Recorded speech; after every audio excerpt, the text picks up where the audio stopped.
Welcome to the Impregnable Demon King Castle Volume 3, ch 145 to 186. The third stratum, the realm of vampires, is comprised of two areas: a moonlit great forest, and the house full of immortals that appears after you get out of the forest. "All right, come at me, vampires!" shouted one among the adventurers that entered the third stratum. The voice belonged to the hero of the cursed sword Herve. Apparently, the Herve party will be the leading party this time. Let's go over the hero of the cursed sword Herve again. She's 28 years old this year. She entered the top 10 when she was 18 and is a heroine who continues to reign in the top 10. She has Defang, which is a demon king slaying cursed sword passed down from generation to generation, slung around her, but she rarely ever uses it. Healthy, tanned skin, a toned body as if sculpted by artists, and ash-gray hair that is groomed by her party members. Her pale bluish-gray eyes clearly portray her emotions at the time. A hero who loves head-to-head contests of strength. She has an endless array of other nicknames ranging from superhuman, power-obsessed warrior, bare-handed giant killer, etc. I can count the number of times she's pulled out the cursed sword. One when she fought an exceedingly strong demon king, and another famous battle when she fought an ancient dragon who was the dungeon master of a recommended clear level 5 dungeon. In other words, she only uses her bare hands to deal with anyone who isn't as strong as that. "Sister Herve, the floor is muddy. Please be careful." It was the Herve party's summoner, Margaret, a woman who seems like an heiress from a good upbringing. In fact, she is the second daughter of the owner of a certain large company. The warrior Alba, from my former party, once called her a school committee chairman type. I didn't really get it, but it seems to be a concept familiar to those who graduated from the school. I think it's meant to imply that she's a serious mediator or something. Herve may be the leader, but she's not the type to give out detailed orders. It's thanks to Margaret that there is a semblance of coordination in the party. Yeah, might make it hard to walk. There's fog as well. Please try not to stray too far from your allies. Come on, Maggie. It's not like I'm a little kid or something. I am well aware of that. What I am uneasy about is Sister Herve's tendency to run out ahead of the party that I know all too well. Ahaha. Please refrain from averting your eyes. I'm just being vigilant of our surroundings. You know, like a leader. Yufufu. If you've got something to say, say it. With the loss of their fencer, the Herve party has 4 members remaining. The hero of the cursed sword Herve, the thousand-form summoner Margaret, the roaring gunner Ameline, and the rock-crushing martial artist Amelia are all fine and healthy. Ugh, I hate this. Not only is it dark, but it's also foggy, damp, and slimy. Why couldn't we do the realm of werewolves? Were you listening, Em? Big Sis was worried about it. Trading blows with a pack of vicious werewolves would certainly have been exciting. But werewolves aren't that rare of a race, and they don't have regeneration abilities, right? If it's the vampires from the hardest dungeon, I'm sure we can look forward to a great fight. Emmeline, who seems to dislike the third stratum's environment, looks like a gaudy and timid woman at first glance. But if you look at her chosen weapon, that impression will be blown out of the water. It was a cannon that would easily exceed the weight of a large man. Its size wouldn't look out of place if it were on a trolley being pushed by several people. As a matter of fact, it is a weapon with a handle and trigger that was made for a single person to use from the start. It's a magic tool. Much like the fairies and spirits, it is equipped with the mechanism to absorb magical energy from its surroundings. Since dungeons are completely made up of magical energy, it is everywhere. While there is reload time to consider, she doesn't have to worry about running out of bullets. The power of cannonballs made of magical energy is by no means inferior to the real thing. It probably surpasses it due to the magical energy put into it. Its poor handling, which could be considered the weak point of this large cannon, is solved by Emmeline's superhuman strength and endurance. I heard her, but I can't help complaining about things. I don't have blind love towards Big Sis like you do, Ames. Hey, I'm not. It's not like that. Right, big sis? Amelia's job makes her have a similar fighting style to Herve. She completely approves of how she challenges foes directly with one fist and the way she drives back the enemy. Ah ha ha, I love you all, too. At Herve's words, Margaret went my oh my. With a hand to her cheek, Emmeline just went yay. In response, and Amelia's face went bright red. Every time, first-rate adventurer converse happily while never letting their guard down for even a moment. They are used to it, so even when they are concentrating on the clear, their individual personalities just come out unreservedly. Although voices can be added in post, there are many who enjoy these kinds of natural interactions. As one would expect, this becomes difficult to do once the battle starts. At any rate, where are they? Speaking of vampires, they're a species that transcends humans, right? Don't tell me you're all scared and hiding from us, huh? They've been walking for a while and there have been no attacks, so Herve calls out in provocation. It's easy to tell that she's itching for a fight. I'm sure they're afraid that they can't win against you. Big sis. Amelia joined in as well. If this was someone who just mimics the leader, there would be an opening to take advantage of. But Amelia is not just a follower. She kept a sharp eye on her surroundings, looking for any enemy that might jump out at her at the provocation. This forest area is one that, if you're not careful, you can get lost and never find your way out. But Ariel, who is a contractor with the main wind spirit, has a firm grasp of the surroundings. He can confirm the geography with spirit magic that expands his senses and lead the way directly to the building. If you think about the previous two strata, it's possible that even the third stratum has unknown traps. So please calm down, Sister Herve and Amelia. That's what I'm waiting for. Cause there's been a whole lot nothing so far. My boiling blood's starting to cool down over here. Herve responds with a boring voice at Margaret's chiding, but her boredom ends there. Herve, you'd better get that blood boiling again, because your prayers have been answered. At Ariel's words, everyone went into their battle stances. Welcome, welcome, inferior beings. Out from the mists came a vampire in a dress. Her face was covered by a veil, and her eyes were hidden behind a mask. Her golden hair and outfit suggest that she is the vampire queen Carmilla, but her height and breast size are different from her. The impaling daughter Hajanti. She bowed elegantly and then gave a ghastly laugh. What business do you have with us tonight? I'm here to kick all of your asses. Foo-fa-foo. What a lively woman. I wonder if you'll allow me to sink my fangs into that beautiful skin of yours. If you can beat me, do whatever you want. How lovely. Hajanti snapped her fingers. At that signal, the battle began. The rustling of leaves signals the attack of bat-demi beasts, and several figures came out from the fog. Vampires. I am the hero of the cursed sword Herve. Don't get hunted too easily, vampires. I am Hajanti. I am called the Impaling Daughter. But rest easy. I only impale ugly men. Hey now, don't say something so cold. You don't plan on getting beaten without using your full strength, do ya? Impaling or whatever, just do everything that you can. Hajanti's shoulders twitched at the way Herve talked, as if Hajanti was assuredly going to lose. Of course, she was angry. It is impossible to not respond in kind to such an enthusiastic request. Hajanti crosses her arms behind her back. Her dress is designed to have her back exposed. She extended her nails and deeply pierced her exposed skin and pulled her arms back as if to rip her skin open. The fresh blood crawled on her skin and even scattered in the air, but they never hit the ground. Two giant whips grew from her back. Seeing that, Herve smirked and beckoned her. Come on, I'll be a little rough. In the next moment, the whips disappeared.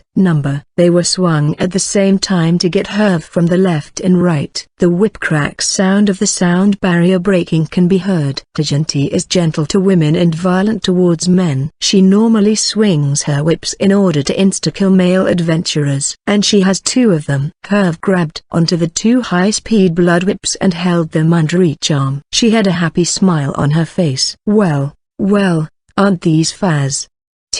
I'm honored to receive your praise. Hajanti's attack was twofold. Holding onto the whips, Herve's arms are naturally in an occupied state. Hajanti made the whips return to their source, her body, causing her to move towards Herve at incredible speeds. She succeeded in hitting her defenseless abdomen with a kick. Nice one. What's next? It isn't strange for an average person to have their body ruptured by that kick, but Herve was perfectly fine. Instead, she wraps her arm around Hajinti's waist and constricts her. Hey, out of pure curiosity, if I bisect a vampire perfectly in two, which will you regenerate from? Why don't you try it and find out? If you can, that is. Oh. Interesting. So that explains the impaling part of your title. Blood drips from Herve's arms and abdomen as she's holding on to Hajinti. It seems that the impaling daughter turned her own blood into a thorn shape and clad herself in it. Well then, I'm gonna crush you now. Herve's grip strength didn't loosen up at all. Hajinti's body starts to creak. Let us go back to the time before the third stratum battle began. In the link room, the people under the vampire queen Carmilla, her subordinates, gathered. In other words, the pigs and I. Tonight, the vile villains who dare tread on our realm are no mere adventurers. One could say that they could defeat us all single-handedly, hero or not. As expected of vampires, none were frightened by my words. I would tell you to be careful, but that will not simply ease your mind. So instead, I shall hold food in front of your snouts. Hajinti twitched in response. She was clearly excited and fidgeting. In accordance to your actions, I shall give out rewards. Yahoo! Like a child, Hajinti jumps up and down. The others were trying to remain calm, but they couldn't seem to contain their excitement. If by some miracle, one of you manages to take down a hero. Yes, so long as it is within the boundaries of a superior-subordinate relationship, I shall respond to any request. The link room became noisy. I stamped my heel on the floor and they immediately quieted down. Sister. No, Lady Carmilla. Would it be alright to request for a duo suck? The place became noisy once again. Duo suck. This refers to the action where two vampires mutually suck each other's blood. In the past, vampires did not attack humans because they liked the taste. It was just that they were the most numerous and individually weaker, yet have more magical energy than other animals, which made them tasty prey in a different way. If possible, we would rather suck a magician or a hero, to relish the taste of their exceptional magical energy. Which means it does not matter if we are from the same race. We are vampires, a race said to be a transcendent of humans. However, hunting the same race is many times harder than hunting humans. Also they can sense those of the same race and avoid them. There's also a rule against vampires from sucking their relatives in order to preserve order, and various other reasons make it a rare occurrence. However, what's delicious is delicious. Its delicacy is without a doubt. So, someone, somewhere, somehow, tried it. Sucking each other at the same time. Vampires give supreme pleasure to other bloodsuckers. The feeling of getting sucked is amazing. Also, those who eat something delicious experience a sense of euphoria. Vampires who suck each other simultaneously will both experience euphoria together. An extreme sense of pleasure and satisfaction will overrun your mind. Hajinti is asking if I will grant that. Do you think that my fangs are worth that of a hero's life? Oh, of course not. Please pardon me, Lady Carmilla. I don't really mind giving such a reward for defeating a hero, but I simply did not wish to suck anyone else's blood but them's. That said, it's probably not good to shoot down a subordinate's request just after saying that I would give them a reward.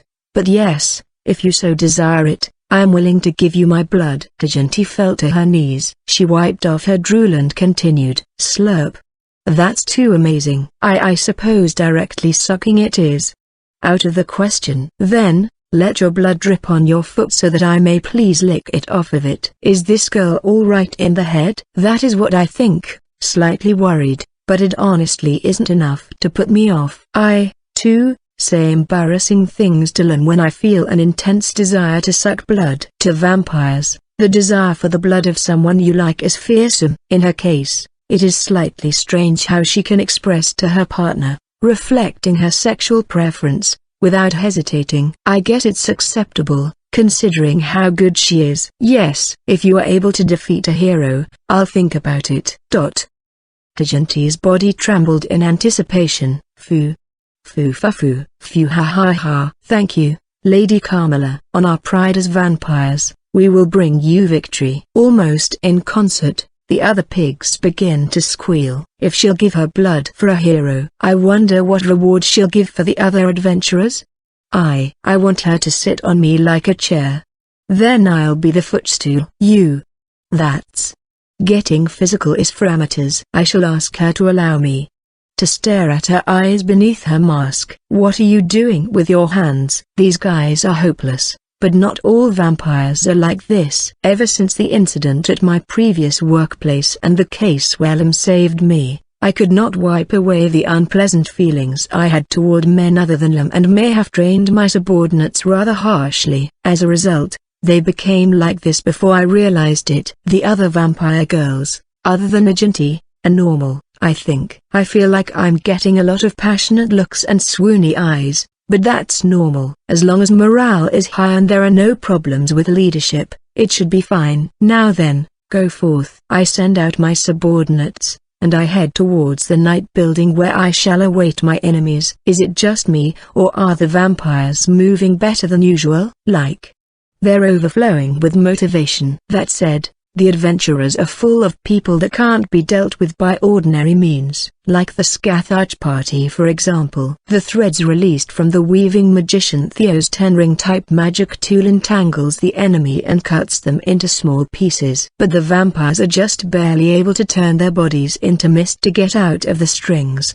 The faceless archer Suri used his godspeed to pierce the vital organs of a few of them, while the far-reaching swordsman Hamil used his sword-type magic tool to cut the vampires in two with his flying slashes, but they immediately regenerate and keep moving. The thunder hero Scathach used a lightning attack to fry a flock of bats dancing in the air while stabbing the approaching vampires in the chest with his lighting holy sword and cut off the part where the magical energy organ is on his electrified foes. Those that receive that kind of damage cannot regenerate and are defeated, turning into magical energy particles. The vampire's regeneration is nothing more than a powerful Q technique. If you crush their head and magical energy organ at the same time, they are finished. If the head is left intact, the magical energy flowing into the body from the magical energy organ, or perhaps because the avatar is made of magical energy, allows them to survive. Even if the head is crushed, it's possible that the magic that was prepared beforehand is cast as is, beginning the regeneration. However, if both were to be crushed at the same time, then there is nothing they can do. What Scathach said is correct, but with the physical capabilities of vampires, this would be extremely difficult to achieve. There are 3 vampire-specific jobs: blood manipulators, those that specialize in manipulating blood. Carmilla and Tajanti are both blood manipulators. Shapeshifter, those that specialize in body transformations. Semi-immortal, those that specialize in regeneration. Scathach's method for defeating them may have gone well this time, but they won't all go this well. There are those who can use their shape-shifting ability to shift the location of their magical energy organ. Even Suri, who never misses, hasn't been able to take down an enemy, which shows just how troublesome they can be. Among the allies who heard Scathach, there were 2 kinds of responses. The first were people who put what he said into practice, and the other are people who stuck to their own methods. A vampire turned into mist to avoid the rock-crushing martial artist Amelia's fists. Behind the vampire was a tree and it was smashed to bits. The large tree came crashing down. Stand still, vampire. She chased her enemy around, enjoying every minute of it. Occasionally, she would grab a bat, crush it in her hand and toss it aside. Even if she's bitten a little, it's just crush, toss, without a care in the world. Exciting. Her exceptional punching power isn't real. If I'm not mistaken, the secret lies in the black glove on her right hand. This is also a magic tool. Its ability is to absorb and release impacts. However, she should only be able to absorb the damage she was supposed to inflict. She cannot absorb the impact that comes back to her fist. So, it is not as convenient an ability as the impression given by the written word. Every day, It steadily absorbs impacts that don't break her hand. Then she releases the stored energy and clears. In a way, it might be similar to my horn. I store magical energy and then use it in battle. It stores the punch impact. Breaking a big tree should have consumed a considerable amount, but Amelia doesn't seem to care. Herv is the one that brings out Amelia's true nature in a big way. Just as Hajanti thought her spine was about to snap, she turned into mist to escape. They can use abilities that don't manifest with their jobs. However, it seems that she can't use it to travel large distances. In fact, she materializes right beside Herv. Ooh, that's handy. Descendant of the Dragon Slayer. Hajanti says that almost as if she was spitting it out, and Herv merely shrugged her shoulders. Among her numerous nicknames, Descendant of the Dragon Slayer was given to her not because of her achievements, but because of her abilities. Practically everyone knows that she's a descendant of a Demon King Slayer, but fewer and fewer people know specifically which Demon King. It seems that the Demon King was a dragon and Magian half-breed. It's said that Herv's ancestor was splattered with the blood of the subjugated Demon King and attained an ability close to immortality. It's a common legend, but one look at Herv's body will tell you that it is no lie. Her endurance is also legendary, but it is her natural healing power that has reached the levels of regeneration. Lost blood won't return to her body, but any wounds she has will have already closed up. What? Gonna cry foul? Or you gonna say that regeneration should belong to vampires alone? Not at all. I was just thinking how difficult it might be to suck you. I love you go-getter types. Hajanti took a deep breath and exhaled quietly. In that time, blood coiled around her right arm, and several cone-shaped spears were deployed around her. I shall pierce, and then strike you. Bring it on. The battle between those two isn't over yet. Sigh. Fast, strong, beautiful, vampires sure are hard to deal with, grumbled the roaring gunner Emmeline, moving around with her colossal cannon with ease. The figure of a vampire was chasing her, attacking while taking advantage of the night and fog. Isn't it too much? Emmeline counterattacked without turning around. She put the giant cannon on her shoulder with the muzzle aimed behind her, and she pulled the trigger. A thunderous roar. The male vampire was blown apart from the waist up and couldn't regenerate, so he was defeated. The magical energy bullet still continued on and disappeared into the depths of the forest. What a powerful cannon you have. The voice came from a different vampire, female this time. Yeah, great, thanks. Before she realized it, Emmeline was surrounded. However, you only have one cannon, and it cannot fire in all directions at once. Good guess, Captain Obvious. They all jumped towards her at once, but most of them couldn't lay a finger on her. Hup! With a mechanical sound, a handle sprang out from the middle section of the cannon. To put it simply, in an instant, the giant cannon became a giant hammer. Emmeline grabbed the handle and spun the hammer around her. The vampires were smacked away. Oh, some of you dodged it. A minimum amount of information about the adventurers had been shared with the monsters of the Demon King army. How they handle such information in practice is a different matter, but there are those who put it to good use. A few of them turned into mist to avoid her attack and were closing in on her. Boom! Hammer time. Still in its hammer state, she pulls the trigger. The magical energy bullet that was fired blew apart two vampires, while the recoil propelled the giant hammer to attack the last vampire and blast it away. After that, she spun around from the recoil until she stopped and put the hammer down. Tired, Emmeline was the only one left standing. On her cheek was one long wound made by a nail. As you can see from the fact that she didn't move an inch during the first bombardment, as a gunner, she is also skilled at negating the recoil. But every once in a while, she would let the recoil wash over her. That was a workout. Job well done. Satisfied, she nodded to herself. Just kidding. I wanna get crazy tilde. Probably feeling the gaze of the thousand-form summoner Margaret on her, Emmeline's back straightened up. Speaking of Margaret, her outfit has changed since the start of the battle. Now she's wearing something much like a nun's habit, a fairly rare magic tool that can resist black magic and has an effect that repels sudden attacks. Another thing is the golden cross she has. Preferring to sip the blood of beautiful women is unforgivable. This is also a magic tool and is said to be able to exorcise demons. In actuality, it is a terrifying item that disrupts the flow of magical energy, hindering the vampire's ability to manipulate blood, shapeshift, and regenerate. She seemed to have a talent for business, and although she initially borrowed the help of her family's company, she soon became successful enough to pay them back with interest. With all the money she attained, what she did next was start collecting magic tools. Apart from Herve's cursed sword, all the magic tools in the Herve party were acquired by Margaret. Even financial power can be used as a weapon. As long as it's interesting to the audience,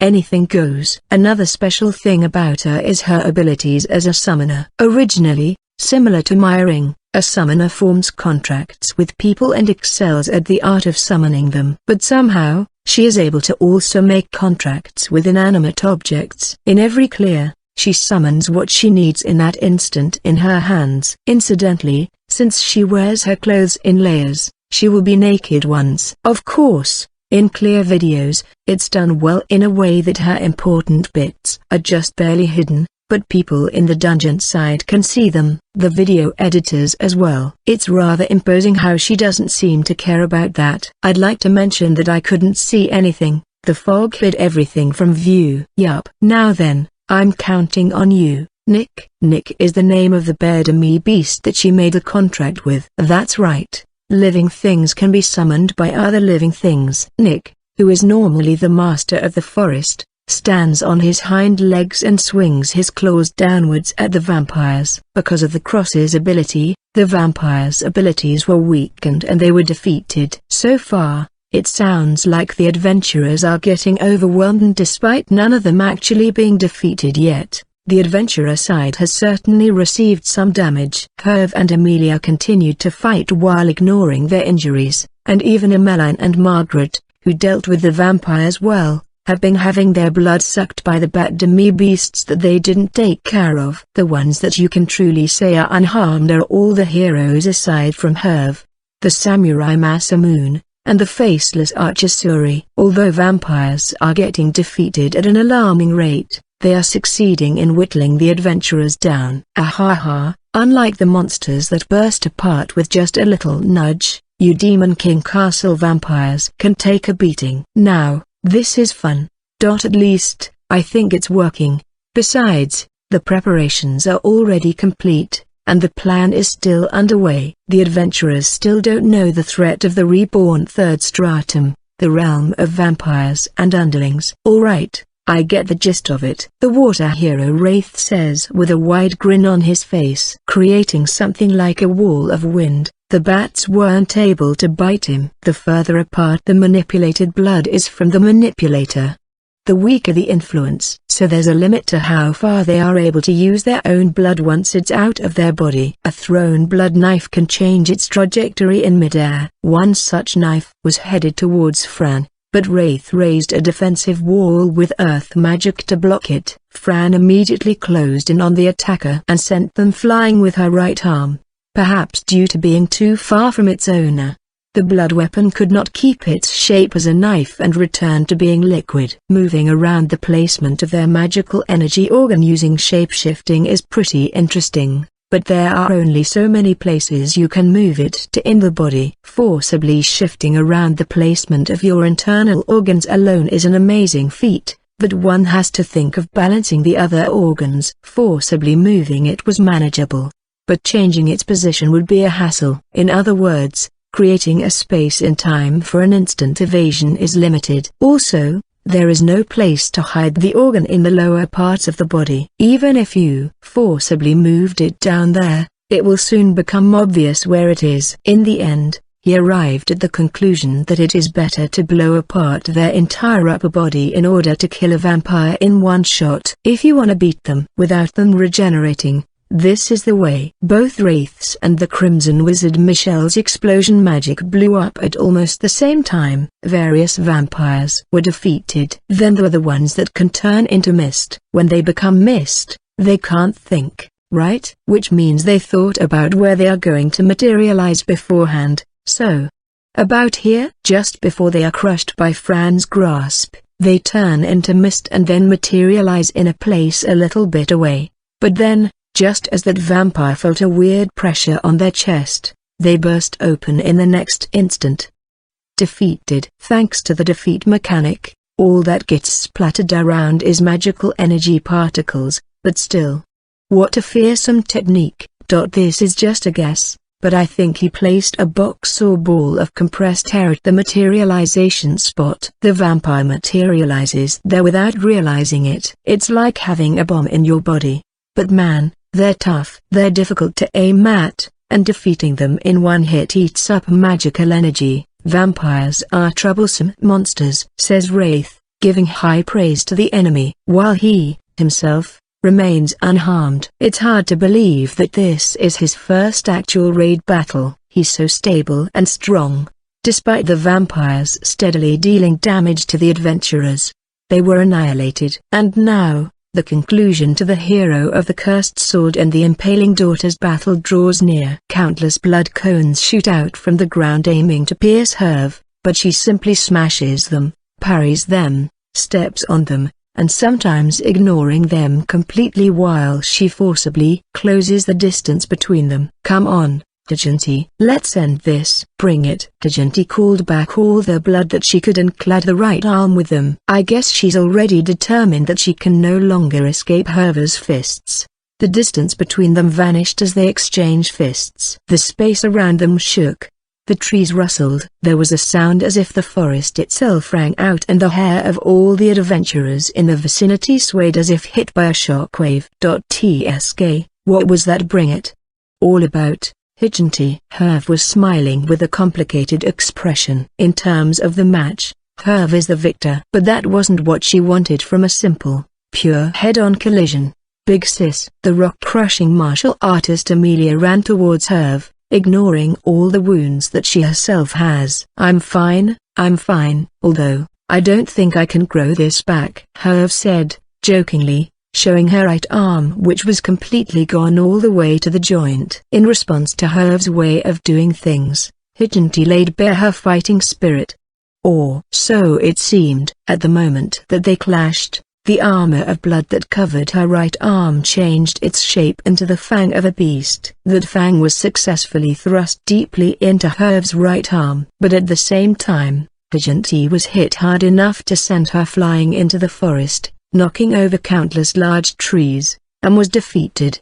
But her actions have cost Herve her right arm. She must be pretty darn loyal. Tajanti thinks that the one deep within can defeat me. That's why she did this, thinking that she could help make it easier in any small way that she could. Tajanti, who witnessed Herve's healing ability firsthand, probably knew that she wouldn't be defeated by the loss of her right arm. While her subordinates were being wiped out, she prioritized taking her right arm with her, rather than winning, benefiting the team's chances of winning, rather than winning as an individual. Ha ha ha. I can't help but get excited. I really want to meet this vampire queen already. While they were talking, her wounds closed up and the leaking of magical energy stops. If you think about how she's a hero who fights with her fists, snatching away one of her strongest weapons is a huge achievement for Tajanti.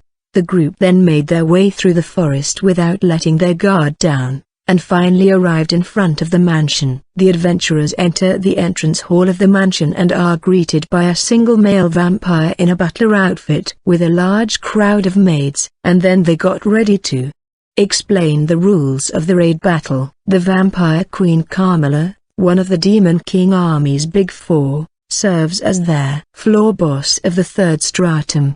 She sleeps in a coffin atop a stone altar in a room within the mansion that is set up to look like a church. The vampires in the forest are tasked with protecting her, and those that lose to them are not worth any consideration. However, if those that possess the strength to brave the forest reach her place of rest, Carmilla will awaken, and in order to protect the door that leads to the fourth stratum under her, she will swing her blades of blood at the adventurers. That's right, so that she never leaves her post as guardian of the fourth stratum door for even a moment. She sleeps atop it. At least, that's the setting.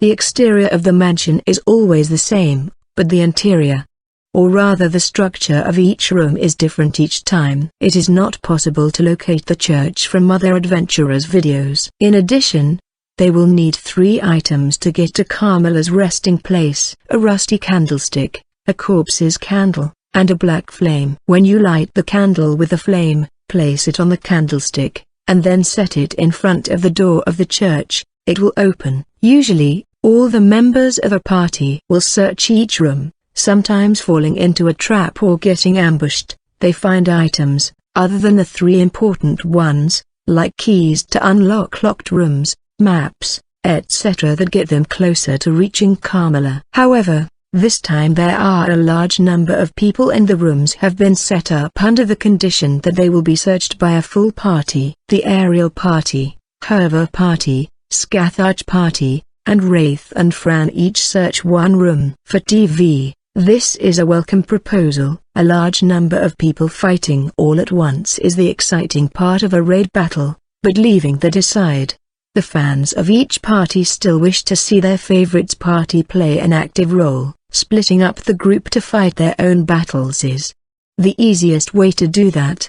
I don't really mind, but I have 2 questions. Whatever is it? The butler answers Herv. Why are you generously explaining on and on about the rules? In order to deter any violent behavior. This shall be the final explanation. As soon as we have verified that a room or the mansion itself has been destroyed in this clear, Lady Carmilla will seal the path leading to the Demon King with her life. We cannot allow such uncouth intruders to have an audience with Her Highness. This sort of item hunt system isn't particularly unique, but there are quite a lot of adventurers who are impatient or ill-tempered. There are people who listen to the explanations and regard it simply to mean that the objective is in the basement, so they start digging through the floor to get to it. You aren't allowed to do that in the first place, but warnings are given so that they won't attempt it. All that stuff about Carmilla sealing the way with her life is just set dressing. She doesn't actually have the ability to do that, and the adventurers are normally just disqualified. Adventurers acting with the intent to shorten their clear time by simply raising the mansion obviously have to be disqualified. So we gotta follow the rules, huh? Sure. We're intruders after all. It'll be bad if we ignore the rules and become unable to tango with the Demon King. So that's their first question. My second one is, are you guys not gonna fight? I can't tell from how Herv's looks if she realized it or not, but there aren't any butlers or maids in the regular 3rd stratum clear. Instead, there would be a single letter placed atop a table in a dark entrance hall with the minimum rules written on it. This time, it's a raid battle, a big stage. So we wanted to add a little more flair to it. At least that's one reason. The other reason is, of course, we are Lady Carmilla's subordinates as well and know of ways to eliminate intruders. Great, that's just how I like it. Hey, you're not gonna disqualify us if we bust up the mansion, right? Defeating us will legitimize the clear. You guys get me. And so, it quickly developed into a battle. The butler and maids were soon defeated by the fierce fighters who came through the forest. Each party began their item hunt. For instance, the Herva party. There's a piece of paper here that's clearly a hint. Let's see. A light that is darker than darkness itself, in a place closer to death than the ground. It is. What does this say? Herv passes the piece of paper that she found on top of a table in a certain room to the summoner Margaret. That is, imprisoned, Sister Herv. Certainly, that is a difficult expression. No, I got the meaning. I just couldn't read it. Thanks. I live to serve, is what I wish to say, but are we not allies? It's only natural that we complement each other. That was a close one. I almost asked, what were you doing at school, Big Sis? Was it the right call to follow Maggie's footsteps? The gunner Emeline purposefully wipes her sweat, but then the martial artist Amelia bonks her on the head. You said that out loud. Ow. No violence. You're acting like a wife. aims. Putting aside the friendly banter between those two, Herve and Margaret continue their conversation. So this black flame is somewhere underground? It says it's imprisoned, so maybe it's in a treasury or something. Yes, I believe so. Should we check it out first? It'd be great if we can find a key too, but maybe I'm just thinking too much. Herve scratches her head with her remaining left arm. Why don't we head over there to investigate first? Yeah, let's do that. I'll leave the thinking to you, Maggie. Counting on ya. Margaret smiled happily. Yes, the leader of the Ariel party is versatile, so Ariel is in charge of solving riddles as well. There's also the alchemist Louis, who is also smart, and they both tackle their problems together. The Scathach party is similar. The leader and the hunter Suri are the brains of the operation. Their warrior Hamel moved a book in the study which triggered a trap. They all almost fell down the hole that appeared. It was quite the scene. Thanks to the magician Theo's threads, they didn't fall. If they had, they would have been pierced by the sharp spears at the bottom. In a show of the open-mindedness of youth, Wraith and Fran solved the riddles together. Somehow, Fran seems to talk more when she's with Wraith, and Wraith's smile as well is naturally gentler when he's with her. Some time passed. The adventurers were standing together in front of a door. The Herve party found a transparent box, inside which burned a pure black flame. The Ariel party found the corpse candle, which has a skull pattern on its surface and is constantly moving, and the Scathach party found there, somehow screaming in pain, rusted candlestick. Also, Wraith and Fran found the floor plan for the mansion as well as the keys that are required to get the other items. With all their powers combined, they reached the church. Atop a long, narrow stand made of stone, the three items were combined and placed. With a rumbling sound, the stone door opens. At the end of the aisles was a stone platform where a coffin lies on top. However, the coffin lid was already opened slightly. To those who have made it thus far, I welcome thee. You seem like formidable humans. A dress steeped in black decorated with red here and there. The outfit was extravagant yet suggestive. The red-lined veil covered her head. A black mask covered her eyes. Long, beautiful golden hair and a smile that bared her fangs. As to the degree of skin exposed,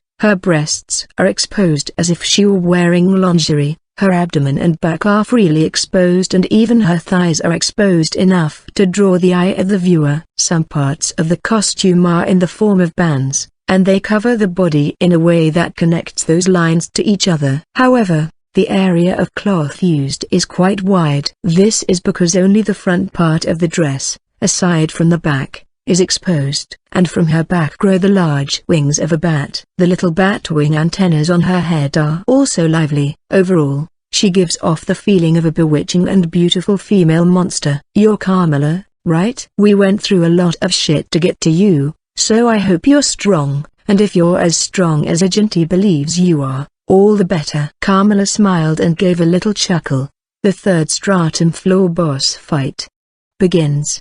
The third stratum floor boss, the vampire queen Carmela. There were 4 people behind her that were dressed in aristocratic costumes. Of course, they too are vampires. While not as strong as Agenti, they are people with excellent combat capabilities. Strong? Fufafu, the hero of the cursed sword Herve, what exactly is strength to you, huh? Oh, you're one of those. Huh? You expecting me to say I'm the hard-headed type that'd never let someone die without trying to help him? Of course not. I can tell just by looking at your allies. You do not disapprove of them relying on weapons or tools. That is exactly why I find your definition of strength to be blurry. There is not a clear line to how strong one has to be in order to be included. Herve cocks her head at Carmela's words. It's true that I hate dull things, but that's just my temperament or personality. If I had to say if something is interesting or not, I'd say it isn't. You hold a standard for strength that overcomes subjectivity. I see. Yeah, it's the simplest way. Even a kid can understand it. If you win at the end of a match, you're the stronger one. As an adventurer fanatic, I read those exact words in an interview article she did in the past, so I wasn't surprised. but Carmela's lips parted slightly in surprise. It soon returned to her smile. "That's a very interesting condition you have." "Well, if that's the case, then we can answer the often discussed question. If someone poisons a strong person, does that mean that person is stronger?" Defeat that is imposed on the opponent without waiting for the match to be concluded is not proof of strength. "Yeah, that's why you can all accept setting traps, right? We're attacking, you're defending. That's how the match is set. All that's left is to see which side wins. I don't really care what you throw at me. I'll bust through 'em all and beat the Demon King." "I'm relieved." "Well, shall we begin?" "You shall pay for the sin of hunting down my subordinates with your lives." Herve suddenly burst out laughing at the line Carmela said in character. She was curious but not enough to ask her why. "Give it your best shot." Then, without further ado, in an instant, the church turned into a scene out of hell. "Huh?" Go a few of the adventurers. Several of them made similar sounds, so I'm not sure who exactly said it.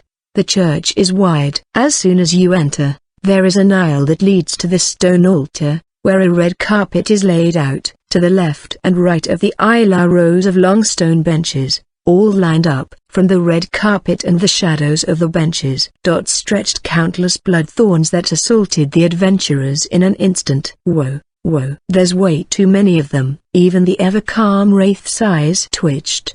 He immediately pulled Fran closer and deployed a wind barrier to defend against the thorns. But not everyone was able to deal with this. And the surprises didn't end there. "What the hell?" It was the roaring gunner Rameline, a gunner who wields a cannon as large as a large man. She quickly tried to fire a cannonball at the chair that seemed to be the source of the thorns, but the arm supporting her cannon dropped like a sack of bricks. Like a detachable piece, the cannon falls to the floor. Carmela puts her hand to her mouth, as if she was concerned. She says in a voice kind enough to give the illusion that she's genuinely sympathizing. "Are you quite alright? Has your body become fragile? Be sure to eat healthy meals, or perhaps it would be better to consider the management of your magical energy next time." "Sorry sis, looks like I messed up." Thorns wrapped around Emmeline and soon after, magical energy particles could be seen shining through the gaps. The cannon disappeared as well. "Damn it, what is this?" What is happening? The martial artist Amelia dodged, parried, pulled, anything she could to defend against the thorns, but at some point, her posture crumpled. She began to crumble from her knee down. "I don't understand." That's probably what she was trying to say. The thorns spread out and wrapped around her, restraining her, and was defeated. "Amelia, Sister Herve, we overlooked something serious." One of Carmela's subordinates pierces the summoner Margaret through the chest from the front with their hand. Her current equipment are a nuisance. Garments that protect her from surprise attacks, and a cross that suppresses the special abilities of vampires. That's why it was necessary to defeat her fairly indirectly. Her partner, the Bedemi Beastnik, isn't here to help. The others before her had their bodies swallowed and crumbled by the thorns. She wasn't given any time to summon someone or something else. Damn. Maggie, the ones causing the avatars to be brittle are possibly the vampy. Margaret was defeated. With this, the only one left in the Herva party is the leader. I ain't gonna ask you what you did to him. Herva was still smiling, but it wasn't out of joy. She may love to fight, but she isn't the type to find joy in her allies getting defeated. "Oh, I don't mind explaining it, you know. You see, from the very start, you all were." A thunderous roar. The floorboards of the church flipped up, as Herve's figure disappeared. Before anyone realized it, Herve had swung a fist at Carmela. Carmela deployed a protective wall made of a huge amount of blood from the vast room to deal with it, but it disappeared in an instant as if it had evaporated. Blood splattered from the impact of her blow. "I don't care. I see. Oh, and you can have this back." Herve threw something on the floor. It was the head of the vampire who defeated Margaret. Did she rip it off on her way to hit Carmela? It was already way too fast if she was going straight, but she took a detour to take down a vampire as well. If you look at the vampire from the neck down, their magical energy organ was crushed as well. Without looking, Herv stomped on the head. There's no regenerating that. The magical energy particles danced in the air. Defeated. To be able to manipulate this much blood, you have to be the boss, right? Which means, it's all over if I hunt you down. Do you think that someone who would be so easily hunted would be appointed as a floor boss? Like I said, it doesn't matter. If it's a match, I'll win. Please, don't be so upset. It's true that our hospitality feels a little lacking than usual for intruders. Ahaha. Don't mess with me, woman. The thorns coil around her. The thorns pierce and bite into her skin. But she still takes a step forward. She doesn't stop. One step after another, getting ever closer to Carmilla. You even human? Who knows? Carmilla becomes more vigilant and extends her nails near her wrist. She slashes her wrist and the blood that flows out quickly turns into a sword for her. My apologies, but I am not particularly proficient in hand-to-hand combat. Do whatever you need to. The battle rages on. Herv may not have asked, but I'm sure the audience is curious. There were two big mysteries. The source of the blood and the brittleness of the avatars. Actually, both of those mysteries have the same answer. Firstly, I'll explain the organization. Being called a part of the Big Four is more than just a rank. As someone who is called the Chief of Staff, I have something special, such as Black Sorcery or the Demon King's Horn. In addition to planning strategies, each and every one of the Big Four similarly possesses something special. Someone who fancies the appearance of a dream demon and can drain her enemies without touching them. However, that is only one side. The actual person can change to any form she desires, reproducing even the special characteristics of the chosen form. The shape-shifting, black-winged leopard demi-beast, the demon of love Citri, a warrior who rides in armor reminiscent of a huge statue and manipulates an extendable spear. The rider of said armor looks nothing but a young girl but can run faster than the wind, is powerful enough to crush rocks, and boasts an endurance to keep going even when the heart has been crushed, an appearance that belies her unimaginable physical strength. The mighty warrior ogre, the Reaper Knight Furcus, a person of the same race as the Demon King herself, in possession of two magnificent horns. Devoutly faithful to Her Highness, he who excels in magical energy generation, magical power, and physical ability. A wizard who toys with his enemies, with his movement magic which makes it seem like he's traveling through time. Quick and decisive. He moves without delay or hesitation. He is the Magin, the time demon Agares. The Big Four that the adventurers encounter first, with a cold-blooded personality that sometimes scares people and sometimes helplessly attracts them. Her blood manipulation causes a gruesome yet beautiful massacre. Dripping with fresh blood, the vampire who steals your blood and then terrorizes you with it. The vampire queen Carmilla. She polished and polished her skills as a blood manipulator, which excels in manipulating blood. Normally, is it not possible for the master vampire to manipulate the blood sucked by their vampiric demi-beast pets? Ultimately, it is only their own blood that they can meddle with. However, Carmilla noticed an exception to the rule. Blood sucked directly from others became her own. How does this work? She came to a conclusion. By mixing it with her own blood, it becomes susceptible to manipulation. In order to test this out, she repeatedly gave her blood to her own demi-beasts. Then, at some point in time, she was able to manipulate the bats as she wished. The day that she and I first met, Miller called and commanded the bats to attack her assaulter's source of violent carnal desire, ensuring that they will never function properly again. Carmilla's technique of turning the blood sucked from the adventurer by her vampiric demi-beasts into her own weapons is one that was produced by her steady hard work, and trial and error. Ariel, have you noticed? Said the samurai Masamune with a serious expression. The looming blood thorns form a circle around him, not moving any closer. For if they do, they will be cut to shreds and scattered. That's how fearsome his skill with the katana is. I am also like this. Masamune is also grumbling from his left knee down. He continues to fend off the thorns while standing on one leg. Yeah. The ones who are grumbling are those with little magical energy. I am still unsure as to the cause of it,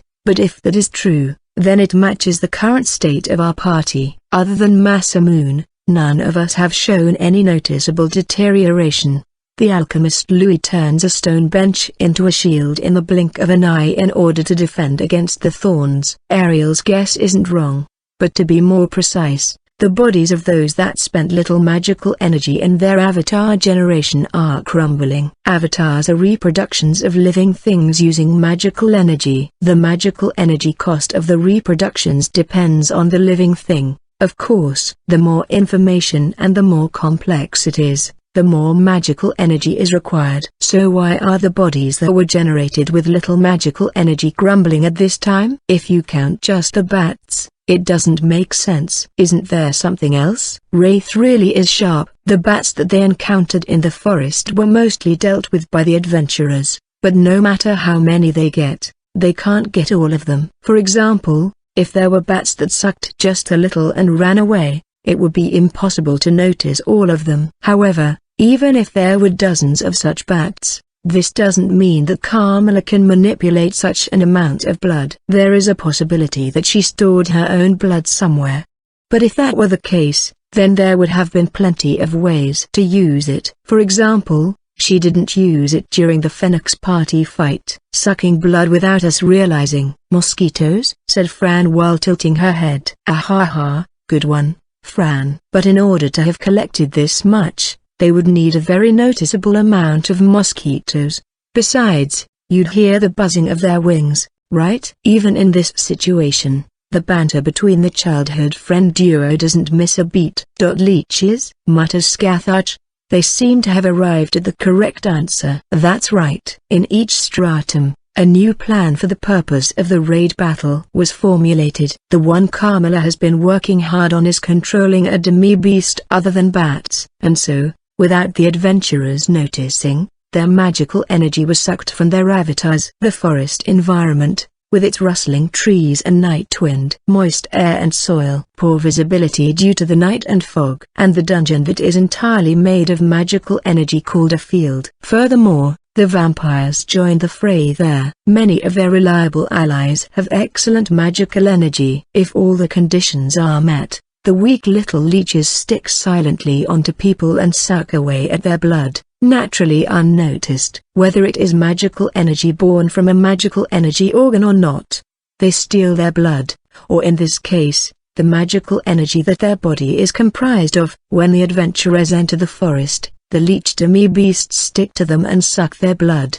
and when they have sucked their fill, they simply drop off. And then when the adventurers go on ahead, someone will come by and gather them, then deliver them to Carmilla. In a normal scenario, it wouldn't be unusual to notice your blood flowing out from a wound, even after the fact. However, this is a dungeon clear. Blood that flows out quickly turns into magical energy particles. It is difficult to notice magical energy particles leaking little by little from small wounds in the deep fog and in the middle of battle. Also, as time passes, the bleeding will slow down. If a subordinate can defeat an adventurer, that would obviously be the best outcome. But even if they were all defeated without doing that, it isn't a loss. Just how many leeches would be needed to collect this much magical energy? I don't know how, but Carmilla can manipulate it as if it were her own blood. How the heck is she able to do that, I wonder? Wraith seems to understand the tremendous efforts Carmilla had to go through. In order to be able to use the blood sucked by the leeches, she had to continuously give her own blood to the leeches prior to all this. How many tens, hundreds, or thousands of leeches? Looking at the time period, she wouldn't have made it in time unless she started her preparations long before the raid battle announcement. It's possible she started. Since that time she met me again. When I became the chief of staff, I recall her saying that she wishes to stand as my equal, which possibly caused her to start doing this. A winning strategy that suits the environment of the stratum she's in charge of. Ingenuity and effort that makes full use of her own abilities. Not noticing the weak things and inviting prey into her nest. This is yet another way to fight. Huh? Wraith looks impressed. But the situation is tense. Putting the Ariel party and Wraith and Fran pair aside, the Scathach party is in trouble. Aside from Scathach, The other three are not suited to a situation where they are surrounded on all sides by blood thorns indoors, prioritizing survival. For now, the magician Theo spins his threads into a cocoon enveloping himself and the hunter Suri. Then Scathach and the warrior Hamel, with his magic sword, protect said cocoon. I don't think that can last for long, both efficiency-wise and for the camera. Let's leave this to Herva. After a bit of thinking, Ariel makes that judgment call. In fact, the liveliness of the thorns has decreased ever since she started fighting with Herv. A large portion of her consciousness has to be focused on the fight with her. What's wrong, Queenie? Go on and tease me some more, that's your specialty, right? Tearing the thorns off as she's moving, there is nothing to stop Herv. Just as she was about to be hit, Miller turns into mist and materializes behind her. There is no joy in striking someone who is asking to be struck. What I enjoy is gazing at the faces of despair. Ahaha, then I guess we're just not compatible, cause I love fighting strong people. So it seems. Having given up on trying to restrain her, Carmela splashes blood on the floor instead. That blood soon changes into a carpet of needles. You think this is enough to stop me? Herv closes in on Carmela without any care for her feet being pierced. Do you think stopping you is my intention? Carmela's blood swords fly around her, not just one or two swings. There is no such thing as a creature that cannot die. Yeah, and vampires aren't immortal either, right? Neither are dragon slayers, I suppose. You say, and just because I can die, that means I can be killed? Exactly. Don't get carried away, you. The blood swords assault Herv one after another. She ignores them and continues on. Her priority is to strike Carmela. And the vampire queen stands firm, gracefully wielding the blood swords created from her own blood. She unleashes a thrust. That's fine, too. While licking her lips, Herv opens her left hand. She lets Carmela's sword pierce through her palm, then she moved her hand to forcibly change the trajectory of that sword. The thrust aimed at her face was deflected. She pushes forward like that. The blade having run all the way through Herv's palm, she grabs onto Carmela's hand. Gotcha. She doesn't have time to turn into mist. Herv knees Carmela in the gut. Furthermore, she dodges an attacking blood sword by just moving her neck and grabs its handle with her mouth and swings the blade. She slashes Carmela's throat and magical energy particles gush out. You did some wild stuff, but in the end, it's over. This was fun, Carmela. Carmela's body shatters and Carmela particles dance in the air. This match is yours. Yes. Wow. Herv let out a befuddled voice. The voice she heard just now was the voice of Carmela, who she thought she had just defeated. In the next moment, Carmela appears behind the hero of the cursed sword and sinks her fangs into her neck. Directly sucking blood from their enemies is an attack that throws aside the pride that vampires prize so dearly. You turned into mist? That's right. She changed shape. Vampires turn into mist in accordance with what people imagine, but it isn't particularly limited to that. It's a lot of work, but it isn't impossible for her to turn into magical energy particles. To pretend to have been defeated, if she had the courage and ability to make the effort in the face of the hero of the cursed sword, like not turning into mist at the time when her arm is trapped and she is probably going to die in the next instant. Ha. Ha ha ha ha. You're amazing, Carmela. The best. A hell of a fighter. This is so fun. While being rapidly drained of her magical energy, she laughs out of pure joy. You are worthy. Saying that, Herv grips the handle of the cursed sword with a grumbling left hand. The weapon that she doesn't take out unless she were facing something on the level of a demon king or an ancient dragon. She unsheaths the cursed sword Defang. However, from this position, she can't cut Carmela that's behind her. But then, aiming at her own abdomen, she plunges the blade without hesitation. She pierces herself in order to get to Carmela behind her. It's a sword that can kill a dragon. Pretty effective, huh? A sound like hot sizzling oil can be heard coming from both of their bodies. They are burning and melting. From there, Herv brings the blade further up toward the shoulder where Miller is biting her in order to slice her. Herv scorched and slashed herself and Carmela. There was a confused look on Herv's face because only her body was falling to the floor. If you looked, large chunks of her both legs were turning into magical energy particles and scattering, leaving what's left of her legs to crumble. That's right. You did say earlier that you weren't trying to stop me. The blood carpet and even the thorns that wrapped around her earlier weren't there to stop her. She was sucking her blood using the blood weapons. It was nothing short of an extraordinary feat. From the monster's side, it's something even the Demon King should praise. It would appear that Carmilla pulled a reversal and won the match. But the hero of the cursed sword will never give up. As her remaining knee hits the floor, she uses it to spin around, pull out the cursed sword that is stabbed within her and slashed Carmilla in half at the waist, all in one motion. Those are no longer the movements of a human. So what? The hero thrusts her cursed sword at the neck of the falling Carmilla. The ruler of vampires cannot dodge that. Instead, she manipulates her blood swords to pierce her foe with all her might. She who lost her right arm and both legs is completely skewered from head to toe. She who lost her entire lower half, magical energy organ up to her shoulder burnt and cut, is stabbed through the neck by a cursed sword. It's my loss. Carmilla, the once thought immortal Herv's. No, the hero of the cursed sword. Herva's body breaks apart at this very moment. A faint light is cast all over the church. She is defeated. No. If you hadn't been my opponent, I would have assuredly defeated more adventurers. In other words, it is a draw. Carmilla gives a final chuckle just before her end. Following the hero, the queen's body breaks and shatters, scattering and melting into the air. The remaining subordinate vampires were already defeated by the other parties.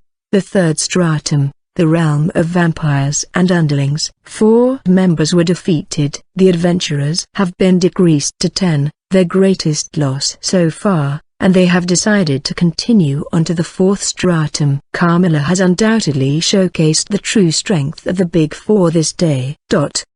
Alone in a video room, I clenched my fist. It was the moment I witnessed Herv's defeat. As an adventurer, I respect her from the bottom of my heart. But right now, I am the Demon King Army's chief of staff. My allies are the monsters. Above all else, the one who just defeated the hero of the world's third-ranked party is Carmilla. Or perhaps I should say, Milla. To me, she is my benefactor, my dear friend, my ally, my subordinate, and my rival. Humanity's top-ranking powerful contender. To defeat such an opponent, I am as happy as can be. Things might have ended differently if Herv entered a simple one-on-one fight in perfect condition. But this is a dungeon clear. Just as she herself said, if a match is established, all that's left is to see who wins or loses. I don't know how Milla feels about it being a draw, but at the very least, I think it is an extremely amazing thing. With a plan that involves her manipulating leech dummy beasts, she weakens these adventurers who are particularly nasty to fight head-on. And then, while using the collected blood to restrain the other adventurers, a glorious battle unfolded between her and the hero of the cursed sword. I can say without a doubt that her actions have not brought shame to the Demon King Army Big Four name. Still, that leaves 10 adventurers left. Currently, they are allowed to revive one person after having crushed 2 floor bosses. If they plan to use it, the first candidate would most likely be Herv. However, even if they were to clear all the strata from here all the way down to the 10th stratum without a scratch, the total amount of people they could revive is 5. They have already lost 7 members, so there are at least 2 members who can no longer participate in this raid battle. Geez, I really can't help thinking too hard about these things. It doesn't matter who they revive, we will eliminate them all. No one will completely clear the Demon King Castle. We cannot allow it. After all, that is our job. Suddenly, I heard something like an echo of an earthquake from afar. Wait, is it getting closer? I could hear the sound of someone running, getting louder and louder. And then, it stops just in front of the door to this video room. Did someone run here in a hurry? I put on my mask and quietly approached the door. I sense who is beyond the door with magical energy detection. Weird. I wonder why she's just stopping in front of it. It's fine for her to enter. While thinking that, I slowly opened the door. What I saw was Carmilla, in the flesh, wearing her monster attire, tidying up her hair with her mask off. Our eyes meet. Lord Lemigaton. Ah, yeah. Being seen combing her hair with her hand, her cheeks blushed. Not knowing what to say, I say the first thing that pops into my head for now. That was a splendid fight. Thank you very much. Her face instantly became brighter. Is there anyone else in the room? No, just me. Can I come in? Yes, I do not mind. I invite her into the video room. Not that it's my room or anything. Fufu, were you watching the whole time? It's kind of a hobby of mine. Oh my, so you're cheering for the adventurers? Of course not. I'm the Demon King Army's chief of staff. I'm kidding. It was the usual Miller. Since there's no one else here, I take off my mask. I've gotten used to the Lemigaton tone, but nothing beats using my normal voice. So, what is it? You were in quite a hurry. Yeah. That's, I wondered if Lem was here. Even Carmilla has returned to just being Miller. Is that so? Yeah.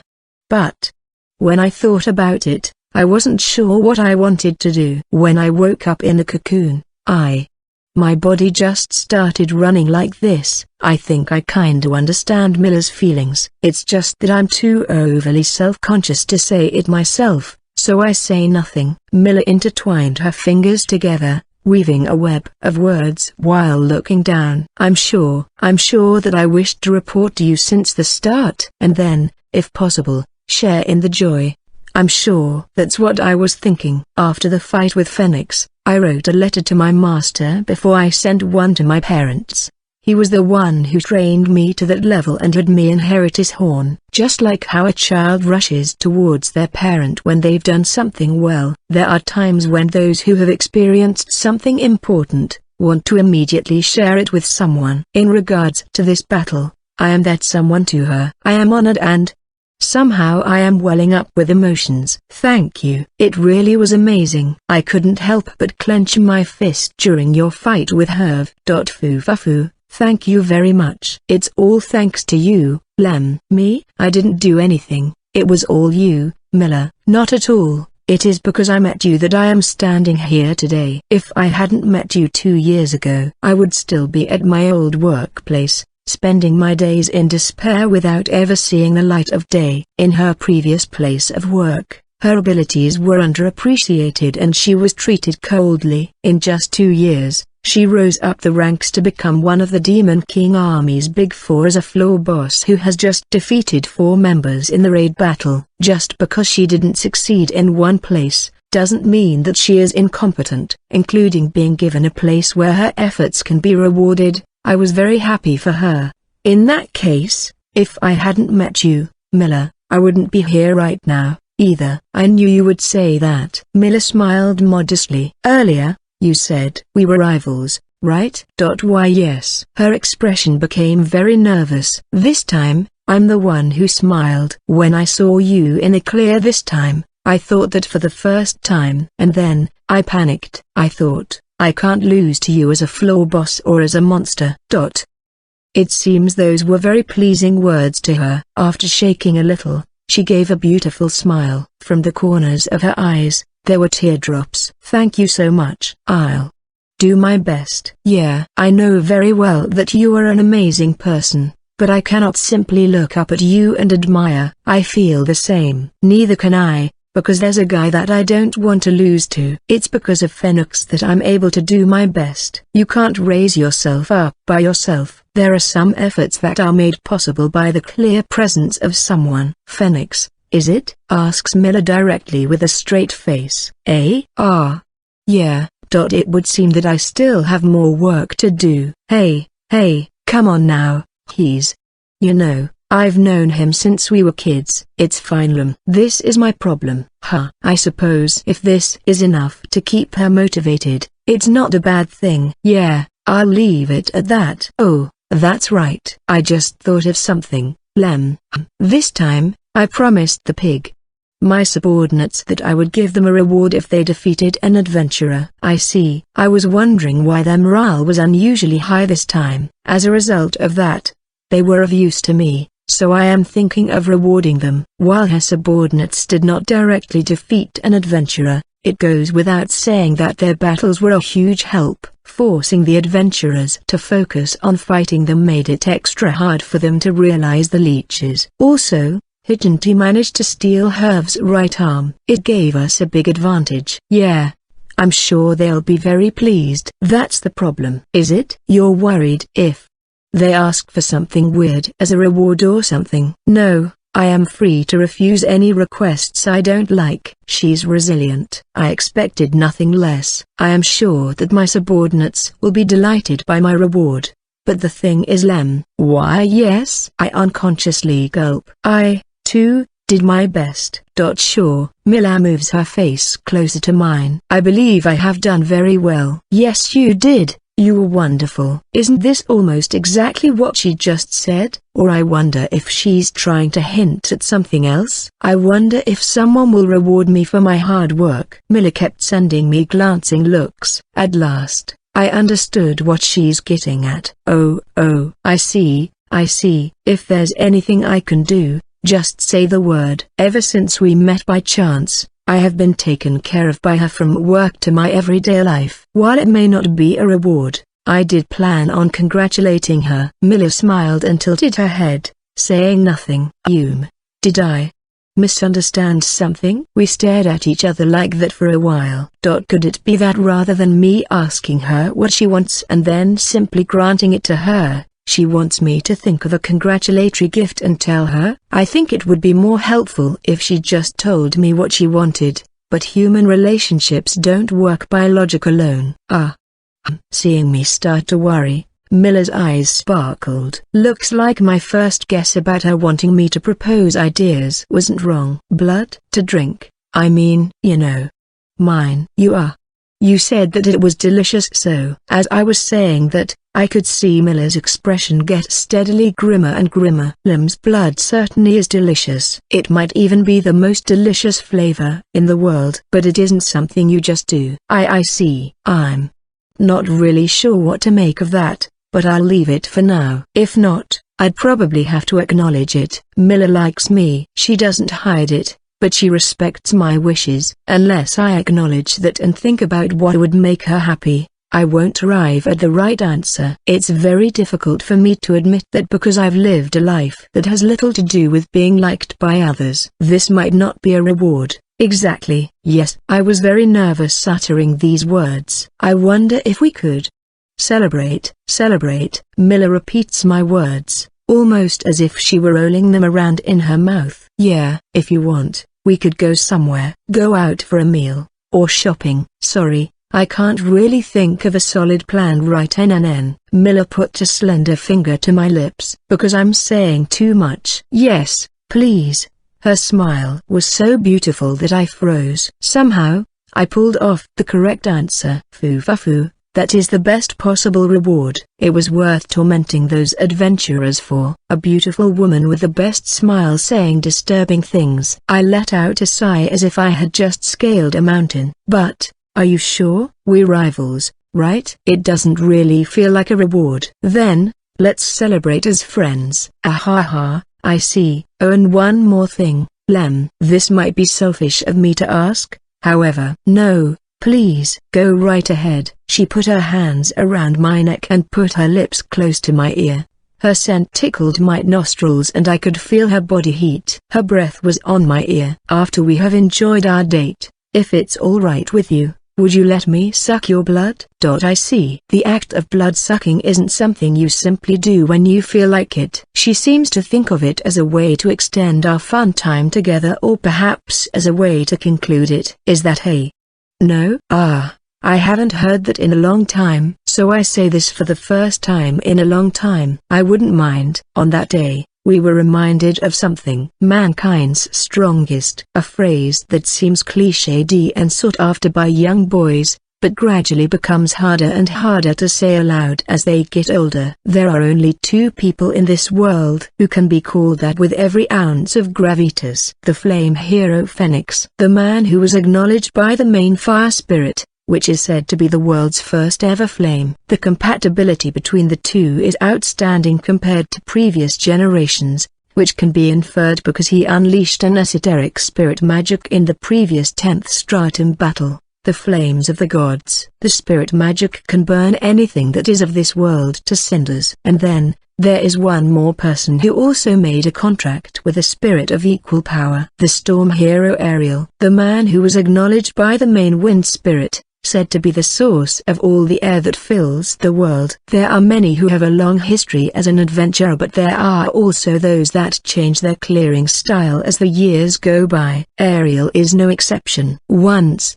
he would always go out first as the vanguard, hitting their enemy hard with his exciting spirit magic. But now, he works in the middle guard, preferring to clear in a way that supports his allies. As might be expected for a party that has been doing it for a long time, they haven't replaced party members even once or twice. And yet, ever since the Ariel party became first rank, they have never once fallen to second rank. He, along with his companions, will surely win. If he is there, the dungeon will absolutely be cleared. His clears, which have become like a symbol to the adventurers, give excitement and peace to all. Watch closely, Ewan, says Ariel on the other side of the screen. That's right. The one that the adventurers revived for the 4th stratum clear was none other than the Gale hero Ewan. Regarding that decision, this was their response in a later interview. I had my fill of fun. I don't really feel like being the only one who is revived while my whole party was wiped out, said the hero of the cursed sword Herva. I figured that I can only revive the fallen Kalina once I have earned the right to, said the thunder hero Scathach. Fran and I weren't defeated,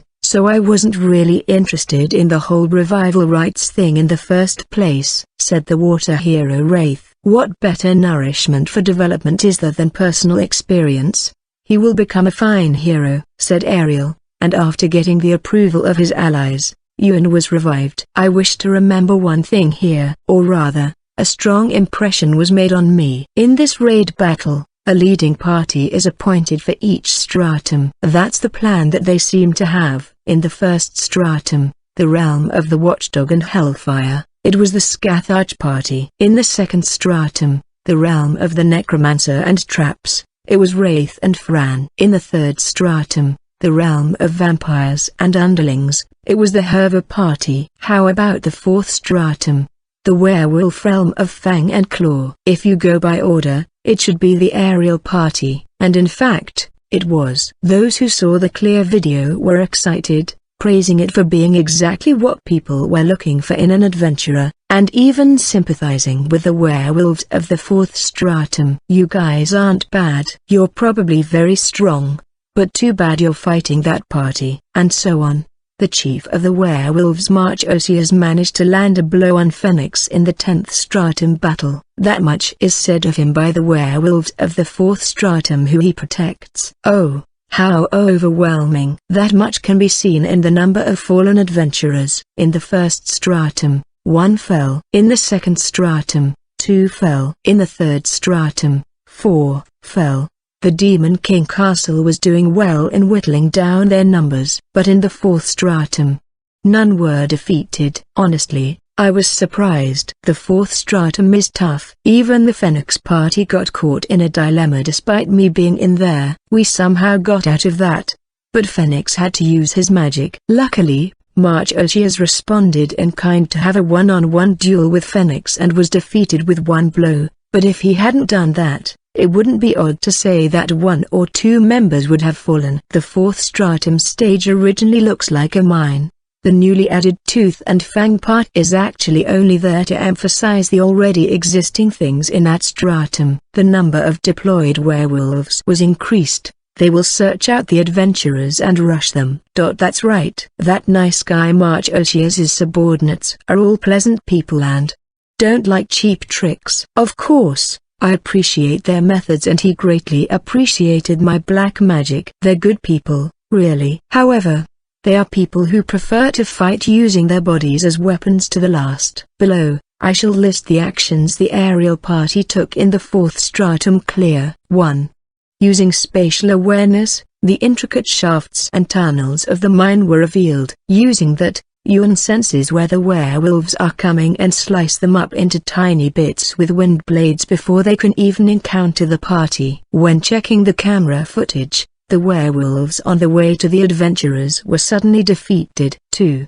The Crimson Wizard Michelle's Compound Magic. Compound magic is when you mix two or more magic spells together and cast it as one spell. If your breathing isn't perfectly in sync, it will be very difficult to handle. The two magic spells that she used were Roaring Explosive Flame and Wind Magic in order to raise its explosive force. The werewolves who were waiting to come out in a small wide area were turned to dust in one attack. 3. The Samurai Masamune was the guardian of the crossroads. The same crossroads that almost got the Phoenix party when they ambushed us from 3 sides. This time, they came from the path that the adventurers came from as well, so they were attacked from 4 sides. Ariel unsheathed his wind holy sword and leapt into the path with the most enemies. He was like a storm in human form. As he passed them by, the magical energy particles of the shredded monsters danced and mixed with the dust clouds. Conversely, Masamune stood still, immovable, like a wall standing in their way. He didn't take a single step. Any that approached him was cut down. 4. The Blade Alchemist Louis's coordination. Based on the structure of the mine, the adventurers must go through narrow passageways by all means. Even in such places, the enemy can attack. On the other hand, if they were to counterattack with a high firepower spell, they might cause a cave-in. That's where the alchemist Louis comes in. He creates spears and daggers from the surrounding dirt. Ariel would take one of the weapons he already created and use them to stab the enemy, passing through without so much as a scratch. Louis himself fought bravely. But after all that, the biggest shock has to be that Ariel is a contractor of the main wind spirit. This is why he can do anything that the lesser spirit can. Ariel can reproduce Scatharch's thunder domain, rooting the enemy as fast as lightning, as well as the air compression and release trick that Wraith did during the vampire battle to blow them away. Furthermore, in a one-on-one duel with the floor boss March Osias, he crushed him Herve style, meaning barehanded, directing his party members to make full use of their strengths in the clear, taking down foes as the mightiest hero. A hero's ideal situation. As the clear progressed from the first stratum to the third, the scales tipped ever more in the Demon King Castle's favor. But that has been overturned by the fourth stratum clear. The viewers who were racked with worry can now feel relieved, as if to say it's all right, for the Storm Hero is here. I sensed 3 hidden messages in Ariel's actions. The first was aimed at the viewers, as mentioned above, a message that aims to reassure them. The second is for the monsters, a message saying that they are not so easily defeated. And the last one is for adventurers, a message that says this is what first rank looks like. Think you can climb up here? He showed the technique and style reminiscent of each hero who was formed in the raid battle. If you are aiming for first rank, then you must accumulate even more striking achievements than Ariel. He certainly is passionate about training the next generation. But that isn't just because he's kind or that he's ensuring the future of the industry. I'm sure he has been looking forward to it, to the day that a rival appears that can take the title of strongest. After using their revival rights, the number of adventurers has increased to 11, and they have decided to proceed to the 5th stratum. By clearing the 4th stratum, they have earned another revival right. The rotating leading party has come full circle. While the Herva party was totally wiped out in the 4th stratum, the following 5th stratum is also a slightly peculiar stratum. I wonder who they'll choose. I expected nothing less of mankind's strongest.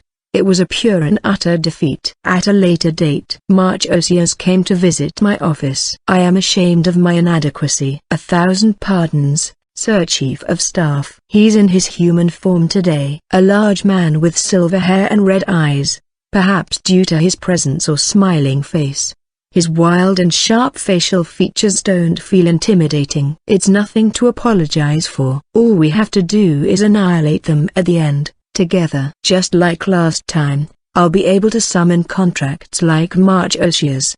Yes, thank you. Thanks to you, I am able to fight them again. But still, he truly was formidable. I checked the latest clear video and he seemed like a different man. Ariel was in a particularly good mood that day. Since I met March Oshias before my Lemagatan character was established, and also because it's just easier to talk this way, I am dealing with him with my mask off. We sat on sofas across each other with a table between us. Good mood? Your performance can change depending on your mood, right? Yes indeed. When fighting a man among men, my blood boils. While saying that, March Oshias clenches his fists tightly. Something like that. Yeah. This hasn't been said in a long time, but I read in a comment in an old clear video that somehow Ariel is the type who gets better the tougher the situation becomes.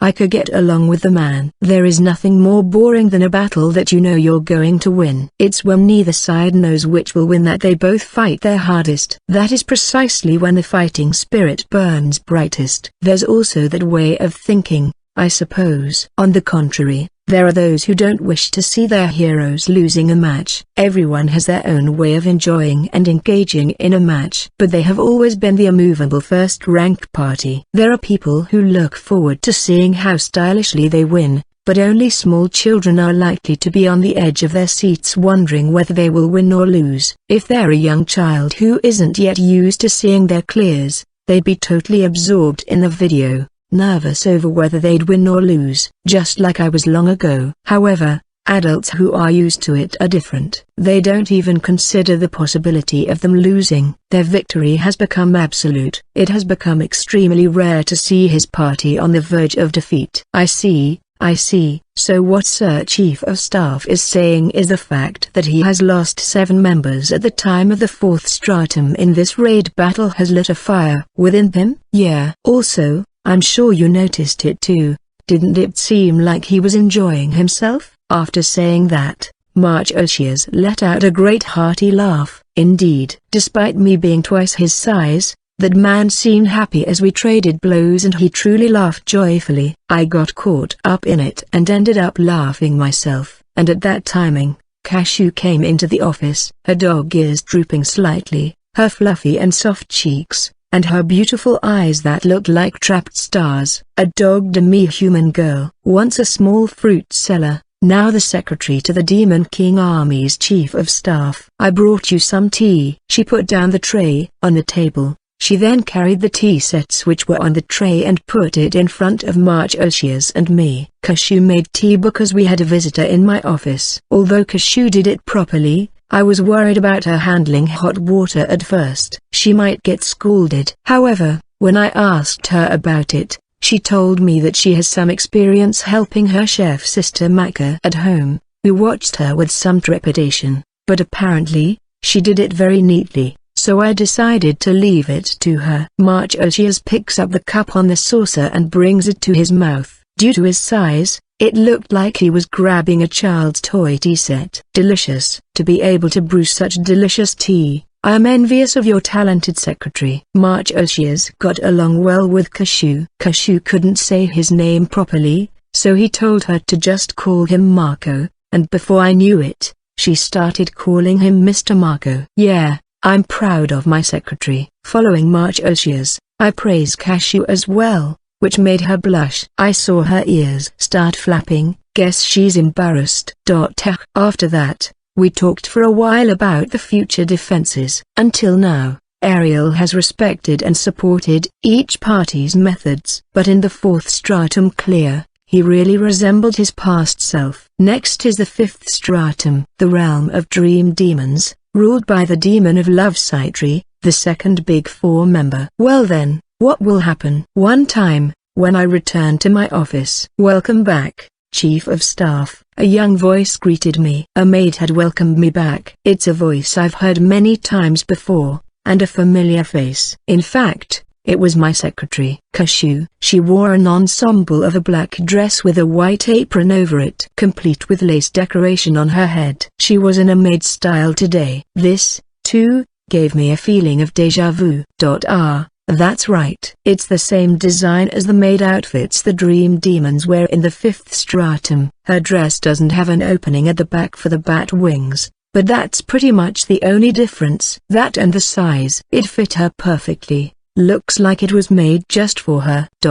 Seeing her anxious face, I round up my thoughts. I seem to have made Kashu, who tried her best to call me chief of staff out of professionalism, worried enough to unconsciously go back to calling me Lam. Sorry, I was just a little surprised, that's all. It suits you really well.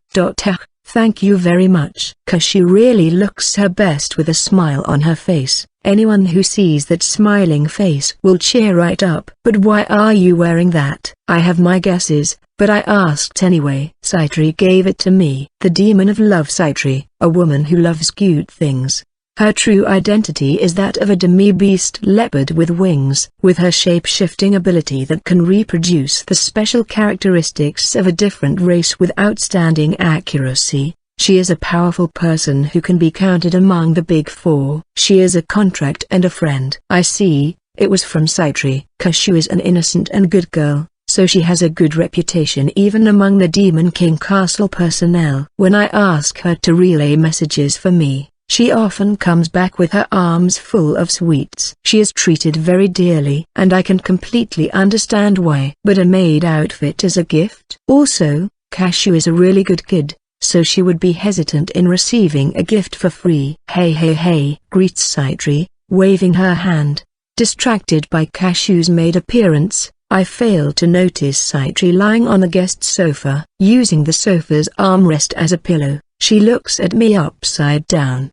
She sure is relaxed, lazing around as if this were her own home. But she managed to not look sloppy doing it.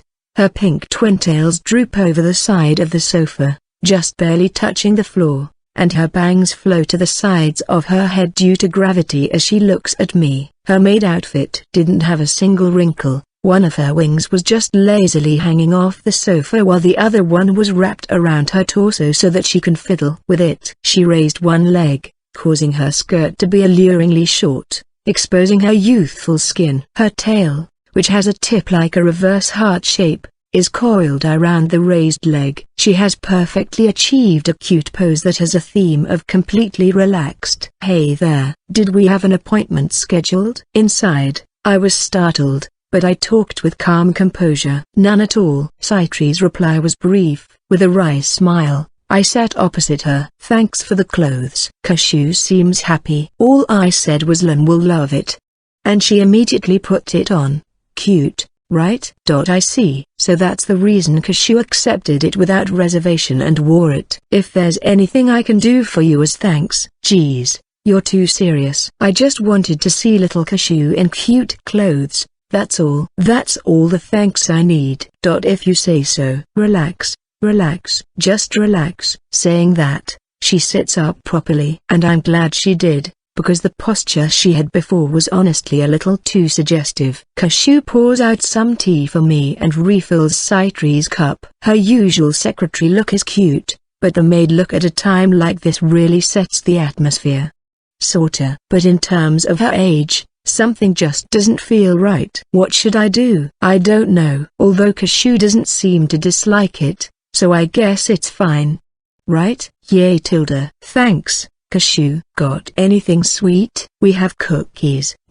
Carmela gave it to us. Ooh, picked by Millie herself. I'm sure they'll be good. I'd like some of that. I'll bring some over. Yay tilde. You're my cute little angel, Kashu. Ange. I'm not. Thank you very much. Kashu was shy, although, should a monster be calling someone an angel? So by the way, Lam. Oh, is it alright if I call you that while we're working? It's alright. Having made temporary allies with a group of adventurers recently, Saitri has been careful with the way she calls me. If there are other people within earshot, she calls me Chief. I wanted to have a little chat with you, so I stopped by. What is it? Before that, what were you doing before this? Oh, just training my subordinates. That's right. You finally have your own subordinates. I heard it was 3 people and some adventurers. The group of 5 adventurers is being treated as temporary collaborators for this raid battle. Foo, you're never boring. Always going against the grain. So, did the training go well? I think they're coming together, depending on who's left in the adventurer group. When they reach the 10th stratum, I'll have to make some small adjustments. I mean, if they reach it. Of course, I have full confidence that everyone will wipe them out before they even get to me. I was a little late in adding that last bit, but it looks like Citri wasn't offended by it. Ahaha, it's fine, don't worry about it. At that moment, Cashew came in carrying a plate lined with cookies. Thanks, Cashew. Wanna eat with us, huh? But it's funny. They're bound to taste better if I eat them together with cute little Cashew. Ain't that right, Lim? Of course. We'll be talking a little, but you can think of it as a break and eat with us. Oh, okay. Cashew sat slightly next to me, and then she slowly scooted near me. It looked like she was trying to do it discreetly. Perhaps she was nervous because her dog ears were twitching. Citri stared at Cashew, clearly enjoying this little show. So cute. She's just too cute. Cashew took a cookie with her tiny hands and started munching on them. Seeing her cheeks relax as she tastes the cookie, Citri says something dangerous. I just want to take her home with me. No way. Watilda? Hey, Cashew. I'll pay you double what Lim is if you become my secretary. Citri put up 2 fingers, emphasizing the double. However, Cashew looked apologetic. Just being with the chief of staff is enough. I was involuntarily moved to tears. I thought that Cashew would be drawn to doubling her pay as that would considerably help out her family. Perhaps she understood that Citri was only joking, but her words imply that she finds worth in being my secretary, and I am incredibly honored by it. She's the ultimate cute life form. Lim, where did you find her? Heaven? In the marketplace. Who knew Heaven was so nearby? Ahaha. As the praises keep coming, Cashew's cheeks have been getting pinker and pinker since a while ago. After we calmed Cashew down, we got back on topic. So, you said you needed to talk to me? Ah, that's right. I almost forgot. After saying that, her expression turned serious. Lim, you gave me some advice before, right? About the defense? I pretty much am the chief of staff, so we had talked about what I could do to help each stratum's defense. There are places that actively incorporate the idea, and there are those that stick to their own way. In the end, I am just offering a proposal. The final decision is ultimately up to each stratum. I really thought hard about it. I'll do it. I see. My proposal is focused on winning, but people have their own hang-ups or principles. For example, the advice that I gave Citri went against her love of cute things. However, I told her that it might be an effective measure to include. She showed disapproval at first, but, are you sure? It's my proposal, but it isn't the way you prefer doing things. Right? It is. But you see, I saw everyone's defense, especially Millie's, and I realized something. What was it? Usually, even though it's the same dungeon, every stratum's battle feels like their own thing, right? But this time it's different. After a bit of thinking, I understood what she was trying to say. Yes, certainly. Normally it's the stratum versus adventurers, but the raid battle emphasizes the dungeon versus adventurers composition. Right. What's the difference? Asked Cashew, tilting her head slightly, after eating half of the first few cookies. While wiping away the cookie crumbs around her mouth, I explain it to her. Normally, as long as the hero isn't defeated, the adventurers get to move on to the next stratum and with everyone revived, right? Yeah. Perhaps embarrassed to have crumbs on her face, she nodded while looking down. But in a raid battle, they can only revive one member after clearing 2 floors. The result of one stratum's battle will affect the next stratum's battle. If they are down 1 member, they will start the next one with fewer people, provided they don't use their revival rights. Exactly. So yes, see. It feels more the dungeon is fighting as a team rather than each stratum having their own battles. I see, Cashew said as she nodded repeatedly. So, Everyone's been doing their best, you know. Millie did all kinds of preparations and slightly changed her usual methods. That she did. She twisted her rule of never sucking blood directly from the enemy and didn't exhibit her usual adventurer torturing character. And yet, it was a brilliant fight, so I gotta do my best too. I want to do my best. I'm part of the Big Four, and also an ally of the Demon King Castle, Saitri. She's another member of the Big Four. Usually, she seems to do as she pleases,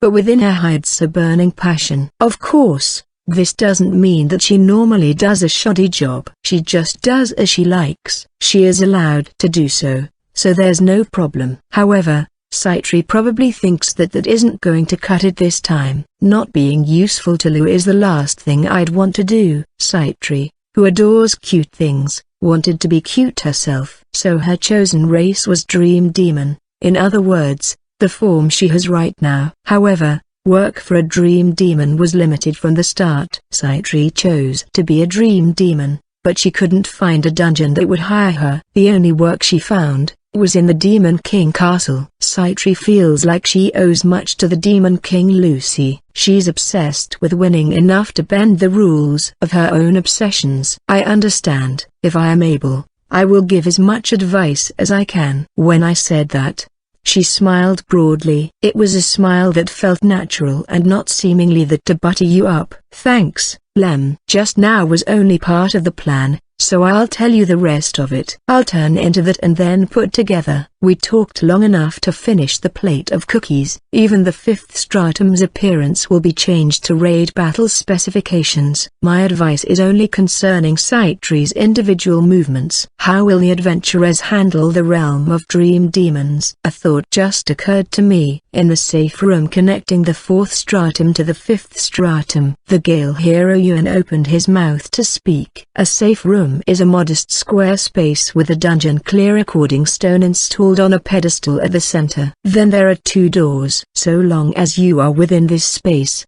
you are safe. No monster shall attack you. So goes the setting. You can also purchase avatar repair potions from the shelf in the corner of the room. The one who answered Yuan, the 13-year-old young boy with hair as green as fresh leaves, was Ariel. And what would that be, young Yuan? In the realm of dream demons, the floor boss battle is just beyond that door. Yes, when Phoenix and his allies cleared it, it was set up like that. Dream demons can be said to be monsters that are the natural enemy to those who are unable to resist. Considering that Miss Panacea isn't with us currently, there is no member that can dispel the effects of charm. The departure of the White Sorcerer Panacea from the party is the reason that Yuan was recruited into the first-ranked party. If you have any ideas, please share them with us. Yuan paused for a moment before speaking. What if we were to fire off spells at the same time that we opened the door? Everyone stared at him, mouth agape. Even I, watching them through the screen in the video room, reacted the same way. But a smile crept on my face soon after. Sure, if all you care about is winning, that's certainly one way. A strategy where you take out all the enemies before you get affected by charm. Ahaha, Mr. Yuan, thahaha. That sounds great. I'm sure it'll be fun. Wraith was holding his stomach and laughing heartily. Yuan looked offended for a moment, but that was all. It's not that funny, Wraith. I'm sure there are people among the audience who grapple with the same question. No, but hey, it really is that funny. For goodness sake. Well, let's leave it at that. More importantly, Yuan. Yes, opinions like that are important. No matter what anyone else decides, it's a great thing to be able to think for yourself about what is best. Thank you very much. Now then, think about it a little more. Why is it do you think that we didn't openly praise that plan of yours? Is it because, for a moment, Yuan was conscious of the camera? He continued in a somewhat quieter voice. It is undesirable in terms of entertainment. There is that too. Opening the door and immediately firing off spells, clearing the stratum just like that is nothing more than dull. It's just that. No, the audience has nothing to do with this. It is because it is an act that crosses the line drawn by both adventurers and the monsters. Adventurers and Monsters. Let's look at it from the monster's point of view. If they only thought purely about winning, wouldn't safe rooms actually be thought of as hindrances?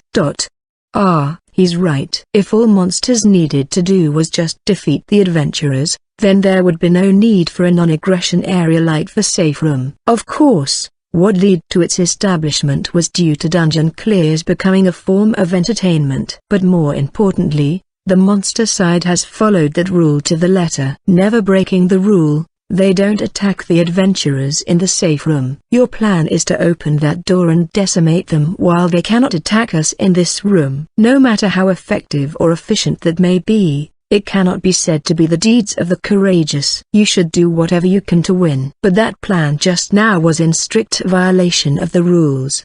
I'm sure he would have come to the same conclusion too if he thought about it. But he blurted out the first idea that popped into his head. Yuan hanged his head in shame. I'm sorry, No, it is good to have an open mind. You were just thinking of a way to progress without losing any allies, right? That is a noble sentiment. However, if you are a hero, you must think swiftly and deeply about everything. Yes, sir. Gripping his fists tightly, Yuan gives a strong answer. Well, there is something to that plan of everyone firing off their spells when they enter the room. There will probably be people who will get charmed because of the timing, but we just need to take them down quickly. Ariel gave a bitter smile to Wraith's words. It would be great if we could clear the stratum like that, or man, but I saw in Phoenix's video that this place was full of ridiculously cute dream demon babes. I don't think I can bring myself to cut them down. Man. The one talking is the warrior Hamil from the Scathach party. He's someone who feels like a friendly and cheerful brotherly character. He's a man who is constantly straddling the line between taking it seriously and not. His relaxed nature is said to be both his charm and sometimes his weakness. Ahaha, you're such a gentleman, Hamil. If they are beautiful even without makeup, all the more difficult it gets. Yes, exactly, man. So, would you like to remain here? Ariel says in a calm, but harsh voice. The smile on Hamil's face froze. No, I'll do it. I'm an adventurer, after all. Ariel smiled and laughed at Hamil's reply. Well said. All right then, shall we? After saying that, the adventurers take a step out the door. They didn't use their revival rights. 11 adventurers are invading the 5th stratum. The remaining adventurers' jobs are as follows. In the Ariel party there's the hero Ariel, the samurai Masamune, the wizard Michelle, the alchemist Louis, and the hero Yuan. The Herva party was totally wiped out. In the Scathach party, there's the hero Scathach, the hunter Suri, the magician Theo, and the warrior Hamil. The Wraith and Fran team has the hero Wraith and the destroyer Fran. Among them, those that have the magical energy to resist charm are the 4 heroes and Michelle, followed by Louis and Suri. Fitting of Masamune, Theo, and Hamil's jobs, they don't have much magical energy. I should be able to say the same for Fran, but in her case, her abilities are still unknown. I wonder if charm will actually work on a particularly strong destroyer. Welcome back, Master Tilda greeted all the maids. Dream demon magic truly is troublesome. Protecting allies who cannot cope with charm very well in a short-term decisive battle is a basic strategy. Phoenix and Co did the same as well. This is most impressive. Masamune clutches his forehead. It seems the charm is making him dizzy. Shall I report this to Pan? 1. TL note, Pan is what Michelle calls panacea. Michelle, please spare my life. Masamune is Panacea's husband, after all. I don't see the flaw, boss, said Wraith, who froze every single dream demon in his field of vision as soon as they waved at him. Having seen the Phoenix parties clear, he probably thought that it would still be effective now. These dream demons are beautiful women who don't wear a mask, have horns, bat wings, and a tail. This tends to make scenes of them receiving enough damage to defeat them hard to swallow for the audience. In that regard, Bella's ice attack, trapping them in ice, finishes them off without giving off an extreme impression. Did they change their organization? Scathach turned into living lightning with thunder domain and ran around the cafe looking interior. Within a moment, all the remaining Dream Demon's avatar scattered and turned to magical energy particles. Boasting such overwhelming oppressive power is the trademark of a hero's magic. Hey hear me out, yeah? I got nothing here. It was Hamil. Well, we defeated everyone, except for the floor boss at least, answered Wraith, but Hamil shook his head. No, not that, from the very beginning, there was nothing. I didn't feel anything. Do ya think? Seeing how flustered Hamil is, everyone strengthened their vigilance. Theo, right away, leader. By the by, I, too, have felt nothing. Now let's see, what do we have here? Fran also seems to be fine.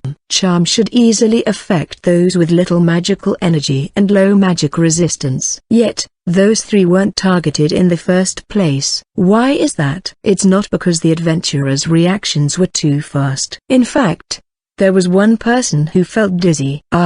Could it be? Wraith had a smile on his face, but it was different from his usual relaxed one. In the next moment, there was a deafening sound. It was the sound of metal colliding against metal. The sound that you can clearly hear resonating signaled a clash of blades. How nostalgic. Do you remember? We crossed swords like this once before you became my ally. Ariel had unsheathed his holy sword and is now crossing swords with the samurai Masamune. He slashed at his leader with his katana. His eyes were vacant, and clearly not in the right state of mind. That's most likely due to that.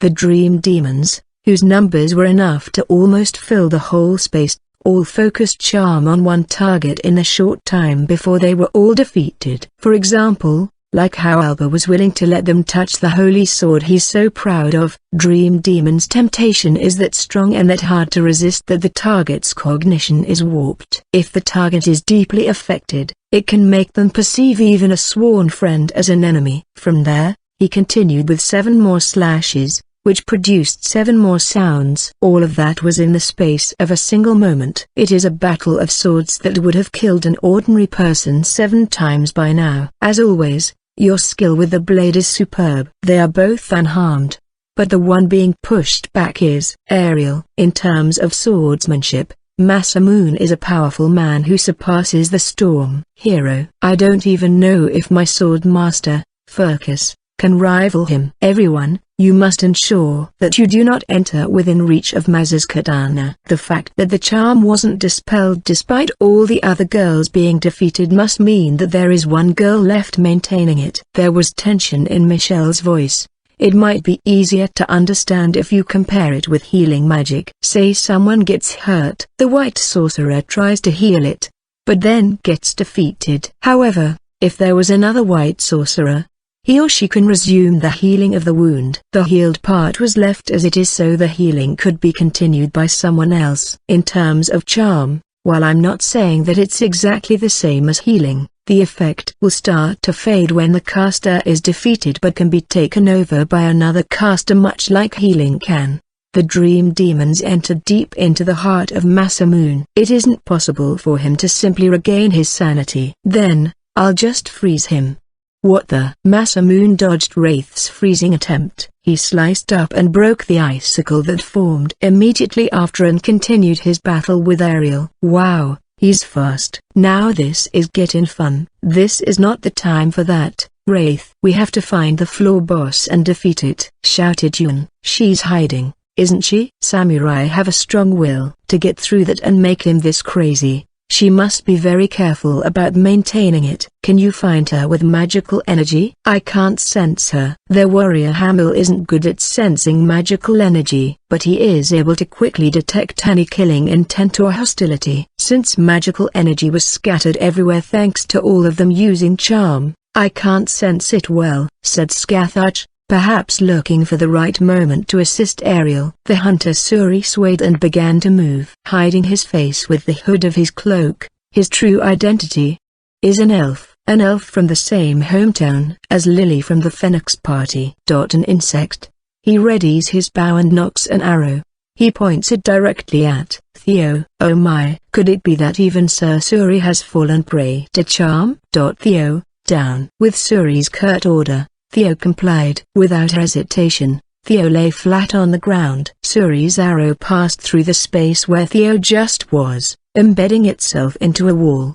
"Did you get it, Suri?" No. Thus ended the short conversation between Hamil and Suri. By the time that concluded, the thing that Suri was aiming for revealed itself. Until now, there was nothing there.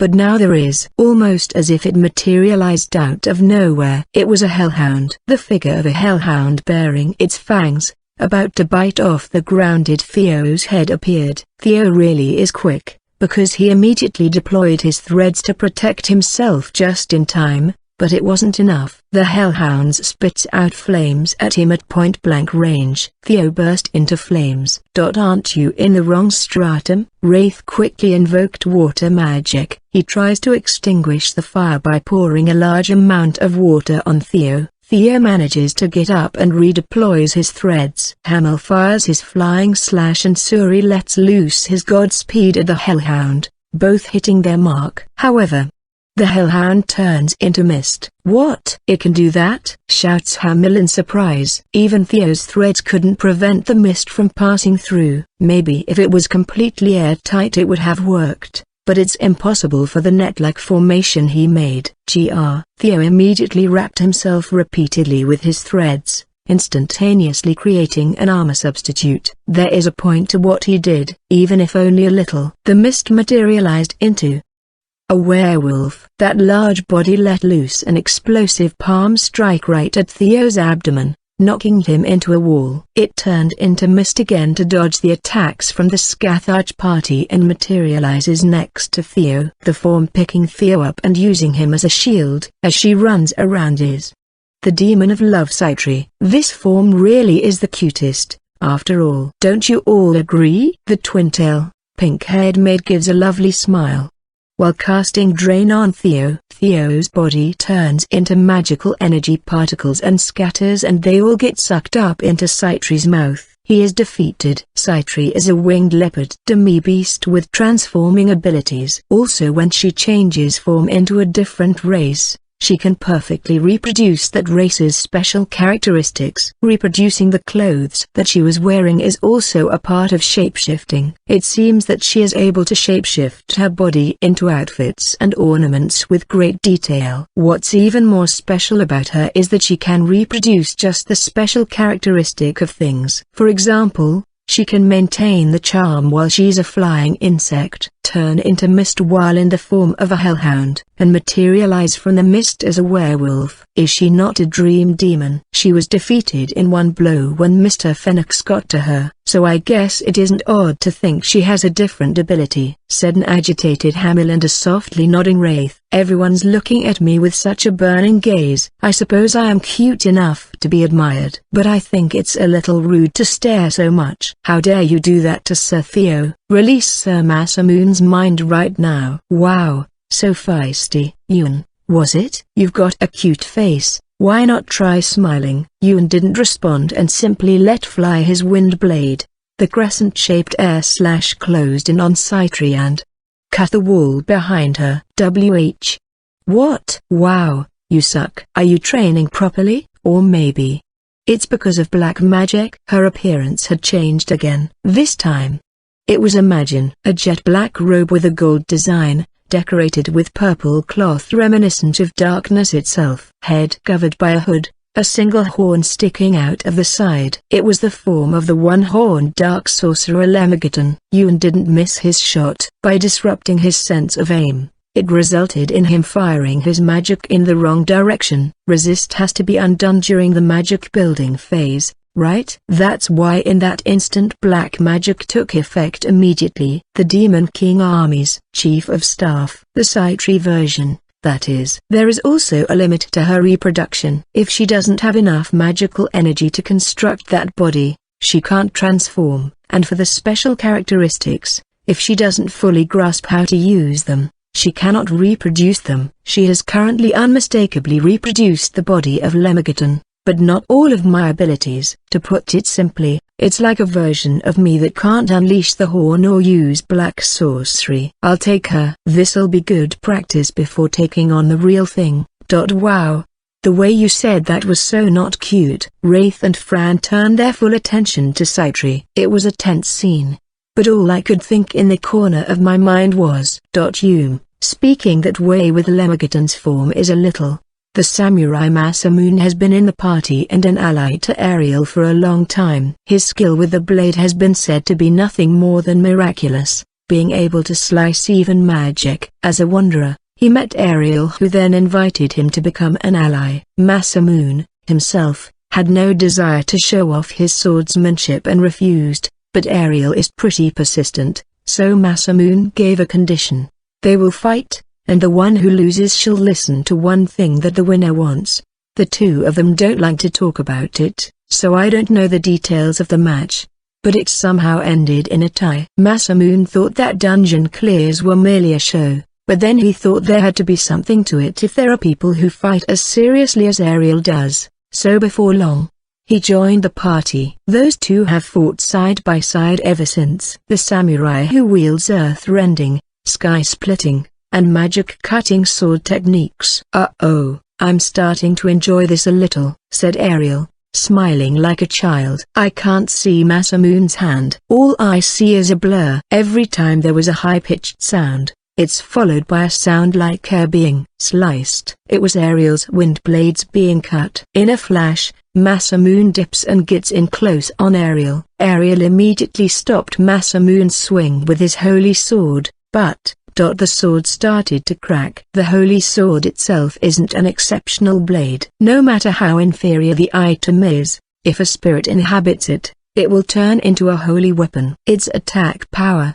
durability, magical energy flow, etc. will increase dramatically. For example, Phoenix's holy sword is just a cheap sword I got him as a graduation gift. It's the only thing a penniless 13-year-old could possibly buy. So it wasn't some top-of-the-line sword or something, but the fire spirit inhabited it and it became a holy sword. Instead of a crappy sword, it changed its appearance to a really cool shape and I was kinda surprised. So, even if it breaks, the spirit can just inhabit another weapon and turn it into a holy sword. That isn't the issue. The issue is that a weapon with the divine protection of one of the four great spirits is being damaged by a weapon that is none of that. It was different from when Phoenix's holy sword was covered with the flames of the gods, so it might be incomparable, but my fully horn-unleashed fist wasn't able to damage his holy sword one bit. Is there something more than pure strength? A katana is different from an ordinary sword. I hear that it is a weapon that specializes in slashing rather than hacking. Rather than swinging a lump of heavy metal with Herculean strength, he cuts down his enemies with a sharpened blade and skill. Now then, what to do? Ariel was having fun, but at the same time, he was also worried about what's going on behind him. With Wraith and the others. Oh, don't you have one of those, Wraith? A holy something? All the spirit contractors have one, said Saitri in Lemegeton form. I don't carry anything heavier than a spoon. Am I cute now? Ahaha, are you bitter over me calling you not cute just now? I have to say, that is kinda cute. Whoa. Saitri ducked immediately. A giant arm was swung over her head. The wall behind her was destroyed with a thunderous roar. Why are you angry? The one who attacked was Fran. The girl with no expressions is hard to read, but she certainly has a dangerous aura around her right now. I'm not angry. Fran pulls out her giant right arm from the wall and opens it to smash Saitri like a bug on top of a table. Whoa, hold on a minute. It's huge but it's fast. Saitri used black magic whirl, casting speed down and confusion at the right time, allowing her to dodge Fran's attack. It seems that black magic works on a destroyer opponent, or perhaps she's too angry to deal with it right now. Whichever way it is, what works. This is good to know. Oh, I get it. I called Wraith cute and I'm not angry. Fran clutches her previously open fist and swings it at Saitri. This time, she increased the speed, so Saitri failed to avoid it. Sigh. This is not cute. This is so not cute. It's so not cute that it hurts. I'm not sure if she's saying that about herself, but her being in the form of Lemegeton has its advantages. She is able to combine and reproduce special characteristics. In other words, She takes my appearance while having the characteristics of a normal Magian. There may be people who appear, suspecting that Lem and Lemmigan are the same person. There are already people who can sense someone with first-rate abilities and those that know. I'm a human. I can pretend to be a Magian, but if I get found out, they can link Lem and Lemmigan together, whether or not they think that I use summoning magic with the help of a magic tool. The fact is that I do. However, when Sitri changes into Lemmigan and if she shows the characteristics of a Magian, it will leave a strong impression that Lemmigan is a Magian who is good at using black magic. If she can also demonstrate that Lemmigan is a Magian that is good at close combat, it can make others think that closing in on me is a bad idea. No matter how much I am trained by focus, my own pure combat ability is no match to combat-focused jobs. That is a harsh reality that cannot be easily overcome. On top of that, I decided to become a hero who will bring victory to monsters, making people think that I am a greater threat than I actually am will be useful in attaining that victory. Fran was expressionless as usual, but her mouth was opened slightly, perhaps in surprise. Her giant fist that she swung overhead was caught by Sitri's right arm. That arm was covered in something black, and from the elbow, stuck out something sharp and black. Of course, it's all fake. In regards to what is covering the arm, it's her shape-shifting ability reproducing the appearance. The thing sticking out of the elbow is the horn of a Magian, not my master's. It seems that she is able to reproduce innate things, but how I inherited the horn is the exception of exceptions. Smashing the horn into powder, suffering for a long time to convert it and have it take root in my body using a secret technique. She admitted that she can't reproduce it, at least not right now, so the horn that is sticking out of the elbow is the horn of a Magian she knows. Even if it isn't me, Magians are a race that inherits horns in the first place. She reproduces the image of Lemmigan under the guise of having inherited a horn from another Magian. It's not like I don't like everyone. No, it's just that each person has an ideal self. If I could, I'd wanna be cute all the time. I don't care, but you're so cute. I am not cute. For a moment, Fran showed a pained expression.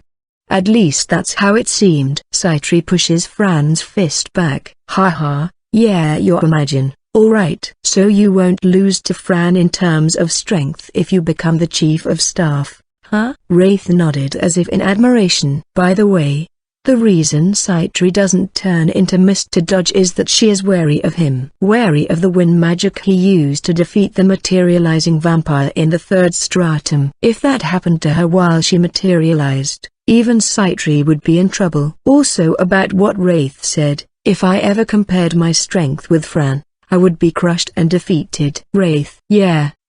Fran swung her left arm. That arm was the arm of an ordinary little girl.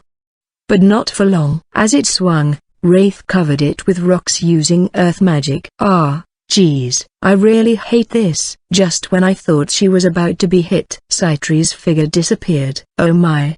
You reacted? She sounded surprised. She appeared behind Hamil and was about to hit him with her right arm. It was the magic of the time demon Agaz of the Big Four. His spatial travel ability makes him look like he traveled through time. While not hostile towards each other, Sitri and Agaz don't exactly get along. There are many times where I've seen Agaz get mad at Sitri for fawning all over her highness. She probably hates having to use his powers, but his magic is no joke. Hamil was somehow able to react to Sitri, who suddenly appeared behind him. In a flash, he turned around and used his sword to clash with her right fist. But it didn't end there. It seems that he fired off his flying slash at the same time, and Sitri's head went flying. It missed. That was close, muttered Sitri. Hamil's reaction time was fantastic. If things were normal, this would be the time where the monster had an opening to exploit and the adventurers turns the tables. More precisely, when he let loose a slash aimed for Lemmigan's neck. At that moment. Even so, there's a reason it missed. And that's because Sitri's height changed. She still looked like Lemmigan. Her right arm was the same. It's just her physique that changed. Changed back to that of the dream demon Sitri. By changing the position of her head, The attack missed. Sitri is much shorter than Lemurditon. A sweet face peered at Hamil from underneath the hood. Hey, why don't you fight for me like that, samurai? Hey.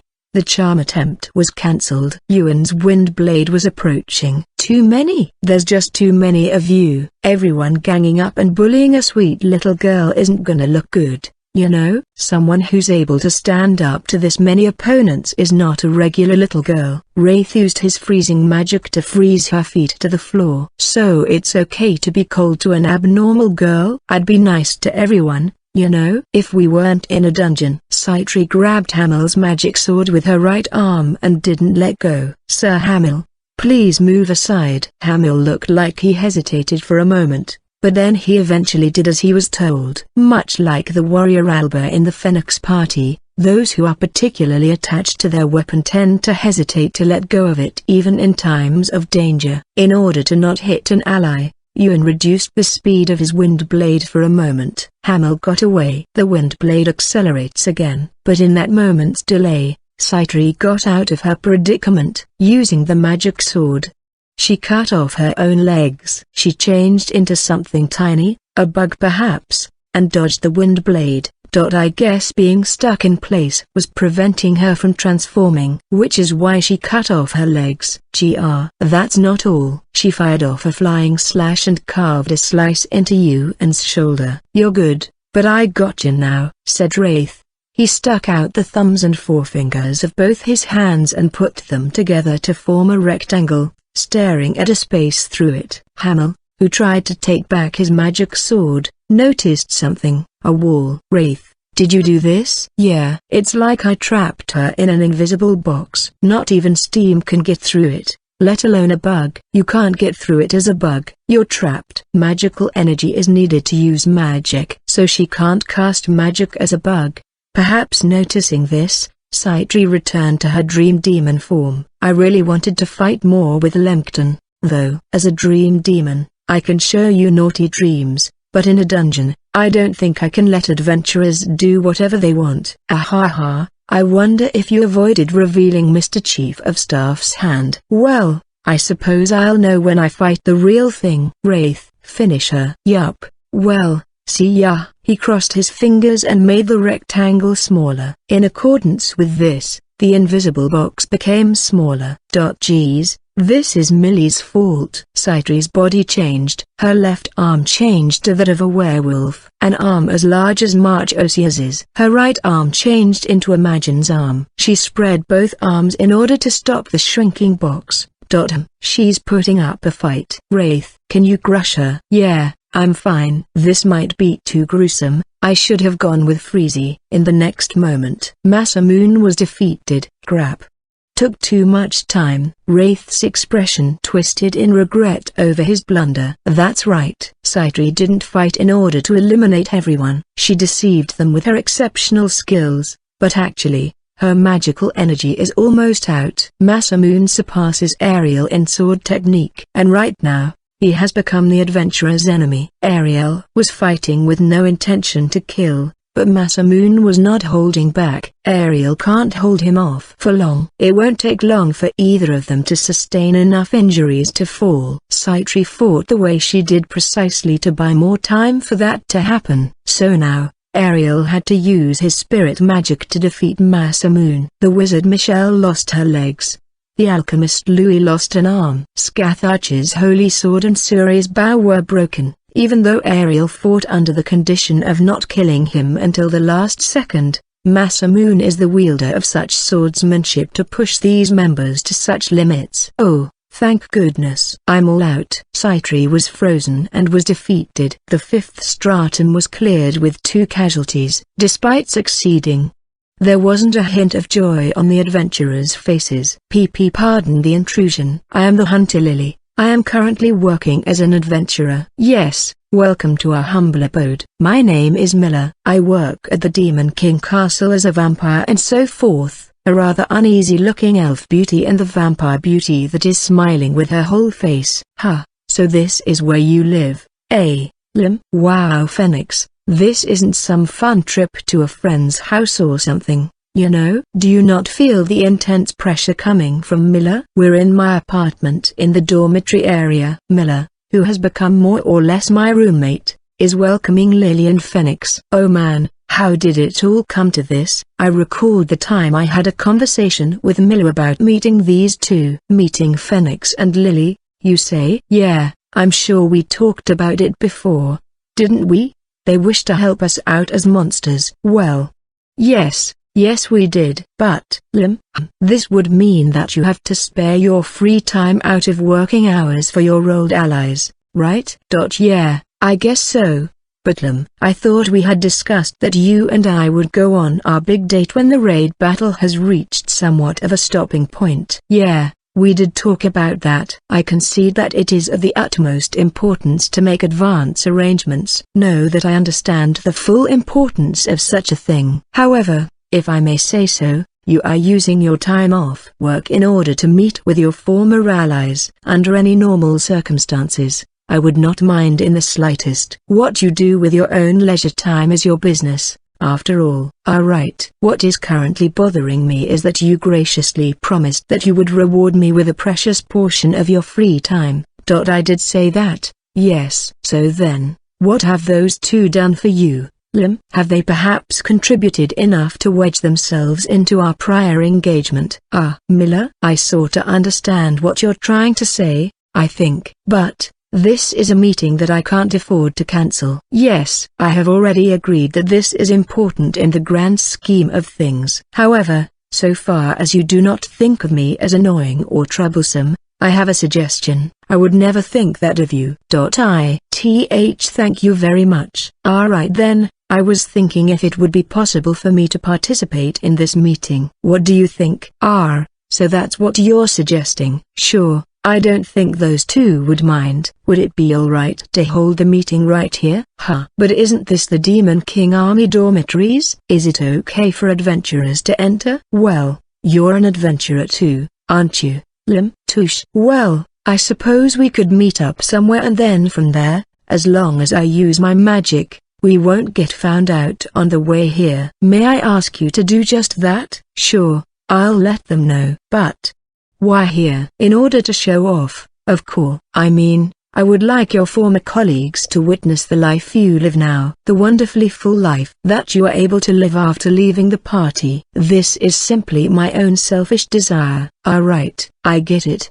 Is kinda how that went down. I have no reason to believe that Miller was telling a lie, but I get the impression that the goal was to invite Phoenix and Lily into the house all along and the logic was sorta stuffed in there afterward. She had met Phoenix once more after the 10th stratum battle, but that was it. As for my other former allies, she has only met them when she fought them as Carmela. For the time being, why don't you two come in? And with that, here we are. That's right. Please come into our home. Under Miller's guidance, we proceed to the living room. Halem, you shoulda told me that you two have already made it this far. Keep me up to date, man. For some reason, Phoenix was speaking in a hushed tone. What the heck are you talking about? I mean, you and the Miller are already living together? That's huge. We're not, and even if we were, why should I have to tell you? We really aren't living together. We just spend most of our nights together, currently. Probably, I think. In general, I don't think it would be too strange to tell a good friend about his wonderful love life. Well, I've never heard any love stories from you, so I guess we aren't as good friends as I thought. Phoenix is in passionate love with so-and-so. Or something like that would become news right away, but those are usually lies or just misunderstandings. However, Phoenix is quite popular with the ladies. I mean, it's Phoenix, after all. But we never brought up the topic amongst ourselves, nor did we ask each other about such things, until recently. At least recently, Phoenix has been clearly cheerful. I wonder if he's over the moon that his unpopular best friend has become intimate with a member of the opposite sex despite being unpopular. In the end, we're talking about the general, ordinary people. Yup. It probably, totally doesn't apply to us at all. Yup. Sure it doesn't. That should probably keep him quiet for a while. Phoenix and we're fine, honestly. No matter what the topic might be, He's a trusted friend. You wish to fight alongside us as a monster, right, Lily? Why yes. There is someone who I have to fight at all costs, so I have decided to ask him for his assistance. Is that so? By the way, what kind of connection do you have with him that you can rely on him so? Huh. Well, that's I suppose because he was someone who used to be in the same party as me. I had the opportunity to know that Lim is the Demon King Army's chief of staff. The opportunity that she is referring to is that time after the Phoenix party were repelled and I went to see them off as they were headed towards a new town. According to a plan that was led by Miller, I summoned my monster allies with my ring when I saw them off. Oh my, but if memory serves me right, also I happen to be a fan of Lam's who checked every little movement he made. Lam was driven out of the Phoenix party, was he not? Ugh. Why you are not mistaken in your understanding. I am certain that it was the warrior Alba who led the charge. Did the other three share any dissenting opinions I wonder? Of course, since you're all allies, I'm sure you did. The only one who opposed it was Phoenix, which would mean that the other two were in favor of his expulsion. Am I correct in my assumption? It is embarrassing to admit, but at that point in time, I had yet to realize Lam's true capabilities. Really? Despite having fought countless battles alongside each other all that time? Miller spoke in a gentle tone. However, each word was like a knife being thrown. Phoenix tries to say something, but in this case, he isn't the person who should be doing so. I raise a hand to stop my friend, and I open my mouth. Miller, we've talked about this before.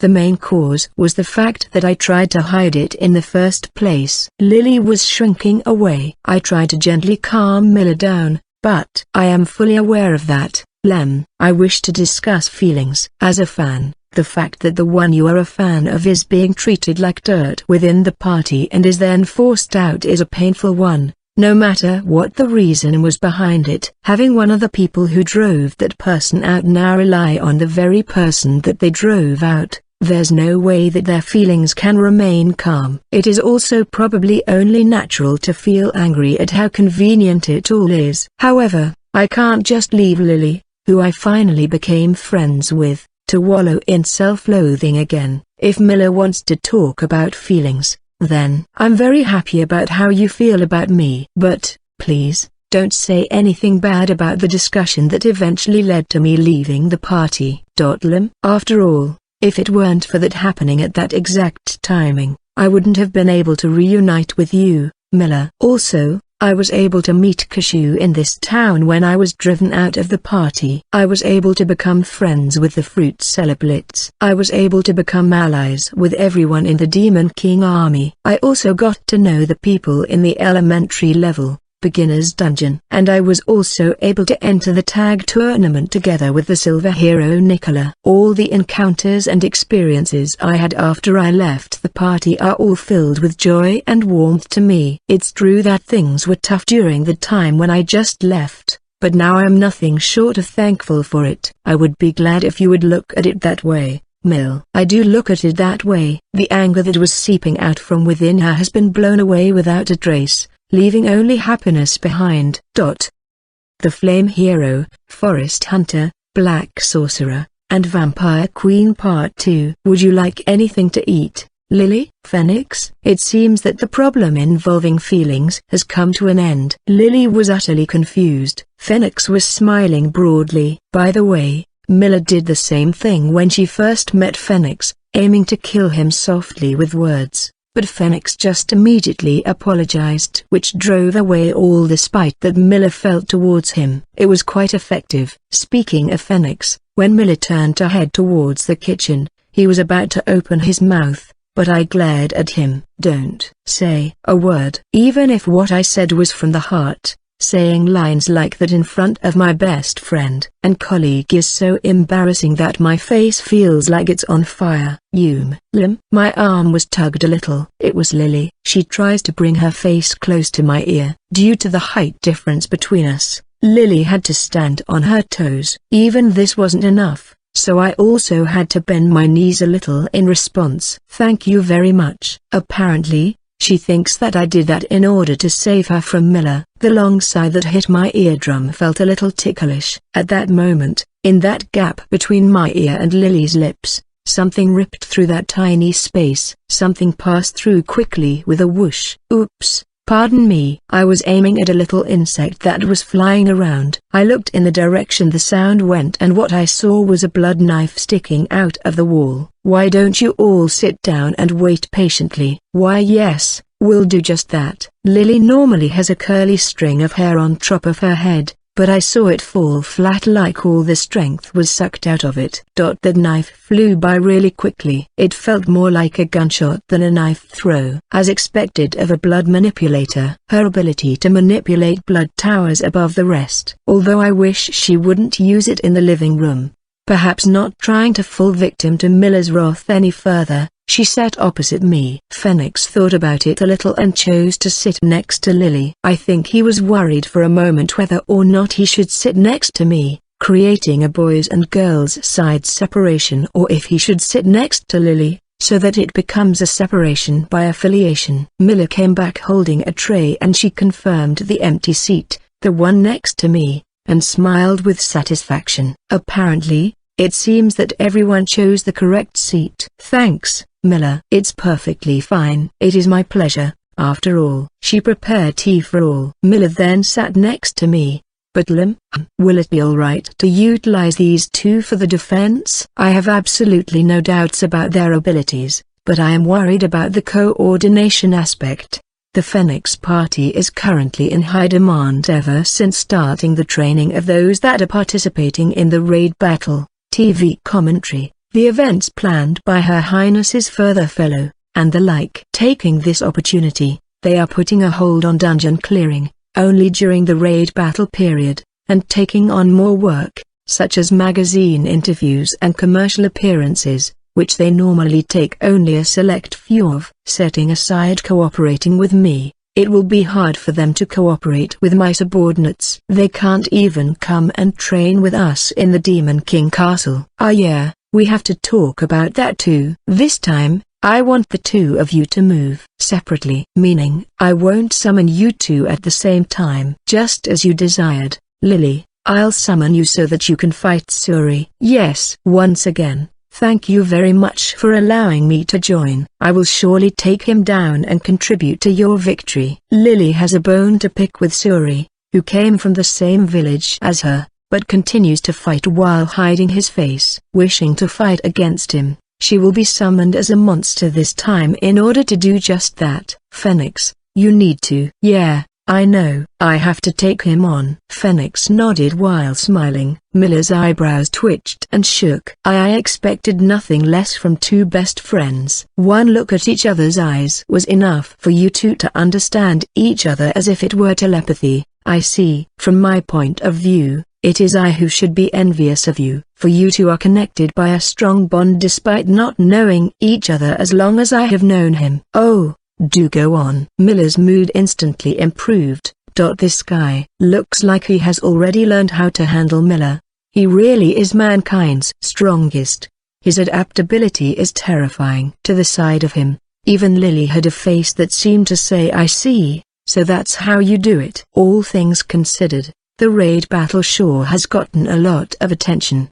The raid battle is only possible because the people's interest in this dungeon still remains since the time you were defeated. Of course, the contents of the raid are another reason for the popularity. It is difficult to be in this world where something can't become popular even if the contents of it were good. From my viewpoint as someone in the same line of business, it isn't unusual for a party that has an extremely interesting clear to only have a two-digit number of views. Fellow handled things skillfully as well. Without his plans, this probably wouldn't have become such a big, headline-making event. This may be the town where it's being held, but now everyone is on the edge of their seat to see where this clear is headed. Some people may say that if you gather all the popular parties, you will get the numbers. But the excitement goes beyond just gathering them. The more you draw in the casual crowd who are normally not interested in it, the easier it is to convey that to them. Speaking of which,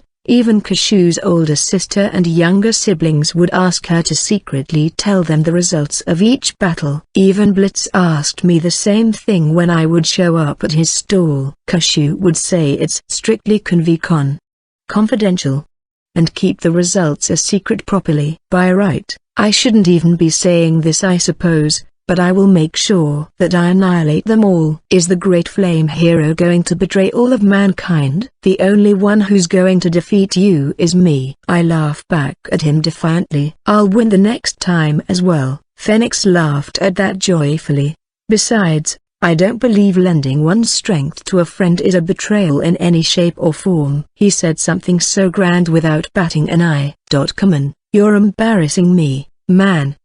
Your face is red. No, you got it all wrong. Lam has always been like this. Oh please, do tell me more about what Lam was like as a child. Miller's eyes sparkled with hungry curiosity.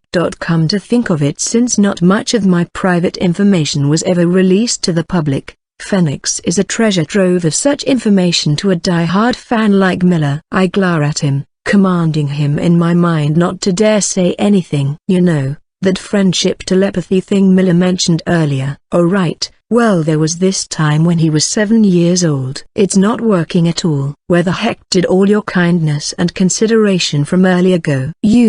Let's clear up the main issue first. I try to continue the discussion, somewhat forcefully. Miller looked a little dissatisfied by that, but she didn't interject. Assuming they get to the 8th and 9th strata, how should we mobilize? Well, at the very least, let's talk about the best timing to summon Phoenix and Lily. I've spoken to the person in charge of that stratum, but I still think it would be better if you met face to face at least once. Why yes. Is she fine with that? Yeah. Interesting. A forest elf who has fallen to the dark side, she said. And now on to Phoenix. About summoning you. I can do it. Phoenix wasn't surprised in the slightest. I knew you'd find a way to do it. Even though I did say that I would find a way to gather enough magical energy in a short period of time to summon the flame hero.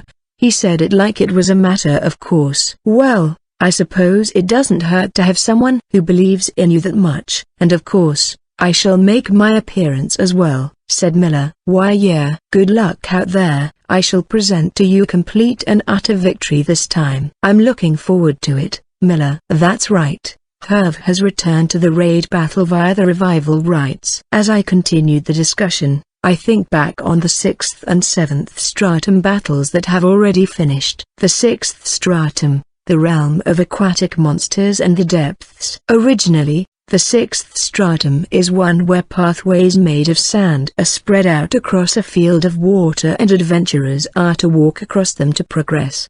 They will be assaulted by merpeople, fish folk, and aquatic demi-beasts from beneath the surface of the sea. In addition, the sand pathways are spread out like a maze and it becomes difficult to choose the correct path while dealing with all the monster attacks. If they choose the wrong pathway, they'll be stuck in the worst scenario of coming up to a dead end while being pressed by monsters behind them, all while there is no escape because there is nothing but sea surrounding them. This time, that has been greatly renovated. The largest change is the pathways. No, that's not exactly right. I should probably say that the whole field has changed. Until recently, the sand pathways spread out on top of the ocean, but in the new 6th stratum, the sand pathways go through the sea itself. It's like that place that I've been to before, that aquarium place. It's very similar to those tunnel-like passageways where everything but the floor is made of glass. Rather than giving the sense of walking through the insides of an aquarium,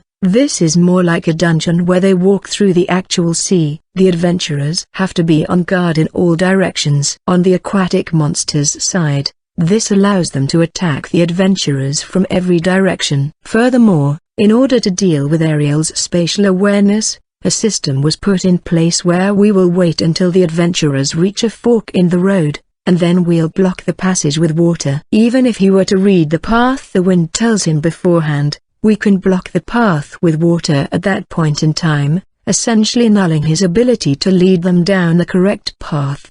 The idea of the monster enthusiast floor boss, the ruler of the water's Viper, has been evolved. However, in terms of results, not a single adventurer in the group was defeated. The MVPs in this battle were mainly 5 people. First is Ariel and Ewan, who both deployed a wind wall on the surface of the wall of water along the passageway. With this, they have effectively cut off the surprise attacks that could have come from any direction. The monsters would have to go through a process of destroying the wind wall if they want to reach the adventurers, and by the time they achieve that, the adventurers are already ready to intercept them. Of course, this is within our expectations. In the process of traveling down the long passageway, the 2 heroes will be constantly consuming their magical energy. That alone is extremely beneficial for us in the battle. What we didn't expect was what Wraith and the revived Herve would do. The 2 of them willingly jumped out of the passageways, right into the sea. Wraith did it in order to look for the correct route from the outside, while Herve jumped out in order to fight all the aquatic monsters. The monsters of the 6th stratum were thrown into chaos. Wraith put his water magic to practical use by creating an area around him where water cannot enter, but Herve simply freed Dove. Just like that, she crushes the fish folk. One swing from her fist caused the monsters to explode. Despite being underwater, she would pluck the arms off of a giant octopus or squid demi-beast until they are defeated, and when she is surrounded by weapon-wielding mermen, she decimates them all. The sea monster Fornuis appeared in front of Wraith, who was searching for the correct path. He is a shark demi-beast who boasts a size as large as a high-rise building, a monster who can understand human speech. Wraith intercepts him with wind magic and water magic, but Fornuis takes them head-on and just keeps approaching Wraith. That large life form almost bit into Wraith with sharp teeth. Someone hit him from the side. It was Fran. When she saw Wraith getting attacked, she busts through the wind barrier created by her allies and jumped into the sea. Propelled by her massive right arm, she reaches Fornuis and punches him. It was an attack that could have caused a tidal wave. Fornuis's upper half shook as he was hit. However, he has worked in service of the Demon King Castle since the time when my master was on active duty. He's used to strong people and powerful attacks.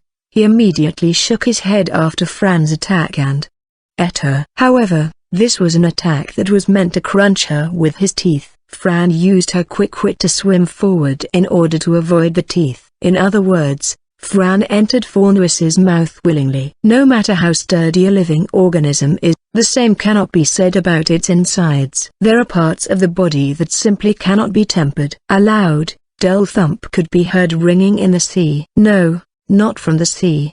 The sound came from Fran hitting Fornuis from within him. He still tries to drown Fran by swallowing a large amount of water. Or perhaps he was trying to spit her out. Either way, it didn't go well for him. Wraith froze the area around his mouth. The water hero wasn't trying to save his childhood friend, rather he believed that she could defeat the enemy from within. And his belief became reality. Fornuis's belly burst open as Fran emerged from there. These 2 10-year-olds, with their abnormal attack power and adaptability as well as their mutual trust in each other, have defeated Fornuis. No. This has nothing to do with their age. Those 2 are just strong. Plain and simple. After that, Wraith returned Fran to the passageway and confirmed the correct path. Ariel and Ewan consumed a large amount of their magical energy protecting their allies as they reached the floor boss area. A fleet of something mysterious navigated in the sea towards them, but Herve destroyed them all single-handedly. In the floor boss fight, Scathach, who had been conserving his magical energy up to that point, unleashed a maximum strength lightning strike, defeating Viper's subordinates. There were some who were on the verge of defeat, but with so few numbers, the adventurers broke through in the end with no casualties. In regards to the results of the battle, Fornuis said, "It appears I have more training to do," calmly, and laughed. The beautiful mermaid Viper said, "How vexing. I've run so many simulations, yet that insane group just fine. I shall teach them to fear the deepest darkest depths next time." With a burning passion for revenge. That reminds me, back in the present, in the living room, the discussion had reached a stopping point. an opportunity which Lily used to interject. That 7th stratum battle was quite surprising, she said as she graciously carries her cup to her lips. Yeah, we were surprised as well. We knew it'd be tough, but we didn't know it would be that bad. The 7th stratum, the realm of sky and steep trials. Pathways spread out in midair, while birdmen and monsters who had wings from the start would assault the adventurers. If this was all there was to it, it would simply be the sky version of the 6th stratum, so of course, it has its own unique characteristics.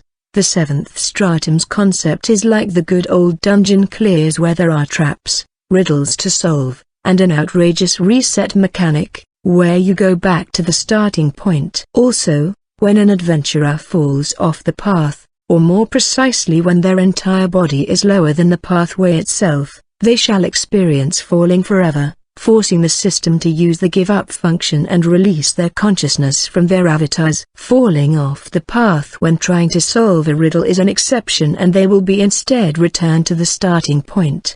The revival rights they attained from clearing the 2nd stratum were used on Yuan. The revival rights they attained from clearing the 4th stratum were used on Herve. We've made them use all of their revival rights so far. To think that the 7th stratum that we labored so hard for would be so easily cleared. With the revival rights they attained from the 6th stratum clear, they revived Margaret. The Herve party's summoner and heir to a large company, the pure-seeming woman with a gentle demeanor, warm smile, and serious attitude.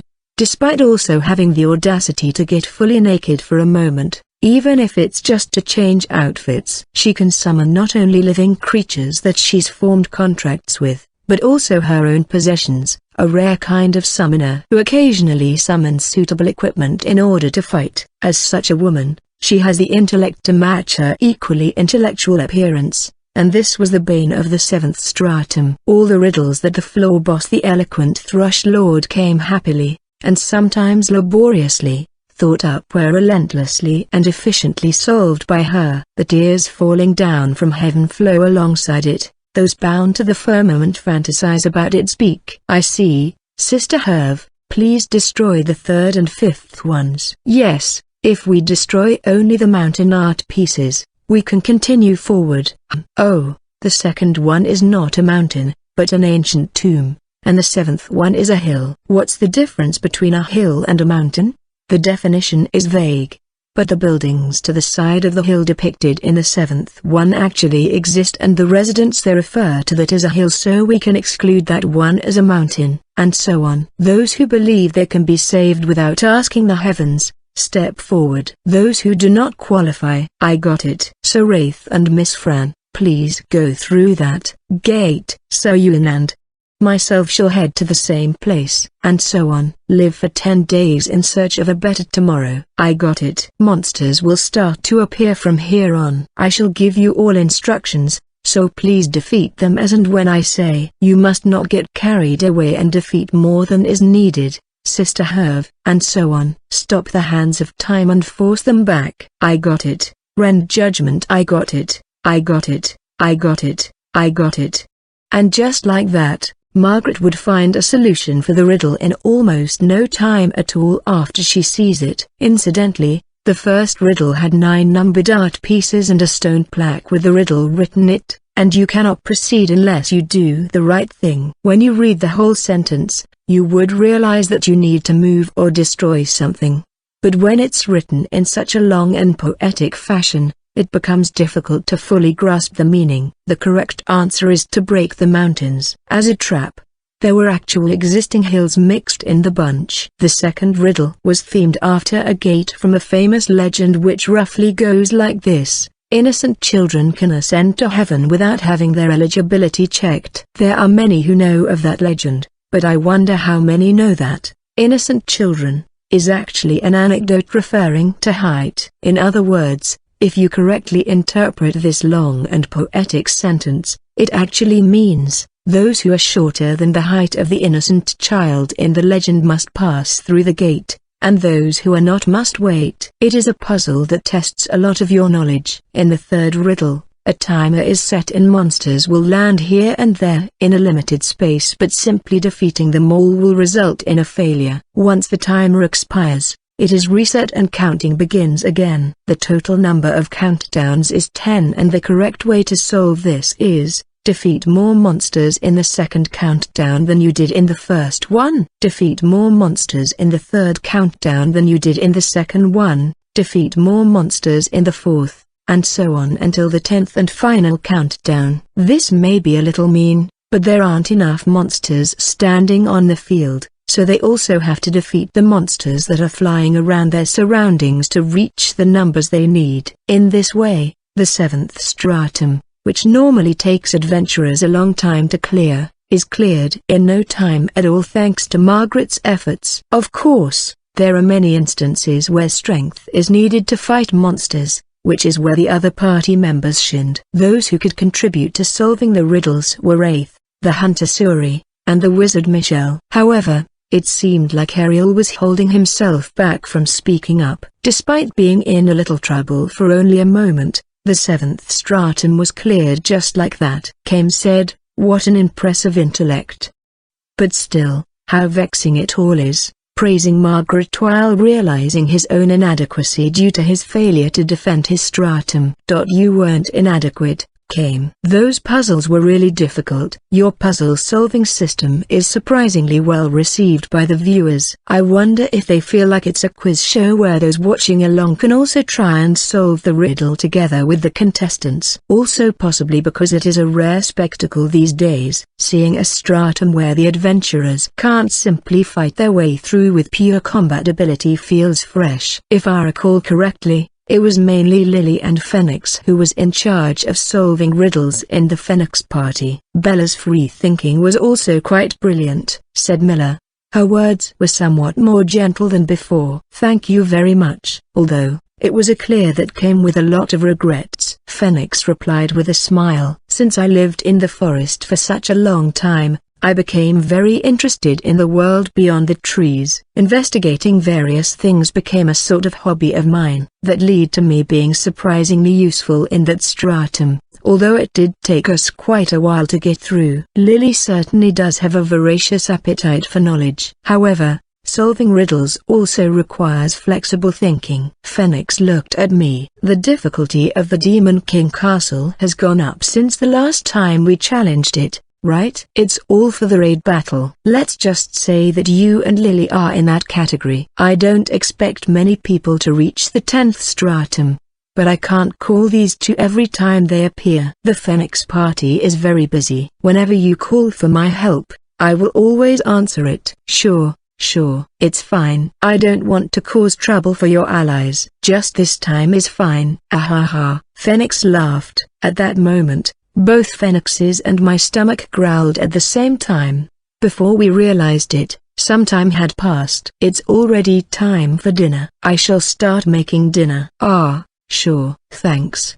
If it pleases you, would you two like some as well?" In all honesty, I actually bought enough ingredients for all of us. "If that's the case, then I would gladly accept." Then I will as well, if it isn't too much trouble." Hearing Phoenix and Lily's positive replies, Miller smiled broadly. "Shall I help you with the cooking?" "Oh my, thank you very much." "Do you cook, Lily?" "During trips in between towns, Lark and I would be in charge of cooking for the others." "If you don't think I'll be in the way." Miller's whole body shook. That means that you've been serving Lim handmade cooking for years." Lily was flustered. The curly hair on her head was flapping frantically. "I've actually been curious about it for a long time." "Does it respond to her emotions?" "Her hair, I mean. Just how does that work? Or am I just seeing things?" "And not at all. It's not like I served them individually. I prepared food for everyone in the party to eat." I can almost see flames flickering in Miller's surroundings. "Please cook with me. Also, if you happen to know Lem's favorite flavors and cooking,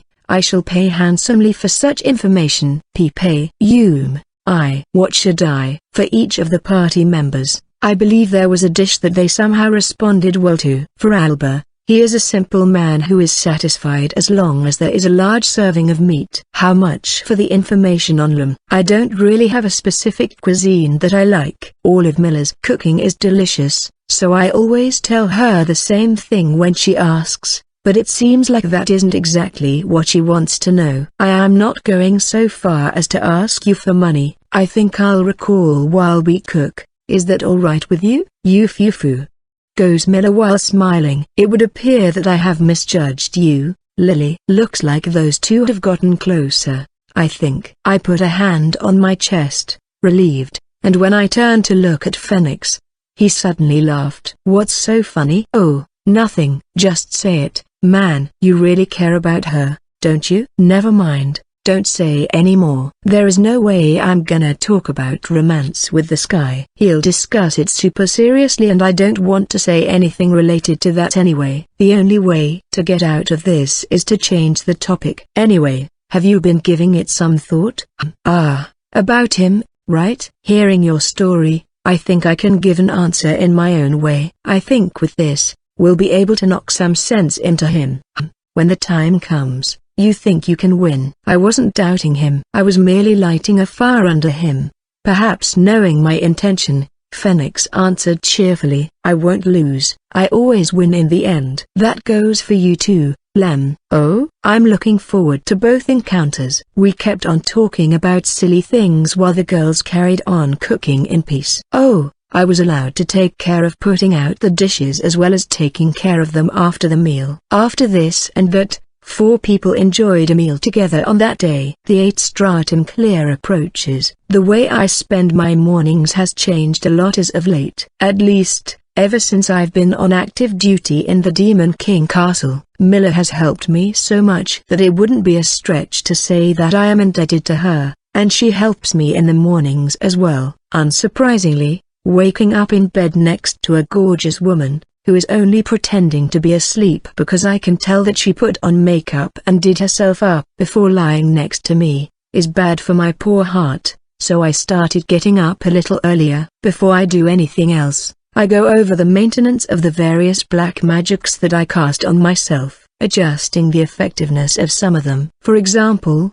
the spell that shoves a blank space in between your thoughts is very troublesome when I'm awake, so I concentrate it when I'm sleeping. Something like that. As a part of my training, I am always casting black magic on myself. Magic doesn't simply improve the more you use it, but the part where the organ that produced magical energy is used is trained up. It grows very steadily, but it definitely is getting stronger. Using up my magical energy while sleeping is mainly for the purpose of strengthening my magical energy organ. Next, I check on the horn that was handed to me by my master. Magic horns store magical energy, compresses it, and purifies it. Speaking of its efficacy, it is tremendous enough to even interfere with the laws of physics. Ever since the Phoenix battle, I have been giving a larger portion of my magical energy to be stored in the horn. Alright. Not bad. Check complete. Condition is good. I get off the bed and gently open the bedroom door. When Miller sees me waking up, she looked a little disappointed but then smiled. Good morning, Lem. I also smile naturally. Good morning. Why not sleep a little longer? Haha. I thought I'd go for a run. Is it Ambersa's again? Miller puffed up a cheek, pouting. It is precisely because her mature womanly allure falters occasionally, showing childish gestures, that makes her loveliness stand out. Hey, hold on, Faraz is there too. Okay. What started all this was my desire to get along with my 3 subordinates, that is, my new allies. What I mean by that is that I want to build a strong, trusting relationship between us, rather than becoming good friends or having them stick to me all the time. For adventurers, the hero is essentially the leader. They can't form a party without a hero. They are like the protagonists in a clear, but this doesn't mean they can do whatever they want. Adventurers are people too. There are bound to be those who dislike the person giving the orders. A party disbanding due to bad relations is unfortunately not uncommon. The Minotaur Faraz, Ambersa's who has unicorn blood in her, and the Lamia Botis. I am now the boss of these 3. If the boss gives an order, the other three have to follow it to the letter. In terms of a party, it feels like when it is just newly formed. Like in the mock battle with the Ellie party, led by the undefeated hero Ellie, you can put on a coordinated performance by fighting exactly according to properly defined roles. However, if you were to say that that was enough, I would say otherwise. Of course, I don't want to overstep if they don't want me to. Well, whatever. It is important to mingle with your pig subordinates, keeping their morale high and preparing an environment that allows them to demonstrate their best performance can be said to be the duty of those in charge, said Miller, very convincingly. The Demon King Castle is the best because of the vampires who work together well and are in high morale, and the werewolves who all call each other brother and stand side by side. All I'm doing is going on a run together with them, though. I actually heard from Faraz, I essentially call my subordinates by their dungeon name, that he was doing some morning runs so that he could memorize the topography of the neighborhood.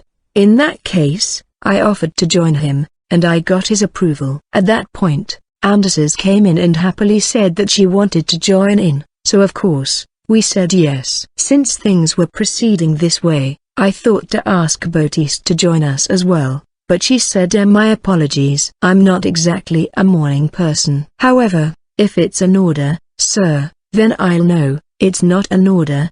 Don't worry about. I said in response, so she isn't joining us. You're naive, Lem. You never know what life will throw at you, you know. I see. I'll try to be careful. Yes, have a pleasant run. I shall make breakfast and wait for you. I've finished getting ready for the run and was sent off with a warm smile. I feel like I'm being followed by a vampire's demi-beast, but maybe that's just my imagination. When I went out, Faraz was there waiting for me. Seeing me, he bowed his head slightly. My subordinates know about my true identity. As for being human itself, those at the Demon King Castle have known about it since I was employed, and I thought that my subordinates should have a good grasp of their boss's abilities, just as it was important to correctly grasp their abilities. Having the wrong idea that I have the stamina of a Magian despite only having the stamina of an average human is beneficial for the enemy, but not so much for my allies. Morning, Faraz nodded. He's not very good at conversation. He feels like a completely different person when he puts on a mask, so it works out somehow. Well, shall we go?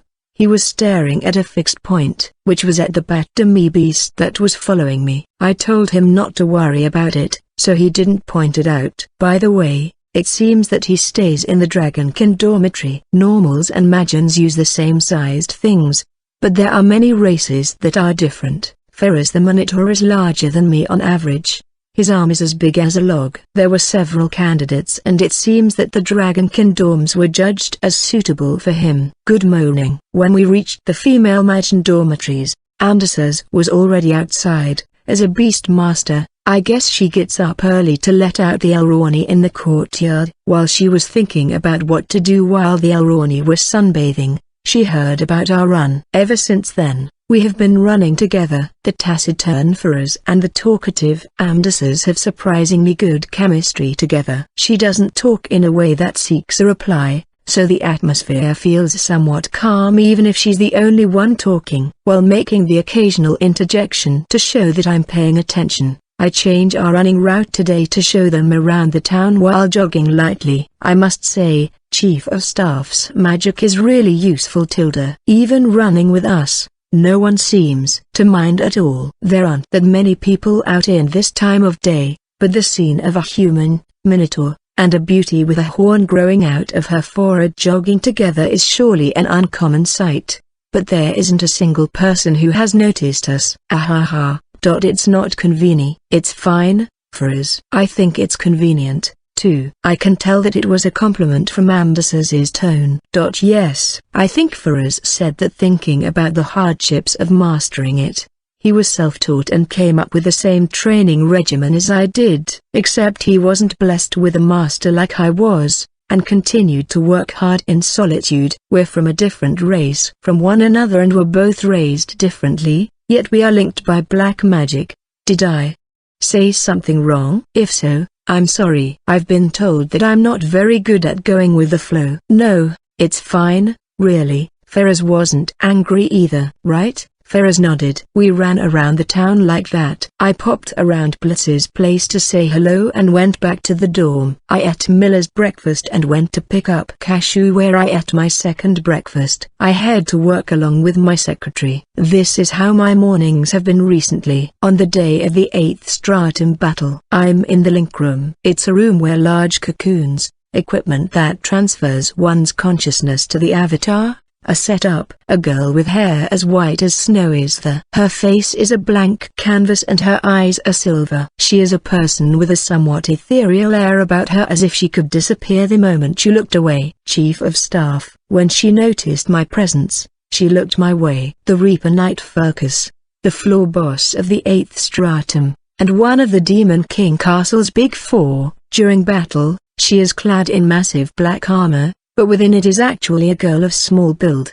Do you need me for something? A monotonous, tonally flat voice. It's not that she's disinterested. That's just how she is. No, I just came here to wish my master good luck, as your student. Saying that, her eyelids raised a little higher than usual, and then she nodded. Somehow, she seems to be in a good mood. Good work, disciple. She didn't just help out with the revival of the elementary level beginner's dungeon, she also trained me with the blade. Even when we came back, we continued my training, and even though it has only been a short period of time, she is another master to me, a master of magic and a master of the sword. I was blessed with both. Good luck out there. With a slight nod, she opens the cocoon. Before entering it, she looks back at me. That reminds me, I heard from Carmela. From her? What did you hear? By accomplishing something great, she got a reward. I guess this is about the date I promised Miller. Since Miller managed to take out 4 of the adventurers in the 3rd Stratum,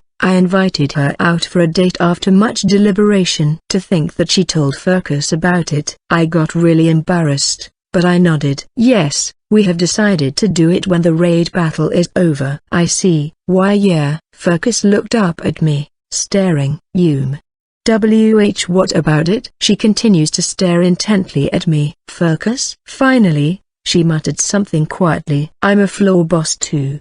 Yes, I'm counting on you. My reward? I knew it. I was shocked for a moment, but she is my master. This shouldn't be the same as the discussion with Miller. A master seeking a reward from her student is a little strange, but without thinking too hard about it, I am the Demon King Army's Chief of Staff. In other words, her boss. Rewarding a subordinate who has achieved something great is not a strange idea at all. There is a restaurant that I frequent often. I'll treat you to a meal there, where you can order as much as you want as a reward. How does that sound? Furcus gave a big nod. Well done, my disciple. Also, my boss. I can't say that I'll treat her any time she wants just because I'm indebted to her. And that's because, despite Furcus' small frame, she's a far greater eater than one can imagine. In the Demon King Castle cafeteria where the staff eats for free, there is a limit put in place where one person is only limited to one portion. If that wasn't put in place, she would consume everything. If I were to casually say I'll treat her to a meal, my wallet will be drained within that day. However, if it can raise her morale even by a little bit, I won't regret it. Lem. She calls me by my name. There is meaning in calling me that way. For example, she is referring to me not as the Chief of Staff and the Big Four, but as a student and his master. Yes, watch closely, she said, and then entered the cocoon. Not long after that, the cocoon on the opposite side opened up and the armored figure of Furcus stepped out. Without looking at me, she heads over to the recording stone, touches it, and transfers to the 8th Stratum. I look at the spot where her back was a moment ago and nodded. Yes, Master. Observing is also training, right? Training doesn't just involve moving the body. Observation is also extremely important. I hurry to the video room. The 8th Stratum, the realm of military might and duels. Originally, the 8th Stratum is a stratum where you will see 2 doors the moment you enter it. The party must divide itself to enter both doors. 3 people to one side, 2 to the other. On the other side of each door is a single dragonkin that one of each group must fight alone. If they win, they get to proceed. If either group defeats 5 Dragonkin, they will arrive at the floor boss. This time, the number of doors has been increased to 4. The adventurers will be instructed to split up into groups of 4, 3, 2, and 2, respectively. This way, the number of people required matches the remaining members of each party. They are free to mix and match how they please, but in the end, it's easier to coordinate by sticking with your party. That is in fact how they ended up splitting up. The Ariel party, the hero Ariel, the wizard Michelle, the alchemist Louis, and then hero Ewan. The Herva party, the hero Herve and the summoner Margaret. The Scathach party, the hero Scathach, the warrior Hamil and the hunter Suri. The Wraith and Fran team, the hero Wraith, the destroyer Fran. Dragon can possess a strong body and hard scales. In ancient times, a dragon species that was impressed by the martial arts used for slaughtering dragons took on the form of man in order to learn how to do the same. Or so the story goes. There are those who can use breath attacks, but a lot of them fundamentally have the spirit of a true martial artist. They prefer fair and square, one-on-one matches. So, many Dragonkin are one-on-one martial artist athletes. Since dungeon clears tend to be many versus many battles, it doesn't suit them. In the Demon King Castle, preparing one-on-one fights solves that issue. Those who aren't fussy over one-on-one fights and simply want to fight strong opponents will fight alongside Furcus in the floor boss battle. These are the Dragonkin that helped out in the 10th Stratum battle. Ariel seemed relaxed. Herve was delighted. Scathach looks calm. Wraith looks excited. Each party's leader led the way, opening the door. The room was rectangular, and as soon as all the members entered through the door, it closed behind them and locked itself. Guarding the door and stopping their progress is an armed Dragonkin. The adventurers have to take him on alone. You have done well to come this far, intruders. A slightly unique series of one-on-one clear and defenses begin. Dragonkin are an outstanding race. Even a group of ordinary adventurers don't stand a chance against them. However, as proven by their actions up to this point, each of their ranks themselves tells us that each and every adventurer here is far from ordinary. The alchemist Louis is wielding a warhammer. When he swings it, it grows in size every time he hits or grazes the floor, depending on his swing trajectory. The floor is disassembled and the materials used wrap around the hammer. Alchemy is a general term for the attempt to refine all things. It's not just for things like turning a pebble into gold. For example, a blade that needs to cut well will have its sharpness sharpened. A blade that needs to keep on cutting will have its durability improved. It is a technique that brings whatever it is closer to total perfection. Putting that to practical use, Louis goes to a place of battle. He creates weapons and armor from what is in the dungeon, strengthens them, and fights. It is rare for an alchemist to use smelting, disassembling, and fusion, which was originally for refining objects, for battle. The Dragonkin crosses his arms to intercept the downward swinging warhammer. He probably thought that he could endure it, and he was right. He wasn't pushed back. But that was the first blow.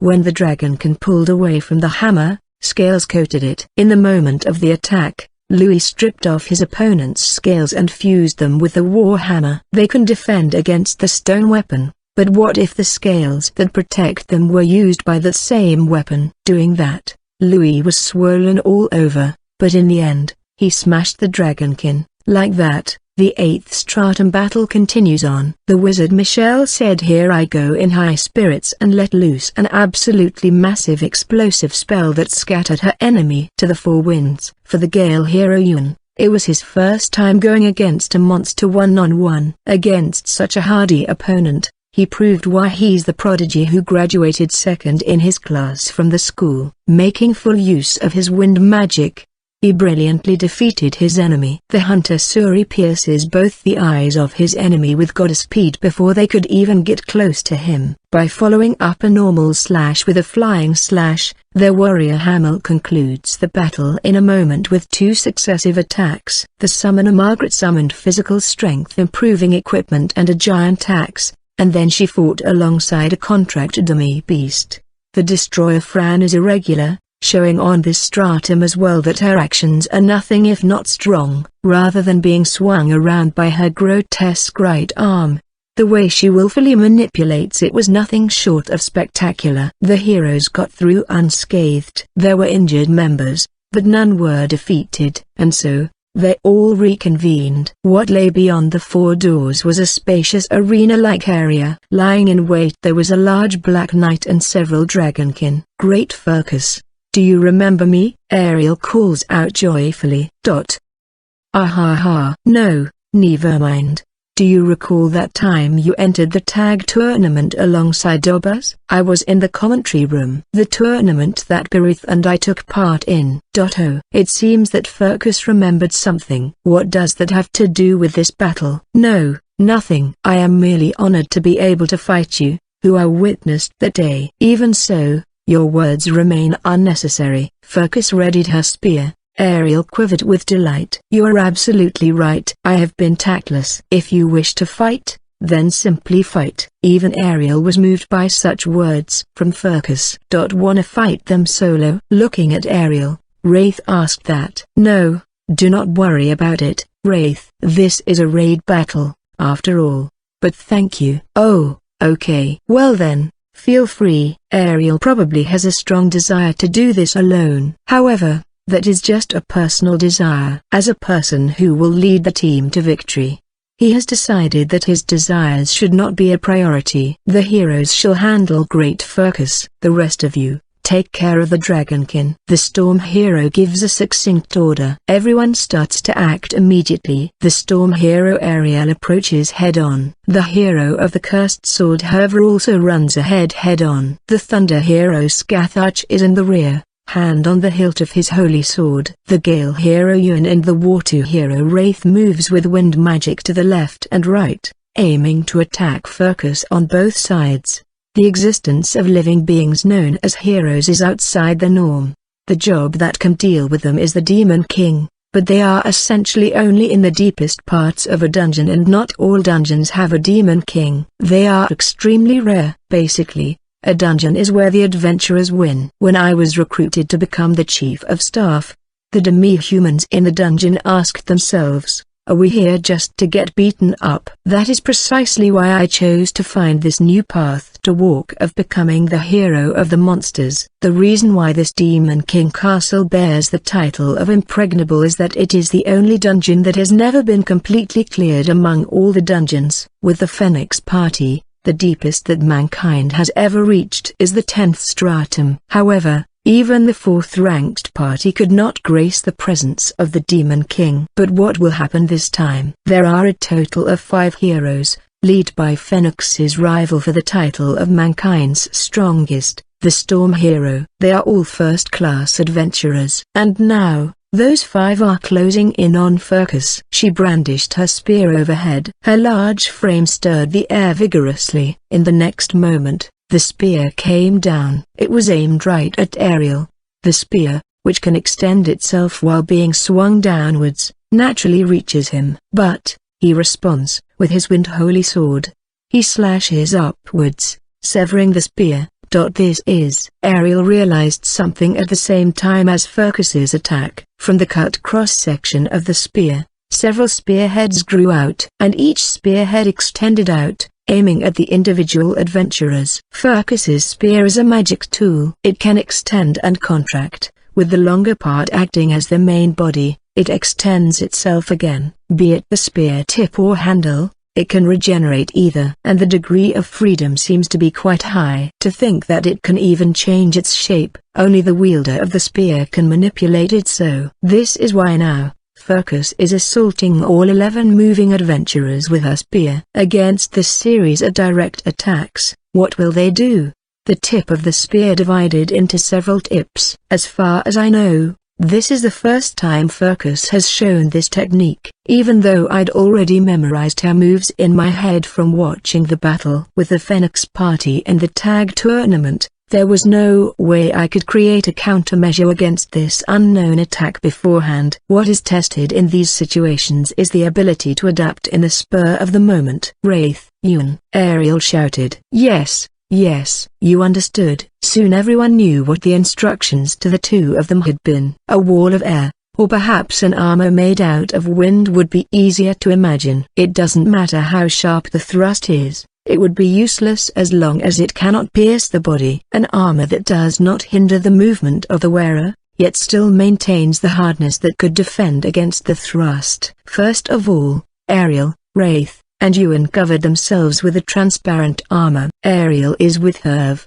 Michelle, Scathach. Wraith is with Fran, Margaret and Hamil. Ewan is with Louis and Suri. They seem to have promptly divided their responsibilities into the front, right and left sides. The spear divided and extended just like the roots of a tree. Those who have the means to cut it did so, even though it had the ability to extend the several spearheads. It's focused brain that is executing this. Even the fact that she can control the spear while tracking the movements of 11 people is already extraordinary. So, even if the spearhead splits further, the precision of its manipulation will decrease significantly along with each additional spearhead. Then, rather than being wary, the plan is to just deal with the threat right in front of our eyes. The wind magic user's handling of the situation was close to perfect. But it's not perfect enough. The alchemist Louis's main weapon is a warhammer. He swung his weapon to crush the extending spear, but the spear changed the trajectory of its thrust as if it had expected it.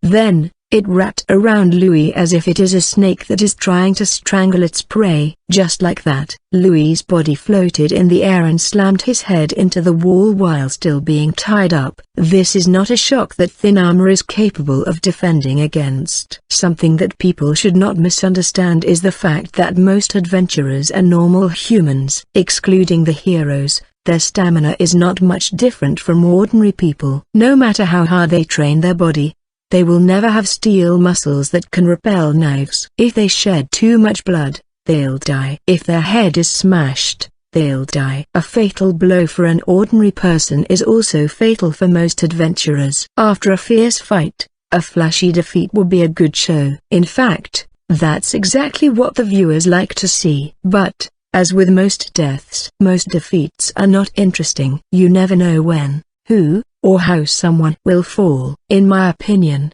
that tension is one of the charms of dungeons. That's why a party that can give the viewers a sense of security is valuable in a dungeon clear, where that is the norm. This does not mean that I am not thrilled. I believe they will win, but I can't take my eyes off them to see how they will get out of this pinch. Some parties can excite people even with the certainty that they will win. It's not about winning or losing. It's about how they win that can win people's hearts. That's what I used to aim for in the Phoenix party. The same is true for viewers of this raid battle. The number of adventurers has been decreasing since the first stratum. Some people were elated, while others were angry and said it was pathetic. But people never even thought about it. They have never thought that the heroes at the peak will lose. And in order to live up to that expectation, they continued to move towards the Demon King. Louis wasn't defeated. The wall where he was supposed to be slammed into had somehow become a pond, a pool of water that could receive the impact of a person being slammed into it. Of course, it was created by magic. It was Wraith. This alleviated the impact and saved Louis from having his head crushed to death. Wraith was also attacked by a spear, but it stopped shortly before touching him. It wasn't obstructed by the armor. If that was all, it would have been wrapped around him, just like what happened to Louis, which means that there was something that made it so that that approach was not possible. Was it fixed together with the surrounding air? Is that why it couldn't move? Take Thayer's. The onslaught of the spear, which had continued to grow from the point where it was cut, stopped. The reason was because Herve, who was sprinting on top of the spear, had slammed her fist into it with a huge momentum. The spear can just be broken from the middle, from where it hadn't divided. Yes, there is a reason as to why Furcus doesn't use this technique on a regular basis. It's powerful, but it also has its disadvantages. No matter how damaged it is, a magic tool whose main body is the longest one of the remaining parts. That is her spear. Naturally, if it were to be destroyed while it was being stretched out this far, the broken part would become the main body, not the part she was holding. The advantage that she had shown in the battle with Phoenix, that her spear could regenerate immediately after being damaged, would be lost depending on how the enemy deals with it. Whoa! Herv landed on the part of the spear that Furcus is still holding, and she tried to continue to run up. However, when the Reaper Knight swung her spear upwards, she was blown away, and her body rapidly approached the high ceiling. TCH. That voice belonged to Wraith. Although it has lost the ability to extend, it still doesn't change the reality that it is still a spear that is being wielded by a gigantic knight wearing an armor. Wraith swiftly avoided the broken spear that was swinging downwards from the sky with wind magic. However, that response of his is what Furcus is aiming for. Since it would be difficult for him to support the others while simultaneously responding to the threat in front of him. Yuck! It was Yuan. He sliced the tip of the extending spear and is trying to get close to Furcus. One of Furcus' arms was reaching out to Yuan right before the spear was broken. Yuan was distracted for a moment when Herv was blown away, and Furcus took advantage of that opportunity. Her left arm seized Yuan. Then she increased her strength. Let go of our darling newbie, the wizard Michelle, who is wearing a pointed hat, a robe, and a wand, casted explosion magic with a large amount of magical energy imbued into it. It exploded outside the headpiece of the black armor, along with a red glow that burns the eyes and a thunderous sound. The armor shook, but it was not destroyed. Wow, it's so tough. Michelle was surprised. Yuan, you can do it. Hearing Ariel's voice, Yuan nodded, although he had a pained expression. At the same time as the explosion cleared, the two wind users were creating a huge wind blade. Yuan went from top to bottom. On the other hand, Ariel went from bottom to top. The wind blade ran towards the black armor to sever her elbow. As the destruction progressed, a sound that made me want to cover my ears resounded, and I could see the blade piercing into the armor. Dodge! It was Wraith that shouted. Huh? Furcus' spear had pierced Michelle's abdomen. Michelle was befuddled. That's just to be expected. The part that Furcus has is the shorter one. It should be just a broken pole, not the main body. It's strange that it could still create another spearhead and extend. How did this happen? The answer is simple, because it once again became the main body afterwards. The three wind users first went to support their comrades. After that, Wraith helped Louis. Then, Ariel and Yuan fired a wind blade to destroy the opponent's left arm. And then the rest of the battle was with the Dragonkins. The Dragonkins hid behind the remnants of the spears remaining in the field and used them as shields, and sometimes even cut the spear themselves. As that process was repeated several times in a short period of time, their part that was longer and recognized as the main body was gradually shortened and eventually became shorter than the part left in Furcus' hands. As a result, the main body of the magic tool was evaluated again, and the pole she is holding has once again become the magic tool. She was using it to aim for Wraith, but as soon as she pulled it back, she extended it and pierced Michelle. With a large hole in her abdomen, Michelle still wielded her wand. I'm sending one back to you. A large explosion occurred around the lower abdomen of the large armor. That is where Furcus' main body came out when the armor opened during the tag tournament. Almost simultaneously with the explosion, Michelle's body scattered as magical energy particles. This explosion is much more powerful than the one aimed at the headpiece. It seemed like the previous one only had the purpose of being a distraction. Keep up with me, Shorty. I'm not short.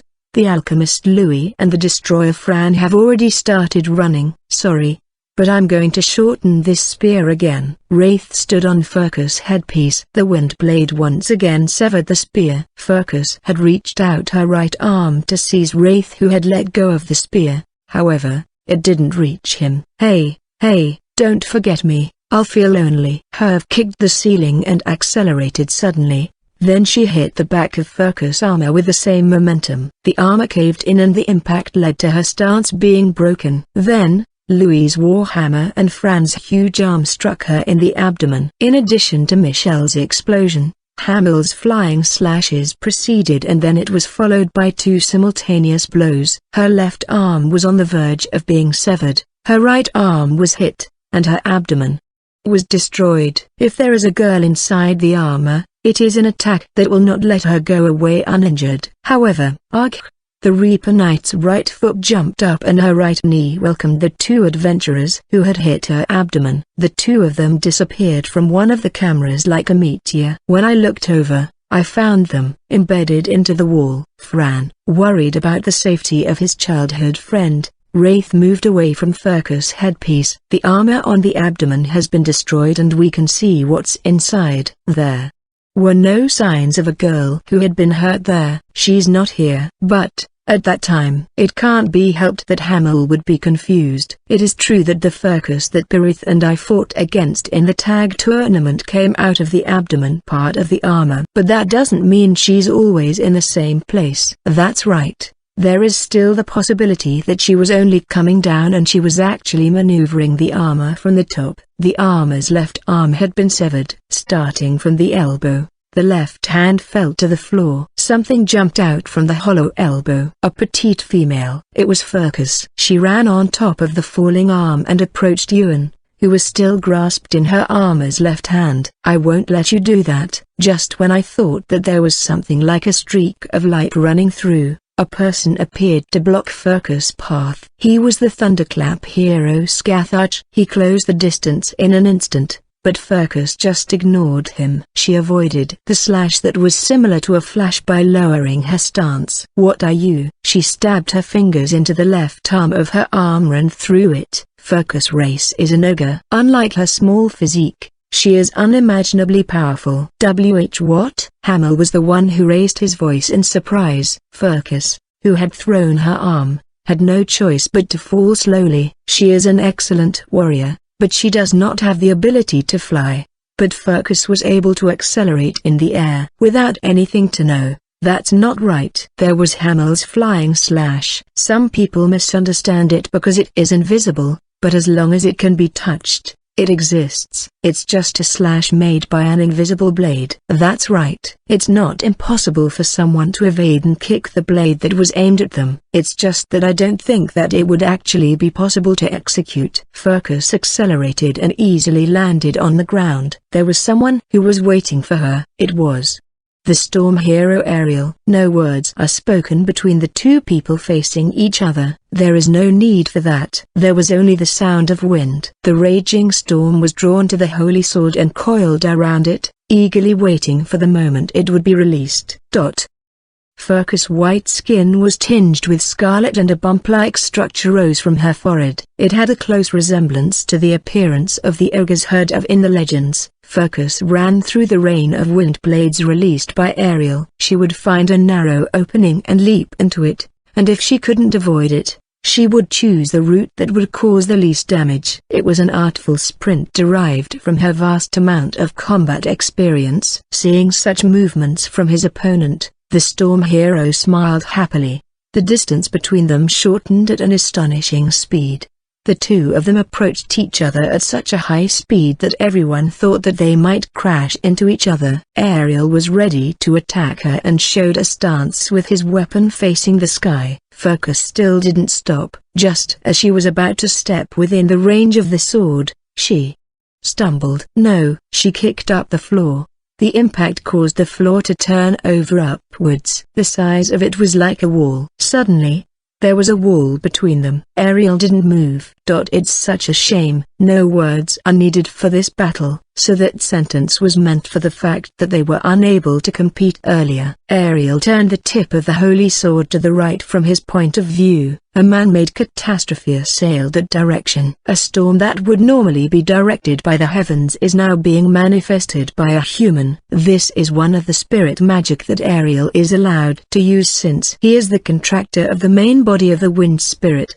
The restriction of its range of effect was something that he placed on himself. A tyrannical wind blew through the line from the tip of the sword to the wall. The floor was destroyed and the only thing left is dust. Furcus' left foot was no exception. She passed by Ariel and was heading towards Hamel. Furcus, who had lost one of her legs, leapt with her remaining right leg. She accelerated by stepping on the floor so hard that her footprints were etched on it. Hamel, who is located right where she was heading towards, attacked her with his flying slashes, and Ariel follows up with a wind blade. Furcus sprinted with both hands on the floor, just like a beast. She also avoided the oncoming attacks. And that's not all. No way. What exactly is that movement? I can't feel any impatience from Hamel's appearance, although he's pinching his cheeks. Furcus held the wreckage of the spear in her mouth, then with the same momentum, she rotated her body in that position. In the middle of that process,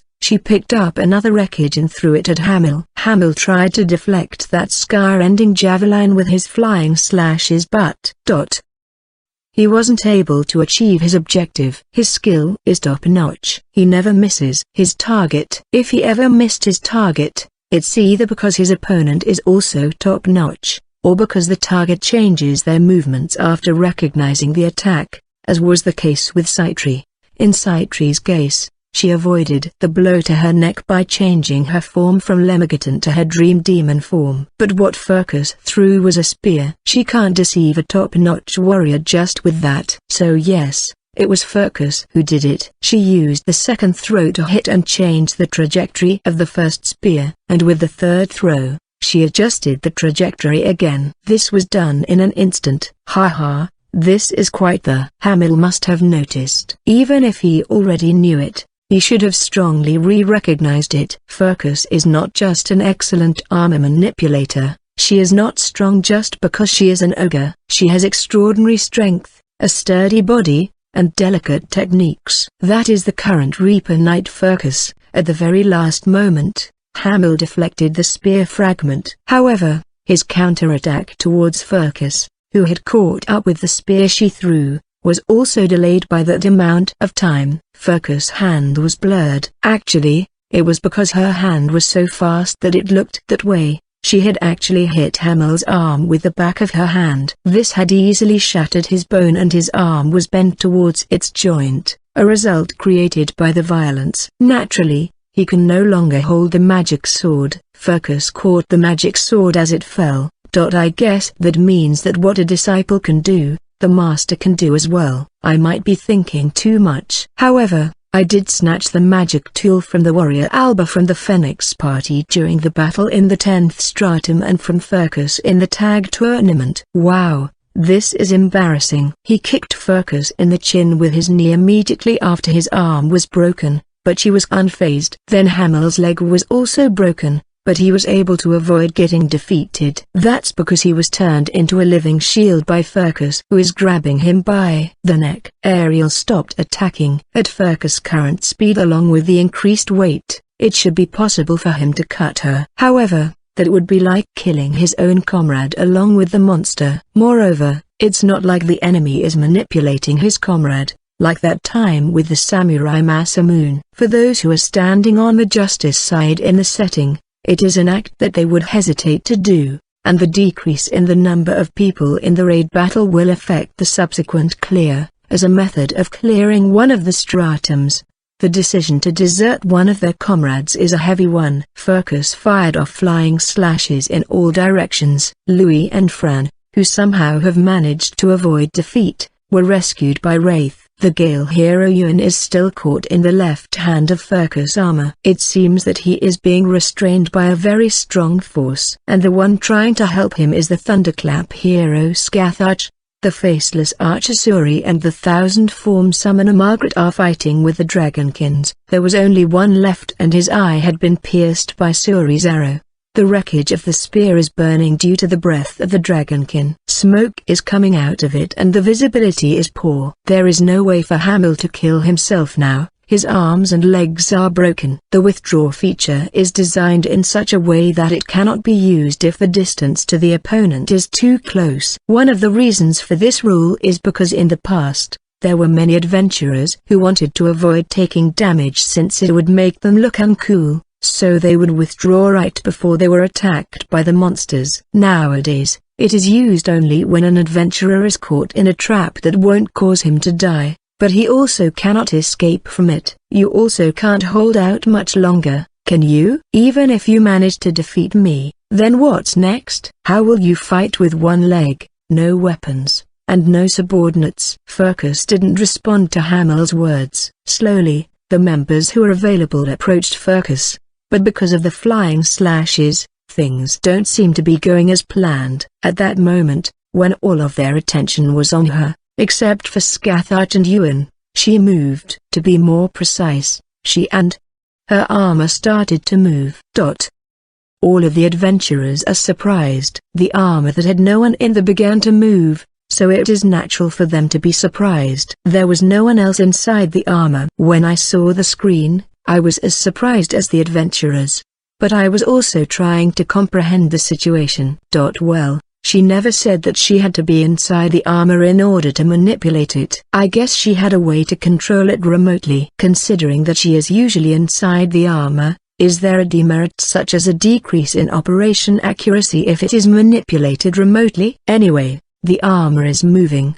The large black armor has lost its left arm and its right hand is unable to grip anything properly thanks to Herv. The armor kicked a broken spear that's about the size of a log, since it had been used by the big armor that was lying by its feet. The spear flew with tremendous force. The armor then approached Scathach. Fran and Louis are running for cover. Ariel was in the trajectory of the broken spear. He would be able to handle it if everything was normal. You are? That was Hamel's voice. Fergus threw Hamel at Ariel. And she tried to attack them with flying slashes. Naturally, Ariel protected him using a wall of air and also caught his body with wind magic. Then he moved Hamel away. It would be extremely difficult even for him to completely destroy the broken spear while doing this in an instant. Ariel chose to move himself and Hamel out of the spear's trajectory. After losing her living shield, Fergus was only left with Hamel's magic sword. When Fergus pointed the sword to the front, an arrow hit it. The arrow was deflected and it flew away. It was Suri who did that. He had already moved to avoid the flying slashes that was let loose just before. That was enough. She had already bought enough time. Fergus jumped onto the broken spear that was approaching her with a great force. Then, she immediately executed an extending motion that seemed to have caused the growth of plants of several hundred years in an instant. This was all that was left of the spear. In other words, this is the main body now. Haha, it's fun, isn't it, Fergus? The big four of the Demon King Castle are all interesting. Fergus wrapped a part of the spear that had stretched like a spider's web around the base of her missing leg to make it turn into an improvised artificial limb. The hero of the cursed sword Herver approached her. Fergus did not stop Herver from running on top of the spear again. Fergus also started to sprint and the two of them approached each other. Then the two of them held up their fists and smashed them at the same time. A dull sound echoed. After a moment of stalemate, both of their arms were repelled at the same time. Both of their hands were crushed. I'll say that this was a tie. In a simple fist match, Fergus is equal with the hero of the cursed sword. However, Herv's side has the ability to regenerate. I just realized that there was a spear wrapped around Herv's body like a rope. Hey, that's not right. Fergus' objective was only to stop this hero for a moment. The confinement is achieved. Even if she escapes from the restraint, she won't be able to catch up to her immediately. Ariel was injecting an avatar repair medicine to Hamel so that he won't have to leave the field. Although he released a wind blade to destroy the web of spears, he prioritized the rescue. She's aiming for Ewan, Wraith shouted. He didn't even use any honorifics, probably because of the urgency of the situation. Fergus continued to shoot flying slashes at him. Suri is unable to fire his arrows because he doesn't have a clear line of sight. Margaret is too far away. Fran and Louis are fighting against the armor. The reason why Ewan couldn't escape from the arm was also revealed not long ago. She must have continued to put a lot of pressure on the armor's arm remotely. That's why he couldn't get out of it. He must have been locked in place with just the right amount of pressure. I won't let you get to Ewan. I'm here. Scathach stood in the way. Fergus landed on the arm of the armor. Scathach's sideways swing is much faster than before. Probably because he had accumulated magical energy. Fergus' crushed right arm is amputated from around her upper arm. The second attack approached immediately after the first one, but the trajectory was slightly off. Furcus hit the armor's arm with her left arm, and that impact made the arm shake. Furcus stopped the deviated slash with the magic sword. Furcus endured the damage, although she trembled when the lightning made by the holy sword struck her. For the average monsters, it was an attack enough to make them leave the field several times, but that was still not enough to defeat her. I admire your endurance. But Scathach is defeated. Suddenly his neck was severed and he was defeated while his head was flying through the air. Furcus swung her non-existent right arm. No way. The ogres are a race with excellent life force. They convert the food they eat into life force, which supports their unusual endurance and physical strength. And this is the basis of the world. Magical energy is the power that is the source of everything. It is said that magical energy forms all things. That is why it is possible to imitate all things with magic. The reverse is also possible, depending on the race. There are vampires that can suck magical energy from blood and dream demons that can extract magical energy from vitality. What if the ogre race has the ability to convert life force into magical energy? What if she can turn that extraordinary life force into magical energy and wrap it around her arm to be used as a substitute for her severed arm? And use that to strike. Consequently, this result is not impossible. Although the person in question is Furcus, it is still hard to imagine that she would be able to produce the equivalent of high-density, high-purity magical energy without the help of horns or a wand. Even if she could do it, it would probably only be for a very short time, like 1/100th of a second. She managed to do something like that, even after being struck by the lightning created by the 5th ranked hero and missing 2 of her limbs. Furcus didn't move. More like, she wasn't able to move. She seemed to be imprisoned by Wraith's airbox. And in the meantime, they had gathered Ariel, Herve, and Wraith. I'm sorry, Scathach. Ewan is also refining his magical energy. A simultaneous attack by the 4 heroes. In this state, even Furcus won't be able to avoid it. By this time, her skin tone and bump had already returned to normal. I felt I saw Furcus looking at the camera for a moment, instead of looking at her opponents. It felt like my eyes met with my master's. Yes, I have been watching properly. This is what Furcus once taught me. She acknowledged that my strength was being able to assess the situation and then figure out the winning move. Of course, the first priority would be to win. As it was a raid battle, she had decided to reveal a number of her undisclosed techniques. But Furcus proved to me that she could fight this far with my method. Not with Lemmigaton's, but with Lem's method. Keep thinking, increase the options, and then win. She and I have very different cards to play, but I think I understood what she was trying to say. I'm hungry. I'm not sure if she actually said that or if I'm just hallucinating. The third of the big 4, the Reaper Knight Furcus, was defeated. The number of adventurers was reduced to 9 and the 8th stratum has been cleared. They obtained 1 resurrection right. There are only 2 floor bosses left to protect the Demon King. Only the Time Demon Agaz and the one-horned Dark Sorcerer Lemmigaton are left. Lately, there have been quite a few visitors to my office. Sometimes I invited them, and other times they suddenly visit me. Today's visitor was the former. I had an appointment with him beforehand. Excuse me, Sir Chief of Staff. Yes, please come in. Agaz, a man in his late 20s, dressed in a tailcoat. He is a Magian with silver hair combed to the back of his head and goat-like horns growing from both ends of his forehead. One of the big 4, also known as the Time Demon. A man who always seems to be resolute, calm, and collected. He is also a gentleman who is courteous towards me even when I was suddenly selected as the Chief of Staff, and takes care of me in many ways. However, hello, Agaz. The dog-eared demi-human Kashu, the secretary of the Chief of Staff, welcomed the guest with a fluffy smile. Ah, Miss Kashu. I'm relieved to see you feeling well today. Oh, that's right. If you don't mind, would you like to take this? You can share it with your family. Agaz took out an assortment of various cookies.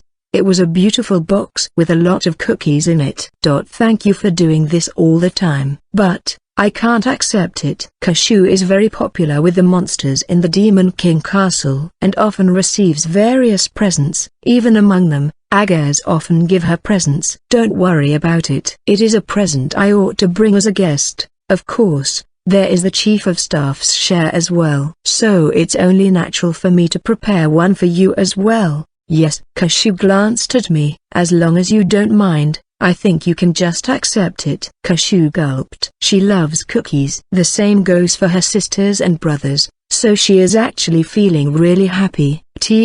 Then. Thank you so much, Sir Agars. Kashu held the box carefully and smiled. Agars' body quivered and he looked up at the sky. Then he took a deep breath and smiled. You don't have to worry about it. You have been through a lot of hardships even with your young body, and you've been doing very well. Even if I'm not your direct superior, I would like to reward you for that. Kashu was embarrassed by the compliment.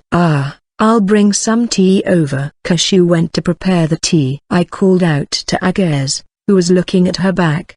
Please have a seat. Miss Kashu is really wonderful. I'm so touched by the way she works so hard for the sake of her family. Yes, she's a hard worker and has been a great help. I truly admire your profoundness for extending a helping hand to her. Miller is the one who invited her. In that regard, I should commend her decision. Concerning the result, I'm also glad. When I was depressed after leaving the party, Kashu had cheered me up, so I wanted to help her in any way I could. That's wonderful. In the past, I too have found the meaning of life when Her Highness approached me. That might be the beginning of his loyalty. I'm a bit curious whether his desire to protect the young children was originally the first, or if it had sprouted as a result of meeting the Demon King. But I'll refrain from asking that. There are times when an encounter can change your life for the better. In my case, I have been blessed with numerous fortuitous encounters,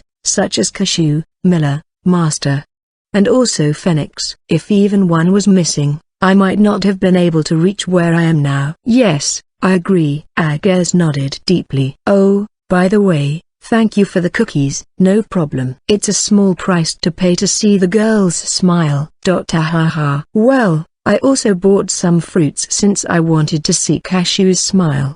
Besides, Agars is a really good person. In the first place, there is no way that the Demon King would hire a dangerous person and let him become a close aide. Although I'm slightly anxious about his words and actions, he is an excellent and good person. So, do you have something that you would like to discuss? Yes, but first. After a short while, Kashu brought the tea and I took a sip of it. I'm sorry, Miss Kashu, but could you please give me a moment alone with Sir Chief of Staff? This is the first time Agars has ever said such a thing. Usually, even when he's talking to me, he would continue to look at Kashu. Kashu nodded while trying to understand the situation. Is it a secret meeting? His expression started to come apart to show a smile. Yes, that's it. Okay. Well then, Chief of Staff, I'll be in the room next door. Yes, I'll call out to you when I'm done. Kashu, who had a resolute expression, quickly withdrew from the room. After confirming that she had left, I tilted my head to the side in confusion. Is this supposed to be a secret meeting? I couldn't bear to ruin that child's dream. She thinks that Sir Chief of Staff and all the other monsters are racking their brains to try not to annihilate all of the intruders, and that's why we are on the defensive, right? If there's anyone who says otherwise, I wouldn't want her to know that. Well, it might just be my ego. Can you explain more about that? Agars answered as if he had expected that question. I won't be able to beat them. Them? He's probably referring to the adventurers. That is not. It's okay, Sir Chief of Staff. Of course, I'm not saying that I'm giving up. That's not what this is about. I'm starting to kind of understand what he's trying to say. Is it because of Ariel? He nodded. He is on a completely different level. In addition to being a contractor of one of the four great spirits, he also has an amazing combat ability. His nickname of being the strongest human is not an exaggeration. Yes, I agree. I was convinced when I saw the battle on the 8th stratum. He is strong enough that even Miss Furcus wanted to avoid a direct battle against him. Furcus is strong. If it was just about martial arts, she would probably surpass Phoenix. However, if they fought, Phoenix would win. Moreover, Ariel has the ability to compete with focus in martial arts. On top of that, his magic skills and power are also outstanding, to the point that some people in the world call Ariel the world's strongest. Even if it is such a childlike dreamy word to it, we can't laugh at the hero named Ariel. But we can't afford to lose. It doesn't matter how much people we need, we cannot allow the 11th stratum to be defiled. Yes, Miller was the one who invited me and the Demon King was the one who hired me. I want to clearly repay them by doing my job properly. The Demon King castle will not be cleared, no matter who the opponent is. And that fact will not change even if they're a close friend of mine or a senior I admire. But it is also true that the reality cannot be changed by just one's feelings. Ariel has the strength to win single-handedly. If you look at the scene where Phoenix defeated all the floor bosses and adjutants on the 10th stratum, you'll understand that the strength of the contractors of the 4 great spirits are just absurd. In other words, the topic that you wanted to discuss is... Yes, it's about the battle that will connect to the 10th stratum. It's pathetic. But no, that's not true. After all, we are all members of the Demon King Castle. I'm satisfied as long as we win together. Rather, I'm glad you trust me. It's all the truth anyway. He will focus on reducing the number of opponents, not annihilating them. On the premise that they will be able to break through, he will operate in such a way so that those on the 10th stratum can fight with even a slight advantage. In other words, he thinks that the 10th stratum is capable of annihilating the opponents. It means that he thinks that it's worth it to entrust the victory to us. Please tell me if there's anything I could do to help. I will spare no effort in cooperating. Thank you. I'm your chief of staff, it's part of my job. Even so, you have my gratitude. Then, I'll accept it. In that case, regarding the defense. Yes. I'd like to discuss with you about which opponent my magic is most effective against. I've heard that Sir Chief of Staff is very knowledgeable in these matters. Yes. Well, I think I'm quite well informed about the adventurers. Our discussion continued in this manner. We discussed the number of remaining opponents, the possible targets of the resurrection rite, and who we should target and how. Agaz said he couldn't win, but that doesn't mean he's not serious about this. He is seriously trying to win this battle, but he understands that the odds of him winning are slim, and that his foremost priority is to fight in a way that will make it advantageous for the next step. The start of the 9th stratum battle is approaching. It's dark outside the window. The lights in the room have already been turned off. However, there was something faintly glowing. It was the glow of the terminal's LCD. On the screen was the clear video of Mr. Phoenix and his comrades when they tackled the 9th stratum. It was the uncut version, given to me by them. The place I'm in seemed similar to an inn's office. It's a bit of a mess, but I'm not particularly dissatisfied with it. Anyway, most of the time, we would only be sleeping, since we are pretty busy even when we are not participating in a raid battle.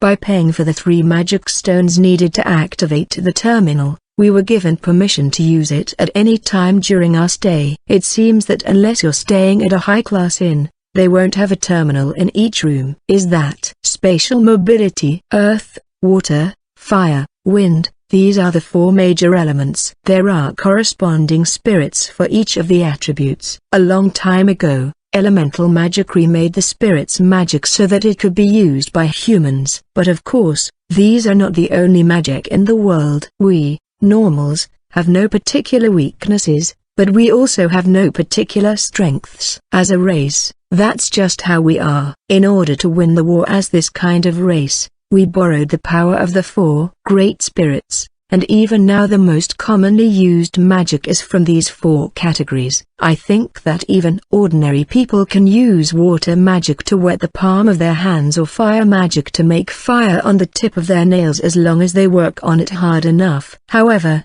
elemental magic is a technique for people with high versatility. Still, there is a lot of magic that doesn't require that. Some are race-specific, some are person-specific, and some have very strict requirements for learning. Spatial mobility is person-specific. Agaz can use this magic not because he is a magician, neither is it because of his lineage, but because he is Agaz. Occasionally, There are those with that kind of magic. Of course, that does not mean that he is the only one in the world that can use that magic. There are other people that can use spatial mobility, and they too can use that magic because they are them. It doesn't matter who their parents are or what their race is. In other words, the so-called talent. Of course, that just means that they have the right to use it. It's the same as the body or any other magic. In order to make it work the way you want it to, it is essential to put in a lot of effort. Almost perfect. The Agares on the screen is teleporting around to wherever he wants to go even when his vision is obstructed. He must have good spatial awareness. His timing is also good. Those who have convenient magic tend to be self-conceited and uselessly try to flaunt it. But as expected of the one entrusted with the position of one of the big four of the Demon King Castle, the ability of his horns is probably good as well. When it comes to the magic of moving a human-sized object to another location, the amount of magical energy consumed is enormous. This is also the reason why recording stones for the use of teleportation are generally not used. If it is not a dungeon core, it cannot cover the magical energy needed for its activation. His subordinates are also Magin, so it should be hard to do. It is said that a Demon King corresponds to a hero, but this is only the rough explanation. Magin corresponds to the heroes who do not have a contract with a spirit. The Demon King corresponds to the heroes who have a contract with a spirit. This is still closer to the actual situation, even though this might also seem to be a little lacking in explanation, but it's just an image. In other words, just by being born into the Magin race, they are already equivalent to the heroes, which is a job that can only be acquired by a small number of selected humans. In addition, they once had many demons under their control. It's no wonder they can wage war against humans, who greatly outnumber them, since their individual strength is extraordinary. Well, it doesn't matter. It doesn't matter who the opponent is. A hero is one who can win against any opponent. It is natural to work hard in order to win. Even if talented people continue to work hard painstakingly every day, if they fight against each other, only one side will win. I'm going to do whatever I can to be on the winning side. When I tried to replay the video once again inside my head,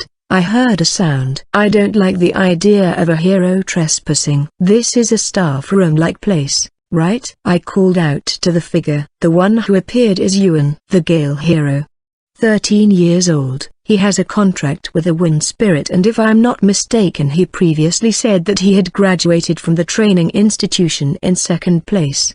He has a leaf-like hair color and looks like an intelligent person. I heard from the innkeeper that this was the place. There was also a magical signature.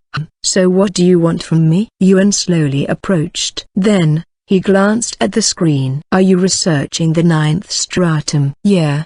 We've already watched this together. But this is more of a hobby. It's interesting. I see. Yeah. It's like when you read a book, there are things that you don't notice when you only read it for the first time, but when you read it for the second and third time you can notice it. There are quite a lot of things you can discover only when you repeatedly watch or read something. During training, there are times when I can suddenly do something I couldn't do before, as if I had jumped a level. Is it something similar to that? Well, I'm not sure, but I understand what you're talking about. Those times when you couldn't do it no matter how much you tried, but then suddenly you could do it. Isn't the times when you can just master it after that, and times when you fail when you try to do it again? There is. When that happens, I desperately try to remember the feeling I had when I was able to do it. Yeah, I chuckled. That's enough small talk for now. So, don't you have something that you want to ask? Yuan was silent for a while. Then, he said, I'm also aware that I'm not doing a very good job. I'm not so sure about that. You haven't made any mistakes. It's just that the opponent is strong. Yuan is not weak. On the contrary,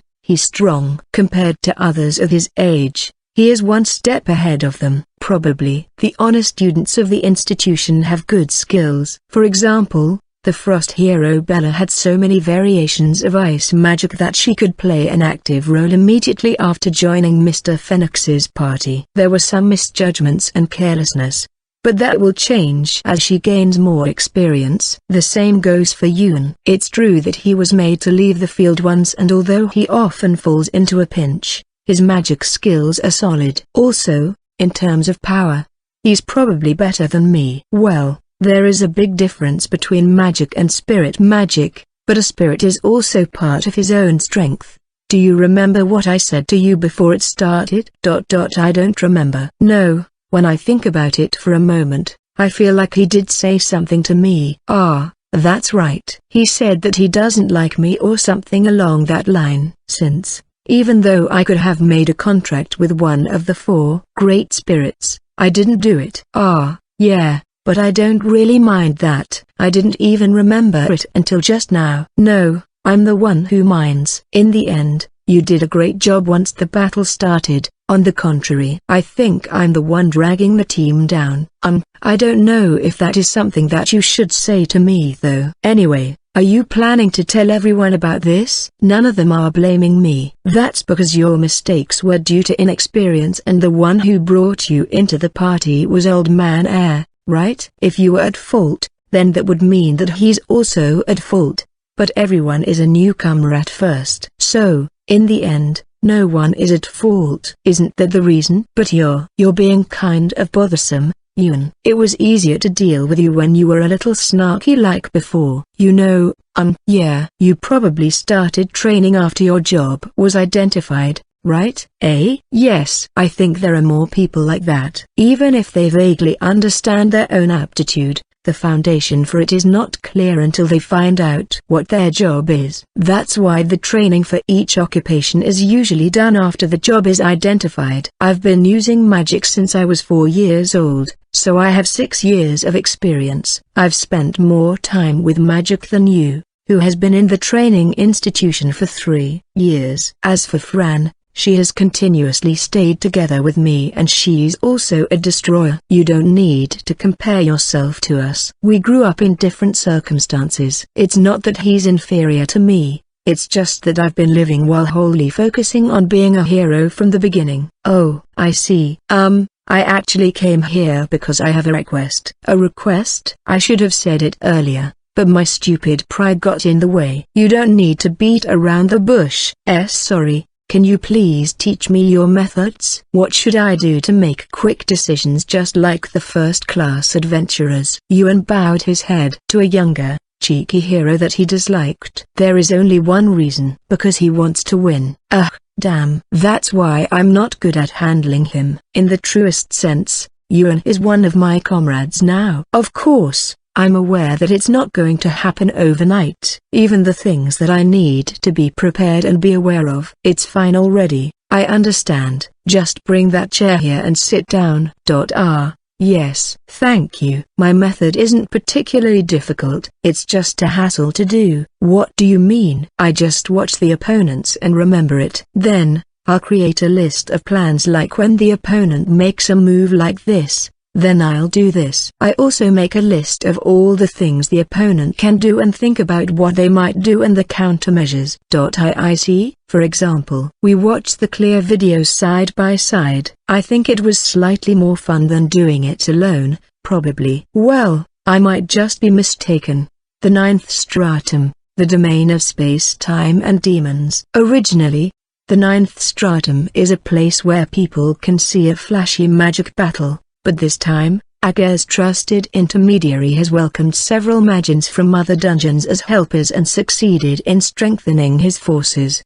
The 9th stratum has an unusual space feel to it. It's basically pitch black. Up and down, left and right, even the bottom and the end are all black. In such a space, there are small sparkles laid out around it. I guess it would be easier to imagine that the space is like a night sky in all directions. Then, clocks are added on top of that. There are wall clocks, table clocks, pocket watches, wrist watches, and even hourglasses. Countless clocks of various designs and sizes are floating in the space. The sound of the clock ticking is a mess. and even the speed of the clock needles are different. The numbers engraved on the clocks are also inconsistent. The stage is filled with a bunch of clocks that seem to throw the flow of time out of order. Although the 6th and 7th stratums were stages of sea and sky, there were still paths laid out in it. However, the 9th stratum doesn't have that. Even though I'm definitely standing on the floor beneath my feet, I could still see the starry night sky below me. Such a mysterious space. It's time. All of the Magians who came said that. Some of them were looking at specific clocks and the others were looking straight at the opponents.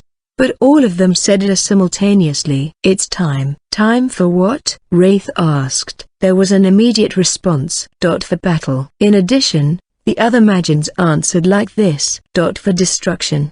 For your demise. For you to be massacred. For your defeat. For the end. It's time. For your side. As expected of Wraith, he didn't lose his composure. The response was a magic attack. A flame ball about the size of a large beast attacked Wraith. Did I make you angry? Wraith isn't perturbed even when he is faced with merciless and powerful magic. The fights have begun in various places. The resurrection rite obtained in the 8th stratum was used on the Thunderclap hero Scathach. The remaining 10 members are the Storm hero Ariel, the Gale hero Yuan, the Blade alchemist Louis, the hero of the Cursed Sword Herva, the Thousand-form summoner Margaret, the Thunderclap hero Scathach, the far-reaching swordsman Hamel, the faceless archer Suri, the water hero Wraith, and the destroyer Fran. Herv and Fran are engaged in a hand-to-hand combat against the Magians. Ariel, Wraith, and Scathach's hero group also took on one opponent each and started a magic battle. Yuan is also confronting one of the Magians. You are just a young and inexperienced hero. What exactly can you do? I'll prove it to you right now. It seems that both of them are good at wind magic. They shortened the distance between them while their wind blades were fiercely clashing. The swaying of their hair and clothing, and the clocks drifting around the space showed the intensity of the battle. It was the moment when Yuan was about to step back to avoid a certain wind blade. With a thump, his back bumped into something. It was a wall created by earth magic. Magians don't need to inquire a spirit's mood. Therefore, Magians are not tied to just one element. It is also possible for Magians to simultaneously use wind magic and earth magic. I know. Yuan, who had been flustered until a moment ago, smiled. Was he acting? The next moment, his body soared high.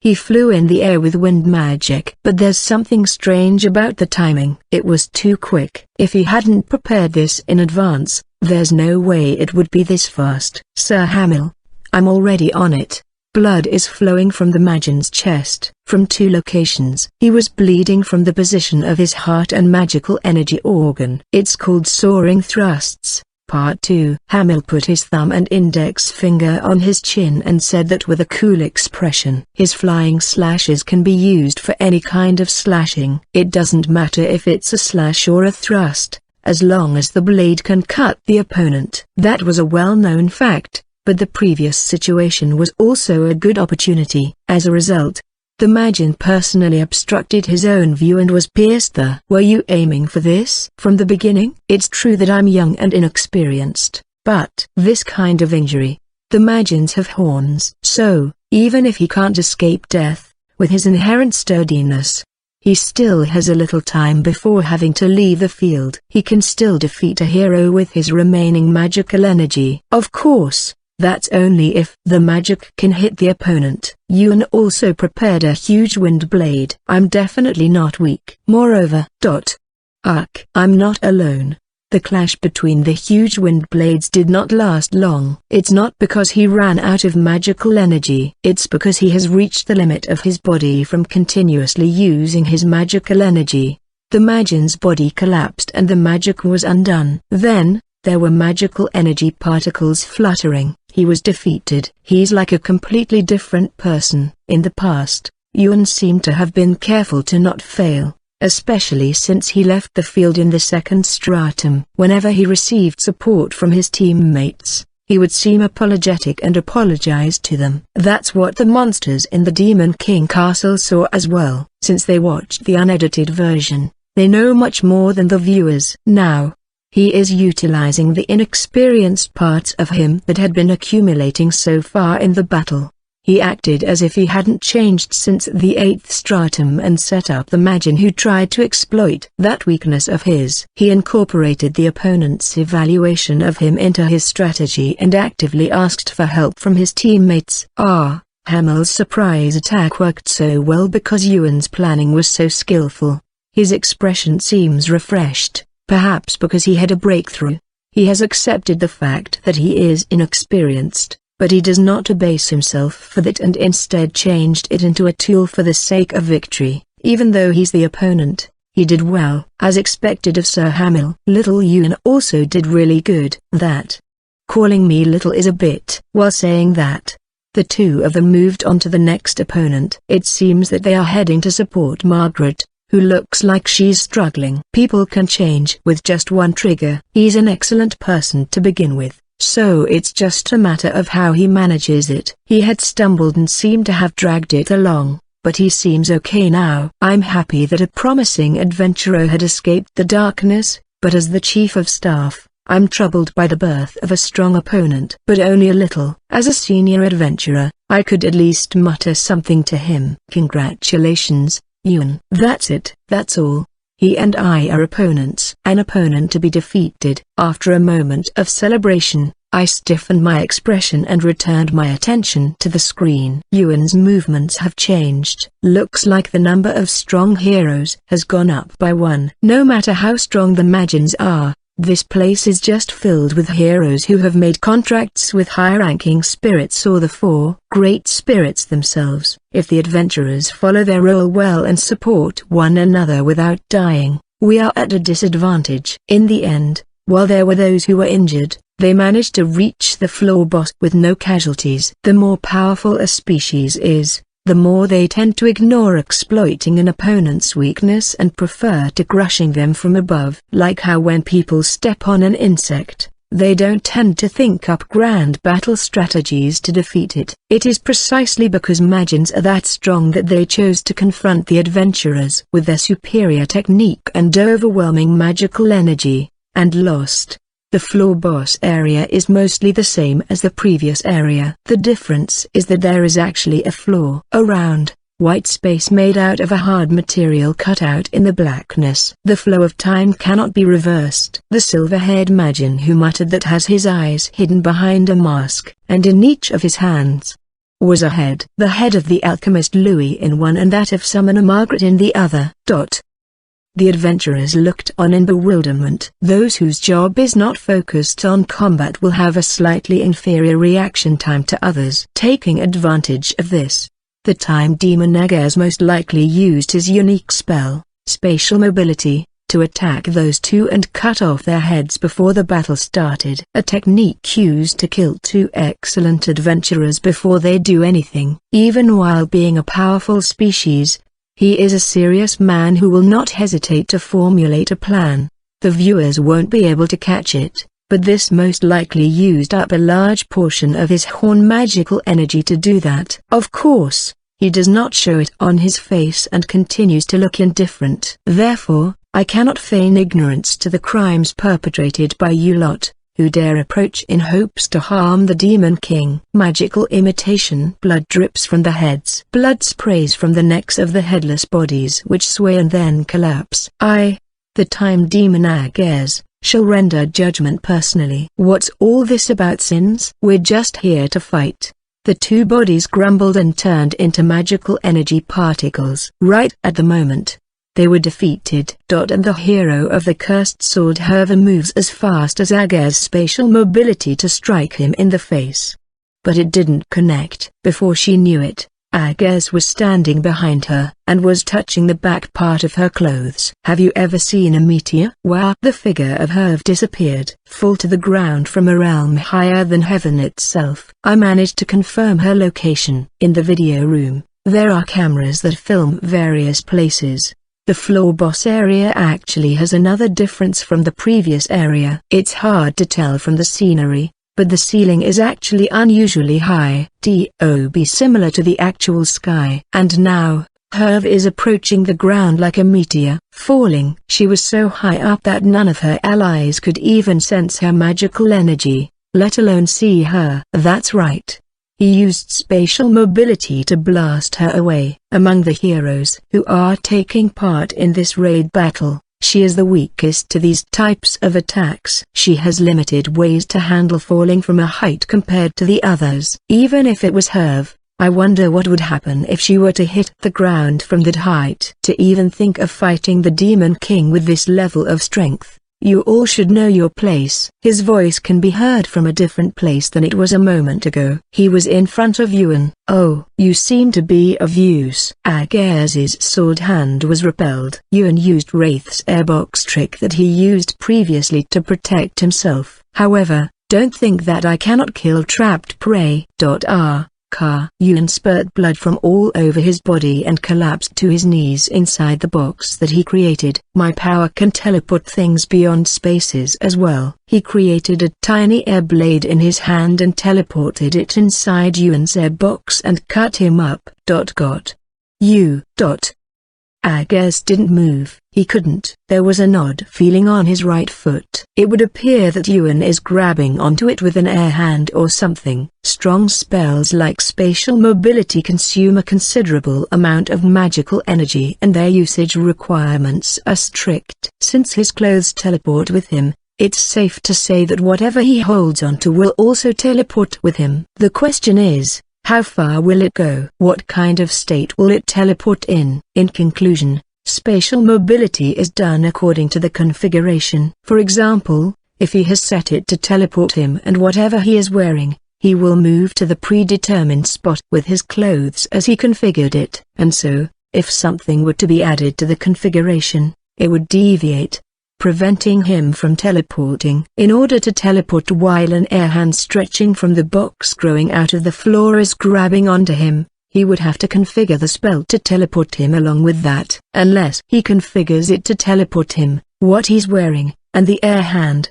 he cannot teleport.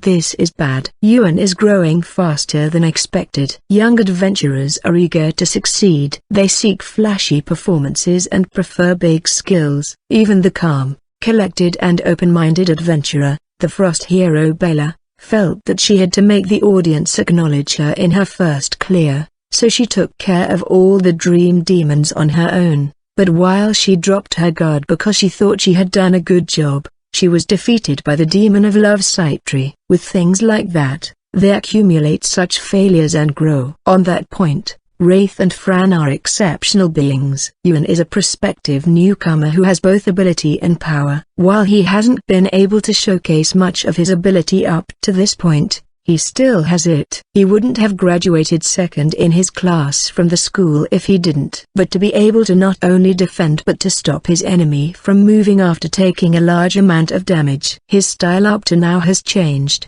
He must have reached a major turning point. Good job, Yuan.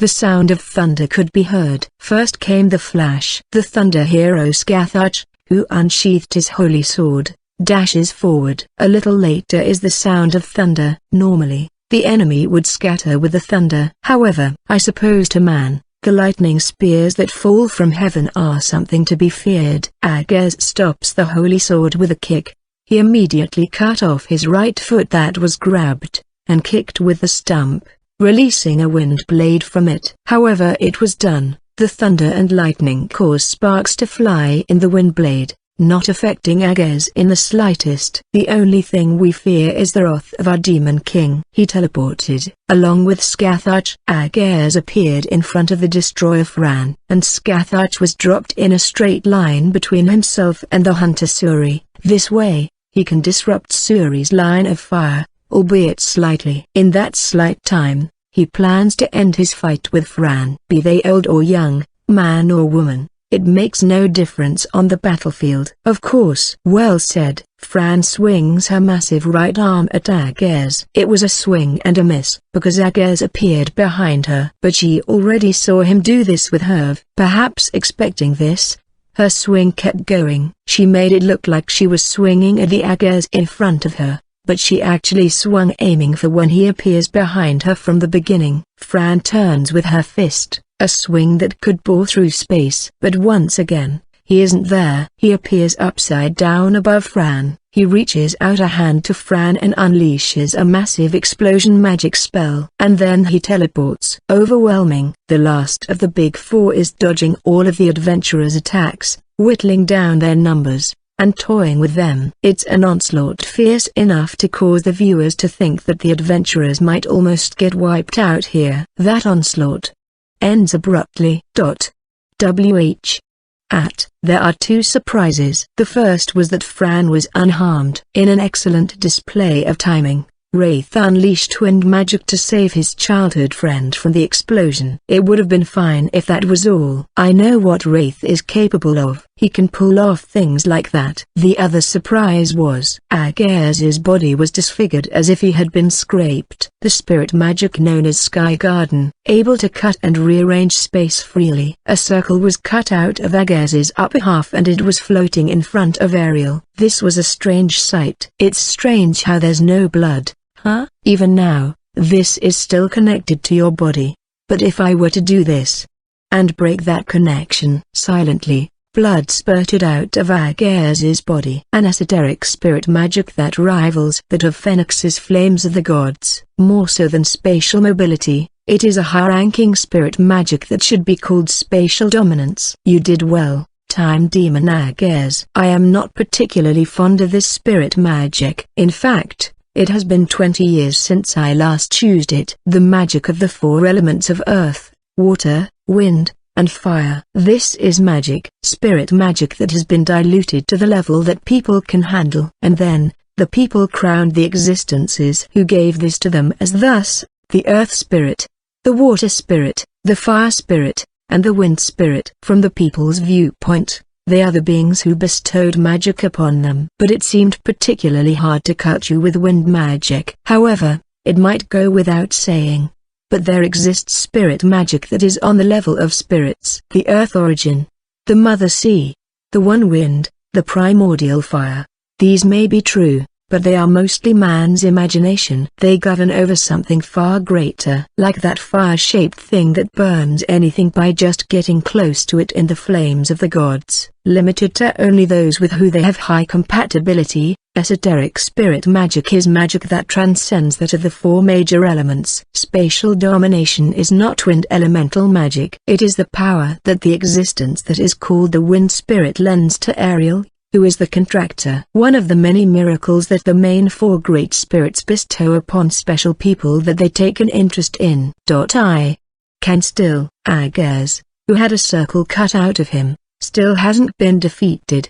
He is just a head and neck with what is left of his left shoulder connected to his lower half. While in such a state, he activates spatial mobility. Just who will he teleport to, I wonder? When he reappeared, it was only to a space right next to him. My apologies. I replaced the spaces next to my allies with the space right next to you. No matter where he tried to teleport to, Ariel had scrambled all the target spaces. If the destination and the actual teleport position are misaligned, it is impossible to demonstrate the true power of spatial mobility. We will have an audience with the Demon King. It is for that reason that we came. My deepest apologies, Demon King. With that, Agares's body scattered. Ariel used spirit magic to end things quickly in order to clear the stratum before Yuan succumbed to his injuries and to avoid her crashing into the ground in the near future. The 9th stratum was cleared. As a result, all the heroes were alive. Soon, this raid battle will reach its end. Now then, let us look back at the road taken to get here. What are your thoughts, Mr. Ariel? The raid battle is clear that is many times larger than the Phoenix Party's clear attempt, which also results in a bigger 10th stratum pre-battle interview stage set in the town square. Atop the stage are only those who will be participating in the 10th stratum battle. I suppose that is because they only wish to interview the people who will be fighting in the 10th stratum. I blended with the crowd in order to watch it. There was a huge crowd of onlookers there, so it was very hard to move. Ah yes, well I must say, the impression I got is that they are truly skilled, says Ariel while in a thinking pose. with his hand on his chin. Skilled, you say? How so? The host tilts his head as he asks. The last time I took part in a raid battle in the Demon King Castle was an odd one, because, for some reason, the Demon King left the deepest stratum to appear in the very first stratum and wiped us all out. Aha! That battle that is legendary even to this day. Famous for causing countless adventurers to abandon clearing this dungeon because they thought it would be impossible to fully clear it with a Demon King such as that. The time that my master annihilated all the adventurers, including a young Ariel, in the first stratum. Thankfully, there were no surprise Demon King appearances this time around. Ariel smiled and there was laughter throughout the square. There are many powerful monsters in the Demon King Castle. Their management was skillfully done, particularly this time.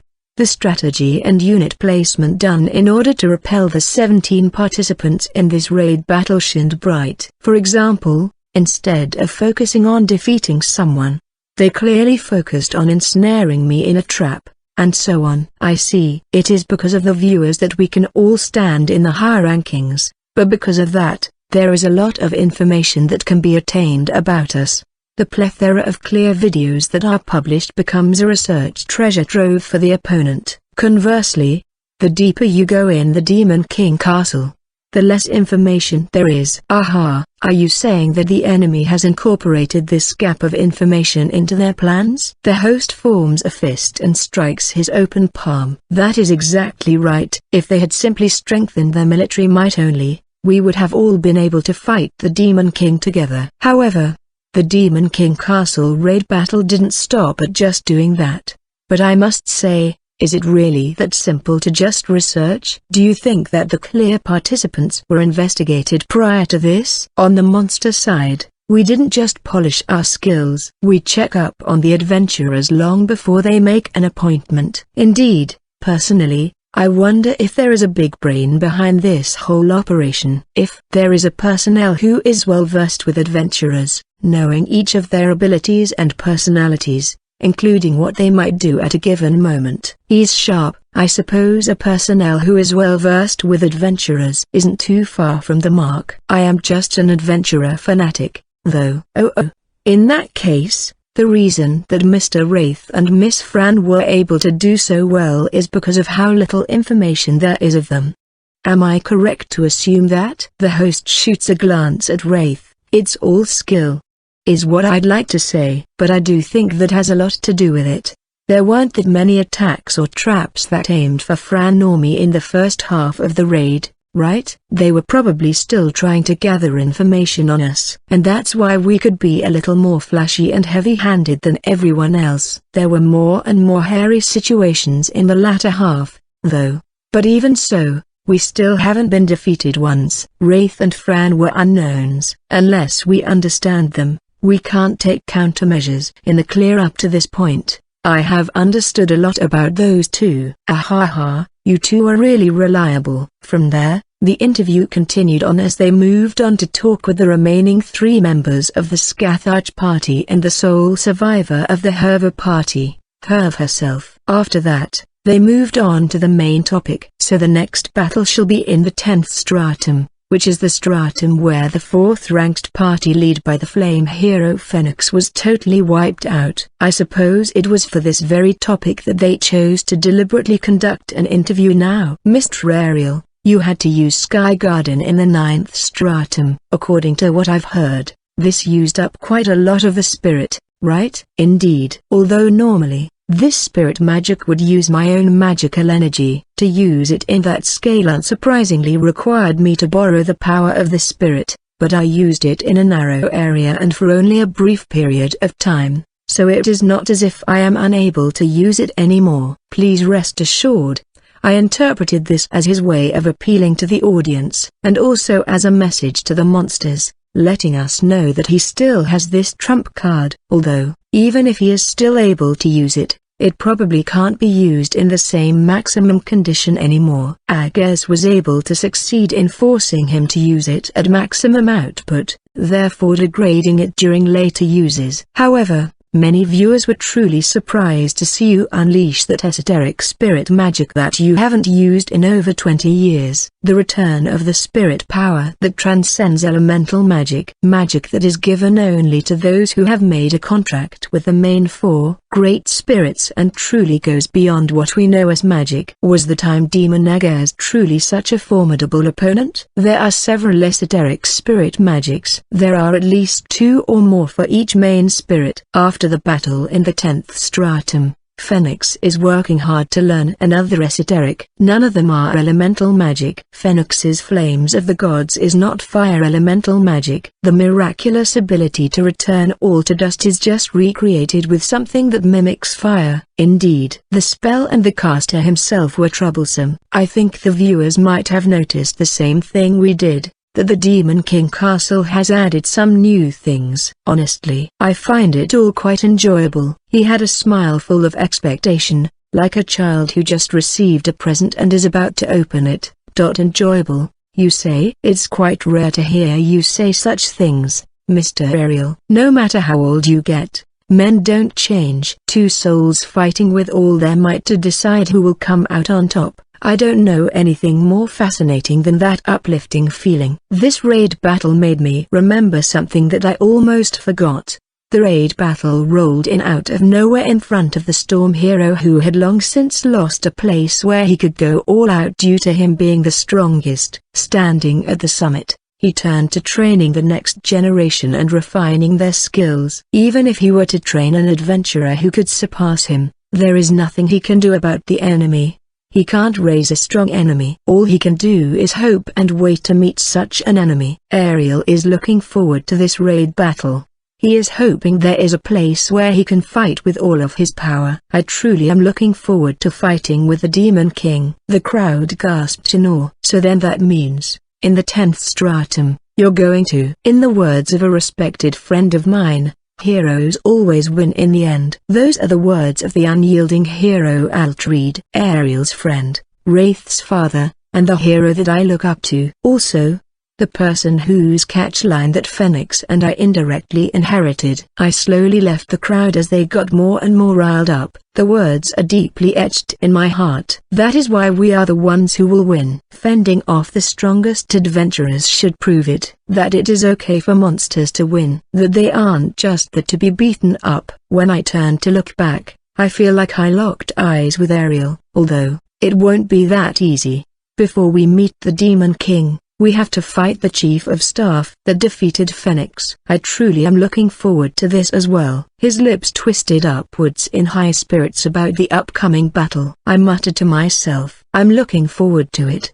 too, Ariel. That time when I was invited to join his party some time ago, I was very happy and honored, but I refused. I didn't want to enter into first rank like that. I want to arrive at it. Most of all, I have already found a place where I belong. I may not be able to surpass his ranking as an adventurer, but I have obtained the opportunity to decide who will come out on top. The raid battle is nearing its end. I will surely put a stop to this invasion in the 10th stratum. There, in the 11th stratum, the completely lifeless realm at the edge of the world. There is no end to the adventurer's battle. There is no end to this conflict. For the King of Demons will never lose. No adventurer has ever set foot in that realm that promises eternal struggle, because they shall know the taste of defeat before they even reach there. I don't think me visiting this place as the Demon King Army's Chief of Staff counts. There is someone sitting on the true throne, different from the one that is set in my stratum. Our king. This space was constructed to look like an audience chamber. There is a throne from which a long set of stairs stretches down, and at the end of those stairs, all the way to the door, is a blood-red carpet. Once again, adventurers have come to invade the 10th stratum. A childish body and a childish voice. She looks and sounds the same as ever,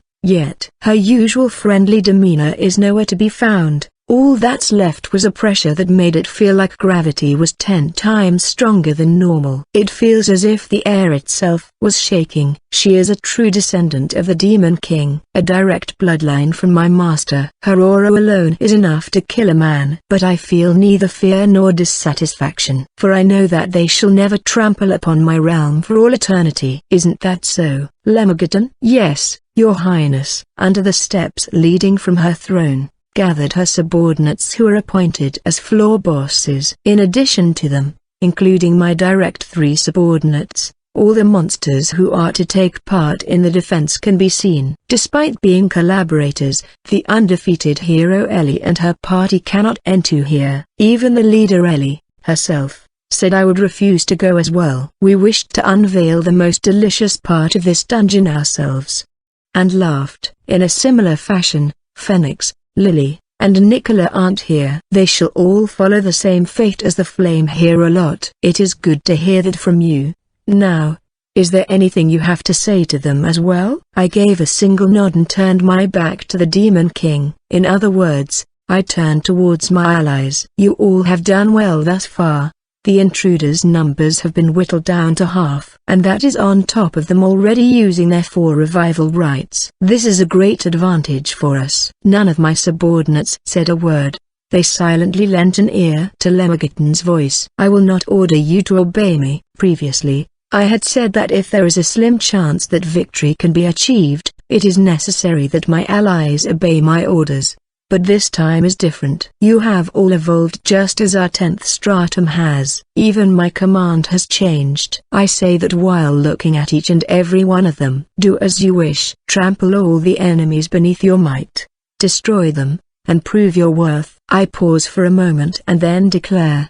We cannot allow anyone to clear the Demon King castle. They started to roar. Even Her Highness stood up from her chair and waved her arm. Now go forth, my beloved monsters. To say that every monster of the Demon King castle loves and respects Her Highness is no exaggeration. The Vampire Queen Carmilla was treated coldly in her previous dungeon and even her road to re-employment was barred. However, she was hired by Her Highness, who flies in the face of convention.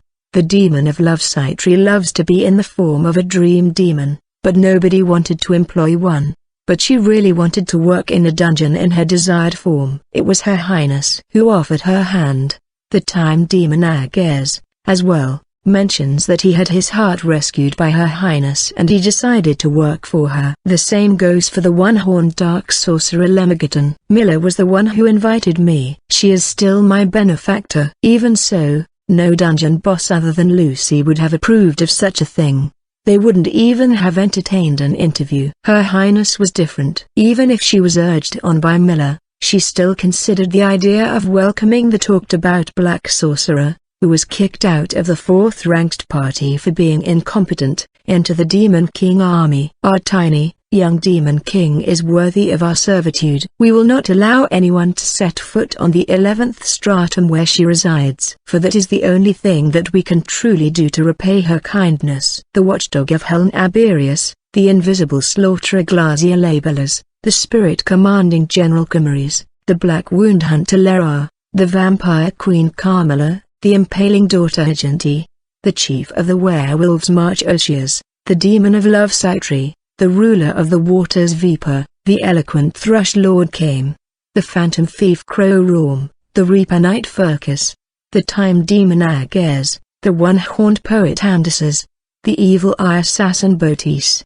the black explorer Faraz, and all the other allies of the Demon King Castle feel the same way. The sea monster Faunus can't be here due to his sheer size and ecology, but he feels the same way.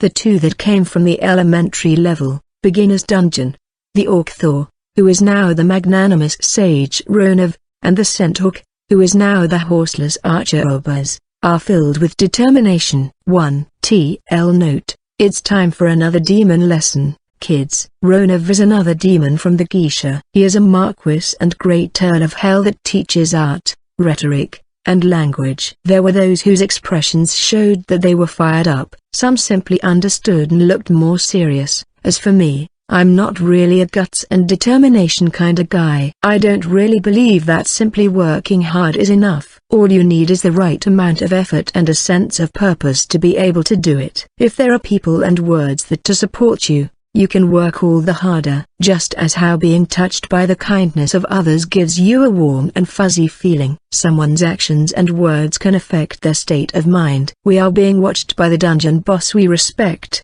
who doesn't doubt our victory. That fact sets my heart ablaze. That alone makes gathering here before the battle worth it. All ready to go, Len? There is currently only one person who calls me that. Using the recording stone to teleport directly to the 10th stratum, I was greeted by the undefeated hero Ellie. The silver grey-haired and almond-shaped-eyed 95th ranked hero. If you think about how there are tens of thousands of official parties that she has surpassed, it shows how outstanding she is. She and her allies are collaborating with us for only this raid battle. I have long been ready. Ellie laughed, amused. How wonderful. No offense to you all, but I look forward to when it is our turn to go out.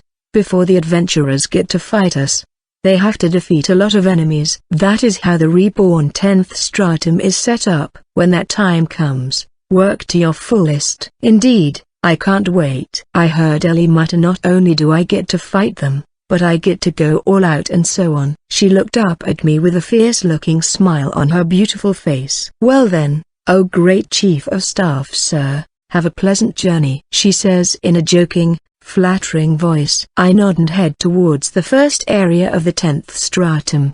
Before long, the adventurers arrived. The storm hero Ariel, the gale hero Yun, the hero of the cursed sword Herva, the thunder hero Scathach, the far-reaching swordsman Hamel, the faceless archer Suri, the water hero Wraith, and the destroyer Fran. 8 adventurers in total. Out of the starting 17, only these remain. I met eyes with Ariel. Oh? Are you going to be our opponent out of the blue like this? Of course not. To my side. I flow magical energy into the ring. Those who I have made contracts with appear. The final battle begins. I will make it the final battle, for I will not let them fight the Demon King. About the reborn 10th stratum. First, let's go over my weapons. There are 3. The first is my black magic that surpasses that of ordinary people. The second is the magic tool that Her Highness lent to me, the ring that can summon contracts. The last is the fact that I know a lot more about these adventurers than the average person because I am an adventurer fanatic. In other words,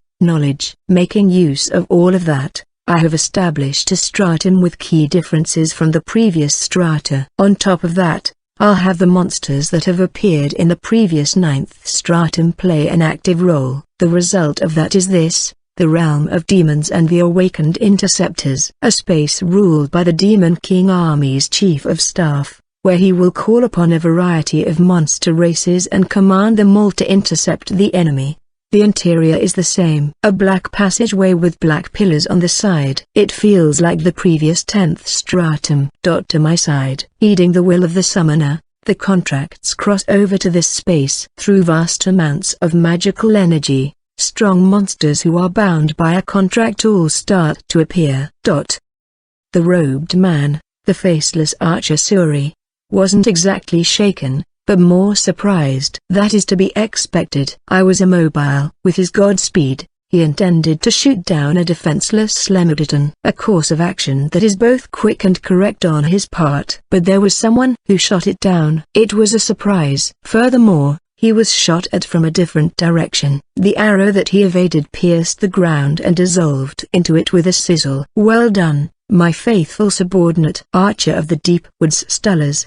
1. TL Note: Stullers is a great prince of hell that is depicted as a raven or a crowned owl with long legs. I am merely doing what is to be expected of a subordinate, Lord Lemageddon. An elf archer. Previously the hunter lily of the Phoenix party, but now the archer of the Deep Wood Stullers. Her long hair was shortened to about shoulder length in her monster avatar. Her bow was modified to be black and her outfit, which originally was of a color that made one think of the fresh verdures of the forest, now makes one associate it with the image of twilight in the deepest parts of the woods. Wearing a cloak reminiscent of the wings of an owl, suppressing her curly hair, and instead, there is a small crown-like ornament on her head. She wore a mask over her eyes and a piece of cloth covering her mouth, but her long ears, the proud characteristic of the race, are majestically exposed through a voice changer hidden behind the cloth.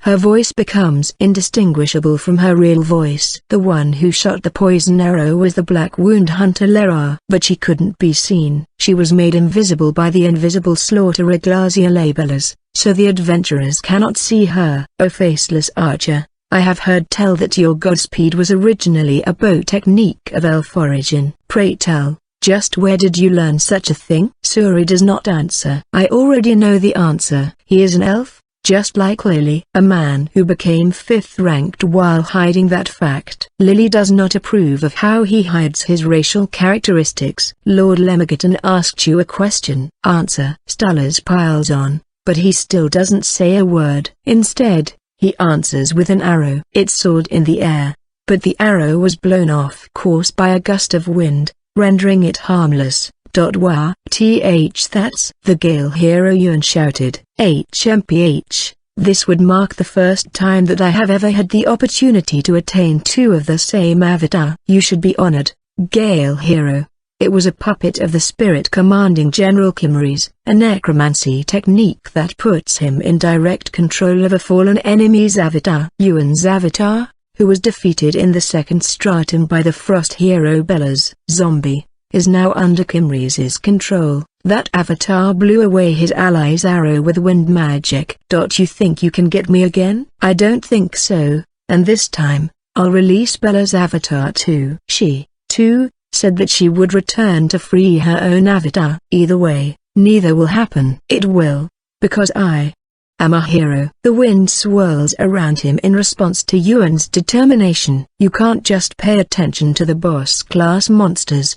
A hellhound was biting on Herv's arm. It was invisible up till now. Unsurprisingly, she uses her other arm to grab it by the neck and break it, tossing the hellhound aside. The hellhound was defeated before long. I get it.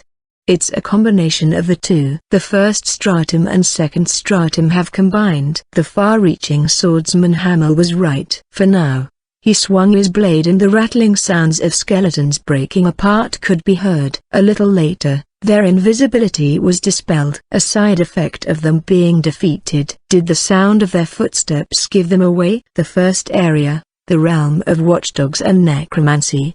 Even after seeing it, I still can't believe it. Summoning this level of monsters all at once. Just how much magical energy does he have? Said a very surprised Thunder hero Scathach. I summoned 5 monsters. 2 floor bosses, 2 rare monsters, and the best archer. The ordinary monsters like the hellhounds were rearranged to deploy here. In the raid battle, monsters who have already appeared in a different stratum are forbidden from reappearing elsewhere. But the monsters here have been set to deploy in the 10th stratum since the raid battle started, so there is no issue. However, I had to summon the boss-class monsters with the ring.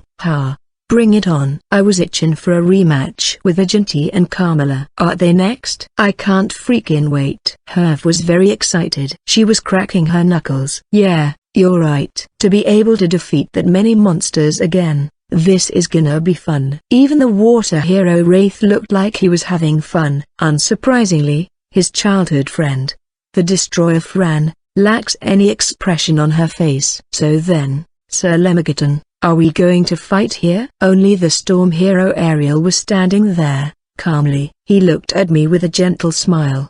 Do you dare to try, mankind's strongest? What to do? I'm interested in what you will do. If I choose to challenge you here, I have to be vigilant and anticipate your strategies. If you had no plans to fight, then you most likely prepared an escape path. As he said that, his eyes were blazing with passion. He was overflowing with fighting spirit. He is looking forward to getting a chance to go all out. Indeed, if you defeat all my subordinates, I shall fight the one who did so. It is as simple as that. Hearing my words, his smile widened.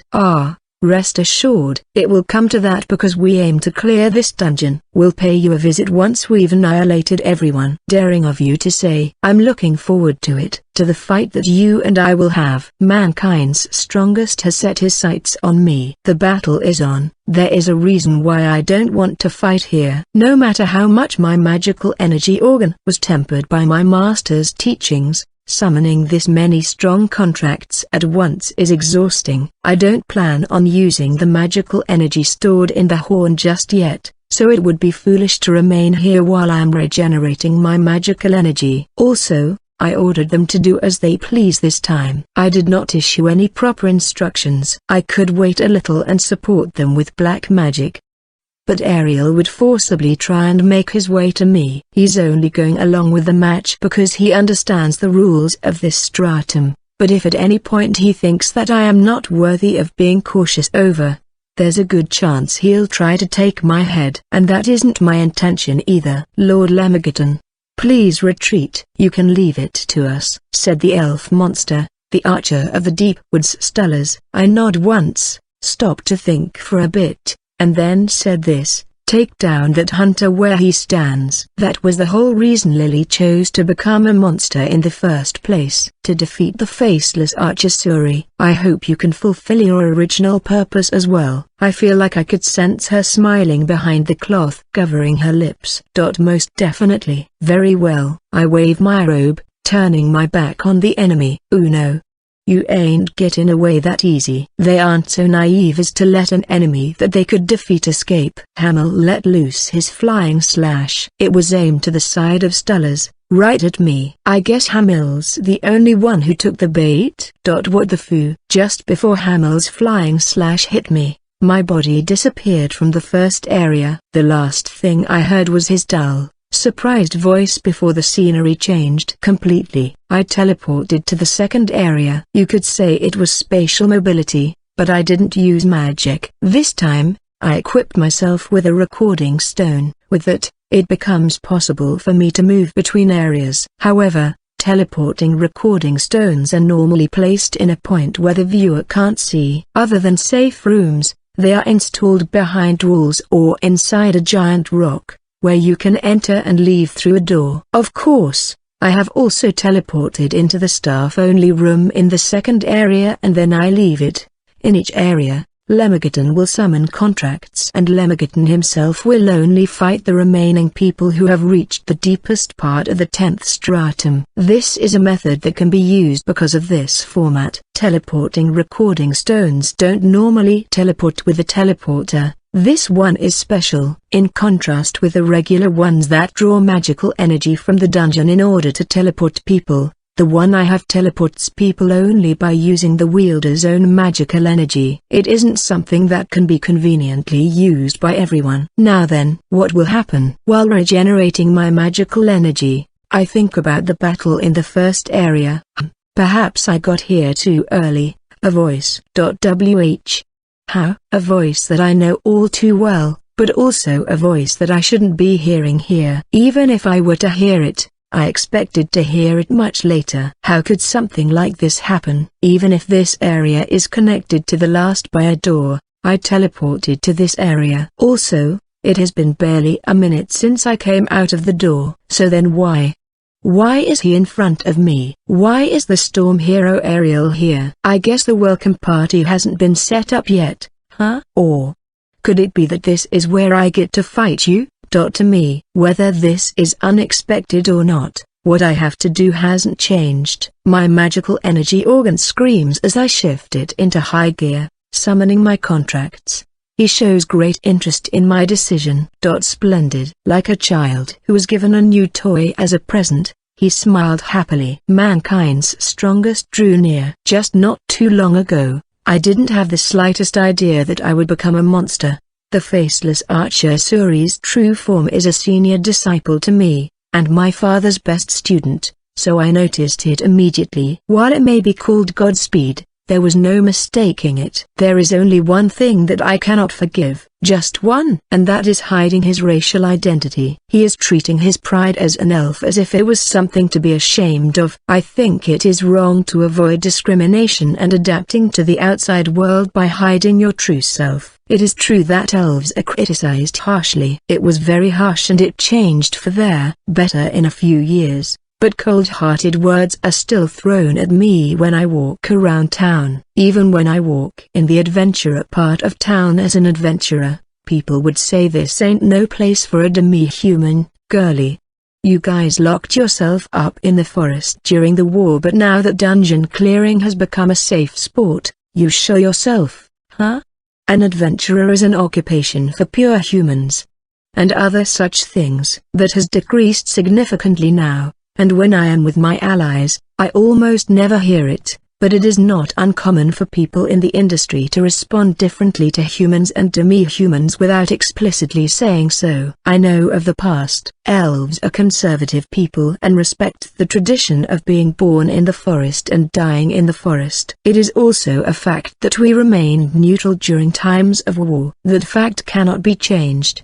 But what does that have to do with me diving into a dungeon with my allies? I didn't choose to be born as an elf, nor do I have anything to do with my ancestors refusing to fight in the war. If I am not being useful, then say so. I have no choice but to accept that. My incompetence is my fault. However, those people attack me simply because they don't like me. I don't believe it is right to attack the part of a person that they cannot change. I will never yield to such injustice. That may be one of the reasons why I always clash with Alba in the same party. I am an elf. I have never felt ashamed of that. I have no choice but to live as Lily the elf, and neither does he, the man who inherited all of my father's techniques.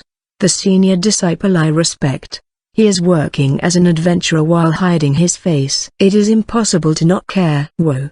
Wow. Lemageddon purposely turned his back towards the enemy to trick them into attacking him. In the end, Sir Hamel was the only one who took the bait. Just as he fired his flying slash, I shot an arrow at him. Its trajectory was headed straight for him. The goal was to attack him just after he attacked. That was the plan, but it didn't hit him. Thanks, Ariel. The storm hero Ariel was the one who defended Hamel against the arrow, just as how the spirit commanding General Kimmeries' UN zombie did a moment ago. He blew away the arrow with a gust of wind. Oh sure, don't worry about it. Alright, I've made my decision. In the next moment, I felt the presence of his magical energy coming from behind me. He moved, possibly acceleration using wind, or by wrapping himself in lightning. He's too fast. Ariel, what are you? The Thunder Hero Sir Scathach said in bewilderment at Sir Ariel's actions. I thought about it. In this raid battle, there is someone who knows all about us and has imparted strategies to the monsters, who all used it to full effect to decrease our numbers to this point, right? It's possible that us clearing each area one by one as a unit is something that they expect us adventurers would do. The battle continues while he is talking. Yeah, that's most likely it, which is exactly why, Scathach, I'm going on a little adventure. What? What do you mean? It's in the name. An adventurer is all about taking risks and going on a challenging adventure.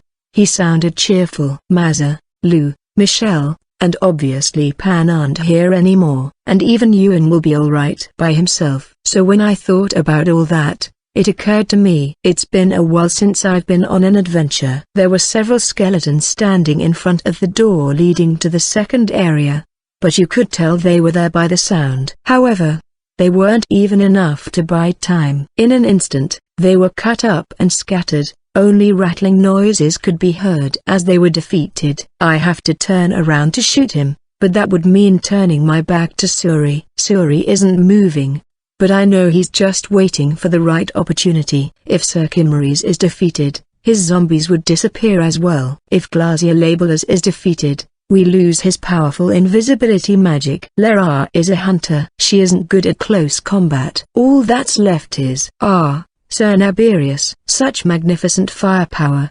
The giant three-headed hellhound. The floor boss of the first stratum. The watchdog of Hell Naberius. is standing in the Storm Hero's way. The hellfire spewing from all three of his heads is illuminating the first area. Hellfire that burns you to your very bones. If I was an ordinary adventurer, I probably would have been sent to hell by now. To experience such sweltering heat by my lonesome makes me feel nothing but honor. But sadly, I'm sorry to say that is all I feel. I can't be burned. There was a sound of something being cut. Unbelievably, the light that could be felt moments ago had disappeared. I suppose it was to be expected. That's right. Even Phoenix defeated floor bosses in a single blow. Only the 4 Great Spirits contractors could do that. Furthermore, Sir Ariel has many years of experience. In terms of skill, he far outpaces Phoenix. I shouldn't be surprised. Yet I can't help but feel amazed, or perhaps it is more of a combined feeling of amazement and sheer bewilderment at his sudden actions. I wish to do battle with Lemigaton. Apologies, but I'll be going ahead first. Saying that, Sir Ariel passes through the door that leads to the second area. It is true that the door isn't actually locked until all the enemies have been defeated or something. It's the same with all the other strata. It isn't as if you cannot fight the boss until you have destroyed every single deployed enemy. It's just that. Who would have thought that the Storm Hero Ariel would decide by himself, here and now, to go on ahead? Which means this has exceeded Lem's expectations. Ahahaha. What the hell, Ariel? That's the way. Now that's the Ariel that I wanted to surpass. Man, am I glad I joined the raid battle. The young water hero Wraith suddenly started shouting to him. It appears that Sir Ariel's actions are something to celebrate. Let's go, Fran. Along with the destroyer Fran, young Wraith makes his way to the door. I ain't really suited to fighting invisible enemies that go down in one hit. In that case, I should just go on ahead and fight Argenti and Carmela. Even the hero of the cursed sword Miss Herva. Already, the cooperation structure between multiple parties has crumbled. Each of them runs toward their desired battle. Do not attack them. Lord Lemigaton's orders were to take Suri down here. This is an opportunity that Lem has given me as a friend. I should put my full attention to this. Scathach, go on ahead. Suri, who didn't respond to my words, says to his leader. What are you saying? Do you think I'll let things get more out of hand? You always think too much. Just for today, do as you wish. Sir Hamel joins in on what Suri said. He's right. Man, you said you wanna get us back to the 4th rank, right? If the leader of our party doesn't go wild and do something big, no one's gonna root for us. So just go. Hamil, I'm sure the other 2 would have said what my master says is right. Leave this place to us. Indeed, we are more than enough to handle this. Or something like that. Sir Hamil's impersonation of Miss Kalina and Sir Theo, I think, was rather strange. But Sir Scathach laughed. Alright, I'll leave it to you guys. It seems that Sir Scathach as well is heading towards the second area. Hamel, you too? I don't think so. I'm staying right here. Don't want you feeling lonely, right? Sir Hamil is hard to understand, but Suri seems to smile a little at his words. Lillian's staying behind too, right? Yes, there's something that I have to do. The destruction of his own zombie and their zombie of Bella. I personally have my own thoughts on the matter, but that was taken from him by the enemy's ability after his defeat. Bella herself has decided to return and destroy her zombie, so I shouldn't say anything. Young love. Sir Hamil. There are 3 people who have decided to stay and fight in the first area. Suri, Sir Hamil and young Yuan. Good. If the enemy is willing to disperse their forces, fine. What is unexpected and what is a good plan are 2 different things. I knock an arrow. Calm down. Honestly, I was surprised. I'll admit that. Until now, Ariel has always thought about the overall balance, so that Yuan could gain some experience, or to treat the other parties with respect. Without the support from Ariel and Wraith, there would have been more scenes of adventurers being defeated. They acted as a group in order to achieve victory rather than for their own individual achievements. However, His actions aren't beyond that of the first-ranked aerial adventurer fanatics, and longtime fans would know. That time that he fought against the charmed samurai Masamune most likely reminded many people as well, that the adventurer aerial is a man who challenges dungeons looking for strong opponents. In the grand scheme of things, his actions aren't against the rules. It's a different matter if it was like the 7th stratum where you couldn't proceed until you solved the riddles. But the doors between the areas in the 10th stratum aren't locked with a condition. It would be fine if you can clear the dungeon quickly by sheer brute force, but if you don't do it well, you'll be in trouble later. For example, in the mine-like areas of the 4th stratum, the realm of werewolves, you can most certainly push forward while ignoring all the chasing enemies, but if you run into a dead end, you're a sitting duck. The price of temporarily avoiding battles has to be paid once you reach a place with no escape. It's the same with this 10th stratum. Since it is treated as the same stratum, breaking into the second area by force will cause the monsters from the first area to chase you. What he's done isn't against the rules, but it is a disadvantageous choice for the adventurer. I interpreted his declaration about paying me a visit after annihilating everyone as a countermeasure to that. No, maybe he himself meant it that way. It's a possibility. Someone caught the wind blade that Ariel fired by crossing his claws. The chief of the werewolves, Marchosius, catches the wind blade that was meant to tear me apart. He responds instantly to sudden events. He risks his body to protect me. Being able to do that despite being just summoned is proof that he is a Demon King Castle floor boss and all-around tough guy. He has a giant body that is 3 times the size of a regular person, yet he is slowly being pushed back by the wind blade's might. Marchosius's toenails carve a line into the floor. I knew it. Ariel is testing me. Well done, Marchosius. You did well too, Lord Chief of Staff, by summoning me. I look at the Storm Hero. Are you sure about leaving the previous area to them, Storm Hero? Yes, there are other combatants there that are more suitable to that battlefield.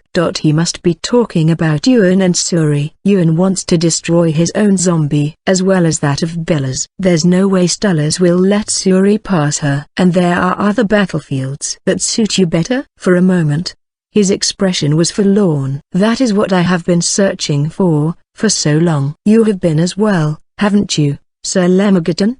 He would not have acted this way if he did not have something to relieve him of the responsibility of being the first. He decided that he could entrust them. Trust that they can still annihilate all the monsters in the 10th stratum and meet with the Demon King, even though he went on ahead by himself towards the battle he desires. He wants to know if I'm the enemy he's been searching for. How will I get out of an invasion that surpasses my expectation? Whether I can pass this first test of his, I'll do it. I am not the Black Sorcerer right now. I am the Demon King Army's Chief of Staff, the one-horned Dark Sorcerer, Lemagatan. A being that is not to be tested by the likes of a human, even if he is mankind's strongest. There is nothing that surpasses me save for Her Highness. At the very least, they will have to be willing to do so. I will not allow anyone to fight with the Demon King. That is why I am here. I will surely reach you. I touch the teleportation recording stone and teleport to the 3rd area. Damn it. My magical energy. I mutter. Ariel's plan to make me suffer a little is a success. The ring that can summon allies. Magical energy is needed to create the avatar of the summoned allies, and depending on the distance between me and the summoned ally, the magical energy consumed will increase. The latter is nothing much to worry about since they are summoned within the castle, but the magical energy consumed by the former is tremendous. All of my compatriots are excellent fighters. The magical energy needed to create their avatars is huge. Hey! I let out a laugh. What is this? Excitement? Mankind's strongest, an extremely far-off existence. The Storm Hero Ariel, looked up to by all adventurers. The pinnacle. The immovable first rank. He is looking forward to doing battle with Lemagatan solo. Eyes gleaming with childlike glee. Changing the way he fights at the top of the industry to how he fought when he was young. I feel honored. Yeah, there's definitely that feeling. He is the man that I looked up to, After all, he is also the man who took the trouble to look for me after I left the Phoenix party and invited me to join his party. But right now, the fire burning in my chest is, in the past, my goal was to surpass you in rank together with Phoenix. But now, I'm in the Demon King army. In that case, there is a way to surpass you. By stopping you from clearing this dungeon, I regenerate my magical energy. Uncle AI. Ariel's fighting style changed at the time that he became first ranked. As long as he was rising to the top, he was a challenger. Now that he stands at the top, he is a representative. The attitude change was unavoidable, because his position has changed. But the one who surpassed my dad, the one who surpassed the unyielding hero, was the challenger Ariel. I have always wanted to surpass that Ariel. However, I knew that I probably would never get a chance to do that, so I gave up halfway. It doesn't matter how hard I try, because he is already at first rank and there's nothing higher to climb for. He cannot return to his challenger days. That's why, if I become first rank, he'll go back to being a challenger. That's what I think. But in this raid battle, in this dungeon, a heart-pounding threat has appeared. Ariel has thrown away his conduct as a first rank, which is why, if I do better than Ariel in this situation, I can surpass him. It's possible to make the viewers acknowledge me as the better hero. I can prove it by doing actions worthy of being called the strongest even without any love for spirits. There's no reason not to do this now. It's for that very reason that I'm here. When I reached the second area, Uncle R already left. Only the dancing magical energy particles of a defeated vampire, werewolf, or dream demon were left. Damn. He's fast as usual. It's not surprising that there were 3 races of monsters here. If monsters from all 9 strata are to be redistributed into several areas, there will be an area with an extra race, assuming that they placed 2 races per area. It's also possible that there are 4 races in the next area. Actually, there's also the possibility that there's an area with only 1 race. The combination of races depends on them. But it isn't worth being surprised at how many races are thrown at us. It looks like the demon of love Citri has already been defeated. I sensed the magical energy of a floor boss level monster disappear just before I reached the area. Did you get in the way like Naberius did and got taken out? She temporarily manipulated Mazan and, while not technically for revenge, I have a reason to fight her. Oh well. Either way, pretty sure Citri was quite the troublesome opponent. He must be pretty excited, cause he didn't hold back at all. Huh? The second area was the realm of vampires, werewolves, and dream demons. Considering the usual individuals, the chief of the werewolves Marchosius was here too. All that remains is, I'm guessing Ariel has already left, said the Thunder Hero Mr. Scathach, who caught up with me, with a mixture of amazement and surprise in his voice. Looks like it. All that's left is that, probably left behind for her. Hajanti. Carmela, you alive? There she is. The hero of the cursed sword Herva. Herv is here. We meet again, hero of the cursed sword. I'm so glad I get to. Hey Carmela.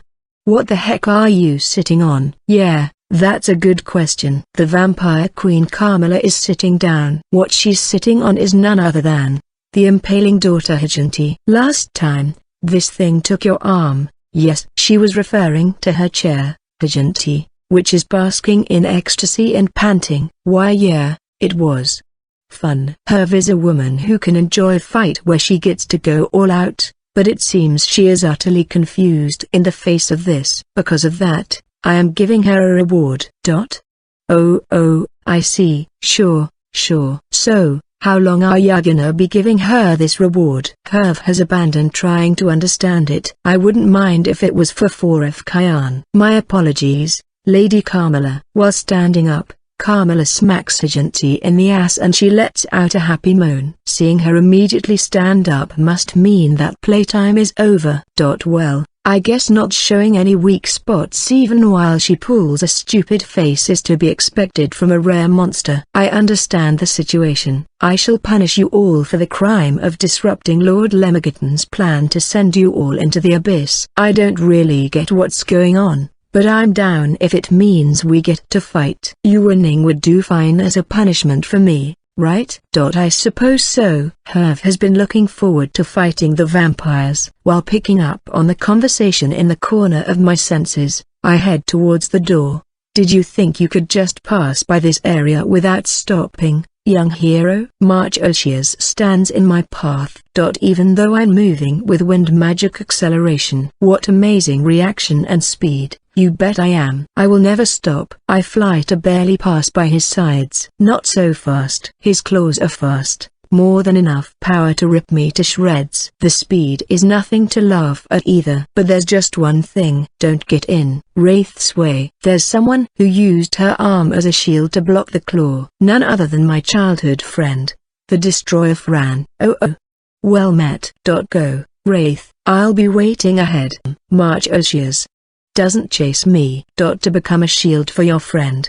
You are quite manly. I'm a woman. Gahaha, this has nothing to do with gender. I don't understand. They don't seem like a match, personality-wise, but the same can't be said about their combat ability. Both of them excel at hand-to-hand combat. Later, I think Mr. Scatharch will follow me. He hasn't moved yet, though. Anyway, I have to catch up with the old man. Oh, this is different. Ariel arrives here instantly. He casts his gaze here and there as if to take in the scenery. That's right. The third area looks totally different from the past two black and columned areas. The reason for that is the third area is the realm of sky and sea. A sand pathway spreads across with the sea below and the wide open sky above. Of course, there are swarms of aquatic monsters in the sea and winged monsters in the sky, and standing at the other end is me. An interesting concept for a stratum. By combining multiple races of monsters, it creates this idea that the cleared strata will repeat endlessly, which is good. What is even more admirable, however, is your magical energy that is vast enough to summon such powerful monsters all together. If that is truly how you felt, then I had hoped that you would enjoy it more. Oh, I am. Even as we speak, I am enjoying it immensely. Ariel's face looked lively. HMPH. Are you able to dodge this as well, I wonder? Wind blades came at me from all four directions, released by the Storm Hero one after another without any pause in between. However, they all crashed into each other with a thunderous noise instead of hitting their target. Kakaka. I stole him. I stole him. I stole Lord Chief of Staff from the Storm Hero. My arm was grabbed by his bird feet. He flapped in the air with his wings. Right now, I am flying in the sky. It was the giant crow demi beast. The phantom thief Crow Raum. The subordinate to the floor boss of the 7th stratum, the eloquent thrush lord came. Well done. Don't mention it, boss. It's good to have a thrilling heist like this once in a while. It isn't rare for there to be a demi-beast with high intelligence and is able to understand and communicate with people. Raum is an example of one such demi-beast. However, this isn't the time to be talking leisurely. Yes, you did steal him. Now can I have him back, please? My enemy, that is.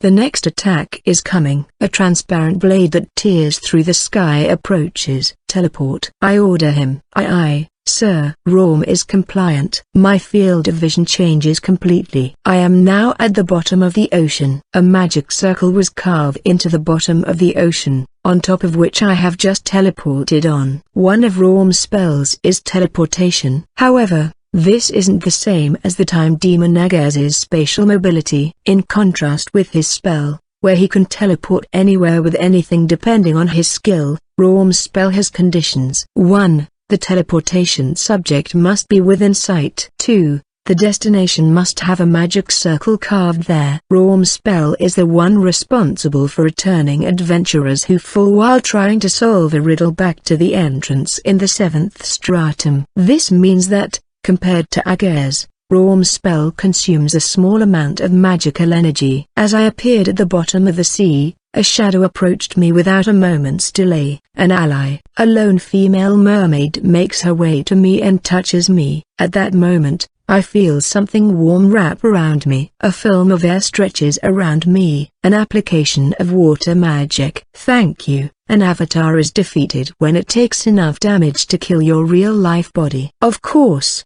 this includes death by drowning. You really surprised me, Ariel. However, even if you appeared in the later areas earlier than anticipated, I did expect you to chase after me. I have prepared various ways to buy me time in order to regenerate enough of my magical energy. Foo. I am honored to be of service to the Chief of Staff. But please, don't tell Lady Carmilla that I touched you. I would be torn to tiny pieces. The mermaid who helped me smiles broadly. This can all be seen later in the video, so there's no meaning to me keeping it a secret. This really wasn't the right time to say anything, so I just nodded lightly. At that moment, the sea shook. The entire area itself shook. It can't be. It's splitting, like a seashell being pried open. The sea opened up, forcefully and fast. Even the sea was parted in two along the sandy passage. The rising seawater on the sides rose up and swallowed up the birdmen in the air,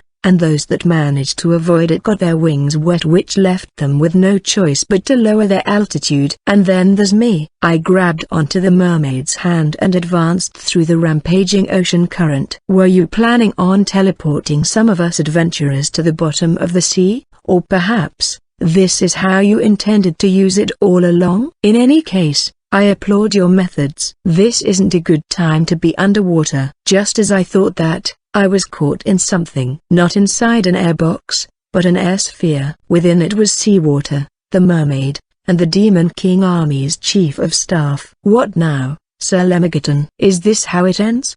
Please don't let this end. That's what his eyes seem to say. Childlike eyes that seem to wish for the fun to not end. Not yet. What now? I'll do this. Using the hoisted up amount of water in the sides of the area that he caused, I summon him from it. Come, Faunus, a giant shark demi-beast. I haven't saved up enough magical energy to summon him yet. Seeing as how I didn't summon anyone else after the comparatively lighter to summon Raum, Ariel probably knows that as well. If I unleashed the horn, I'd be able to summon him, but I didn't do that. Even if I did, he would be on guard. This is why now is the time to make this stick out. What in there? Just as how I was surprised at how fast Ariel arrived in the second area ahead of schedule. This time, it was his turn to be surprised. Just the fin of a shark, the long upper portion of the fin, if you were to divide a fin into upper and lower portions, jumped out of the water to crash into Ariel's body. He was blown away. The air sphere dissipated and I fell along with the seawater. While falling,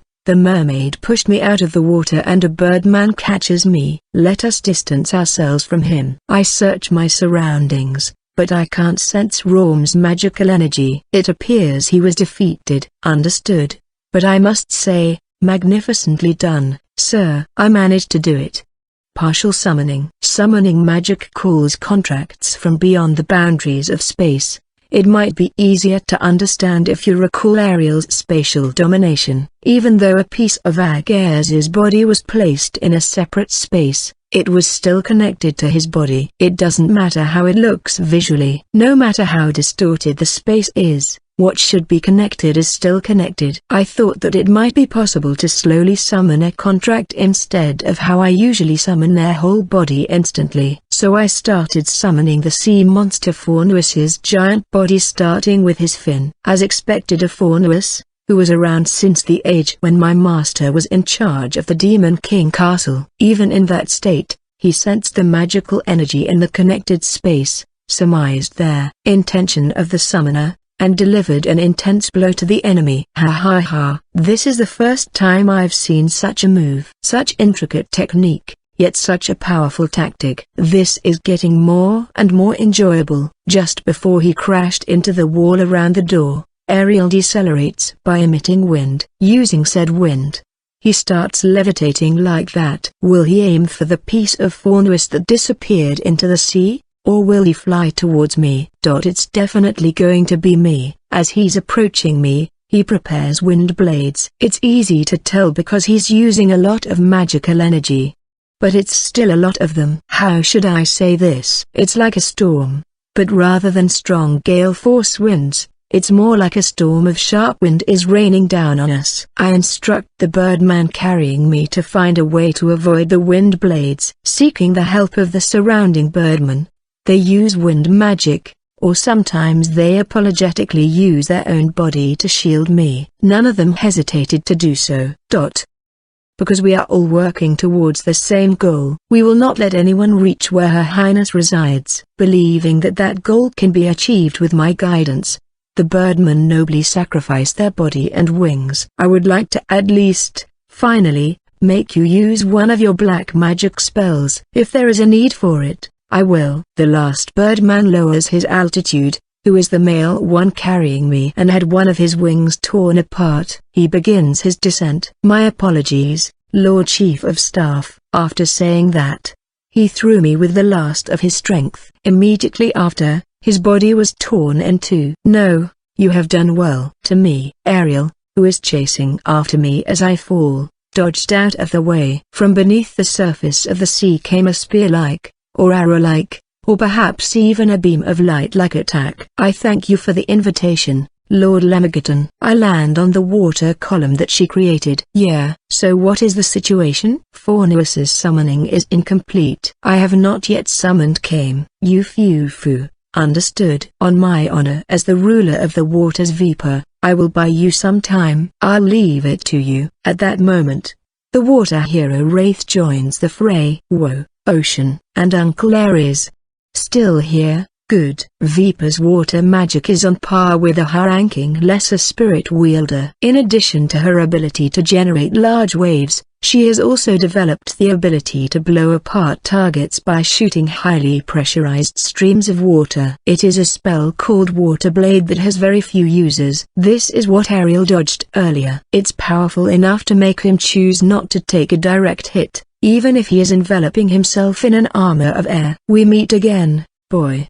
Indeed we do, Mermaid Lady. I'm happy to see you again. Too bad I'm gonna have to defeat you again, too. She attacks both Wraith and Ariel. They deftly avoid the octopus tentacle-like streams of water coming from the surface of the water. Bring out the fleet. Viper is in possession of a magic tool. A magic tool that can summon an armed fleet of ships from a faraway place. A pirate ship floats up to the water's surface. Several of them. They are called pirate ships because of the image that the crew on board portrays. Along with the ship came fishmen, one after another, clambering onto the ship. They wore feathered hats, raggedy and dowdy coats and trousers, and were equipped with curved swords. Some of them are even wearing eye patches. Painted on the sails is the symbol of the Demon King army, black horns. Probably Her Highness's horns. The water column I was standing on changed its shape and carried me to the deck of the ship. I got on the ship and the column dispersed. One of the fishmen came across me and called out in a happy voice. Ahoy, Admiral. You geese did well holding out against Ariel's attack, referring to when Ariel split the sea. Blimey, I nearly soiled me trousers when that happened. But we pirates ain't gonna die at sea that easily. To them, Viper is their captain, and the person that she obeys is me, which makes me their admiral. Monsters are meant to play the bad guys, the side that instills fear. It's no wonder they act like pirates.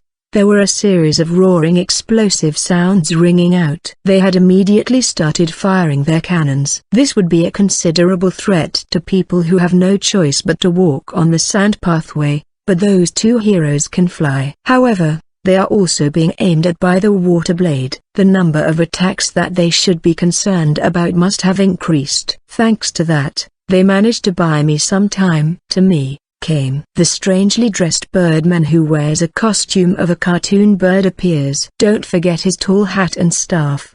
The floor boss of the 7th stratum who loves quizzes, the eloquent thrush lord came. I see. Lord Chief of Staff, do you mind if I raise a storm? After confirming that I nodded affirmatively, Kame deploys his magic. A storm blew violently, causing even the sea to rise and fall, creating a whirlpool. Encountering a raging storm on the ocean, huge water tentacles from beneath its surface, and a rain of gunfire from a mysterious fleet. Even if they are 4 great spirits contractors, It is not so easy to get close to our Lord Chief of Staff. Came. What is it, sir? Over there. Came saw where I pointed and immediately started moving. Fishmen. Evasive maneuvers. Not only that, but he also guessed what I was going to say and gave an order. Everyone on board immediately dropped what they were doing and jumped overboard. This kind of adaptability is to be expected of the Demon King army. Came took to the skies, carrying me. Immediately after, the ship was split in two. With magical energy detection, I can tell that it was split by a massive wind blade. It appears that Ariel and Wraith combined their magic to form it. There was someone who flew immediately after the wind blade to overlook the wrecked and sinking ship. It was Ariel. He quickly found me. Your ability to sense magical energy is high as well. I can't believe you were able to time that dodge so well in such bad visibility. I say to Kame, let me down here. As you wish. Kame descended to sea level and then let me down. Right on a sand pathway that is barely there.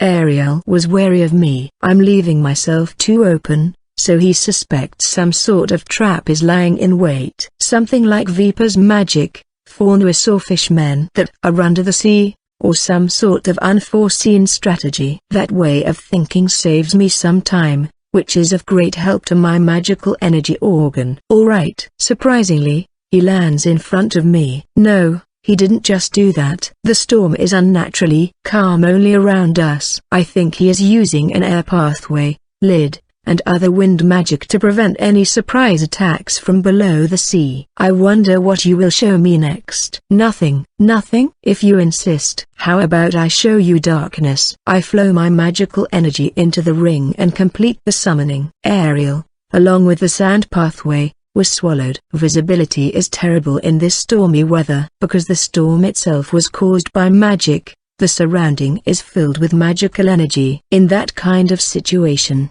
he wouldn't notice Kame carrying Faunus's fin and dropping it directly above him before it was too late. His reaction was too slow. After that, all I have to do is finish summoning the rest of Faunus. By doing that, Faunus will materialize completely in the third area, open his mouth wide and swallow the storm hero whole. However, I know for a fact that this won't be the end of the storm hero. I feel bad for Faunus, but Ariel is probably going to rip and tear his way out of his stomach before long.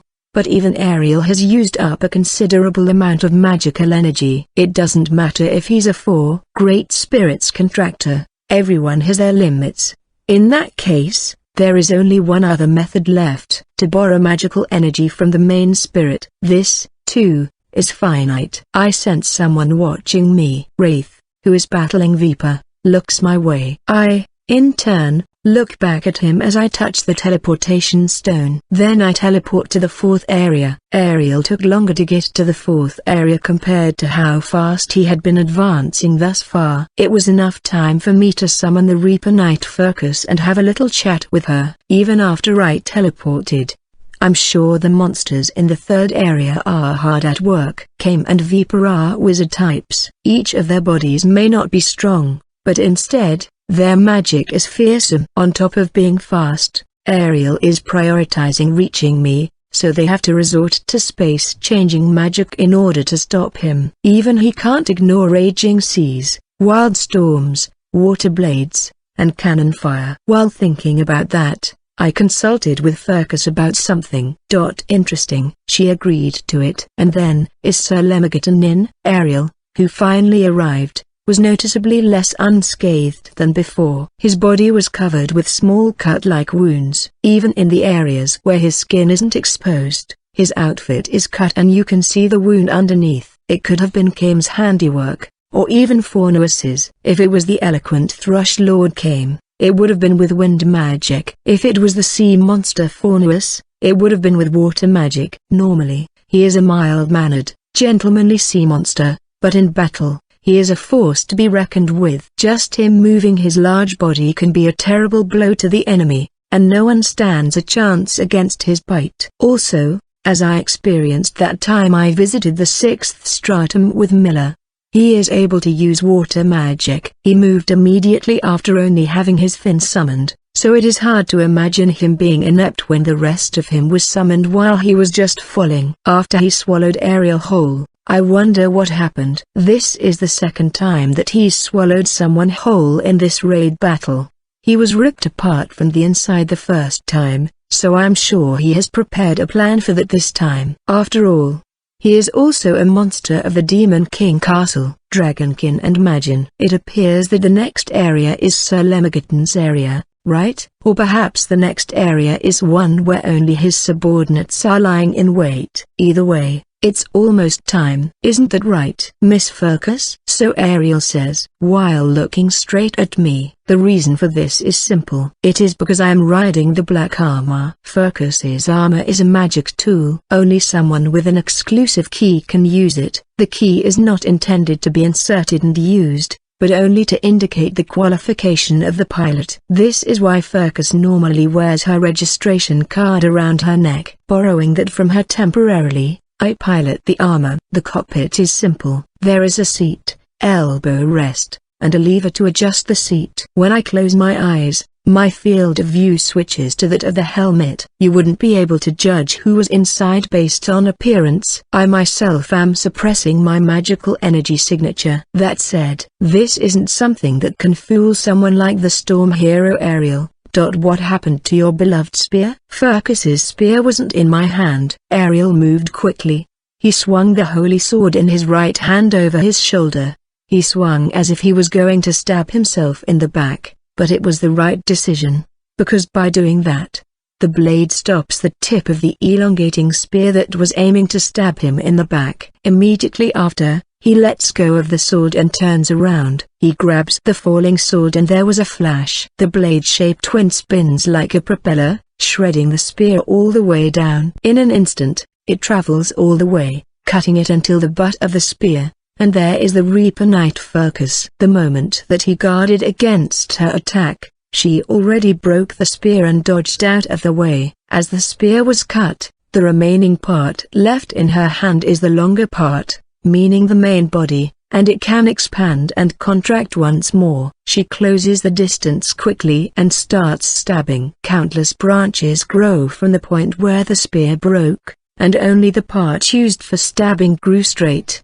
The other branches move to wrap around Ariel's body and holy sword. Furcus protrudes her ogre horn as her skin turns red. That small frame holds such unimaginable speed and agility. Ariel stops the stab with his left hand and pulls the spear to his side. Furcus's body jerks forward, but she immediately adjusts her posture and kicks off the ground. Grunted Ariel. The part of the spear that he grabbed bent. The spear that grew straight and true only moments ago, now went limp. Using her small frame to full advantage, Furcus slides in between Ariel's legs like a small animal, all while still holding the spear. She points the butt of the spear to his back and extends it. Hey! The cheerful hero lets out a laugh. His holy sword scatters wind blades that cut the spear's branches to shreds. He forcibly turns around while slashing his blade horizontally in a flash. Along the trajectory of his blade, there is a raging wind that cuts everything in range. There are very few safe zones. You could say that there are practically no safe zones unless you dodged a far enough distance from him. One of the few safe zones is only around the attacker's body. The wind blade does not fly in a trajectory that would harm the one who released it. My sword master focused on the sword hilt held by the storm hero, Furcus, who jumped just before getting hit. Lands on that hilt. She deftly steps on Ariel's finger, flips magnificently, riding the momentum, and kicked him square in the chest. A dull, heavy sound rang out and he was blown backward. If he was an ordinary man, that kick would have removed his upper body's existence from this world, but alas, he is a hero. No, it's not just that. At that moment, he temporarily deployed an armor of air, stabbing his sword into the ground to kill his momentum. He grinds across the floor, eventually coming to a halt. I could see Ariel's mouth move, forming the word splendid. In the next moment, The 3 dragonkin who assaulted him were cut in half by his sword. The total of 6 individual body masses all turned into magical energy particles and scattered. I just wanna say that heroes are absurd. They are extraordinary. A job that boasts strength that defies common sense. They are the ones that garner the most attention in a party, and the ones whose actions everyone most looks forward to. Just the fact that a party cannot be formed without them shows how important of an existence they are to dungeon clears. And right now, we're fighting the cream of the crop of heroes. I recall what I once said to Phoenix. Interesting clears can happen because allies are around. When you have lost all your allies, you can get serious. You can freely use the magic that you normally don't use out of fear of getting your allies caught up in it. I told my best friend, who was worried about being the only one in the party with overwhelming strength, to not say such silly things. How a team attracts attention and how an individual attracts attention are different. Each has its own appeal, and a hero can attract people either way. Right now, Ariel hasn't lost all of his allies. But since there are no allies around that will get caught up in his magic, he can attack without restraint or concern. I'm torn. Truly, I am spoiled for choice. However, I must apologize, Miss Furcus. I'm sure he wishes to do battle with Furcus. But if he did that, that would give me time to create more magical energy. It's a priority problem. He chose Lemmigaton. He became a blur, and I couldn't see him anymore. No. It's more like he is approaching me at terrifying speeds. Furcus tries to stop him with her spear, but he is essentially a human-shaped wind blade now and couldn't be stopped. In this very short amount of time, I managed to capture him in his sudden rush. I have him using the right arm of the armor that I'm piloting. My eyes aren't particularly good and my reaction speed is average. Even if I were to train them, there are limits. Fields that I have no aptitude for are very hard to improve. Even so, my eyes were once praised by Furcus. She said that I had strong observation skills. An adventurer fanatic, now turned monster, where my hobby has become useful. The adventurers on the terminal screen who I respect and go crazy over. I have watched their actions countless times, over and over and over, especially the higher-ranked ones. That's why I knew I couldn't follow him with my eyes at all. However, if you know the starting point and the end point, then it doesn't matter what route he takes to get there. All that's left is to prepare my hand at the expected spot. The timing is difficult to grasp, but it isn't impossible. I knew it. His head that is sticking out the hand of the armor looks up at the helmet. What did he confirm just now? It was only for a brief moment, so it could have been a trick of the light, but the way he looked at me wasn't how one looked at an enemy, but rather how one looked at a friend. In the next moment, the sound of creaking metal could be heard. I remember how difficult it was for the Gale hero Yun to break free. That's how strong the grip strength is on this armor. Even though I am gripping him with all that the armor can muster. Even though the hand is opening, I immediately apply pressure with the left hand to restrain him, but he can't be stopped. Starting with Furcus, the remaining monsters turned their attention to me. But there was a flash of light. The number of monsters that didn't get defeated, excluding the Reaper Knight Furcus and I, were 2. Lightning in the form of a man was running across the floor. Smoke was slowly rising from Furcus's body. She was being burned by lightning. Even so, she pointed her spear at her enemy and held her ground. Unfortunately, the others were cut up by the hero-turned-lightning. It was the Thunder hero Scatharch's Thunder Domain. We meet again. Furcus responds to the lightning-clad Scatharch's words with her spear. Back to my situation. Ariel has just escaped my hands. I already know where you are in that armor. Restraining him was only to buy time. That's right. I was able to stall for time. His blade approaches, just as he is about to pierce the armored chest section. To me, Agaz, the time demon Agaz, was summoned in the cockpit. I wondered where I would be summoned to when you were to call upon me, but I must say, isn't this a little too narrow, Lord Chief of Staff? I get it. This is a space that wasn't meant to accommodate 2 men. I put the key on the elbow rest and give an order to Agaz. Return this armor to its owner. As you command. Before I knew it, I was on the shoulder of the armor. Oh, looks like I was just a little too late. No kidding. Ariel stabbed the cockpit seat with his holy sword. He looked up at me. Our eyes met. Well, through the mask at least. Trade blows with Fergus's spear to your heart's content. After that began the plan for Agaz to use spatial mobility to teleport Fergus to the cockpit and start piloting it. I apologize for the new ventilation hole in the cockpit, but operating the armor itself should have no issue. Agaz joins the remaining Majin. It won't be easy for them to escape this. Well done. You have made it this far without having to unleash your horn. The time that I unleash the horn will be the time that you are defeated. You don't know that until you try. Then, I teleport to the final area. I exit the staff-only hidden room into the final area of the 10th stratum, only to be greeted by my ally. Welcome back, Len. The undefeated hero Ellie. Yeah, you're back faster than expected. Is there a problem? She smiles and laughs. Not at all. I'm not particularly a fan of waiting. That's so? Aren't you glad to finally be able to fight as well? It is true that I have been fighting battles so far, but they were battles where I borrowed my ally's strength and then retreated. I would summon an ally, and then run deeper inside. Would I be happy to fight Ariel and the others? I think about it. No, I don't have to think about it at all. I put one foot in front of the other, going to meet my other subordinates as my lips form a smile. Dungeon clearing. A form of entertainment. However, I think it is different from just a simple form of entertainment. Or perhaps I should say, it is most definitely not just a form of entertainment to me. Phoenix and I grew up in the remote countryside. How remote? Very, very, very remote. The mountains were our playground.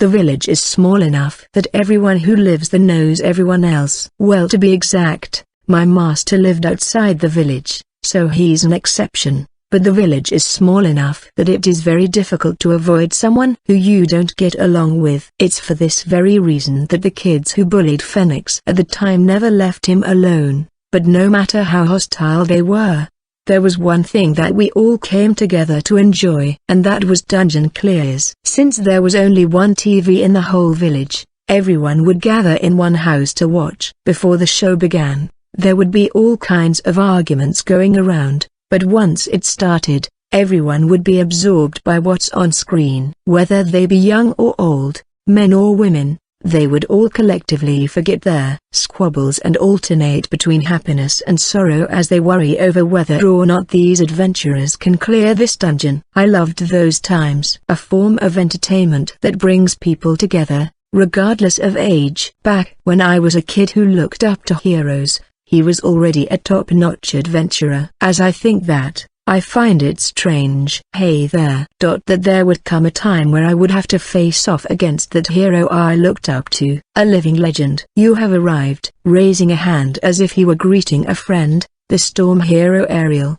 The final area where I await looks exactly like the time I welcomed the Phoenix party. A long, dark passageway with a set of stairs at the end. On top of those stairs is a stone throne, behind which resides the door that leads to the deepest part of the dungeon. Technically, it leads to a safe room, but it's because the setting states that you can fight with the Demon King after you defeat the Demon King Army's Chief of Staff. You were sitting in that very chair when you fought Phoenix as well, right? So I take that to mean that this is the final area. That it is. It is also the area where you shall meet your end. He grins. It was aggressive, yet also looked like a happy smile. That makes me happy. I don't often hear lines like that lately. Well, of course, there are few who can capture the world's first ranked and say to his face that they will defeat him. But I am the Demon King Castle's Chief of Staff, the floor boss of the 10th stratum, the protector of the door that leads to Her Highness. No matter who the enemy is, they shall not pass. Be that as it may, there are still yet more obstacles to overcome before I fight you. His gaze shifted to look to my sides. There are two people who are close to me. One of them is a Minotaur Black Sorcerer, one of the three that work directly under the Chief of Staff. The Black Explorer is equipped with a sword and shield. He looks like he has a knightesque job, but his specialty is actually black magic. A person who made great efforts to train himself to where he is now using the same methods I did. The other is a beautiful human woman, sitting on the chair's armrest, silver grey long hair, and fiercely confident eyes of the same color. The 95th rank undefeated hero Ellie. She just floated down from the sky using magic and sat there. My, I suppose that's why you're first rank. I'm not surprised. I am the one who is surprised, Miss Ellie. Things just got more enjoyable. This is very different from the Demon King Castle the first new. Truly fascinating to even have a hero party as allies. We have merely formed an alliance for now. Anyway, there is something I must ask. Why go to the monster's side? The same reason you're here, old man. I only put in place one condition during my recruitment drive. You have to have the metal to defeat heroes. Ellie saw this and applied. What Ariel wishes for is to fight someone strong who can stand toe-to-toe with him. Both of them are seeking the same thing. A satisfying fight. Is that so? That's quite clear-cut. Wind started blowing around Ariel. Let me have some fun with him first, Len. Sure. As she moves down to meet him with her wind magic, 4 of her allies come out of their hiding places. Her uncommonly configured party of 2 black sorcerers and 2 white sorcerers, and yet they are adventurers that proved that they have true ability and are not just a novelty by getting to the top 100 parties among the many tens of thousands of other parties. In the final area, the battle starts with the 5-man Ellie party and then me and my 3 subordinates, which makes a total of 9. But that's not all. We shall lend you a hand. A heavily armed orc steps forward. The dungeon boss of the elementary level, beginner's dungeon, the magnanimous sage Ronov. To his side is the centaur archer, the horseless archrobbers, and around them were the goblins, kobolds, and orcs from the same dungeon. For just this raid battle, these monsters are temporary employees. They are doing the opposite of what Furcus and I did in the past. Rather than being sent out as reinforcements from the Demon King Castle, they were sent to the Demon King Castle. While their dungeon may be called the elementary level, beginner's dungeon, they are now an all-level dungeon. They are strong enough to repel the Nicola party, which is on the same 99-ish rank as the Ellie party. Oh? If I'm not mistaken, you all are. Ariel seems to recall Thor, who is now Ronov, and crew. Considering how that matter with the Nicola party was constantly playing on TV, it isn't odd. The enemy of Lord Lemegton is our enemy. Do not falter because he is first ranked. This place is Lord Lemegton's battlefield. Therefore, victory is assured. Isn't that right? His subordinates roared in agreement at his speech. Unlike Thor's usually shy and timid attitude, he looks and sounds like a dungeon boss, with a body strong enough to withstand trading blows with Nicola's brother, the diamond hero Philip. He is a strong dungeon boss. And then we have. Now don't get excited just because he's a hands-older man. Okay Tilda? The woman accompanied by Countless Elroni is the one-horned poet Amdis's, inheritor of unicorn blood. A female beast master who is able to change forms between a centaur and a human. She has a single, spiraling horn and light purple hair that goes up to her shoulders. She seems to have an aptitude for battle, so she is a beast master who is also skilled at fighting. Forming a bond with these hard-to-handle plant demi-beasts, she is a monster that boasts high mobility. You asked for it, oh storm hero. Even as I speak, the battle proceeds. Ariel uses his holy sword to stop another holy sword as Ellie slashes at him from the front. This is. Oh my, that was a slow reaction. Is something the matter? He was able to defend himself, but his movements were slightly slower. The 2 from Ellie's party, the black sorcerers from the beginner's dungeon, Fraz.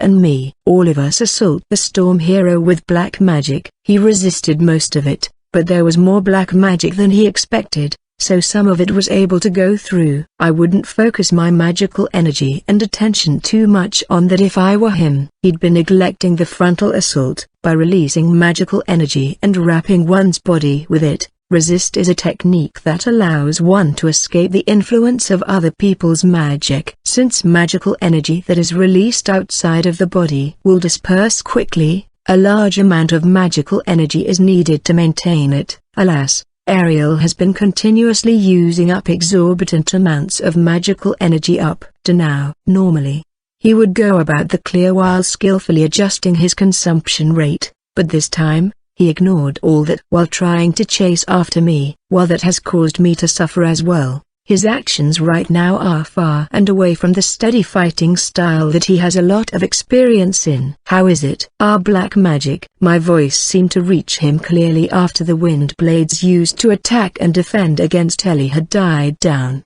It is truly splendid.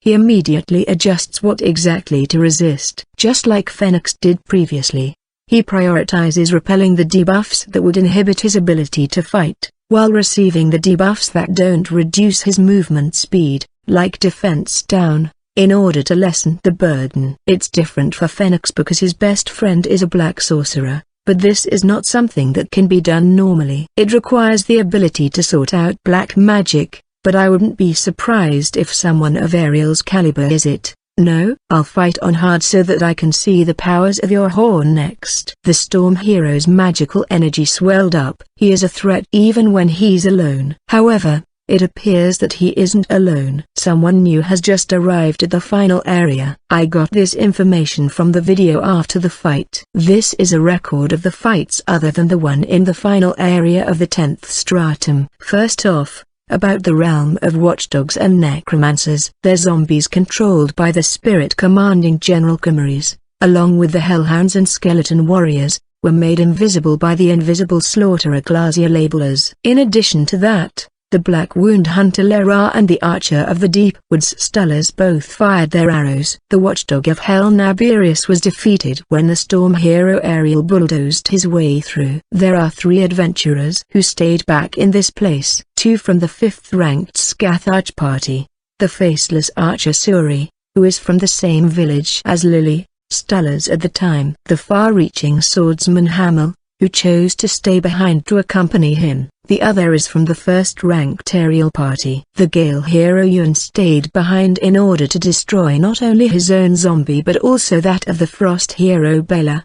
The match itself between the hunters did not take too long. However, it is not hard to imagine that a great deal of thought went into both sides, including the moment when they drew their bows. Both sides have Godspeed, an archery technique that is unnoticeable to the naked eye. On Stullers' side, she has a monster ally. On Suri's side, he has a weapon that can change the trajectory of his arrows via wind magic. Lily's skill with the bow is without a doubt superior, but she doesn't have the aptitude for wind magic, which is something that an elf is commonly known to be good at. As an elf archer, Suri is probably better. A good archer plans to hit his mark with only his own arrows after reading the enemy's movements while facing his opponent.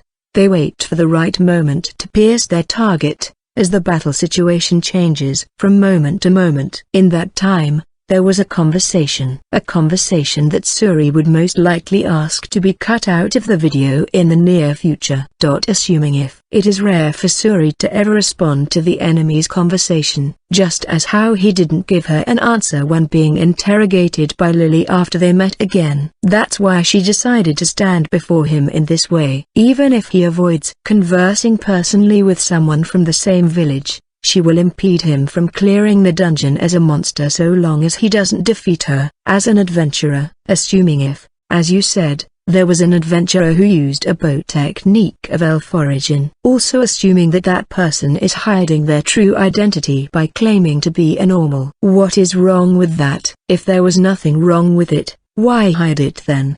Perhaps to avoid causing problems in the first place? Lily finds this unforgivable, but I can understand Suri's decision. Elves are a race that refused to take part in the warlike times before dungeon clearing became a form of entertainment. A race that chose to side with neither humans nor monsters, choosing instead to reside in the forests. This is why there are many fans who express their disapproval at the descendants of those elves taking part in dungeon clearing. Standing in the face of all that hate is a woman named Lily. Her efforts and achievements are now widely accepted, and the number of elf adventurers has increased recently. However, times were different when Suri became an adventurer. It became a topic of discussion in our party as well. about choosing to hide the fact that the person is an elf while adventuring in order to avoid unnecessary criticism. If there are people who view that person's race as a problem, then they are the ones who are in the wrong.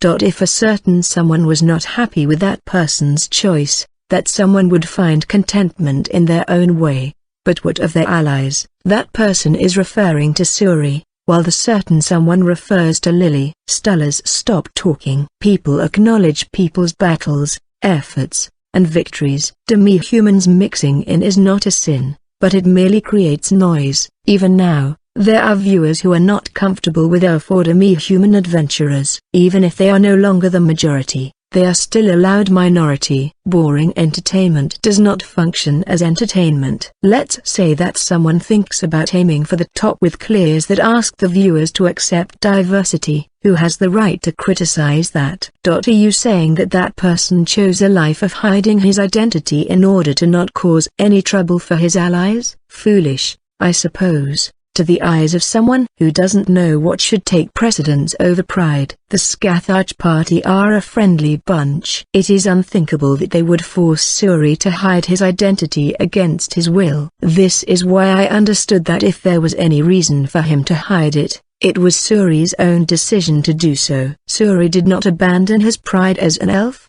nor was he ashamed of it. He saw the reality and made a strategic decision to not expose the party to criticism simply by joining them as an elf. Lily chose to oppose the irrational hatred. Suri adapted to reality, finding out the true intentions of her senior after many years. Stullers' hands shook. Suri is aware of Stullers' true identity. He knows that she is Lily, and of her prowess. If this stalemate goes on any longer, he won't be able to rejoin his allies. That being said, it is not so easy to cause Stullers to create an opening. This is why, just this once, he personally touched on a topic that he decided he would not speak of and cause Lily's excellent archery skills to crumble, disturbing the concentration of Godspeed, which requires the utmost concentration to render it unusable. The match reached its conclusion in an instant. It is a victory for Stullers' side. Suri's Godspeed was superb. In addition to the 3 arrows that were headed straight for Stullers' head,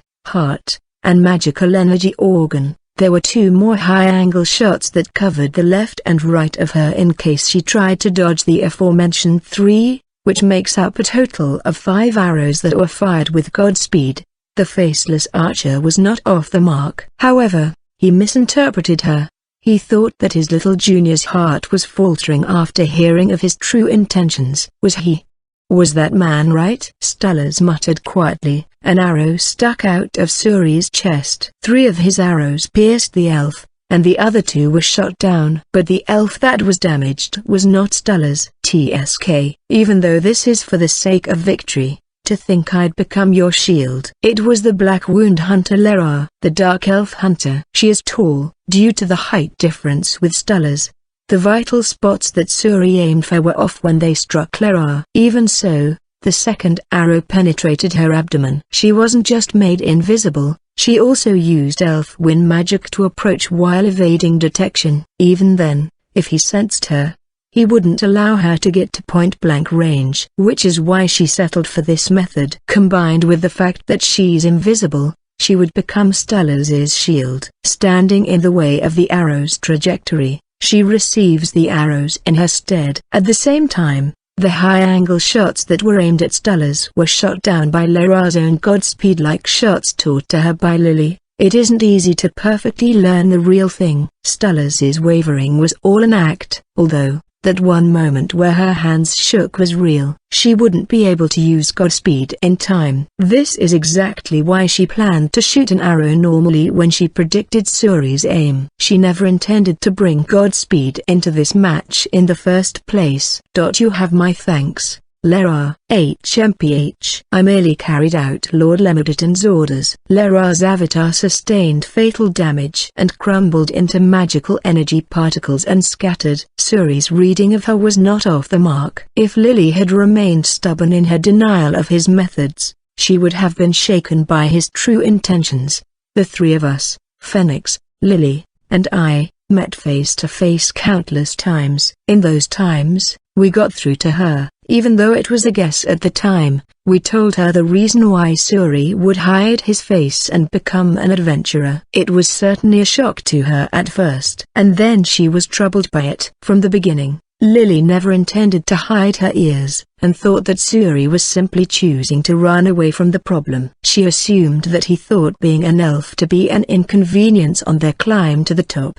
But even if it's not wrong, it's only one side of the story. What if there was an underlying thought of not wanting to cause problems for his allies? She worried about whether or not she had made the right choice, downplaying the problems that she more or less caused for her allies due to her actions in order to keep her pride. However, she was thinking too much. I cannot deny that person's thoughts, but this is what I think now. It is because they are that person's allies. All the more reason that that person should tell them what that person thinks is important. This discussion was already had when she joined the party. We all agreed that she would be an adventurer with us without her having to hide her ears. And so after that, any opinions from the audience will be accepted by the party. This was never the responsibility of one person. Her ability in dungeons was never in question, so there was never talk of kicking her out because of that. After the battle with Phoenix, when I met her again,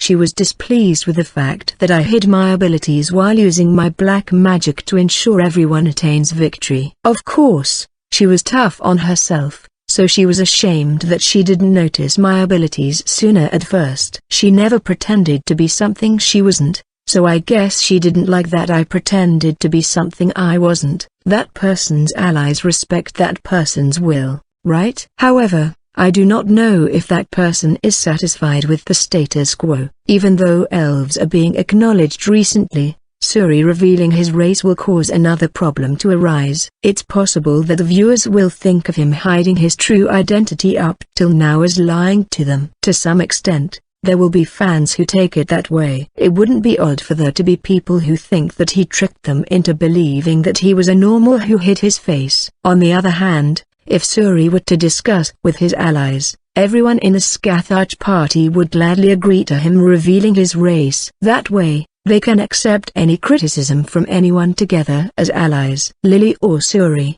I don't know which method was the right one. However, hiding oneself for the sake of one's allies is not always a pleasure for them. Suri did not reply to Stullers's words. Instead, he said this: "It would appear that you are a better archer than I expected." The reason he didn't fire an arrow even until he was defeated is that Stullers was still vigilantly holding her bow at the ready, or it's possible that he is admitting that he lost the match. Either way, the faceless archer left behind some uncharacteristically encouraging words. Then he was defeated. Lily's voice wasn't able to reach Suri as someone from the same race imposing what she believes is right. This time, they were able to confirm each other's thoughts in the end by confronting each other as enemies. Lily achieved her goal. Also, with the help of Lara, she managed to perform her role as the monster Stullers. The number of adventurers left in the 10th stratum at that point in time was 7. Naturally, while Lara, Stullers, and Suri were having their archery showdown, other people were fighting. It was thanks to this man that Suri could afford to put all his attention into confronting Stullers with his bow. Oh boy, it really sucks fighting invisible dudes. The trouble-looking but still easygoing man who is laughing at the face of it all is the far-reaching swordsman Hamil. One by one, he defeats the monsters turned invisible by gladiolabelers with his flying slashes. I was just thinking, ain't this kinda lame? 'Cause the enemies are invisible, doesn't it kinda look like we're just waving around our swords at nothing? Will it look alright, Ewan buddy? Now's really not the time. Ewan was currently fighting with his own zombie and other monsters. Ahaha, yeah, you're right. Swing. Even though it seemed as if he was fooling around, that slash had tremendous speed to it. It became a flying slash and intercepted a wind blade that was headed for Ewan. You have my thanks. Hamil put his index finger and his middle finger to his eyebrow and swung his arm forward in a sort of salute pose. Don't mention it. I'll almost done here. Then I'll come over and help you out. Warrior job adventurers who possess a magic sword are strong, but there are quite a few who tend to rely too much on their sword's abilities. Hamil is a sword user type warrior with his own strengths. His ability in battle can be counted among 5 others in the world, including the Samurai Masamune of the first-ranked party and the Knight Lord Arthur of the second-ranked party, said to be on the same level as Masamune, the katana user who can slice through magic, and Arthur, who can use a unique holy sword that isn't for heroes. He is an excellent swordsman. However, he uses his abilities mainly for support. Between defeating the enemy or ensuring an ally's survival, he always picks the latter. This is why he has so few outstanding achievements when compared to those 2 people. However, if you looked closely at this raid battle, you would be able to surmise his true abilities. In the 3rd stratum, he protected his allies against Carmela's assault that used an enormous amount of blood, and he avoided Citri's surprise decisive strike in the 5th stratum, even though he suffered damage at the hands of Furcus in the 8th stratum. He was able to react to Furcus's movements while she unleashed her ogre strength in human form. Furcus was aiming for Ariel, and that fight was decided more by her bizarre and unusual strategy rather than a pure and simple sword fight, so it can't be easily talked about.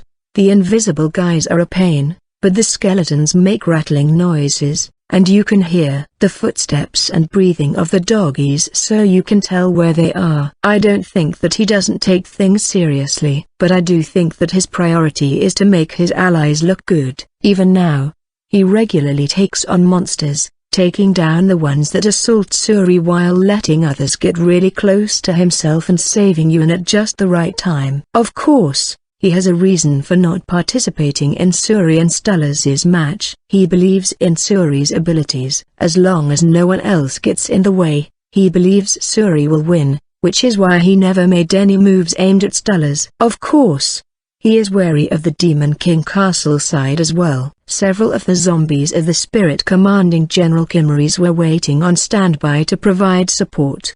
They weren't interfering. And then it happened, almost as if it was timed just as the archery showdown started. No, the truth is that it probably was planned that way. Those on the same side who were made invisible can see each other. Lara knew of Stullers' plan, and the other monsters knew it was time to move as soon as she did. I was wondering when the big shots were finally gonna come for me. Hamil audaciously swings his sword from the floor towards the ceiling. The slash drew an arc heading directly upwards, intercepting a glacier labeler that was about to attack him.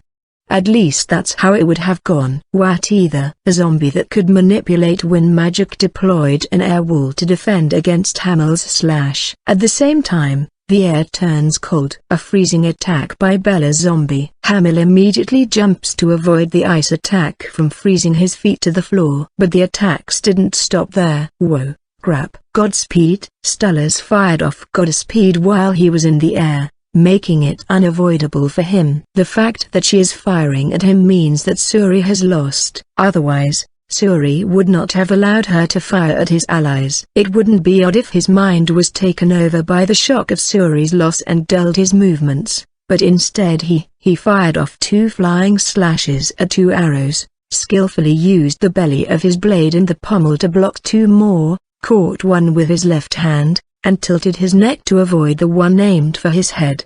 He dealt with all 6 arrows that were fired. Very impressive movements, but as expected, doing so ruins his posture. In addition, the floor remains frozen.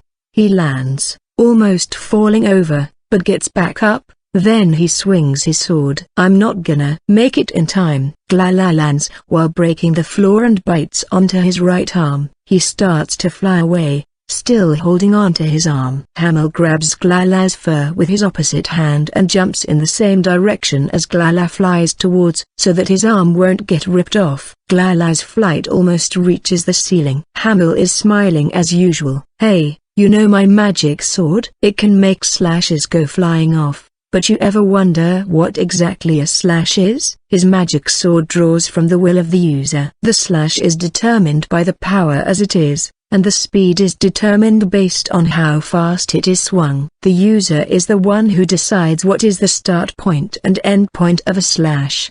The user's intention of I am slashing to I have finished slashing is the basis of whether something is a slash or not. In other words, it isn't necessary for him to swing the sword himself. So long as the user thinks it is a slash and the sword itself is moving, a flying slash can be activated, which is why, cause I can't use magic, I don't get to fly like this often. It's cool. I'll die if I fall from here though. You shouldn't fly this far with that kinda momentum. Glala's actions weren't wrong. Just like that one time with that Thunder Hero guy. He would normally bite someone and then fly away while tearing off that part. Hamil instantaneously grabbing onto Glala, matching his movements, and flying away while he is still connected to his arm, essentially being eaten, is completely out of common sense. In addition to that is his mentality of thinking that the moment his arm was bitten is the I am slashing point, and approaching the ceiling is the I have finished slashing point. The magic sword manifests a flying slash based on Glala's flight distance and speed. The sword is in the monster's mouth. The slash flickered, cutting up the invisible slaughterer from the inside. Magical energy particles scatter about in place of blood which bathes Hamil as he begins to fall. Sadly, this means that Glaciolabelas was defeated. However, Hamil's arm is barely connected to him. It no longer has the strength to swing the blade. But this is just his dominant hand.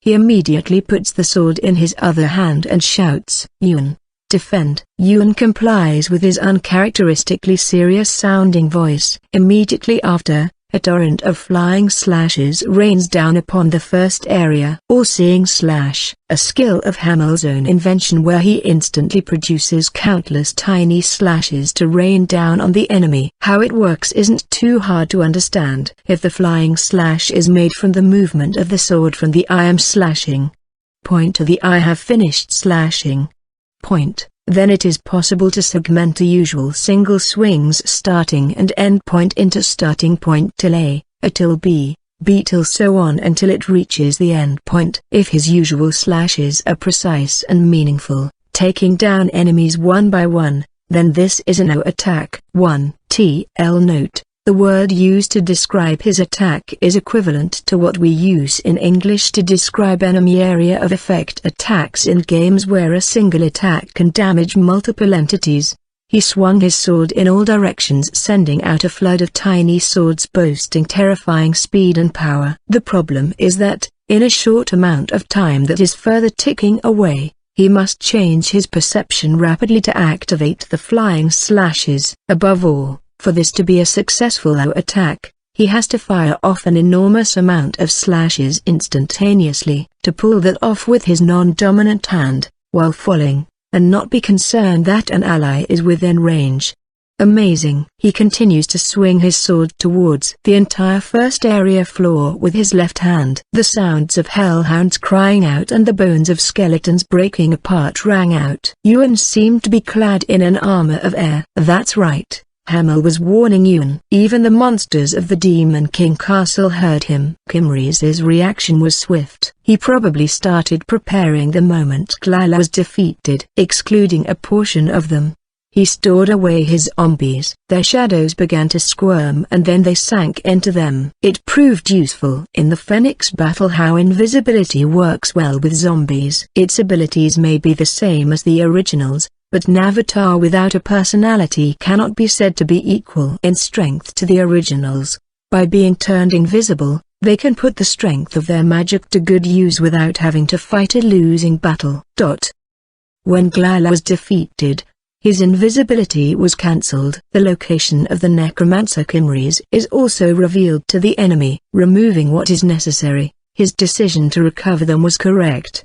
He himself used Bella's zombie to deploy an ice wall to guard against the slashes. "I wanna take down that elf chick too." Stullers aims her bow at Hamil. However, it is extremely difficult to find an empty space in between the countless slashes. Also, there is no time. As an individual, you are probably better than me. However, Stullers has figured it out. A party is made up of 5 people, and they have to defeat a lot of monsters. The skill required by each person is considerable. Even so, it is basically assumed that the hero party will clear the dungeon. Heroes are overwhelming forces, but even the adventurers who support them are important. So how do you defeat such adventurers? It is a fact that most monsters who challenge a hero to a one-on-one fight cannot win. This hard fact, with some exceptions, will never be overturned in a person's lifetime. Yet even then, they can lose. If your numbers are large,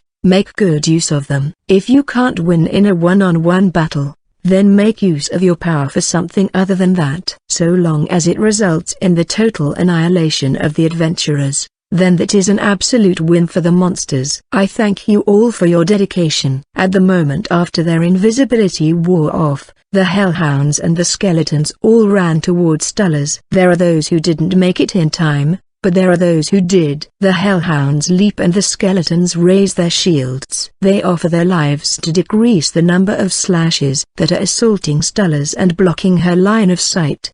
One skeleton throws away its shield and stands in front of Stullers, arms spread. To Stullers, that was the best possible support she could ever get. The last of them broke and shattered. Soon after, even Stullers's body was torn up, but she made it in time. She fired one shot. She found a gap the size of the eye of a needle in between all his sword swings and fired. Stullers uses her bow as a shield to remain on the field for even a moment longer. For if she perishes, then the arrow would disappear as well. So she wants to survive at least until the arrow hits him. And then, the arrow pierces Hamel's right leg. You're kidding me. I think I know who Hamel saw in Stullers. It takes someone like Suri to pull off the archery technique that she did just now. He is falling, but he still hasn't been defeated. This is because there was someone to stop his fall gently with wind magic. Whoa. Thanks, Ewan buddy. You doing alright? Yes, somehow. Ewan was struggling with a lot of zombie opponents, but now that most of them were gone, he could focus on his own zombie. Ewan's zombie was aiming for Hamel, so he splendidly took that opportunity and succeeded in destroying it. As a result, he was able to help out Hamel. But, yeah, I do. It isn't over yet. From the battered and broken ice wall, an additional snowball was being formed. The snowball was sent out on a collision course with Ewan. Right now, Hamel is behind him, so Ewan has no choice but to stand his ground and intercept it. He fired a huge wind blade directly in front of him, but his eyes went wide with shock at the figure that jumped out of the cut-up snowball. Bella. Barely dodging the wind blade, Bella's zombie closes in on Ewan. Due to his acquaintance with Bella, Ewan is bewildered by the zombie's actions. This certainly doesn't seem like something Bella would do. Engaging the enemy in hand-to-hand combat, it grew blades of ice from the palms of its hands and was skillfully slashing and stabbing at him. Also, there was someone running atop the broken snowball. It was Kimmeries. We can see you, I know full well. He deftly fended off Hamel's flying slashes. He may be a necromancer, but he has the aptitude of a warrior. Subsequently, the water flow created by ice magic was completed. Kimmeries skillfully glides across the route of ice that looks like a wave or a rainbow. He was headed towards Hamel. Any flying slashes aimed at Kimmeries will be fended off, and even if he were to destroy the ice route, it can easily reform itself. Kimmeries always seems to pass by his right side, so Hamel cannot currently display his usual abilities. With his right arm and leg damaged, he has to face and cut down his enemy with his left arm and leg. I'm sorry, Bella. It appears I will be destroying your avatar. If you have any complaints, you can tell them to me next we meet. Ewan cut off Bella's arm with his holy sword, then stabbed it in the heart, and from there, sliced upwards towards its head. Her avatar was released from its necromancy and scatters. This doesn't feel right at all. Defeating the user should cause the road of ice to disappear. Ewan was about to go and help Hamel when he noticed a sword came flying in Hamel's direction. He swung his holy sword as quickly as he could, but there was no way he could make it in time. However, in the end, the trajectory of the sword that was thrown by Kimmeries deviated, cutting Yuan's cheek and flying past him. Kimri's aim was never Hamil in the first place. He wanted his heart to waver even slightly by letting him strike down Bella and taking advantage of his desire to immediately go to Hamil's aid to deal a decisive blow. Kimri's specialty is ultimately necromancy. Unless you are a martial artist of Furcus's caliber, a master of high-level necromancy will have a tough time challenging a hero. Having lost his ghosts, all that's left is honest-to-goodness swordplay. If magic is involved, victory will be difficult. Knowing this, he came up with a plan. That did not go as planned. Kimri's body shifted diagonally and quickly turned into magical energy particles. He was sliced by Hamil. The monsters of the first area were defeated. Yuan was stunned and stared at his own sword. No. Just now, that was Yo tilde. Yuan buddy. That's right, Sir Hamil. Returning to his senses, Yuan rushes to Hamil's side. Quickly, use a repair potion. Nah man, it's too late for that. Avatar repair potions are a temporary measure. Hamil's wounds are deep, but if they were to use it right away, he may be able to stay alive till the final area. Of course, assuming that he goes to the final area practically without any stops. But if he can do that, someone as skilled as Hamil could probably still contribute to this clear. Unfortunately, this was not meant to be. That big doggy got me good. Glala's claws destroyed Hamil's repair potion. You are only allowed to use your own items, so Yuan can't lend him his. That's why Kimri's. Probably. I'm a pawn that can't be left alone until the end, so he used me as a way to catch you off guard. But hey, nice parry back there, lil dude. Air armor demands very delicate magical energy management. It is difficult to maintain the wind magic around you with a certain level of defensive power while matching your movements. Since he had just released a giant wind blade and fought with Bella, he did not have air armor on when the sword came flying his way. Even if it sounds convenient, it isn't feasible to always have it on and continue to fight. That was merely a coincidence. At that time, all I could think of was coming to Sir Hamil's aid. The thought of being attacked didn't even occur to me. Yuan looked down. There were no more magical energy signatures of zombies and Kimri's himself possesses no form of long-range attacks. It isn't strange to think as he did. This is exactly why Kimri's threw his sword at him. Ain't that great? Not only the spirit, but luck is your ally too. Come on, get a move on, buddy. You're a hero too, right? While being able to help Hamil once, he got through fighting against the zombies of several excellent adventurers without a scratch and fulfilled the proclamation he made in the beginning to destroy Bella and his own avatars. He no longer has any weaknesses that the enemy can take advantage of. Yuan raised his head and there was a smile on his face. A smile to keep himself going. I'll be off. The rest is up to you. Hey, leave it to me. Yuan headed towards the door with wind magic and he soon disappeared into the passageway connecting this area with the second area. During that time, Hamil had a foolhardy smile on his face as he was left behind, but as soon as Yuan couldn't see him anymore, his expression began to warp into one of extreme regret. Damn it. He slowly drags his magical energy-leaking body, using his sword as a cane, towards the door. He wants to get to the battlefield where his leader, the Thunder hero Scathach, is. Unfortunately, this was not meant to be. He probably knows this all too well, but that will not stop him from trying his best to reunite with his comrades until this body shatters. The number of adventurers left at this point in time is 6. To the adventurers, the reborn 10th stratum might sound like trouble. But even though they are fighting the same monsters doesn't mean that they pose the same threat that they did before. Even if they are summoned with brand new avatars, there are unavoidable problems. Take the vampire queen Carmilla for example. She was able to drive the adventurers into a corner last time because of her plan involving blood-sucking leeches, in addition to her abilities. Even if an avatar were to eat food, that wouldn't become nutrition for the main body. Even if an avatar were to suck blood, that wouldn't become strength for the main body. Therefore, she cannot use that power for her rematch with the hero of the cursed sword. However, Kimri's couldn't use the ghosts that were destroyed previously, and the time demon Nagas was summoned not long after he started replenishing the spent magical energy in his horn. Carmilla and the impaling daughter Hajanti put up a hard fight as normal vampires, but they failed to murder Herve, who is a descendant of those bathed in dragon blood. The chief of the werewolves March Osias demonstrated his power as a floor boss and overwhelmed the destroyer Fran, who is simply strong, and I almost thought he had her. He managed to break her grotesque right arm, which greatly reduced her mobility. Her right arm, which caused nothing but uncharacteristic violence, has now become nothing but dead weight. However, she let March Osias's claws sink into her right collar. Doing that, she was able to tear off her right arm from the joint. In that state, she threw the severed arm at March Osias, then attacked him while his guard was down, biting his windpipe. It would have been impossible to kill March Osias in that kind of situation. But in this battle, the destroyer is the exception among exceptions. A rare, illogical existence.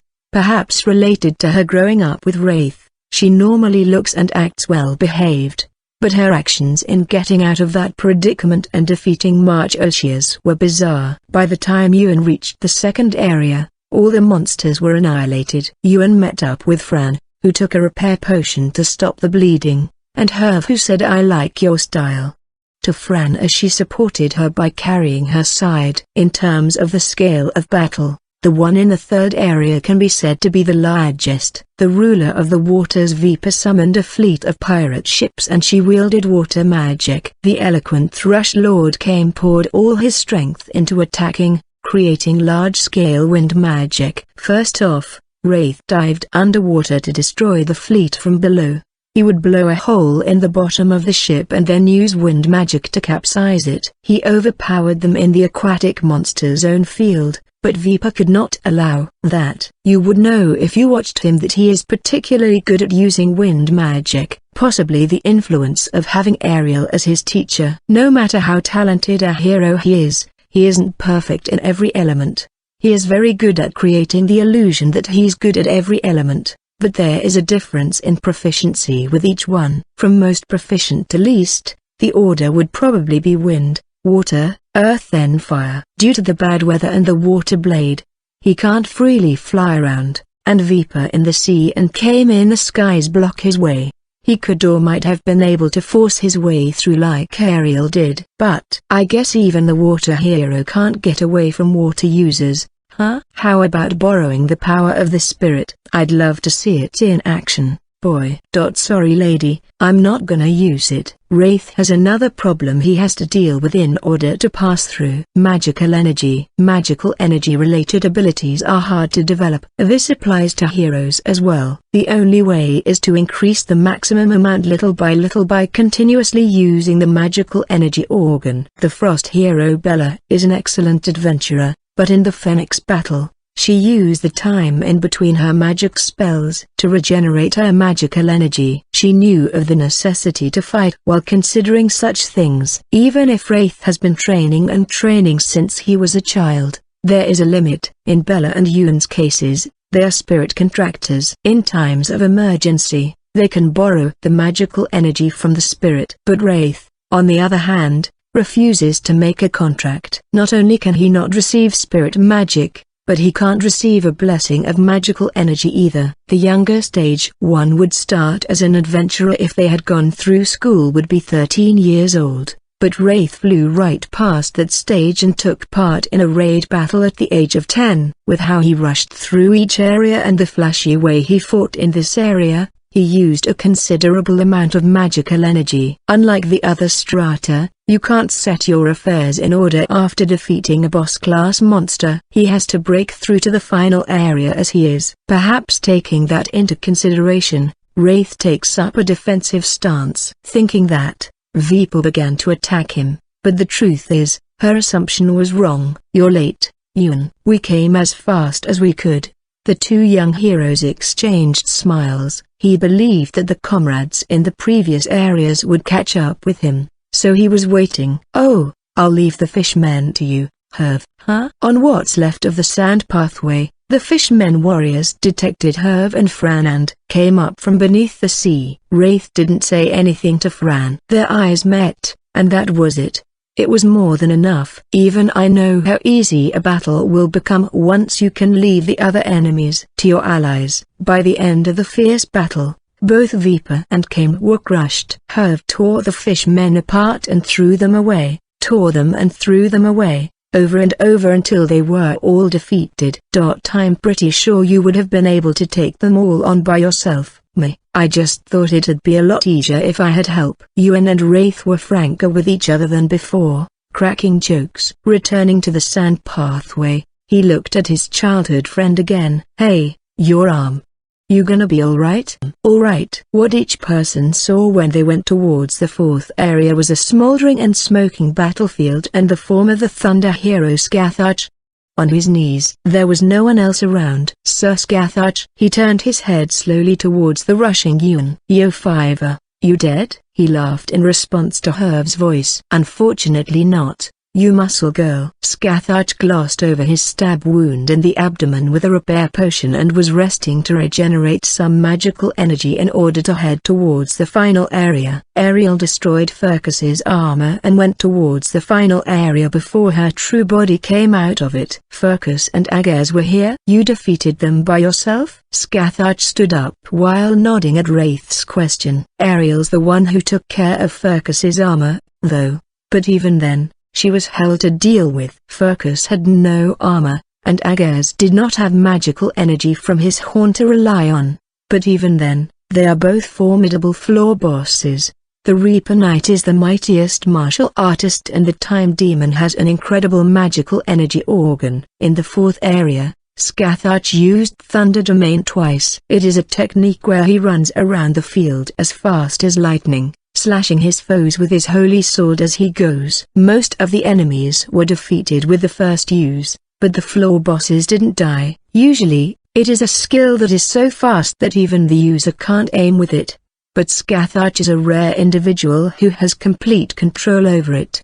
But having the ability to aim means provoking Furcus to counterattack. If there is intent, my sword master will read it and match it. I learned that much from the tag tournament. Scathach used Thunder Domain but he was stabbed by a spear instead. As expected of him, he quickly put distance between them after an unexpected situation. Thinking that he was read by Furcus, he decided to use it a second time but relinquished control this time. He ran around the field at speeds that he himself had no idea when or where he will cut, wreaking havoc on Furcus's ability to read his movements. Knowing that an average lightning strike would not be enough to take down Agaz or Furcus, he used spirit magic meant normally for groups to defeat just two opponents. This is how he ran out of magical energy. Asuri and Hamil.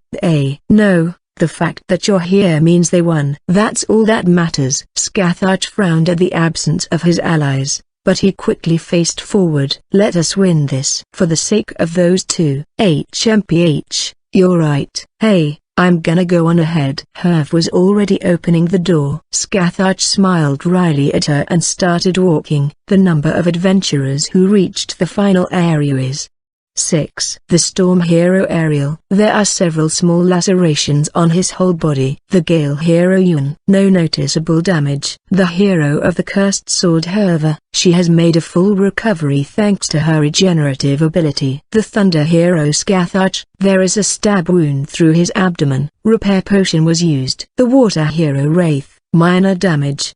The Destroyer Fran. Missing right arm. Repair potion was used. Unfortunately, every hero that participated in this raid battle was permitted to enter the final area. However, even still, I will not let them make it to the 11th stratum. Lord Lamageddon, the Minotaur Black Sorcerer, who is a subordinate directly under the Demon King army.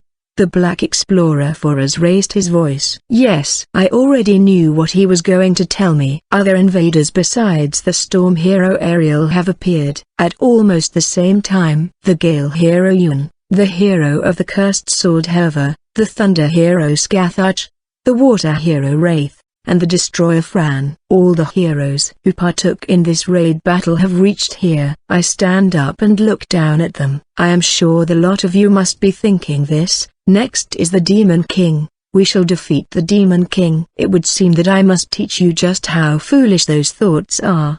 The first rank, 3rd rank, 5th rank, and a 4 Great Spirits contractor with Destroyer tag team. These members are almost the strongest lineup that mankind can muster, and they have actually invaded the final area of the 10th stratum. If there is anything I regretted about the Phoenix Party battle, while I couldn't have been more satisfied with the fight against my best friend itself, from a defense standpoint, the fact that it got that far is a failure. I believe there are many viewers who had the opinion that it was a close fight. Many of them are under the impression that they could have cleared the Demon King Castle if they had just done a little more. Even if I were to stop their clear here, they would say the same thing again. The victory that I am leading monsters towards is a series of strategies, different from the overwhelming violent capabilities that these high-ranking heroes possess.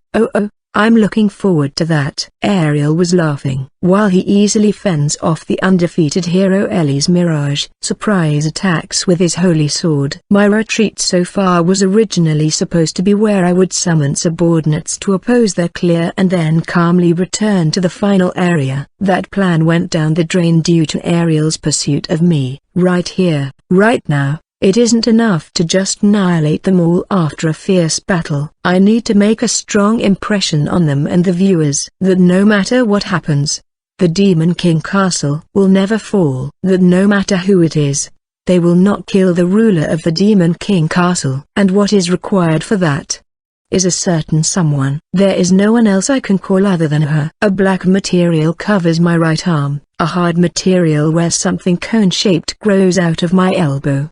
So that's your horn, huh? As expected of top-notch fearless fighters, none of them flinched at my magical energy. Even so, they probably realize it purely because they are powerful people. Realized that the magical energy in my horn isn't running dry at all. I used it all during the Phoenix fight? Yeah, I did. There was nothing left. Was what I showed in the fight with Nicola my full strength? Not at all. I didn't have enough magical energy at the time. And now, I learned it. The new skill that absorbs magical energy from the dungeon core. The very air trembles. Ahaha. That's the spirit. Lemageddon. Wraith uses wind magic to float and flies towards me. Scathach and Yuan ready their holy swords and Herve pulls out her cursed sword. Fran runs after her childhood friend. I move to the side of the chair, the opposite end of where Foraz is, and we both kneel down. Then, I let magical energy flow into the ring. Every ounce of purified and condensed magical energy in the horn is lost. This way, my liege. The world seemed to scream as this being moved through space. It was different from the usual summoning, for this being is rarely the one that is summoned. The task of opening the way for her is such a tremendous thing. Suddenly, the space in front of the throne cracks. So you have called me, my chief of staff. A small hand reaches out of the crack. The cracked space peels off much like that of an eggshell, and then, she appears. Crimson hair longer than her body, a blazing pair of eyes, and a set of black horns. Whosoever looks down on her diminutive, childlike stature shall never be forgiven. But of course, I doubt there is anyone who could spit out such drivel after bathing in the overwhelming magical energy Her Highness is releasing. Do you wish me to slaughter them? Not at all, my liege. I merely wish you to show them your Imperial Majesty. I do not intend to have Her Highness do the same thing that my master did during his time, eliminating them all by himself. Certainly, it would live up to the name of Impregnable. However, we shall win by ourselves. I have no intention of destroying the premise of entertainment that everyone has labored to create. But in contrast with how the adventurers enter the dungeon from the start with a hero of the highest combat ability, the Demon King greets the enemy who has reached the deepest stratum. It is a well-known fact that my master is no longer in the Demon King Castle. This is why it was necessary to inform them once. It is true that the Demon King Lucifer has retired, but the Demon King Castle hasn't changed. There still exists the strongest being that will force the adventurers to fight for all eternity. Lucy. No, I should call her by her dungeon name. The Demon King Lady Lucifer curves her lips cheerfully. You truly are my loyal subject. Very well. If my beloved children so desire it, I shall show them the disparity in rank as you count to 5 with your fingers. Her Highness then disappeared. At that moment, The adventurers' shouts echoed out. Ariel, Scathach, and Yuan all say the same words. Hear me, O spirit. I suppose they felt it instinctively, that they would immediately require the aid of the spirit. However, how noisy. One by one, Herv's cursed sword, and Scathach and Yuan's holy sword were destroyed. It was all too fast for my eyes to follow. Only a crimson afterimage could let me know that Her Highness was running around the field. Well, you're as tough as I thought. Only Ariel's holy sword kept its shape as a sword. Yet it was cracked all over. Even so, when he turned to face and fight the Demon King, it broke and shattered anyway. It only lasted that long because of the divine protection of the main wind spirit. She said count to 5. She destroyed all the adventurers' weapons before even reaching 5. I shall return to my quarters. I am fairly certain I will not see all your faces again. Her Highness is proclaiming that we will win, so they won't be able to see Her Highness's face again. Wait. Lightning flashed. A lightning-wreathed Scathach swings his right leg in an arc at the spot where Her Highness was just a moment ago. His lightning-fast kick missed. Our Lady now stood behind Scathach without making so much as a sound. Did you not hear me? Your opponent shall be my children, thundered a main, guiding needle.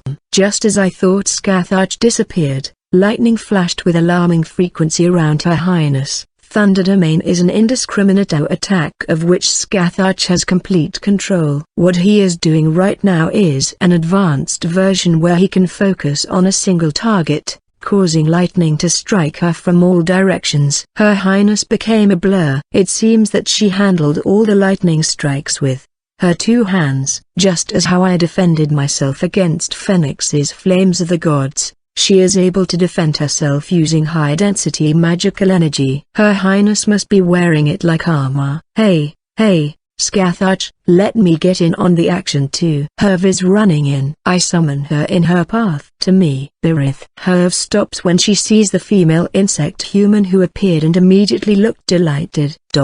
I know you.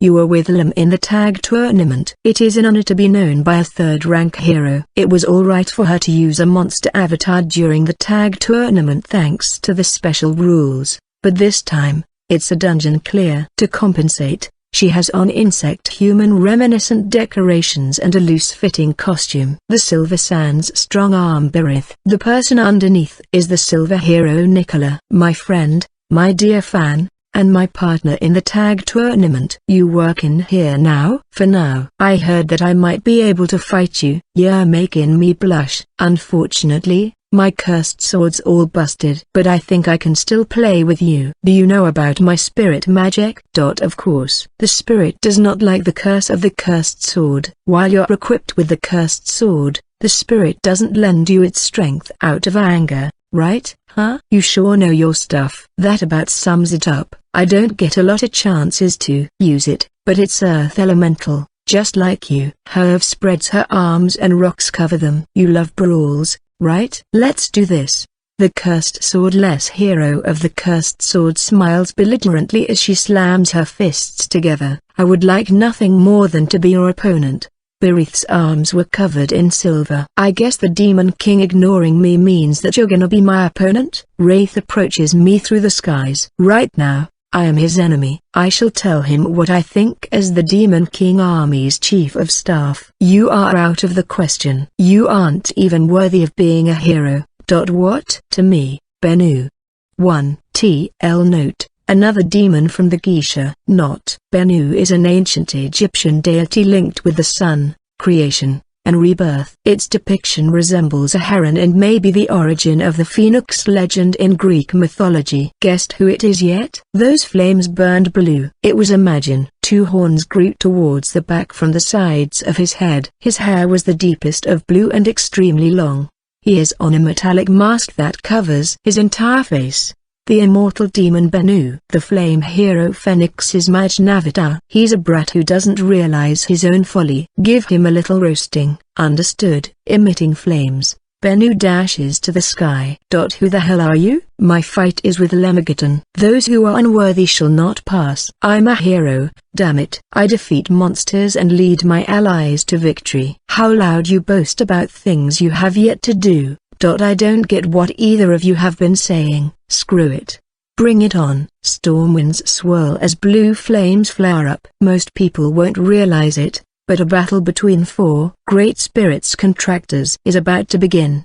Things are getting lively. The second Ariel struck his open palm with his fist. The laws of the world were warped. Yuan, fire wind blades in all directions. Why yes. In the end, a holy sword is just a sword that received divine protection. Spirit magic can be used unaffected. The wind blades that Yuan fired in all directions ripped apart each monster from the elementary level, beginner's dungeon from their front. Fran, go on a rampage as you like to do. Fran kicked empty space and her foot, and only her foot, appeared in front of the orc dungeon master, the magnanimous sage Ronev, delivering an explosive blow to his chest. Ronev withstands the blow while getting sent back quite a bit. The arrows fired by the horseless archer robbers would disappear mid-flight and, for some reason or other, appear to attack her from behind. The surrounding orcs immediately held up their shields to repel the arrows, but they were unsettled by the strange occurrences.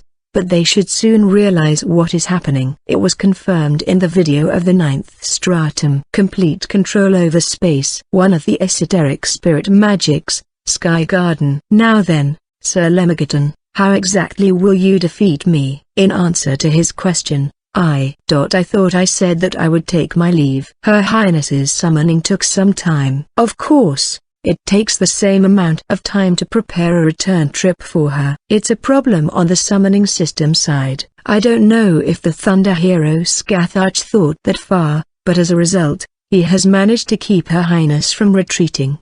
Defeating the Demon King is the duty of the hero. As a hero, there is no action more righteous than that. However, whether that is possible or not is another matter. At the very least, I can't say that it is a good plan to attack the Demon King alone, wounded, and without a holy sword. Surely, despite taking all of the above into consideration, there are situations where you cannot back down. Everyone in his party was lost, and he himself is suffering from a large wound. I'm sure he must be thinking, what can I do? What should I do? TSK. It appears I will have to apologize to Lemigaton for this ruler devouring her subordinates' prey. Until that point, Her Highness has been limiting her strength. If she hadn't done that, there is no guarantee that the holy swords and cursed sword would be the only things that were damaged. This is why she avoided Scathach's kick and defended against Thunder Domain-Guiding Needle, so that she wouldn't kill him by accident no matter what. But Scathach is the world's 5th ranked adventurer who poses as the industry's fastest. In response to his quick and bold attack to block her return, Her Highness was forced to raise a hand. A single fist. With just that, the right half of Scathach was blown to smithereens. Even while suffering enough damage to kill a normal person, the Thunder hero fires off spirit magic. However, along with his lightning, there was something else that enveloped him. It was a flame so black that you might think that the darkness of night itself was swallowing you whole. Consider this a reward for your impressive skill and tenacity. I shall allow you to burn to death with the fires of hell, flames of the gods, Sky Garden, and the like. With the moniker of esoteric spirit magic can give the impression of the existence of heaven. Their image evokes the logic that they are borrowed for a short period of time from God or angels in the realm that they reside in. On the demon's side, there was once such a thing. Hell, in direct opposition to heaven. Most of the monsters who use techniques that are said to originate from hell itself are demon kings. Ebony flames is not a rare category of magic that demon kings can use. It is a flame that uses life force as sustenance to continue burning. The living thing that the flame has spread to shall burn black until it perishes. Lady Lucifer's power is on another level. Next time there will not be a next time. The ebony flame rages as if devouring Scathach, and then it disappears together with his avatar. And then, only Her Highness remained. For a moment, It felt like our eyes met. She then leisurely tore space apart and disappeared. The Thunder hero Scathach challenged the Demon King and lost. The first person to leave the final area was Scathach. There are 5 adventurers left. An air battle between the immortal demon Bennu and the water hero Wraith is currently unfolding. While accelerating using blue flames, Bennu avoids the wind blades, using the momentum from this. He closes in on Wraith. When Bennu releases a fireball, the young man defends against it by deploying an air shield. Confirming that the next fireball avoids the shield. Right. The fireball that almost drew near Wraith was trapped in a small air box. As if the fireball had collided with something, it wasn't able to reach Wraith. Impressive precision and speed. Same to you. It doesn't seem like you have only magical energy. You a floor boss or something? HMPH. I think he'll be fine. At the same time, a slugfest between the hero of the cursed sword Herva and the Silver Sands strong-arm Berith was underway. You're pretty good, Berith. But you're still soft. Both of them had arms so large they looked like the arms of a golem attached to a person's body. One side had arms made of giant, rough rocks, while the other was covered in silver armor, and they relentlessly collided with each other from the front. Each punch of Herv's was heavier, but Berith was hitting Herv more times. Also, in terms of arm strength, Herv has the upper hand. When their fists collide, only Berith's are dented. With her inherent skillfulness, she tries to repair the arms quickly, but Herv's attacks are gradually becoming more severe, which suppresses her ability to repair. Then I'll just keep repairing them and keep hitting you. Bring it on. Let's keep hitting each other until one of us can't stand anymore. I probably don't need to lend a hand to the fight between 4 great spirit contractors and the fight between those who will settle things with their fists. Or I should say, Ariel won't let me lend a hand. His Sky Garden can switch around spaces. With that ability, it seems that he is not letting anyone interfere with his allies' battles. And at the same time, it is also so that he can focus on his own battle. Wraith, the Destroyer Fran, has lost her gigantic right arm that carved a path of destruction to anything within its reach. She's also losing magical energy profusely through wounds that would normally cause an average person to be unable to even walk. Yet, this little girl walks forward, trying to get as close to her best friend as possible. Without any interference from Ariel, she manages to reach the space under where Wraith is fighting in the air. She crouches, putting power into her legs, coiled and ready to jump like a spring, but she couldn't. Black magic. It was the Goblin Black Sorcerers who trained hard in the elementary level beginner's dungeon. Those with staves all faced her and cast speed down on her. Fran looks up once again, then bites her lip. She mutters something. Don't get in my way. The one who stepped forward was the magnanimous sage Ronov. His durability is extraordinary, enough to trade blows with Nicola's older brother, the diamond hero Philip, without so much as taking a step back. That kick moments ago was brilliant. Certainly, that isn't the end of it. Yes, much like me. He changes his tone when he's in his monster avatar. Fine.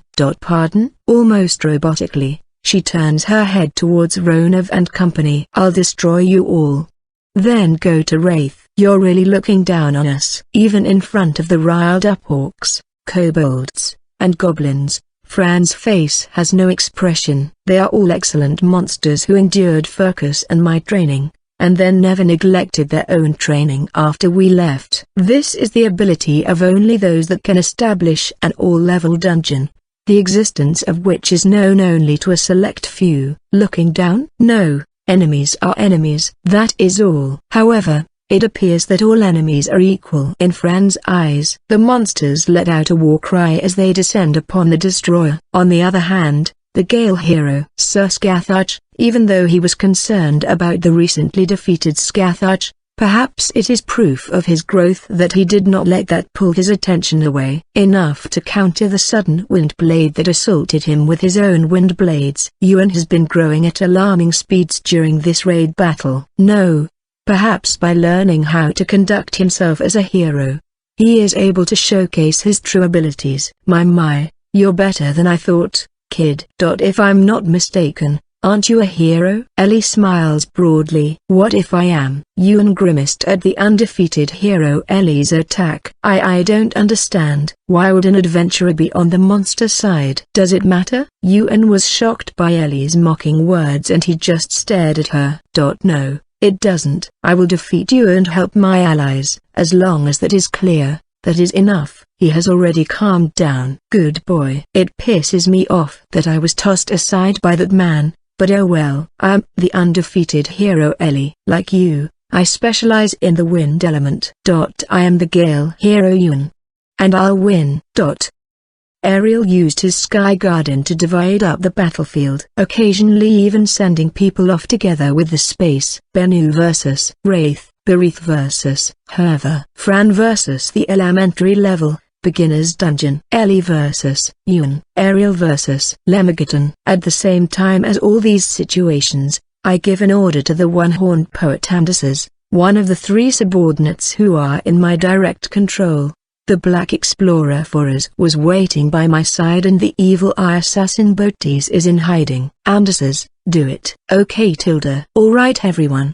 Do your B Street. The woman with a spiral horn growing from her forehead is currently in human form. She is able to change into a centaur form, has an aptitude for battle despite her main job being a beast master, and she's good at singing, with long, wavy, light purple hair, and eyes squinted in an upward arc shape. She's a woman with a gentle air about her, but it might be quite a rare skill to be able to maintain that while fighting. At her instruction, the countless Elroni all go in response. Plant-based demi-beast monsters that mimic humans. Due to Amdisas's tastes, they are all young-looking, but they obey their master's orders. Faraz, be their shield for a while. As you wish. For the time being, there is one thing that I have to focus on. Watching the Elrons scatter. They cover the whole field as much as they can and pitter-patter forward. Elroni, even though Ariel confirmed it. He chooses to wait and see. Oh, I hit a wall. I fell down even though I was walking forward. I'm back to where I started. I can't get to the handsome man. Is there a way to him? Tilda. Sky Garden is spirit magic that controls space, as he did with Agares. He is able to swap pieces of the body with another space. And also just like that time, that piece is still connected to the body despite being switched around. And once again like that time, it is only connected until the connection between both spaces is severed. This final area has been divided into several blocks. Let's arrange them from 1 onwards, in order. Normally, Block 2 would be adjacent to Block 1. So for example, if you were to walk straight ahead from Block 1, you would immediately end up in Block 2. Ariel can freely switch and replace that order. This means that if you were to walk straight ahead from Block 1, you could end up in Block 13. If they remain connected like that, then you should be able to return to Block 1 by going backward from Block 13. Only Ariel knows the order in which these blocks were switched around. Furthermore, the fact that the order of the blocks could all be shuffled again later if Ariel so chooses is why it is called an esoteric spirit magic. Right now, the final area has been divided into blocks as mentioned in the previous example, and has been switched around. However, much like the flames of the gods, the magical energy consumption for esoterics is extraordinary. Even if he is borrowing magical energy from the spirit, there are limits. It can be thought that the switching of blocks is not being done constantly, but rather only when it is necessary. He wouldn't want to waste magical energy. He may have control of space, but actually controlling it all and managing them is extremely difficult. Watching. No. Perhaps I should say I'm sensing, checking, sorting, committing to memory. Countless Elrons have spread out on the field. They haven't spread out.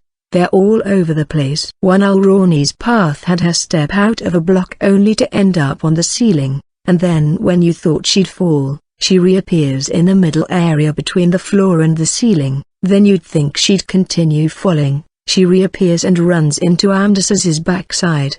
Making use of a vast amount of Elrons to find the route through the garden. I'm looking for which block is connected to which from the Elroni's movements, but doing such a thing, using the movements of each and every one of all these Elroni, analyzing them, memorizing them, and solving the maze is completely impossible. Ariel seems to have realized that this isn't a challenge to me. It is certainly extremely difficult, but I do not think of it as impossible. I thought about various ways to deepen my relationship with my subordinates. I talked to Faraz a lot about black magic, and there are also many times when I train with him. Even Amdasas joins us in our morning runs. It's not about getting along with them, although I would be glad if that happened as well. As allies who I fight alongside, I think it is very important to know them. To adventurers, the countless Elrons look indistinguishable, but to me, they are my allies. They are living creatures that are looked after by my subordinate every day and have hearts that you can form a bond with. Personally, I am grateful that they mimic people. It's easier to remember them. I have memorized every name that Amdasas has given them. Considering I've made it this far, it isn't so hard. Grasping when and where my allies are through their magical energy signature, and then deciding where they should go next is kind of my specialty. It's something I did constantly when I was an adventurer. Then, finally, 3 Elrons reached where Ariel is. From his point of view, they appeared from his front, back, and above. Did you see that Lord Lemigoton, Tilda, Yufufu, Pella, Gal, and Luca have reached him? Rather than defeat the 3 of them, Ariel lifted a finger and pointed it to the side. The Elroni went through various other blocks until finally ending up at the edge of the field. This confirms another route to him, but until I find the route from here to that starting point, I can't use it. Indeed. Well done. Come, Faraz, Amdasas. We are heading out. As you wish. Why? Ariel looked at me in surprise. If you are uneasy, why not shift everything around again? Storm Hero. Ahaha, how do I know that that isn't what you want me to do? This could be a bluff and I haven't actually solved the maze yet. In that case, hurriedly switching the spaces around would only consume magical energy. Why not cancel it and rush towards me right now? Didn't you wish to fight me? I'm torn. I do want to do that, but I must first confirm whether or not your plan is real. If it is, then fantastic. There would be no problem, because I want to fight you. Can I only win against Ariel by unleashing my right arm? The people that are here aren't strong simply because they are heroes. In fact, most of the hero parties that challenge the Demon King Castle every single day get annihilated when they reach the 3rd stratum. Those that have gotten this far are the handful of super first-class adventurers among adventurers. Wraith and Fran may be irregulars, but I'm sure they've been acknowledged. Through this raid battle, in order to defeat Ariel, I need to draw out a certain technique from him. To do that, I must first break through this garden. Oh, Lord Lemigoton, have you decided on whose route to use? Tilda? Gal's, but do you know it? It's only natural that she knows which individual Elroni that is, but does she know which route that is? Not at all, Tilda. But if Lemigoton can do it, I think I can too, Tilda. Is that so?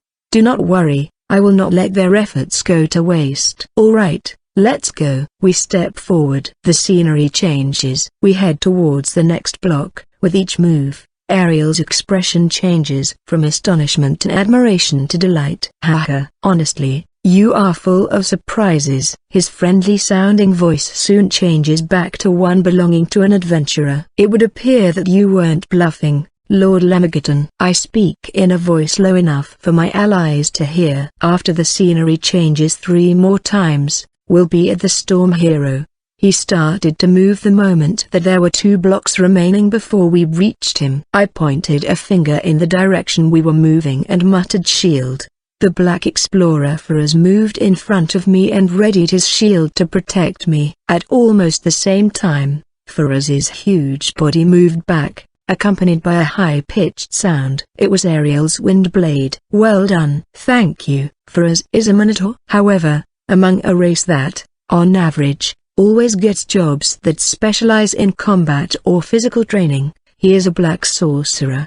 Minotaurs are sought after to work as the very personification of violence, which makes Faraz inferior to his brethren in that aspect. He has been fired from several dungeons and even turned away at the door of many of them, but even then, he never gave up. He continued to polish his black magic by practicing it on himself continuously just as I do. And also like me, he trains his body in things he has no aptitude for. We train together sometimes and he is quick to respond to instructions. This did not slow our advance. There was only one block left until we reach him. With hand gestures, I tell Faraz to ready his shield and then I gesture with my staff and mutter halberd. At the same time as these motions, he jumped backward. Immediately after, 3 wind blades assaulted each of us. One was repelled by Faraz's shield. I managed to dodge the other one and it bore into the floor. Heave-ho! And the last one, the one-horned poet crushed it with a swing of her halberd. A spear that has the function of an axe. A weapon with a sharp point, an axe part, and a sharp spike on the opposite end of the axe part, all incorporated together by a long handle. It can stab, cut, hook and even bash armored opponents as a blunt weapon. If someone with combat aptitudes like her swings it, she has the power to crush even small boulders. Yufu, I heard it go snap. Her main job is a beast master. In addition to that, she succeeded in employing the plant type Alroni, who are known to be hard to form a bond with, and she herself possesses an aptitude for combat. Furthermore, she can freely take the form of a human or a centaur. She wears a loose cloth around her waist, possibly so that it covers the horse portion whenever she transforms into her centaur form. Also, she doesn't just have the halberd as her weapon. She is also equipped with a sword, whip, and throwing knives. Lord Lemigaton, please praise me too. Right, well done. Yay tilde, I'll do even better, alright? She is a woman with a strange air about her, but she too applied to the 10th stratum with her metal to defeat heroes. In fact, she didn't bat an eye at the Storm Hero's attack. She is already prepared. Let's go. That attack just now was merely a test. Not an individual test, rather a test with the intention of seeing how good our cooperation as a group is. It's also possible that the wind blade was a sort of counter-response to the black magic that I cast prior. A troublesome aspect about Ariel's Sky Garden is that it affects the invocation of my black magic. If I think about it, it only seems natural. For example, if I were able to use a fireball from fire elemental magic, I wouldn't be able to hit Ariel if I didn't know the correct route. Even if I were to properly fire it, it would go through several blocks and end up colliding into a wall or the ceiling. Black magic is only able to take effect when the magical energy from me hits my opponent. This is exactly why resist, where one clads themselves in magical energy to repel someone else's magical energy, holds meaning. With only so few blocks remaining, I can finally cast black magic. I was so focused on advancing through the correct route that only now do I have the luxury to do so. Now that we're close, Ariel is cautious of me. He considers me a considerable threat. If it weren't for his Sky Garden, his allies on the field would be exposed to all manner of black magic at any time. The black sorcerers on the field don't just include me, there are a lot including the monsters from the elementary level, beginner's dungeon, and the 2 from Ellie's party. It's not officially known, but Faraz is one too. It would be dangerous to neglect them while in the heat of a fierce battle. In fact, much like with the Phoenix party and the Nicola party, I have a track record of instantly hitting people with black magic. Now then, Sir Lemigaton. However, there is one thing that I find curious. To solve all of the above, he could have simply flown straight to me. Of course, I wouldn't go down so easily, but pretty much no one doubts that the Storm Hero will win. So then why? I'm sure that the answer is simple. As the leader of this raid battle, he chose the safer route. Yeah, temporarily.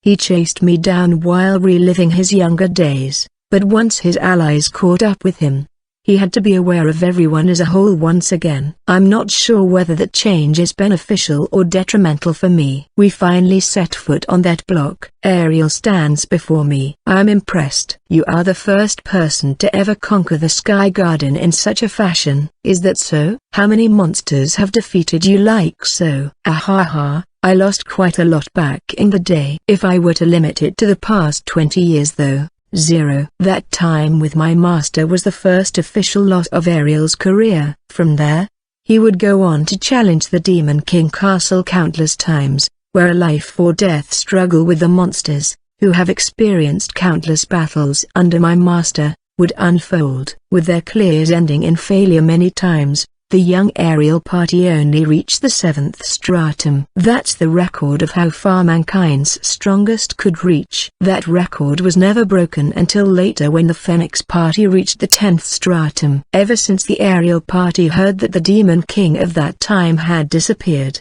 he didn't challenge the Demon King Castle ever again. That is, until now, in this raid battle. Well then, we shall put an end to that 20-year streak. There have been many who have said that very line, but so far, not one of them has been able to actually do it. I wonder if you'll be different. We shall know soon enough. I'm looking forward to it. First off, let's talk about our advantages. 1. Him chasing me so forcibly was indeed a shock, but because of that, he has used up a considerable amount of magical energy. The magical energy organ has its limits. Like how you cannot continue sprinting for eternity. While running, your speed will drop, and eventually, your stamina will run dry. 2. His holy sword has been destroyed. The holy sword is a weapon that houses the spirit's divine protection. Its durability and sharpness are incomparable to normal weapons, the lack of which is a huge plus for us. 3. He is maintaining his sky garden. Even doing that alone is constantly consuming magical energy. 4. Faraz and I are extremely excellent black sorcerers. The magical energy required to resist us is more than the average. In the end, he doesn't have a lot of magical energy that he can spare for the battle with us. He has to put his all into maintaining the garden, resisting black magic, and fighting. These are our disadvantages. We are facing the world's 1st ranked hero. No matter how many strategies or plans I pile on him, he could blow us all away in one. That's how overwhelming being first rank is. The attack and defense battle took roughly 10 seconds. In fact, it probably only lasted that long. So this is what my senses, which were stretched to extreme concentration, could capture. Ariel moved. No sooner than that, Amdis's halberd was broken in two, and her torso was pierced by his right arm. His hand didn't even touch her, yet there was a wound. He's extending a blade of wind from his arm. Amdis immediately dropped her halberd and grabbed the enemy's arm with her right hand, and she changed into her centaur form while swinging a sword in her left hand.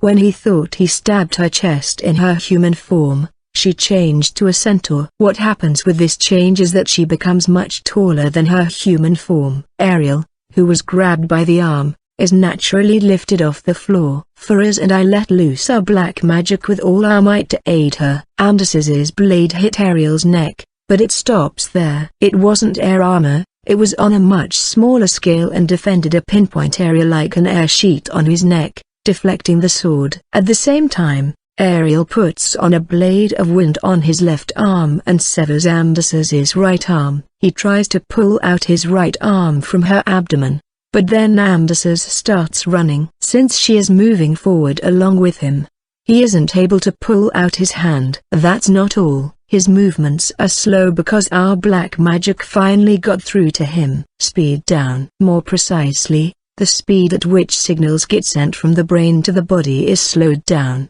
which results in the opponent's speed falling. 2 people's worth of magical energy black magic was sent straight into his eyeball. Even though he has resist on, there isn't a thick layer of magical energy on the mucous membrane. It feels irritating to those who can sense magical energy, and there aren't many black sorcerers who are able to target at a pinpoint target like their opponent's eyes during battle in the first place. It's a complete waste. Even to black magic users like Faraz and I, this was next to impossible, but we did it. The second his movements twitched to a stop, Amdis swung her sword again. Faraz closed in to bash him with his shield and I continued casting black magic while my arm was still covered by the horn's magical energy. Wind blade. Before Amdis's blade could land a hit, her body was split vertically. Her body instantly turned into magical energy particles and scattered. She was defeated. She took a massive wind blade at point-blank range. However,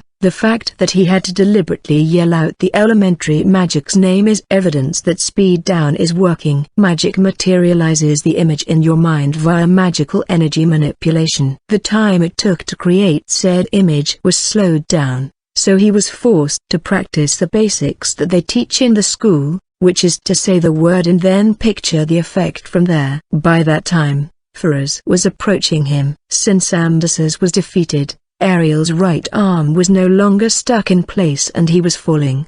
But he was already swinging his left arm horizontally, which Faraz intercepted. As the blade tears halfway through the Black Explorer's shield, I understand why Faraz decided to put his weight on the shield. It was to wedge the blade. Ariel's body was pulled forward and the blade broke on the way. Ariel posture crumbles. Suddenly, our black magic was resisted. Ariel performed a roundhouse kick in midair. The kick missed, but this was just like the matter with his arm. There was a blade of wind on his leg. It split Faraz's upper half and lower half and turned into magical energy particles. Cutting across that, I rushed in front of Ariel. As he landed, I attacked Ariel with my right arm. His deployed air shield shattered into pieces like glass as my fist continued forward. Ariel tries to dodge, but he couldn't. This, you bully dummy. Hey. I'm mad. Go. Chief of Staff beat him up. 1. TL note, Ami is short for Amdas's. It was the Alrani. In the end, a Beast Master is just someone monsters obey. Even if the Beast Master is gone, the employed creatures will still remain. Each and every one of them possesses an avatar. The Alrani are brought in as seeds by Amdas's, and when she turned into a centaur, she scattered them about. The ones that were used to help find the correct route weren't all of them. The seeds sprouted quickly and they stretched out ivy to entangle the man who split their master in two. It is difficult to sense the magical energy of plant types. Just as how you can't sense the very thin amount of magical energy in the air, they feel too natural and aren't enough to give an unpleasant feeling. My fist will finally connect. This blow is from everyone. This attack is only possible due to the strength of all the monsters that Ariel defeated to get this far. The magical energy he had to use to defeat the watchdog of Helen Aberius, the demon of love Citri, the phantom thief Crow Rorm, the sea monster Fornuus, all the birdmen and aquatic monsters, the dragonkin, the one-horned poet Amdas's, and the Black Explorer Faraz. Other than that is the magical energy he had to use to destroy Furcus's armor, defend against Ellie's attacks, and deploying and maintaining Sky Garden. That is why he was forced into a situation where he had to fight the three of us with very little magical energy. None of their efforts were wasted. Even if they looked like mooks to anyone else, I will prove to them that it all piled up and lead to this victory. Prove that it's okay for monsters to join forces and defeat a hero. I give my thanks to the Alrani as well, who kept him in place. As I swing my fist, disappear, Storm Hero. My fist drove into his gut. The wind is knocked out of him as his body goes flying through the space like a gust of wind. The ivy that the Alrani grew to entangle him were torn, and his body flew through dozens of blocks in an instant. Finally, he hit the ceiling. Sky Garden is cancelled. Immediately after, he falls to the floor. But just before he crashes into it, he gently floats and leisurely lands on the floor. Hey!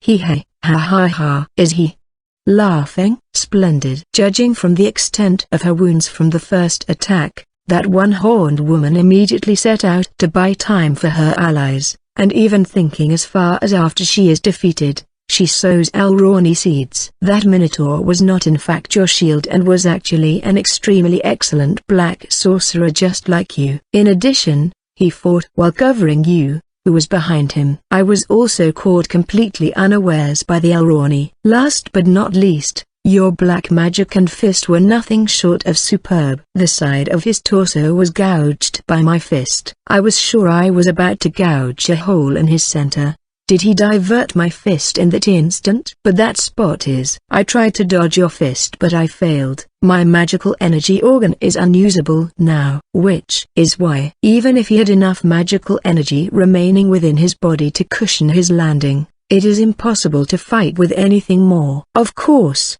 he still has alternatives. Spirit contractors still have a trick up their sleeve. Sylphid, I wish to borrow your power. 2. TL Note: a sylph of Sylphid is an air spirit stemming from the 16th century works of Paracelsus. The very air trembled. This feeling, it's probably too soon to call it nostalgic. Not even a year has passed. This is the same feeling I felt when Phoenix called upon the power of his fire spirit, Sara. One of the 4 great spirits, ruler over wind. Sylphid distributes the requested power to the contractor. Spirits, paranormal beings that let heroes, who they find interest in, enter a contract with them. Each and every spirit has a personality of its own, particularly the 4 great spirits, who are famous for being difficult to deal with. It is said that one of the reasons why 4 great spirits contractors don't often appear is that the criteria they have to choose a contractor are peculiar. Take Wraith's water spirit for example. He told them to hop on only if they want to be a spectator, and they did. Simply asking them to lend you their strength like a normal hero is just not attractive to them. Sylphid only gives out its magical energy when the contractor's life is in a time of crisis, like when Her Highness approached them. It responded to Ariel's cries. The fact that the wind spirit is lending its strength to Ariel now must mean that we have driven him into a corner. This is still within expectations. He has a large-scale spirit magic called Storm Crash. It is an attack that sends out swirling wind, like a condensed storm. At a time like this, he would use that. Normally, that would rip me to shreds and that would be the end, but I have found an opportunity to win there. By deliberately charging into the scenery warping, wind-churning attack, I can hide my body from the camera. After that, I release what's left of the horn while clad in high-density magical energy, and approach him from the opposite direction that he released the technique. I give him a quick blow and then retract the horn. The timing will be tough, but it should be possible. Storm Wrap. Wow, it's not Storm Clash. On the contrary, it's a magic spell he's never used once up till now. Honestly, I prepared this to do battle with Sir Lucifer, but I believe you are a suitable opponent. This is spirit magic that he came up with in order to defeat my master. I could hear the sound of a storm brewing, a storm that can be heard even from afar.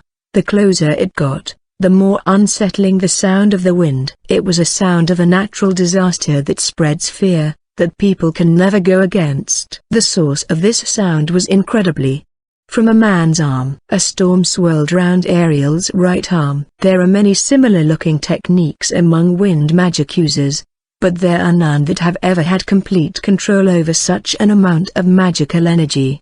I'm not sure if the complete unleashing of the horn could. I'm a hero too, so I cannot afford to lose. Think. It's because this is the first time I've seen it, because it was unexpected. Because of the power of the spirit, I will win. I shall crush that hope with this next attack. We both clench our fists. The battle with this monster called Bennu was extremely fierce. Ha!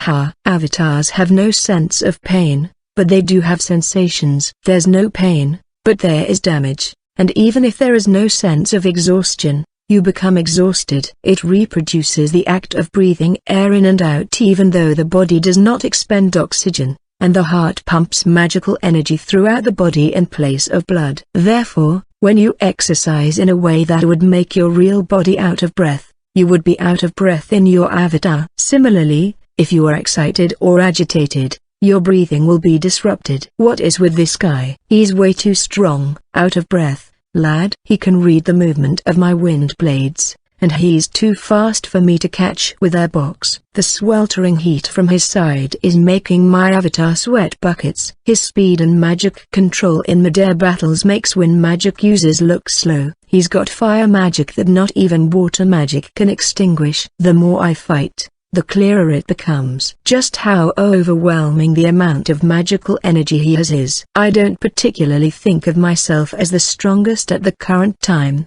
but I do think that there are few who I can fight one-on-one with and lose. Even so, this guy. Are you perhaps lacking magical energy? That's definitely true. At my age, there are limits to training my magical energy organ. When I was chasing after Ariel, And when I fought with that mermaid lady, I used too much magical energy. Why do you not borrow power from your spirit? Don't watch TV much, do ya? I declared to the world that I won't use it. How foolish. Even if it is, I made it this far. HMPH. Bennu disappeared. No, he's behind. I turn around and release a wind blade. It cuts his body in two.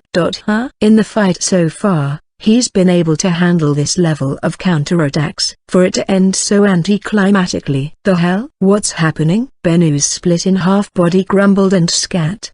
No, it didn't. On the contrary, his cross-section was made up of flames. It's as if he is a flame that is in the shape of a person. Why do you think that you were able to make it this far? He grabbed me by the neck with his hand. His two halves stuck back together, as good as new.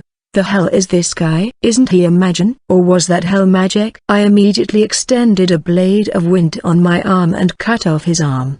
But just as before, it immediately restores itself. Since his body is made of flames, I can't kill him the normal way. GCK. Our mid-air battle was unfolding, and thanks to Ariel's Sky Garden, there is no interference. Each and every block has been tinkered in a way that the entrance and exit lead back within itself. No one can interfere with our fight, and neither of us can help our allies. Look at her. Instead of burning me, Bennu starts talking for some reason. But his grip on my neck is considerable, and I can't escape with my arm strength alone. However, what should I do against a foe that immediately restores itself even after being sliced by a wind blade? The person he's pointing at is Fran. That girl is doing everything she can to come to your aid. No matter how far ahead you go, she tries to follow behind and be with you. Look, Fran is a destroyer. There is no reason. It is a job that is given to strong creatures. Her huge right arm is only part of her. She's strong even without it. Even while it's many against one,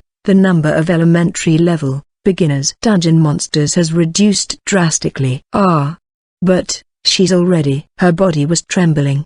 Thunk, thunk, thunk. Thunk. Her body jerked like it was pushed by something. It was due to the 4 arrows shot by the centaur archer in quick succession. Obbers. I saw her in the tag tournament. The orc with one of his arms severed. Ronov, I think he said his name was. He praised Fran, saying you fought well. Fran turned her head in my direction. When she saw the state I was in, her eyes went wide and she tried to run towards me. But she failed. Her avatar lost too much magical energy from her wounds. She fell over and hit her face. Even so, she crawls towards my direction with just her broken and battered left arm. Despite the still being enemies remaining, she turns her back on them. I don't care what your goals are, but your ally is betting her all to ensure that you are victorious. Yet here you are joking around about not using a power that you have. This is a plain and simple fact. Fran wasn't able to crawl for long. The monsters of the elementary level,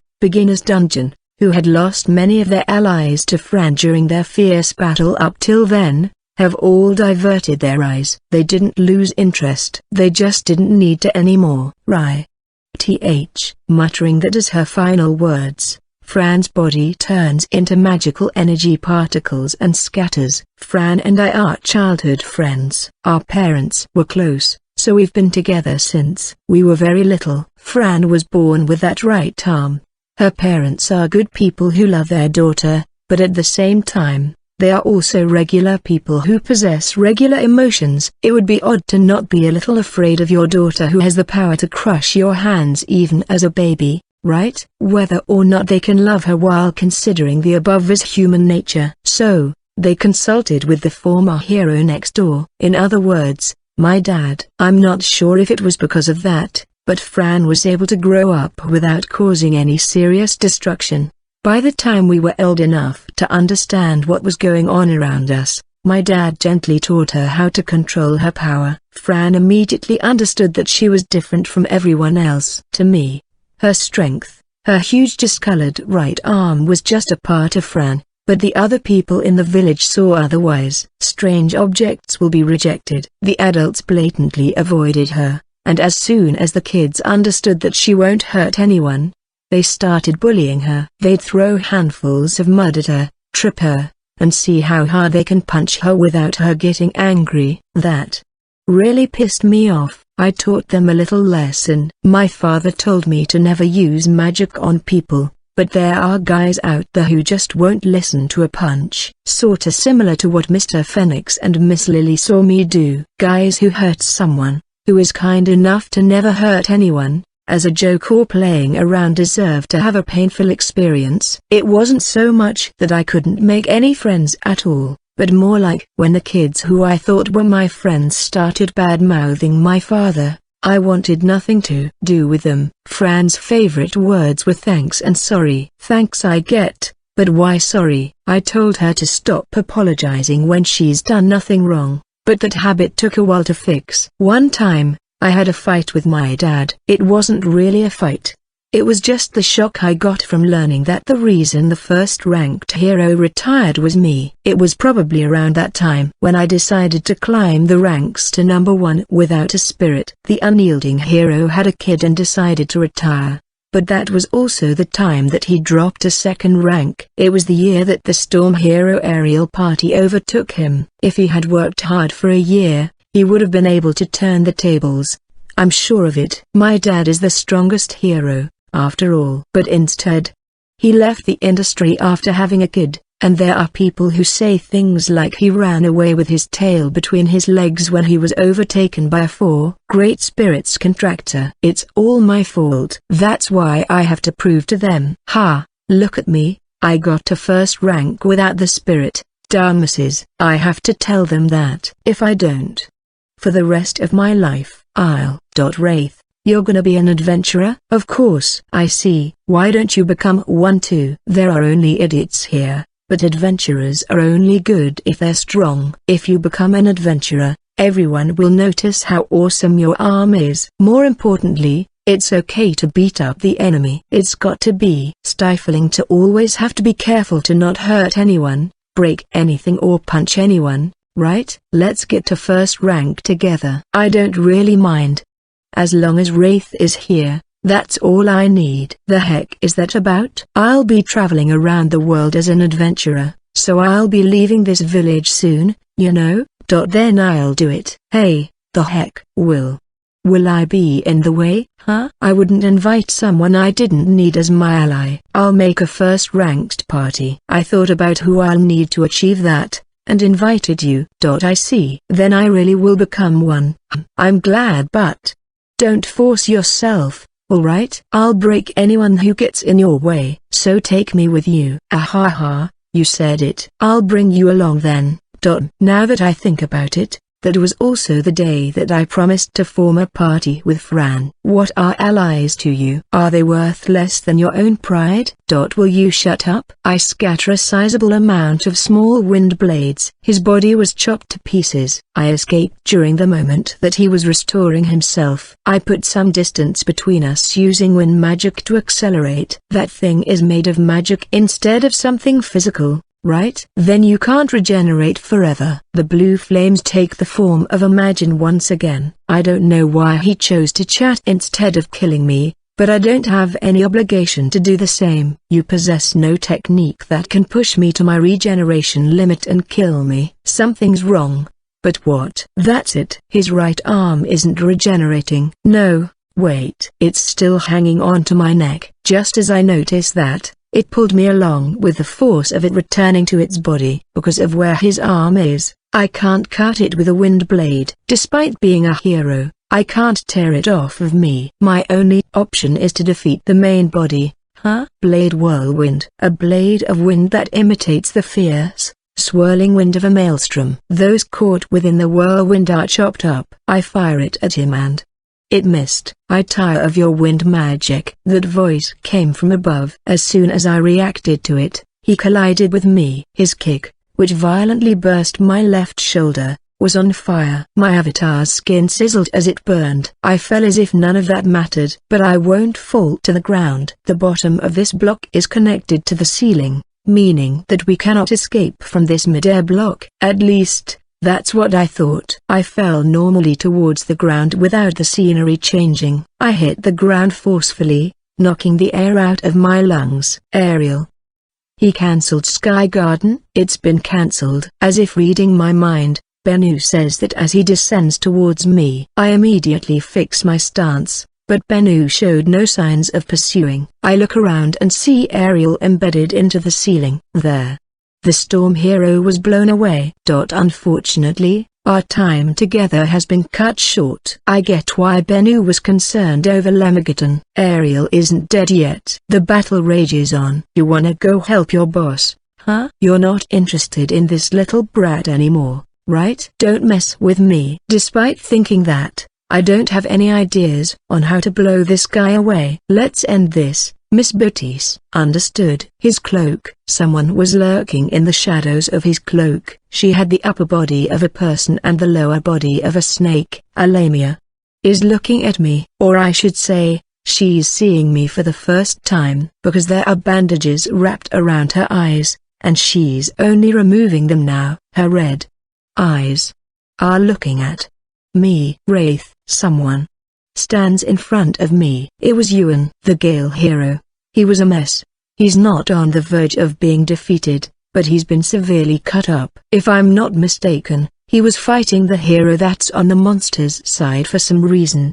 Her party's composition was interesting, so I remembered them. The undefeated hero Ellie. He got done in by that woman, huh? No, wait, more importantly. What are you doing? Yuan was gradually turning black. No, how should I say this? If I were to describe it as I see it, he was slowly turning into stone. His skin, his clothes, his hair, all petrifying. An evil eye, like the cursed sword. It's an eye that harbors a special curse. Herv's cursed sword brings misfortune upon the wielder, but Miss Baptiste's evil eye causes anything she sees to turn to stone. Even if he doesn't have resist on, to turn even a hero to stone. Yuan was smiling. As long as you are left, we'll be one step closer to victory. That's what I thought. With those last words, he turns into a stone statue. The Gale hero Yuan can no longer fight. He turned to stone.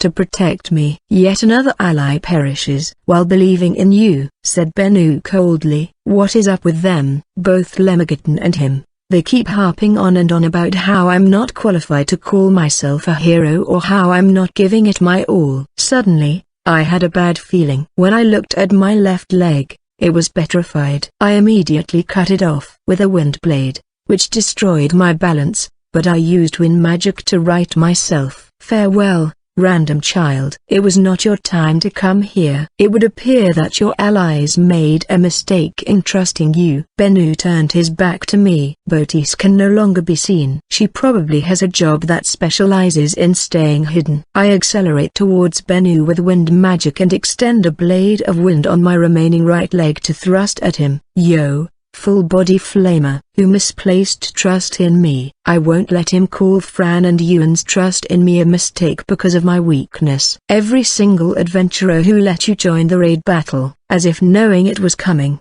Bennu turned around and deflected my kick with his left hand, and punched me in the face with his right fist. This series of movements were too quick. I couldn't react to it. I was blown away like an idiot and crashed into a wall, collapsing. It's a wonder that I wasn't defeated by that power. This guy really isn't your average Majin. My vision was shaky. My eyes were open but everything was a blur. I could see something blurry. What is it? It wasn't Bennu. In fact, this isn't even the 10th stratum final area. I got a job that's much more important than being a hero. It's my dad. It's the conversation I had with the unyielding hero when I was younger. Lem said it too. The unyielding hero didn't give up on being first ranked. He's a man who didn't give up on his family. I agree. He's a good husband and a good father. But I wanted him to be the best adventurer. If it weren't for me, I'm sure he would have proven that. You saying it like that makes me sad. When I said what I was thinking, he said that with a genuinely sad face. That's right, I remember. Please don't say things like how my life would be better if you weren't in it when you are the one thing in this world that makes me happier than being first ranked. I don't get him. He's the leader of the world's strongest party, the world's coolest adventurer. I didn't think that there is anything worth more than that. I'll become a hero. And then, I'll prove everyone who made fun of you wrong. I'm glad. but I want you to make decisions about your future based on more positive reasons. You don't have to become an adventurer. Your job hasn't been confirmed yet. I'll get to the top without the power of a spirit. Wraith, pretty sure that was one of the rare times when my dad got mad. You're right in that I wasn't chosen by the spirit. If you really wish to become an adventurer, you have my full support. You have a talent for magic and your training has been going as usual. But Wraith, you must never forget one important thing. What is it? Cherish the allies who fight alongside you. Huh? Of course, I know that. You sure? 'Cause what you said earlier sure didn't sound like you did. 'Cause I sensed someone approaching me, probably to finish me off. It wasn't Benu. Botis. I can feel the presence or someone as if they suddenly appeared. She's someone who conceals her presence completely when she goes to kill someone. So it's most likely on purpose. These are the words of Lord Lemageddon. Heed them. That voice and my father's both overlapped. The spirit is an ally too. Oh, suddenly, I got it. I don't deserve to be a hero. That's why Lemageddon. Individually, monsters are weak, but they're able to give the adventurers a tough time, and help each other. Lemageddon's commands are like asking everyone to pile their efforts together to finally achieve victory. That adventurers should be just like that. Cooperating with allies, seizing victory. That's the ideal. My dad was able to do that. He did his best, even though he wasn't chosen by the spirits, and became first ranked with his allies. And yet, despite being chosen by the spirit, I chose to not use its power. I thought I could win without it, that I had to. Yeah, I did think that. That if I had just used the water spirit from the start, the outcome from the first stratum till here would have been different. I was serious about it all. I still think that I had no intentions to pull my punches, but it wasn't my all. I didn't use all the strength at my disposal. I was seriously trying to win without using all of my strength. Wraith, instead of seeing you imitate me, I want to see you clear dungeons with your own allies and in your own way if you become an adventurer. I can't wait to watch your clears while wondering what kind of hero people will call you. I stopped listening at that point. I couldn't understand him, so I kinda blocked him out. But now that I do, I am disgusted at how dumb I was, trying to prove the strength of the world's coolest adventurer, only to continue exposing myself as a failure of a hero. All I could do was watch as my childhood friend, who helplessly chased after me when I ran ahead of her, get defeated. After getting beat up by a stronger opponent and refusing to use spirit magic, a hero turned to stone trying to protect me from an evil eye. Also, ever since being acknowledged by a spirit, I have constantly ignored an important ally. I was in no position to say something so high and mighty to Mr. Phoenix. I won't abandon my allies. I'm an idiot. I'm just some brat who's been constantly ignoring an ally. I'll never forgive myself if I don't do it like how my father did. What I should have learned from watching him was not something so superficial as swearing never to use the spirit's power. I have always been unable to confront such an obvious thing. 'Cause we kept winning and proceeding, even while I was in the wrong. We got this far because my allies were superior. Undine, I pray, so that my voice may reach the spirit. Its reply was immediate. What's up, kid? The stage play isn't over yet, right? Why is the actor calling out to the audience? I said that you could be an onlooker, but I have to apologize. Oh, whatever for? I wanted to be someone who would cherish his allies, but I failed that. I didn't consider you an ally. Sorry. But you can't, right? Borrow the strength of a spirit, that is, you wanna be just like your dear old papa, right? What I want to become is the coolest hero in the world. Ignoring my spirit, causing my allies to perish, and kicking the bucket like this is the worst. All this makes me as the world's lamest kid. So, it took courage to admit this. I'm still weak, but I'll become first ranked together with Fran, you, and the future allies that I'll make. I want to. So, if you aren't completely disgusted by me yet, please form a contract with me. Words that I could only say because I was in a pinch and I suddenly understood it all due to a monster's words. No matter how much it was interested in me in a spirit shrine, It's only natural to be appalled. It's normal to think of me as pathetic. I prepared myself for some harsh words. Wonderful. I couldn't believe my ears, or rather, the sound of the spirit's voice ringing inside my head was so loud that I thought my brain was gonna explode. I was thinking how it's been so long since such a lively and cheeky young boy last appeared, so I thought I'd watch you for a while. And before I knew it, I was blessed with a growth event. Opportunity. Please let me see your face, my Tilda. That face of yours that was brimming with confidence is also delightfully crumpled up. It's things like this that make fluttering about through eternity all worth it. Tilda? ? I don't have a clue what you're talking about. There are many spirits with distinct personalities, which rather frequently cause heroes to rack their brains. Ariel himself is strong, so there probably aren't many times where his life is in danger and has to call out to the spirit. But for a spirit to be this unique, I'll lend you my strength. Thank you. This isn't the apology, reconciliation, and contract forming I expected, but this isn't the time to mention that. Besides, I don't want to lose to him. He's been getting carried away with the idea that there's no one better in terms of offensive power. But I don't think it's enough to just scorch everything. It's not like he's the only one with invulnerability. You think the same as well, don't you, my boy? I am not your boy. The fact that you don't give up easily is one of your strong best features. Then, I look forward to working with you. Same here, Hero Wraith. I accept you as a contractor. My awareness quickly sharpens. Goodbye. Botis's voice was nearby. Her knife was just about to plunge into my chest. You can't do that petrify thing in quick succession, huh? Her evil eye was already hidden by bandages, but I could see the surprise in the way her lips moved. You? How? Goodbye. It'd be rude if I didn't say it back to her. I stand up facing Botis and go through her. What remained after that were her magical energy particles, pierced by something, through her chest. My body was now made of water. She went through me like a stone dropped on the water's surface. An esoteric spirit magic called assimilation, becoming wind itself or becoming water itself. It's like being human but also fire at the same time. Like being made of rock but also a human, transitioning to such a state. My missing left leg was made up with water magic. I should mention that you can't stay in this form for longer than 15 seconds. Got it. If it could be used so easily, it wouldn't be an esoteric. I wouldn't be using this now if my body was in perfect condition. The 15-second time limit isn't the time until I'm out of magical energy. It's the time until assimilation can't be maintained and my body crumbles.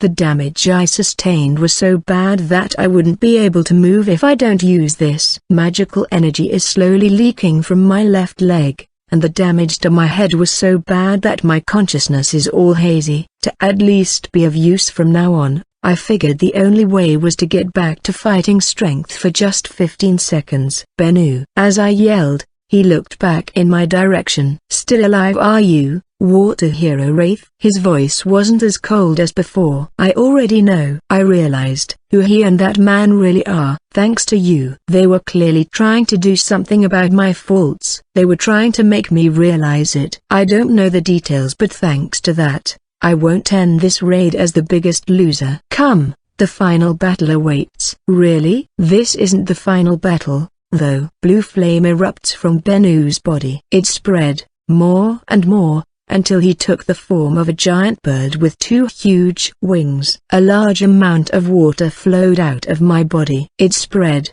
more and more, until it resembled a giant snake-like creature. To be more precise, it was a dragon. A snake body with dragon scales and head. He probably already knows that if he just leaves me alone, or lightly fends off my attacks, my body will break and scatter. But he acknowledges me as a hero, and is fighting me head-on. Dungeon clears are a form of entertainment created by adventurers and monsters. After all, a giant blue bird and a giant blue dragon, each an integration of Magin and Hero respectively. They drew closer and then they clashed.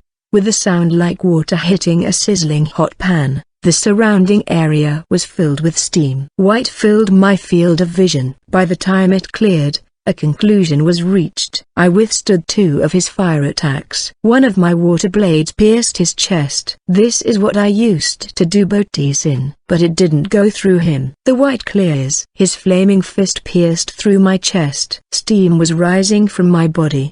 I want to fight you again next time. Why don't you gather your remaining allies first? You're right. Yeah, I'll do that. To be honest, I'm super frustrated about the loss, but also because I became an adventurer in order to prove that my father was right. The people who made fun of my dad have probably forgotten the things they've said and are just living life. I wanted to prove them wrong, but I'm finally self-aware. An adventure isn't a tool for revenge. It's a challenge for the adventurer and an amusement for the viewer. Also, it's better to say that I will be the best adventurer because I was born from the best adventurer. Someday, I'll become first-ranked and say that this isn't revenge, this isn't atonement, it's a goal. Thank you, Lem. Thank you, Phoenix. I didn't know that there were fights like this, where it's not all about winning. Bringing the best out of your opponent, fighting, and maybe winning, is the coolest. Sorry, Fran, Ewan, Undine, everyone. From now on, farewell, young hero. You are blessed with good allies. Just before my body crumbled, I heard Benu's voice. Yeah, I think so too. The brawl between me and Herva continued on relentlessly. Almost as if talking to herself, she said, Fufu, hey, haha. Tajanti and Carmela were great too. I've been meeting nothing but badass chicks in the Demon King Castle. She boasts astounding regenerative abilities, but she isn't immortal. She can't heal particularly large wounds or losses, and can even be defeated. She isn't invincible, but you could say that she's pretty darn close. Does the sex of the enemy interest you? I was sure that you paid no attention to that kind of thing. Huh? Not really. It's more like, what was it? Kindred sprints? That doesn't sound right. Usually, this is when the 1000-form summoner Margaret would come in and correct her, but she isn't here right now.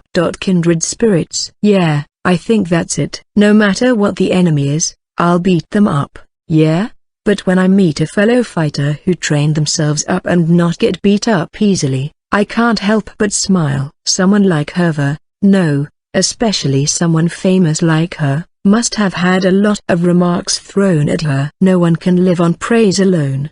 I'm sure that she, more than anyone else, knows the hardships of surviving as a woman in a fighting profession. I understand the feeling of elation when you meet someone who has accumulated strength and victories through training. I am honored that you think of me so. As we exchange both words and blows, our battle is slowly reaching its conclusion. In terms of damage, I think I've dealt quite a lot of it, because rather than simply using my fists, I am also weaving in the silver arms, chains, nets, and prison techniques that I'm used to, and also new never-before-seen techniques to toy with her. She is the type that jumps straight into it even knowing that it's a trap, but the plan will work. The traps all get torn apart as a result, but it still takes effect. Come on it, ya! Her giant rock-like fist closes in. I meet it with my silver-covered right arm, which I have dubbed the snow-covered strong arm. I have lost count of how many times we have clashed like this. Fearsome energy ripples through the silver covering my arm. It's so powerful that I'm sure I would be defeated in one blow if I ever took that hit directly. Gradually, the frequency in which we clash starts increasing. She starts breaking through my plans faster and faster, and it soon became a simple fistfight. I managed to create a new fighting style after meeting them. A form where I don't just use beautiful and delicate magic as the Silver Prince, but also respond with the head-to-head confrontations I so desire. A way to embody the style that I admire alongside the skills that I have honed. However, it doesn't seem to be enough up against the battle-worn, third-rank, descendant of Dragon Slayer's hero of the Cursed Sword. My arm was knocked aside by Herva's fist and I was hit in my torso. The silver armor that I deployed in my chest area was smashed and Berith Savitar flew backward. Both arms were snow-covered strong arms, so I put them behind me and scrape the ground as I kill my momentum. Cough. Magical energy particles fly out of my mouth. If this was a real body, that would probably be blood. The damage is deep. You can keep going, right, Birith? Of course. Every moment of this has been an incredible experience. My stubborn brother gave me permission to participate in the raid battle because the chance to fight with an industry-leading hero like her alone is valuable.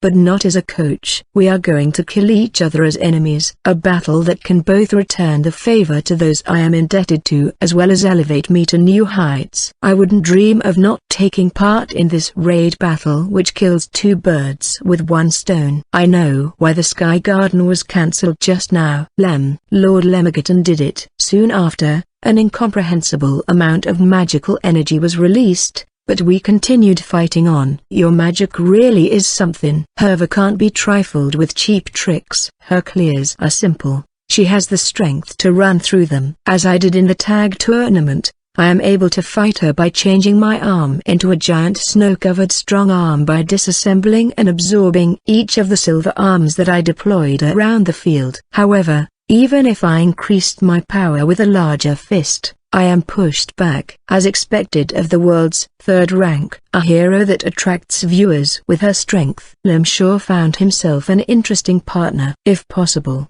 I would have wanted to fight you and him together, but that would probably be asking too much. Her trash talk soon became reality. Birith. A voice called me in my monster form.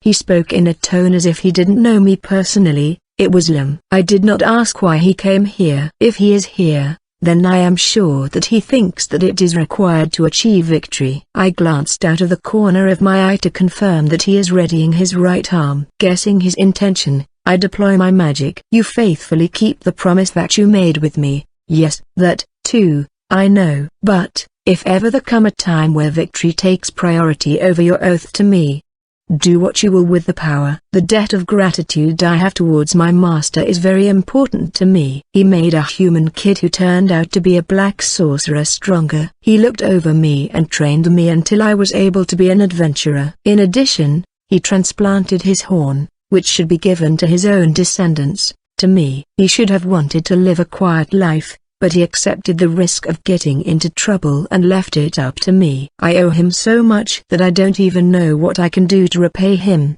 or even if there is a way to do so. I don't know how much time I can spend on it. My promise, or victory? That time with Phoenix.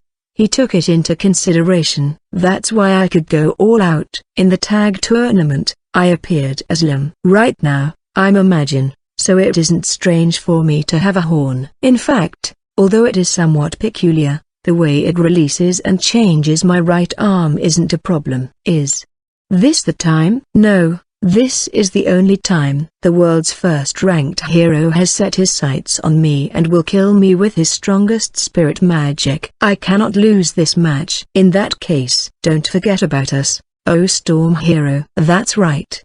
We all endured Master Furcus's training. Don't think we'll kick the bucket that easily.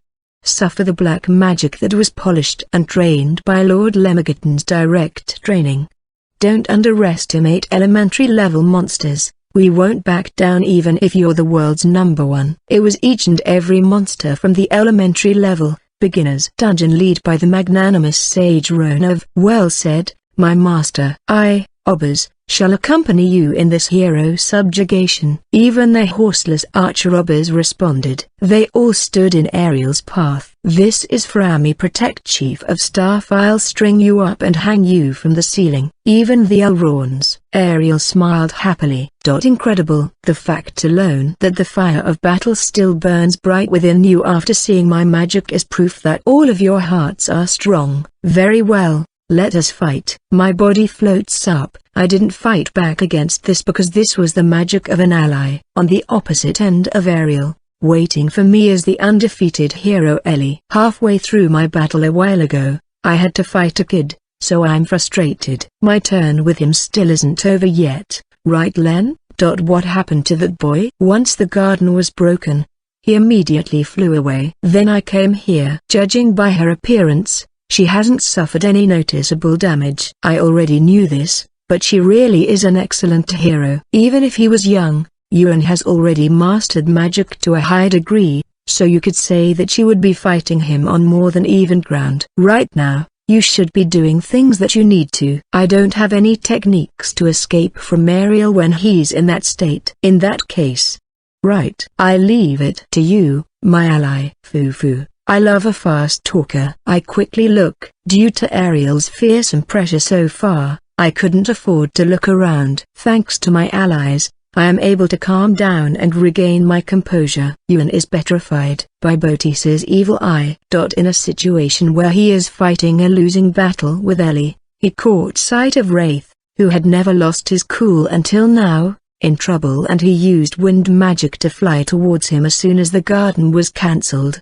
He received some damage from Ellie chasing him, but he became Wraith's shield until his dying breath. Rather than worry about the outcome of the battle in front of him or his pride, he made a move thinking about who should be the one to remain in this field. I don't need to worry about Bennu. Now then, my little doggies. It's the moment you've all been waiting for. Ellie steps forward majestically, and the 4 people who couldn't support her due to the Sky Garden all lined up behind her. The twin black sorcerers Lina and Ryan, the white sorcerers Kent and Jean. Regenerate your magical energy and start chanting. Make my dance all the more beautiful, Mom. For Lady Ellie's victory, all 4 of them shout. Who is the most beautiful?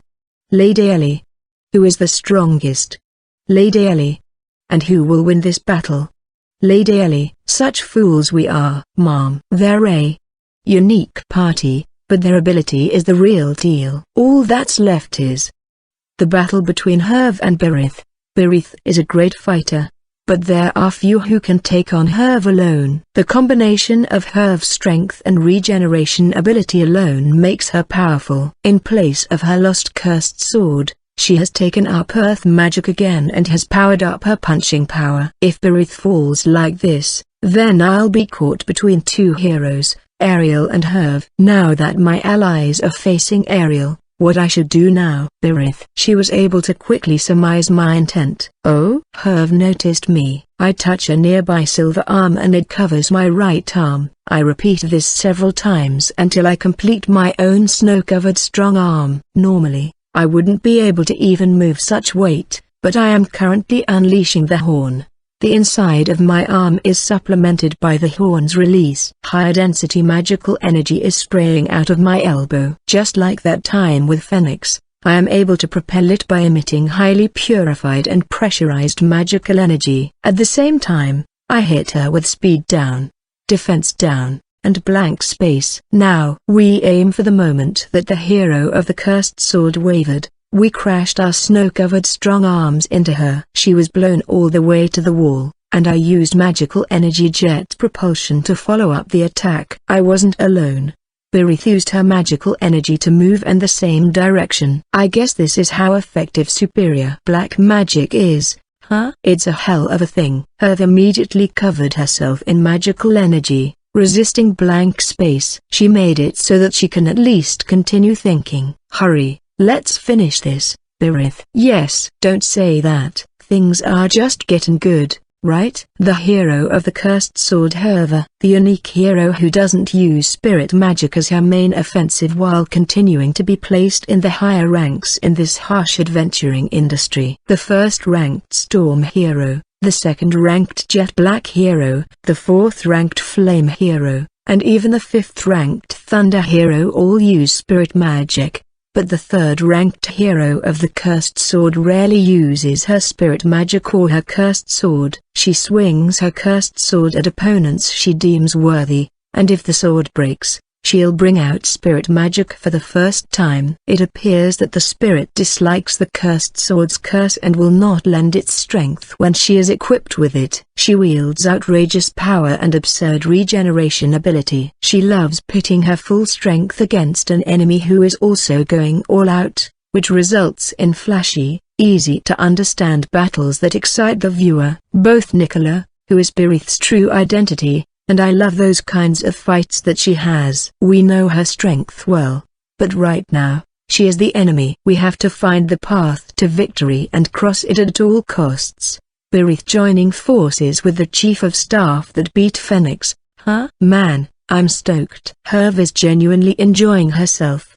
but the damage definitely got through to her. Even if this is a reproduction of the real thing, her regenerative abilities are not all powerful. I think we can win this. Herve, who crashed into the wall after that last attack, stared down our approaching snow-covered strong arms and readied her own giant rock-covered arm. Berith, fly. Understanding my intent, she removes the snow-covered strong arm from me. The fist that is large enough to hide a person received propulsion from my magical energy jet streams and headed towards Herve along with Berith. Judging the timing, I jump out from the shadows of the fists. Bring it! A thunderous roar.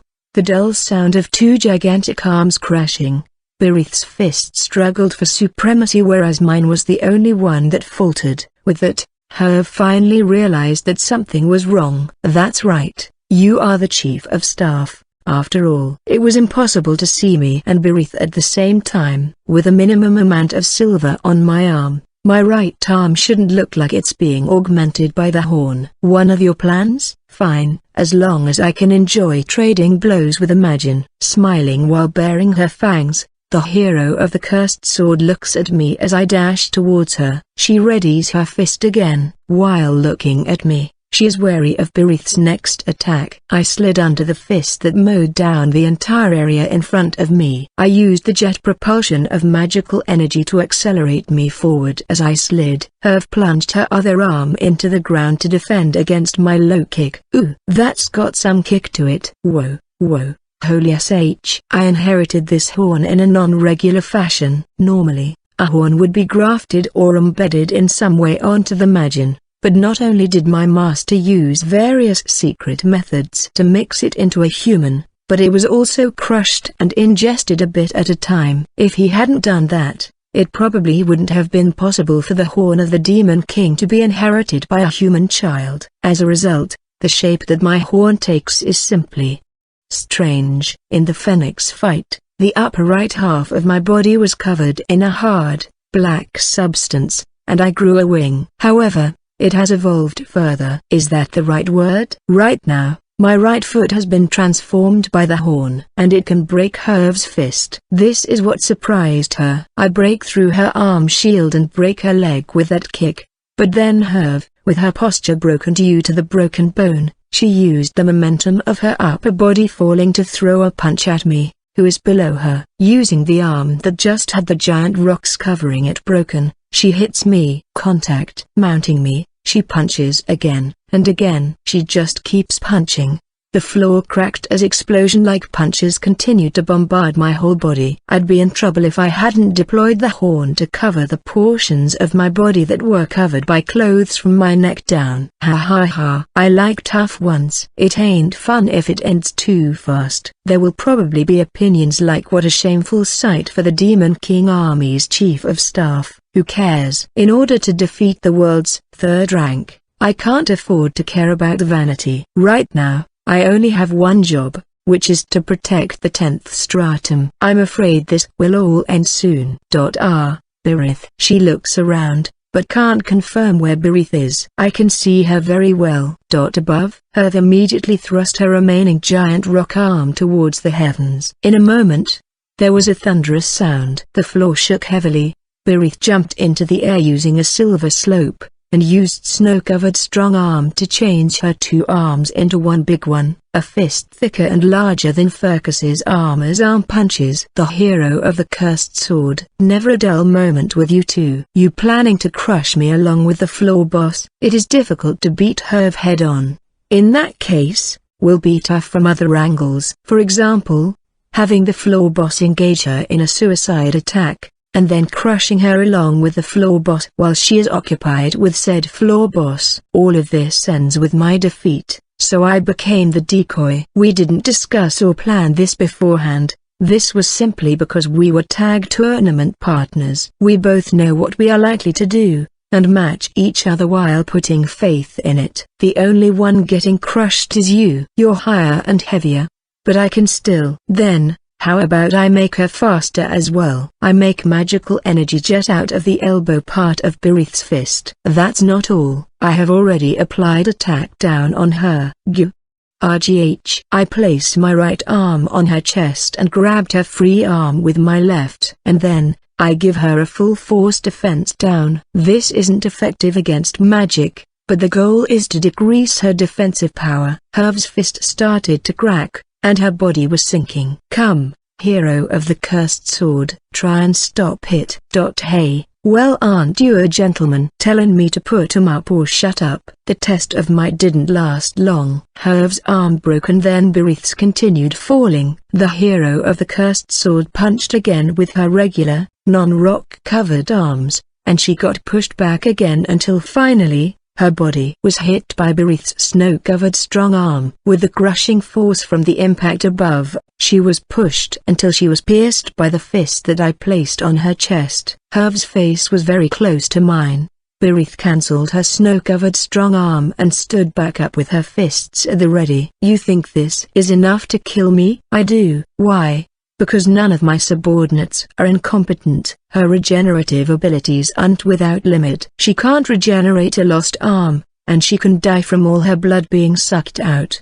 And when she appeared in this area, her clothes had holes made from when she was wounded in those spots, even though all those wounds were gone by the time she showed up. In other words, she had been receiving damage from my subordinates up until she reached the final area. Due to her personality and battle history, I knew she would want a rematch with Viginti and Carmilla. I am of the firm belief that the damage received from that has exhausted her regenerative ability considerably. In addition to that, I have considered the exhaustion from her punch-up with Berith. I have already come to the conclusion that it is not possible for her to regenerate enough to overturn death. I want to borrow Berith's strength for the battle with Ariel. So, if a decoy is required, I will volunteer.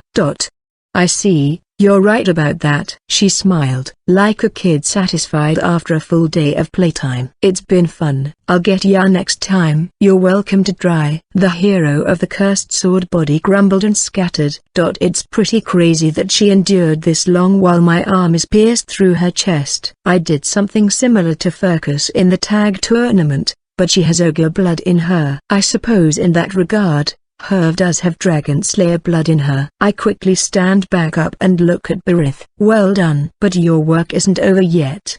I'm sorry, but I think it is. Berith fell to her knees. She vomited magical energy from her mouth like blood. Actually, I took a solid hit from her. I don't think I can move after the recoil of that last attack. She got hit by Herv's rock fist. If that's the case, then her insides are, rather. It's amazing she was able to move until now. I am truly sorry. Don't be. Rest. We'll deal with him. Yes. If it's you, Chief of Staff, I'm sure you can. Berith's body turned to magical energy light as if she was being disassembled. The only remaining enemy is the storm hero Ariel. The battle's end draws near. Berith was defeated and her silver disappeared. I look over at the storm hero Ariel. The total number of people remaining, friend or foe, has been reduced to 3. Even she got taken out.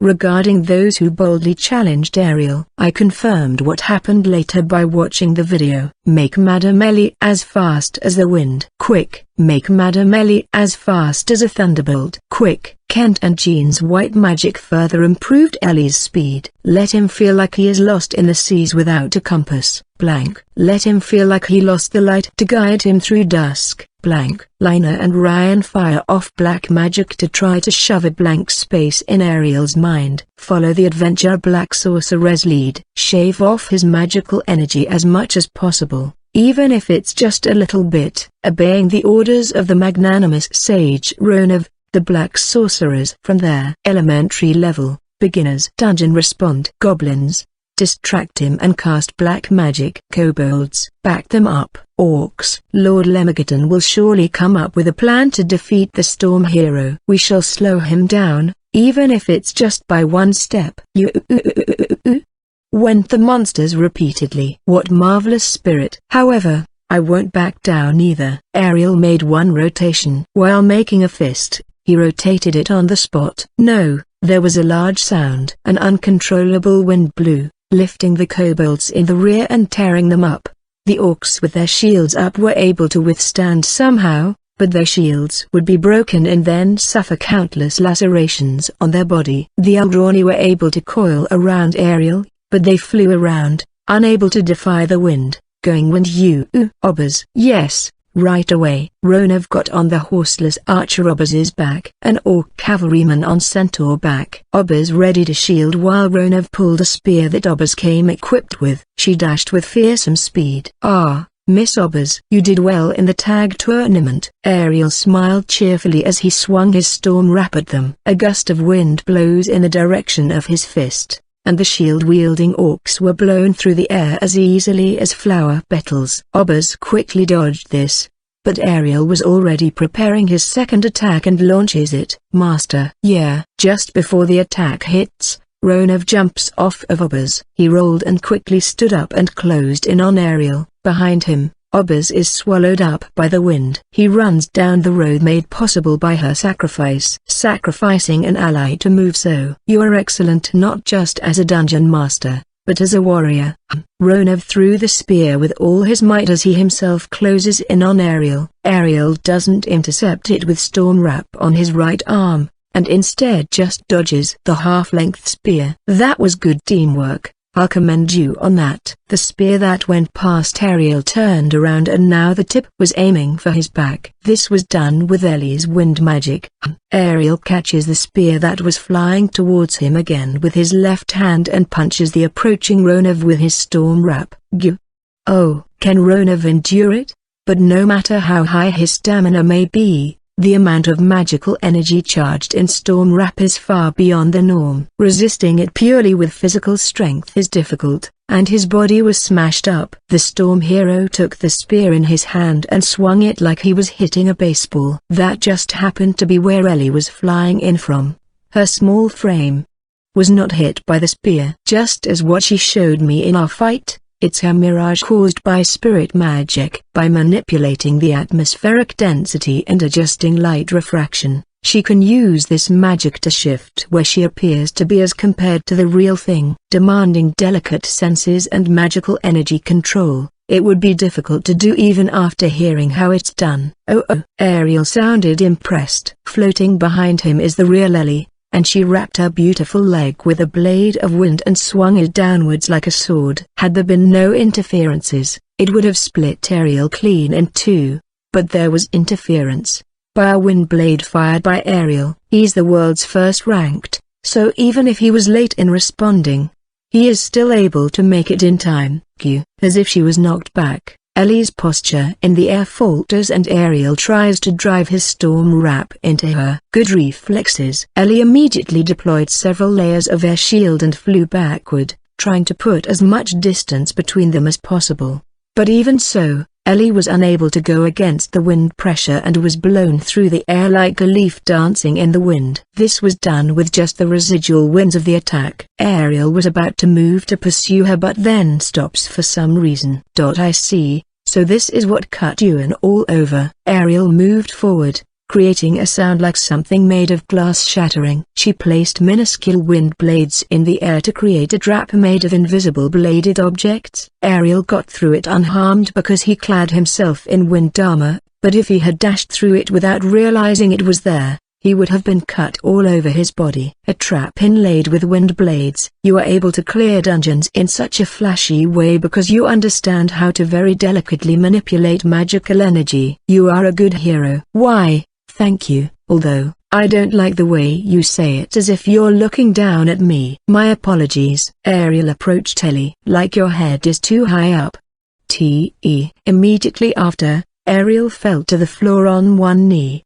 This is, I see, if I may say, it was rather simple magic. A gigantic airbox. Starting from a state where it stuck tightly to the ceiling, it gradually grows larger. Instead of putting something in it, it's to flatten whatever is outside of it. Right now, Ellie rapidly increased its size and it crashes into the tallest person that currently remains. With the combination of a space filled with magical energy, a large amount of magical energy drifting around, and the person in question being able to control the magical energy, it flew under Ariel's perception. At the same time, Ellie clads herself in wind again and attacks. I'm glad to have fought you, truly. Ellie's whole body was suddenly thrust into the storm wrap and ripped apart like a cloth being cut by a sharp object. he immediately followed up and attacked her. After being pierced by the fist-sized storm, there was nothing left, only her magical energy particles. She will only get stronger from here on. You four happened upon a wonderful leader. All of Ellie's techniques hit their mark, yet she was immediately ripped apart. The four in the Ellie party supported the remaining goblins, but before long, they too fell victim to the storm, slicing excellent monsters like they were nothing. And not even a hero in the top 100 was able to deal a solid blow even when all her techniques worked. If he wasn't this strong, he wouldn't be able to reign as the world's first ranked for so long. From here on is where my memory begins. Even she got taken out. Honestly, I didn't expect this. That I would lose all my allies like this. However, this might not sound nice to say, but I am very much enjoying this turn of events. Say, Sir Lemigaton, would you kindly please show me whatever it is you used that time to defeat Phoenix? The complete unleash of the horn. The amount in the horn has increased to more than what I had when I fought Phoenix, so it will probably be even more sinister. Even so, I don't know if I can beat him. That's right, this isn't an opponent that I can afford to be stingy with. Above all else, it would be an insult to my allies who went all out and were defeated. I prepare myself. And then, Lord Chief of Staff Bennu came to my side. His storm wrap spirit magic is extremely troublesome and dangerous. Do you have a plan? Yes, fine, do it. There was no need for further discussion. If Bennu thinks he can be of use, then better to let him do it. In a moment, Bennu's body turned into blue flames. Then, for some reason, it approached me. No, more like, wrapped around me. I see. So this is his plan. My garment mixed with the blue flames. Currently, Lemigaton's body was engulfed in blue flames. The raiment of a blue phoenix. Phoenix acquired the esoteric spirit magic to assimilate with fire.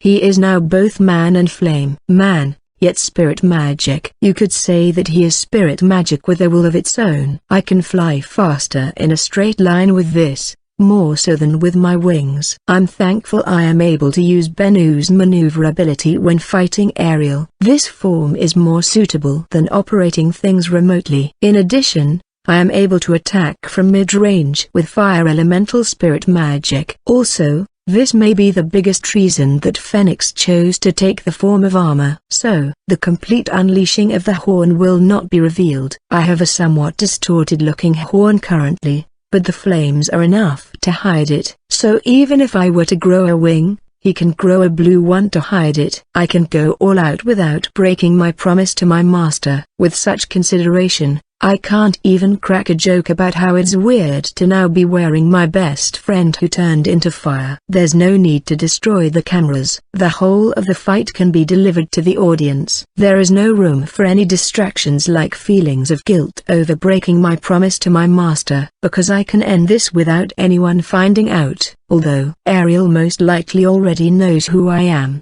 but I think he'll be cool with it. You truly are a fount of new experiences, said Ariel happily, but this is the only one that isn't my idea. That magic. What is it called? Asked Ariel. I can hear Bennu whispering. Is he trying to tell me? Immortal, flame wrap. Okay, he definitely took that idea when he heard Ariel's storm wrap. Whatever. It's thanks to his consideration that I can now go all out without any worry. After all, I am honestly indebted to him, for I can now unleash the horn. Blackness seeps out from my whole body. As I thought, the amount has increased. Horns protruded from both elbows. A pair of wings grew, appearing more sinister than before. My arms and so on became like armor. A horn grew on the opposite end of the fake horn, where there was nothing before. This is the only part that feels like a normal outcome of unleashing a horn. Magical energy that was absorbed from the dungeon core, refined and condensed. I pour all of it into defeating the storm hero. An opponent who I am unsure I could beat even if I did so. But I am not worried. I would never say this to him, but as long as Phoenix and I are fighting together, we are unbeatable. Let us begin. Storm Hero. I am tired of waiting. I have waited a long time for a day like this. That is how the final battle in the final area began. Our enemy is the storm hero Ariel, the world's first-ranked party's leader. Deemed fit by one of the four great spirits, ruler of wind, Sylphid to be its contractor. He defeated a dozen or so monsters and a high-ranking party within the top 100, all while his magical energy organ was crushed. Currently, his right arm is tantamount to a storm. Only called Storm Wrap, its power is reminiscent of a natural disaster. On our side are the one-horned dark sorcerer Lemmigaton and the immortal demon Bennu. The true identity of each is the Black Sorcerer Lem, formerly of the world's fourth-ranked party, and the flame hero Phoenix, leader of that same party, respectively. Phoenix is also a contractor of the four great spirits. When we were young, we made a promise to become first rank together. At some point in time, we deviated from that path. Separately, we both still continue to walk the path toward the hero we each want to become. I thought that our paths would cross again someday, but I didn't know that would happen so soon. The two of us, who clashed at the Demon King Castle, are now both pretending to be monsters and facing off against the world's first-ranked. Well then, you two. Shall we begin? My body, which is covered with my abnormal-looking horn, is hidden by the blue flames. It's the spirit magic of Bennu's that he's named Immortal Flame Wrap. It is an application of the assimilation esoteric spirit magic. We shall put an end to your boredom of being the strongest. The words that we uttered to encourage ourselves unexpectedly pleased us. We respect Ariel from the bottom of our hearts. It's fine to respect him, but we shouldn't be afraid. Our opponent is the world's first-ranked. Our idol since we were kids. Usually, he is someone we would be nervous and unable to calm down when talking to. However, right now, he is just an enemy that is approaching Her Highness. We will defeat the world's best hero who excites fans all over the world, defend the Demon King Castle, and at the same time, save him from his solitude. If it's us, we can do it. The first clash was from the front. Almost as if both parties planned this beforehand, we flew straight at each other with no plans or strategies, both of our right fists clashing with the others. For a moment, all sound disappeared from the world, probably a trick of the senses. Immediately after, storms and furious flames burst out to the boundaries of the area. Wind blades and flames ran amok in every direction. Both our magical energy was too strong and couldn't reach behind the enemy. The flames and wind, both were seeking a place to go, instantly tried to pass through a narrow space, and when it was impossible to do so, it destroyed the dungeon. The ceiling, walls, and floor were torn. Cracks formed in the magical energy space as if the very earth was being torn asunder. Hero and monster alike did not stop. At the moment after that,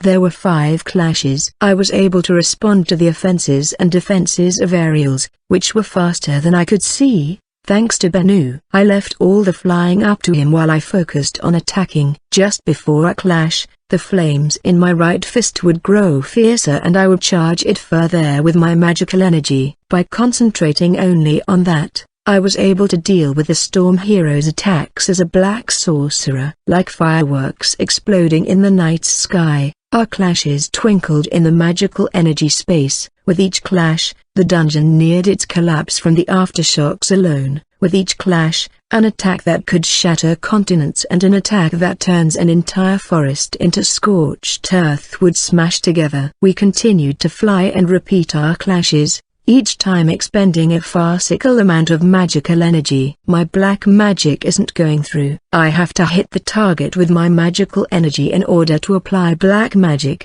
but Ariel is just too fast. The only chance I have is the moment we clash, but by the time I notice it, we separate. Then the next clash happens and we separate. On and on like that. Foo-ha-ha-ha. Ariel was truly enjoying himself. Not only am I an enemy that isn't defeated with a full-powered strike, but I am also one that can match him in offense. If you look at how he was undefeated for the last 20 years, you can guess how precious such an enemy is to him. This back and forth cannot last long. There is the problem of both our magical energy reserves, but also Ariel's wounds are too deep. As expected, his performance didn't drop despite his stomach being gouged, but he is seriously leaking magical energy. The blow that all the monsters and I put our power into has affected mankind's strongest. It was not in vain. Even so, he is a hero that we have yet to defeat completely. Bennu. Yes, I shall leave it to you for the moment. Yes, I, myself, cannot catch sight of Ariel. There is no way I can split off and fight him. So what should I do? For a moment, I stop moving my body. I won't control my stance, open my eyes or even swing a fist. Apart from charging strikes with magical energy, I leave it all to Bennu. Controlling the flames around me, he manipulates me like a marionette. This is what I meant when I said I'll leave it to him. Bennu understood my intent and moved accordingly. Do you understand, Lemegeton? Bennu, with each strike, our magical energy swells. Do you understand? There is this saying, sometimes, people with outstanding abilities in a certain field are concentrated in a particular industry, in a single era. In fact, there are sports that have not been popular for years, but then one year a lot of gifted individuals emerge and the sport takes off in a big way. There's also a saying that this isn't a coincidence. The story goes that when good people are aware of each other and influence each other to keep working hard, they can grow more than when they are alone. By watching them up close, others are also inspired, and as a result, the entire industry is raised. I think this to be true. To put it simply, competition breeds excellence. Without a rival, there is no competition. Rather than just improving themselves, they feel like they can work harder knowing that there is someone that they can't lose to. That's all there is to it. Since Phoenix said that we'd aim for first rank together with me, a black sorcerer, I was motivated to get stronger to be able to stand shoulder to shoulder with my best friend. I was so inspired that I said things like I'll surpass you if you fall behind. Ariel and many other adventurers were really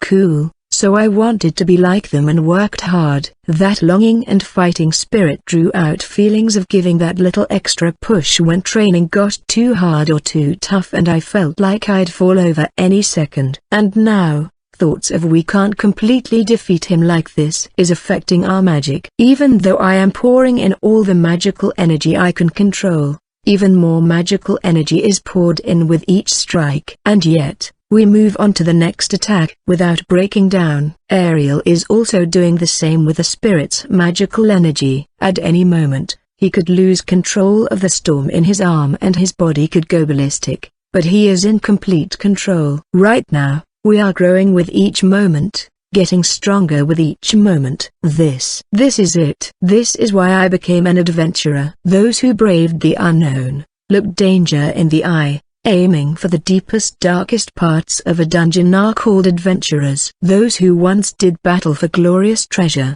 for legendary weapons, for peace, or for loved ones. It is said that Ariel never planned to become an adventurer. Ariel is from a village in the countryside, but he had no interest in one of the most fun things available in the meager countryside, dungeon clears. All he thought of was pretending to be a good adult to amuse himself. He was busy caring for his sick sister, so he had no time to be infatuated with such things. That all changed when he met a real hero. If this man feels that all this is worth staking his life on, then just what kind of world is adventuring? He was curious. Seeing through her little brother's feelings, his sister gave him a little push. Everyone is doing their best, frantic, and no one knows when or who will kill them.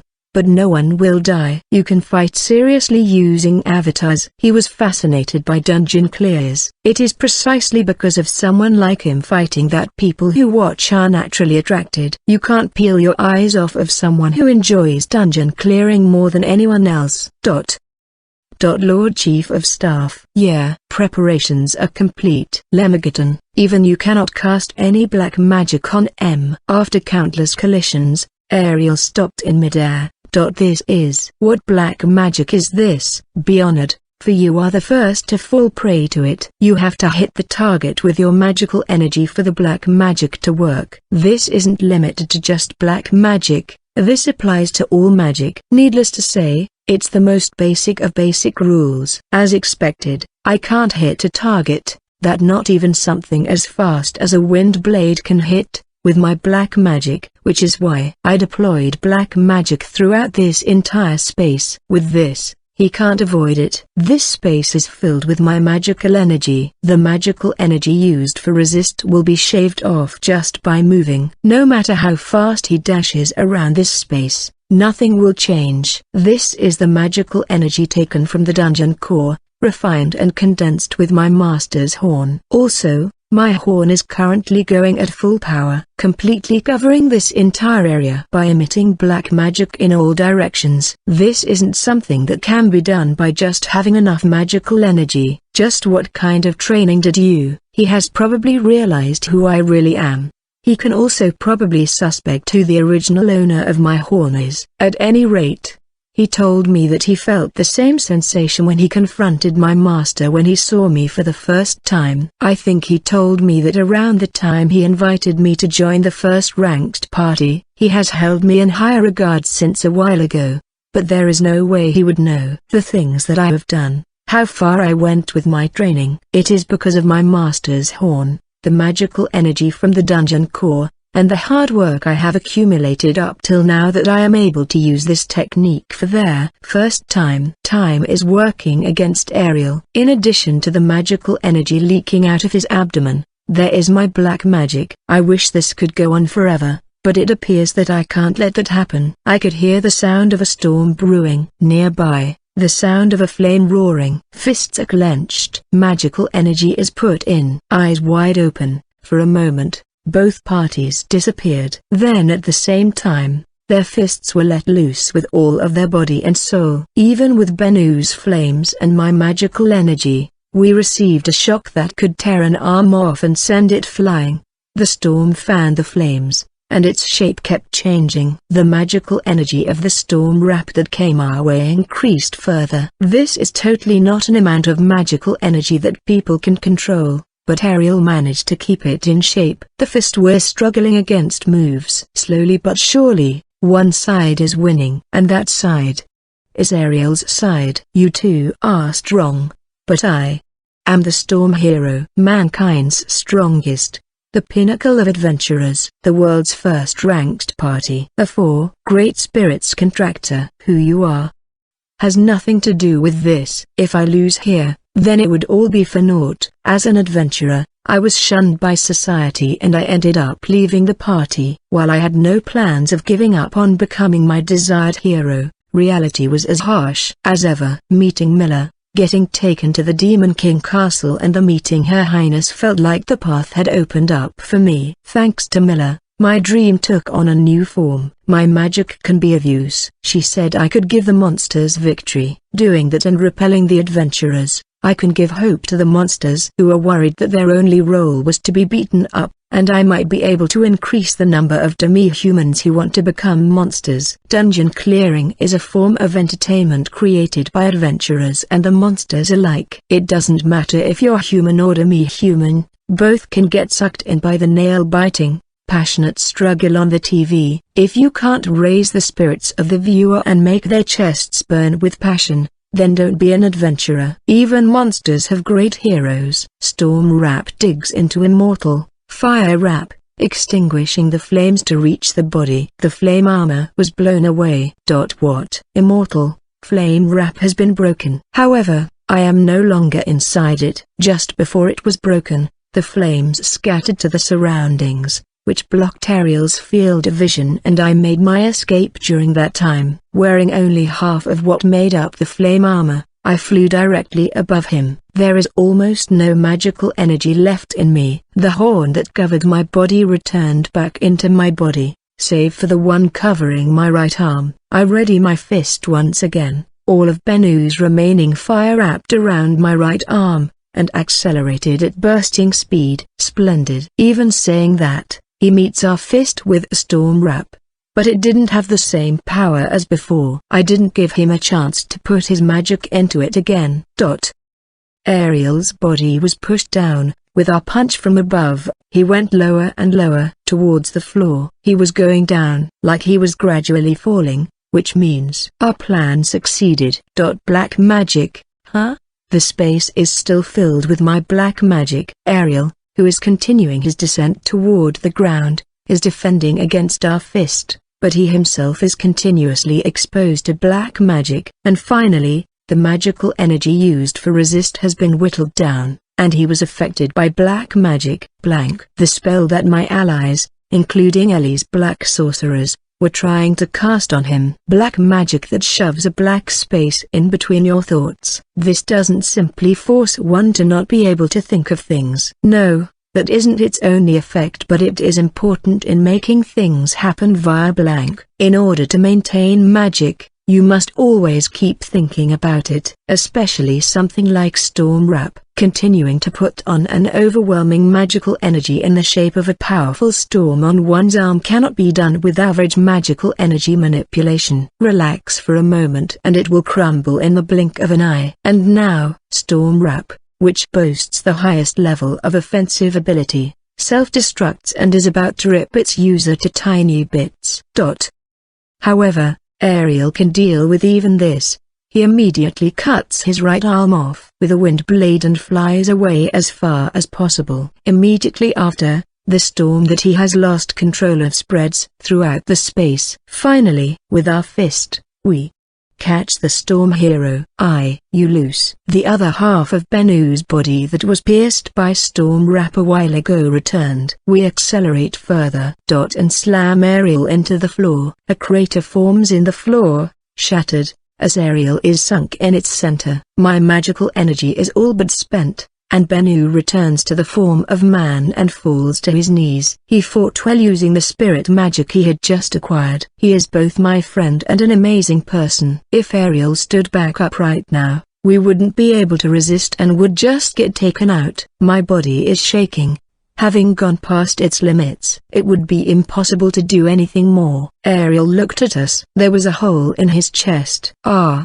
This is. He covered his eyes with his left hand and murmured in a hoarse voice, "I'll train myself again from scratch." Magical energy particles scattered slowly. The source was the storm hero's broken body. Ariel is defeated. For a while, we were stunned. It just didn't feel real. I mean, he was beaten. That Ariel was beaten by us. I look at Bennu. That's right. Right now, we're Lemmigaton and Bennu. Remembering that, I say this. Well done. Bennu gave a respectful yes. We both had a little smile beneath our masks. Offering a hand to him, Bennu grabs hold of it and stands back up. It appears we've won. Indeed, with the help of every monster who took part in this battle, the invasion of adventurers was prevented. How strange. I wouldn't have believed it if it was just me, but when I think about it all being possible because of everyone, I can accept it easily. Even in this destroyed final area, I turn to look at a wall with an intact camera. No matter who may come,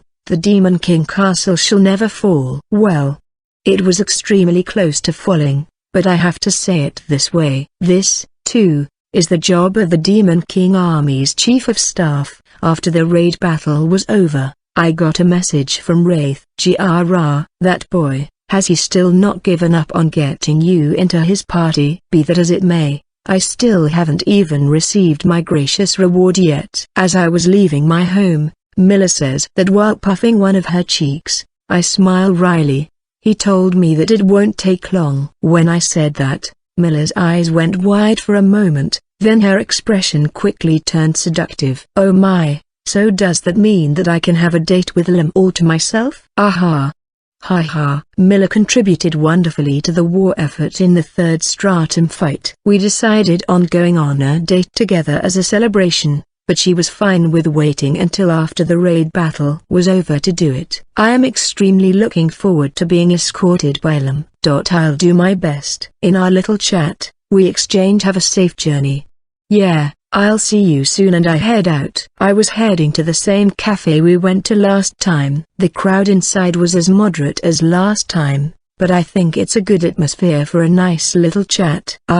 Over here. A young boy was waving at me from his seat. I go closer. At the table that can seat 4, the 2 seats on one side were filled. On them were the water hero Wraith and the destroyer Fran. I sit on the opposite side. Sorry for calling you out all of a sudden. Thanks for coming. No, it's fine. To be honest, I was worried. I checked the video after the fight, but it's better to meet him directly to check. I look at him, a 10-year-old who had only just had his job identified. Hair and eyes of deep blue, reminiscent of the deep sea. The young boy looked back at me with a friendly smile. All right. He seems fine. Wraith was trapped in a prison of his own guilt. He cursed himself for being born into this world, which prevented the best hero from taking back his seat at the top of the rankings. Wraith thought that the only way to free himself from this curse was to prove that his father's way was right. I have no right to meddle in his way of living. However,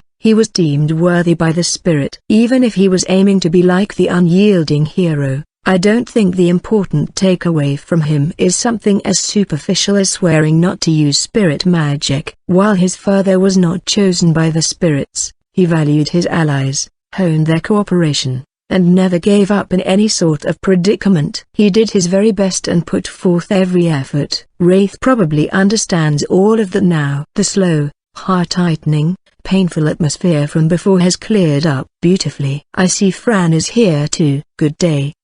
Good day. Ah yeah, she wants to say thanks to you or something, so she came along. Also, so that Wraith won't get lost. Ah, is that so? Gee, thanks. Come on, say that's right. This whole time, Wraith has been scooping up a parfait with a spoon and feeding it to Fran. Like a baby bird being fed by its mama bird, Fran was supplied sweet treats by Wraith. Am I totally in the way? Right now, I feel like I am intruding on their space somehow. There's something charming about all this, though. Perhaps it's because they're still young. Thank me? Thank you very much for helping Wraith. It was something that I couldn't do. I guess she realized the situation as well. I suppose to someone who knows about Wraith's situation, the way Bennu and I treated him made it really easy to understand. Rather than guiding him to the right answer, we actually tried to make him realize it himself. Fran is his childhood friend, and she knows about the time that Wraith met with me here. Knowing all that, it's no surprise that she put it all together. There is the possibility that Wraith just told her, but somehow I don't think he did. Just having you there helped me plenty, truly. I see. Wraith said that while scratching his cheek, and Fran looked down expressionlessly. She's shy, I think. Wraith looked back at me. I want to thank you too. I understand why you turned down my invitation. With so many great allies, who would wanna link arms with a brat who's got the wrong idea, right? You're a good hero, Wraith. Ahaha, I wonder if I'm worthy. Wraith laughed it off. As Lemmigaton, I said some pretty harsh words about him not being worthy of being a hero when I faced him. I smiled and nodded. Indeed, you did your very best to achieve victory. You were a cool hero. Hee. That's so? The embarrassed look he has right now looks appropriate for someone his age. Oh, by the way, Lem, what is it? After feeding Fran the last bite of the parfait, Wraith leans forward. He smiles while looking at me and says, once again, would you like to join my party? Ahaha. This might be where he resembles his father the most. He won't give up after only 1 or 2 rejections. You really are awesome, Lem. Let's reach first rank, together. You're the best black sorcerer. We don't care about all the naysayers. Let's win and keep on winning and drop Uncle Air down to second rank. Wraith excitedly talks about the future. He was so dazzling and full of passion. I was honored, and truly happy. But I really like my current job. I mean this from the bottom of my heart. Wraith wasn't surprised. Oh man, I knew it, he said as he leaned back on his chair and his shoulders sank. But, no. He immediately revived and continued with renewed vigor. I won't give up. I'm the son of the unyielding hero after all. He said those words proudly, and I couldn't feel the anguish eating away at him. Good. I'm glad. I'll make the best party. Now it's just me, Fran, and Undine, but I'll search for the remaining allies. I don't know how long you'll stick with this job, but I'll always keep a slot open for you. Let's go adventuring together someday. About the others that took part in the raid battle, I'll take excerpts out of the interviews of each party that I saw. First off, the world's 5th ranked Scathach party. Take a look back at raid battle. How do you feel about it? I am mortified to have been defeated in the first stratum. That alone showcases how high level the Demon King Castle is as a dungeon, but wish I could have contributed more to the party, said the magic arrow archer Kalina with a quiet, regretful look on her face. "'Twas an extremely thrilling fight. I take pride in the practical applications of my threads, but I got the impression that the enemy had various countermeasures ready and waiting." The weaving magician Theo gleefully narrated. Hey, I, played a super big role. You could say it was fulfilling, fun even. I'm sure all the Hamel fans all over the world are gonna love the video. Right, guys? Sigh, the battle in the 10th stratum was really cool too. Kalina, hey, could you maybe not sigh so loudly? I, too, was greatly moved by Sir Hamel's display in the 10th stratum, especially that scene after he saw off Sir Ewan with a brave smile. The sight of him dragging his dying body to try and rush to our leader's side brought me to tears. Hey, you promised that you wouldn't mention that, Theo. It was cut out, right? It didn't make it in the final cut, right? The far-reaching swordsman Hamel's face was turning red. It totally made it in. Damn it. Kalina, is that supposed to be an impression of me? My leader needs me. I have to go and save him. I didn't say anything like that. It sounds like something I would say, though. Don't spread lies. I'm only joking. Although, if you acted more like that and less like your usual playful self, I'm sure people would like you more, Hamel. Even you, Kalina. Sigh. That was an even deeper sigh than before. The Scathach party gets along really well. Once all the clamor reaches a stopping point, the camera shifts its focus to the faceless archer Suri. The enemy exceeded my expectations. The cause of defeat was clear. I must revise my methods. He was hiding his face that day as well. Then, it was finally the Thunder Hero Scathach's turn. There are many things we could have done better. After the fact, we tend to think things like it would have been better if I did it like this, everything would have changed. And so on. The first time I was defeated, if I wasn't killed by Miss Furcus, we could have used the revival rites on someone else. It is regrettable that Kalina could not be revived, for she is an excellent hunter. I still ask myself whether or not the decisions I made in the 10th stratum were the right ones. But in the end, we did our best and lost. We have to accept that and move on. Would you challenge the Demon King Castle again? My allies are nothing but outstanding people. In addition to them, there were other members in the raid battle and we couldn't win. We have come to terms with it and we will devote ourselves to improving. Of course, we will challenge it again, but not so soon. Scathach said so with honest ease. Or shucks, thanks, leader. Calling me the best swordsman in the world is sniff so touching. I said no such thing. Ahem, we have a big announcement. Hamel really is a free spirit. One of the 7 wonders of the adventuring world is the true face of our very own Suri. First I've heard of that. Kalina was astounded. While I've never heard the phrase 7 wonders either, there certainly are many adventurers with unknown mysteries to even the fans. Would you believe it, ladies and gentlemen? We shall be unveiling it right here. Right now. Clap your hands. Add in the sound of a roaring crowd and clapping. Kalina facepalmed. Theo laughed out loud, and Scathach gave a faint chuckle. From their expressions, it appears that this wasn't Hamel's idea, but rather it was a decision made by the whole party. I wonder if their way of unveiling it was ad-libbed. Judging from how no one is surprised at the unveiling itself, it seems that way. Now then, without further ado, watch and be amazed by Suri's true face. Before anyone realized it, Hamel had a microphone in his hand. Despite his excited announcement, Suri remains cool and calm. He gently pulls his hood down. Blonde, long hair, blue eyes, white skin, a beautiful face, and pointy ears. There was the face of an elf. Having removed both his hood and the cloth covering his mouth, he slowly opens his mouth. This is why I hid my face. I am prepared to accept any and all criticism. However, for my allies who accepted me, In order to take my hero to the first rank, I will continue to be an adventurer. No matter what happens, I will not simply give up. That is all. The true face hidden underneath that hood this whole time was a stunningly handsome elf. Well, we all knew it. But I'm sure all of you are shocked and amazed.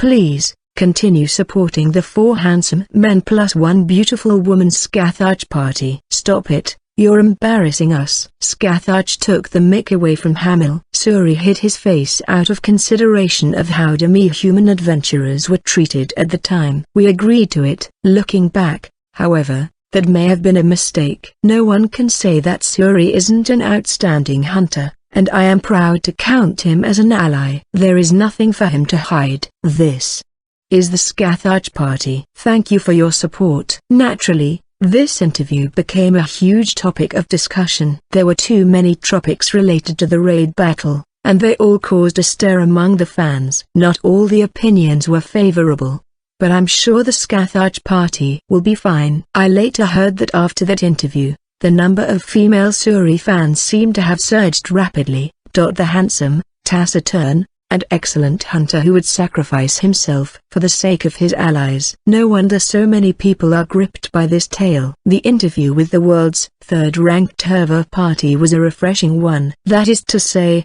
the fence of the flashing swordswoman Eloise, who fell in the 2nd stratum, said, "I really wish I could have done more." Since the rest of them, including their leader, fell in the 3rd stratum, there was much talk of regret and wishing they did things better. The ones who were brought back to life with the revival rites were Herv and the 1000-form summoner Margaret. Margaret contributed greatly to the solving of the riddles in the 7th stratum. Although the person in question is modest about it, she is probably more concerned about when she was immediately defeated by Agez in the 9th stratum. Their leader, Herv, was in high spirits and kept encouraging her allies, saying, "As long as we win next time, it's all good."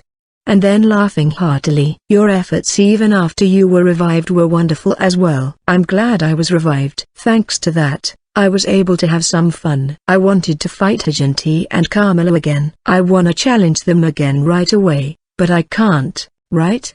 The 10th stratum was all busted up by Old Man Ariel and Lemagatant, so we can't go. That's right. Similar to Phoenix, when 4 great spirits contractors go full power, the magical energy space cannot be preserved. Well, this time there was both Banu and I as well, so anyway, it's wrecked. Since it needs to be repaired again, the 10th stratum is closed for now. Let's go as soon as it's fixed. Big sis. Shush. Big sis, please give us time to train up. We won't lose next time. I couldn't fire my cannon at all either. I'll do better next time. How splendid of all of you. I have work to do, so it would be helpful if a time slot were to open up in time for the rematch. Eloise, the rock-crushing martial artist Amelia, the roaring gunner Ameline, and Margaret all spoke in turn. "Hey Ames, I told you not to call me that, right?" Even though Eloy was the first one to fall, she's the loudest. "Hey, don't shorten it like that. It sounds like something bad." "Please calm down, Miss Eloy." 1 TL note. Okay, this joke kinda got lost in translation because of JP's L and R thing. In JP, Eloise's name is Isu. Amelia shortened it to Ero, which is also short for erotic in JP. Then Emeline calls her E, which means sexy, and so on. "Maggie, if you're gonna go that far, you might as well say the S in my name." The Herva party gets along together as well. The Demon King Castle was a ton of fun. "We'll be sure to clear it next time," Herva said, baring her fangs as she smiled. It's kinda lonely with just the 2 of us." "Huh? No wait, the spirit counts as well, but people can't see her. As long as Wraith is there, I'm not lonely." "No, that's not what I meant."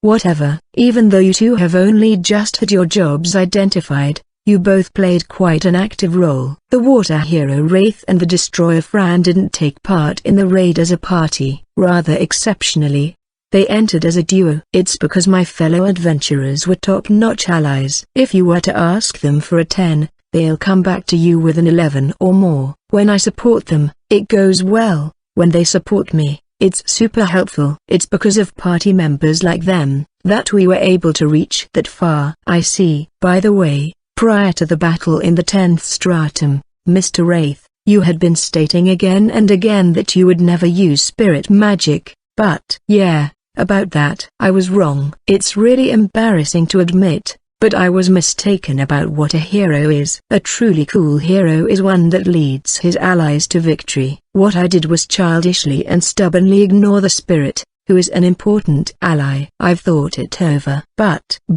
Wraith said the following with a dazzling smile. From now on, I will truly be joining forces with my allies. I'll become the strongest water hero in history and even become first ranked. He laughed while smiling. Ah, I saw that smile recently. Oh, I have something I'd like to discuss now. Discuss, you say? Yeah. We are recruiting people who want to become first rank with us. Specifically, too. The only condition is that they want to be first ranked. And of course, your race doesn't matter. I see. The reason there are only 2 slots is that the last member has already been decided. I'll tell you all my email address, so if you're interested, please write it down and contact me. Let's see, it's Mr. Wraith. Such out-of-the-box thinking is truly just like him. If you announce that you're recruiting on a show being watched by a lot of people, you'll deliver your message to a ton of people. That last member he mentioned is most likely me. While feeling the intense gaze from Miller,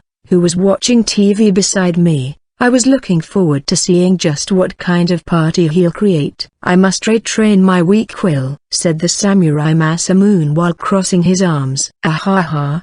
Did you get scolded by Pan? You were deceived by the allure of young girls and you ended up slashing at your allies, right? The Crimson Wizard Michelle was laughing gleefully. It is the biggest blunder of my life. That's just how much of a threat they thought of you, Maza. Every dream demon in the Demon King Castle cast charm on only you, after all. The Blade Alchemist Louis followed up. Actually, Masamune, who is the best of the samurai who are known for their strong will, was affected because it is impossible to fight against it unless you are someone who can maintain a large amount of magical energy to use for resist.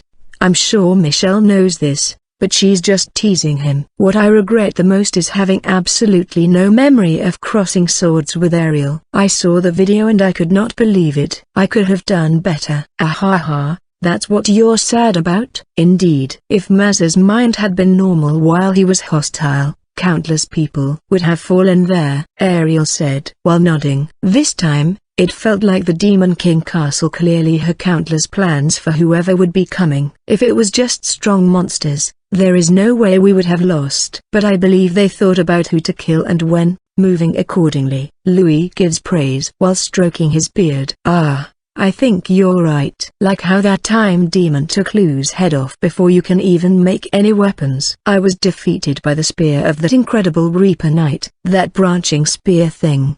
That was the first time she used it, right? On that point, our own little newbie did his very best, didn't he? Thank you very much. Your pure innocence really is adorable. Also, you kept growing and growing in this clear. I think everyone has approved of you in this raid battle. Masamune and Louis both nodded their heads and Yuan's face turned red. Thank you very much. Indeed. I'm glad. At the end, your decision to save Wraith was the right one. You considered the damage you have sustained, thought about who would be necessary to attain victory, and moved. Well done. Ariel compliments him in passing, but then he continues.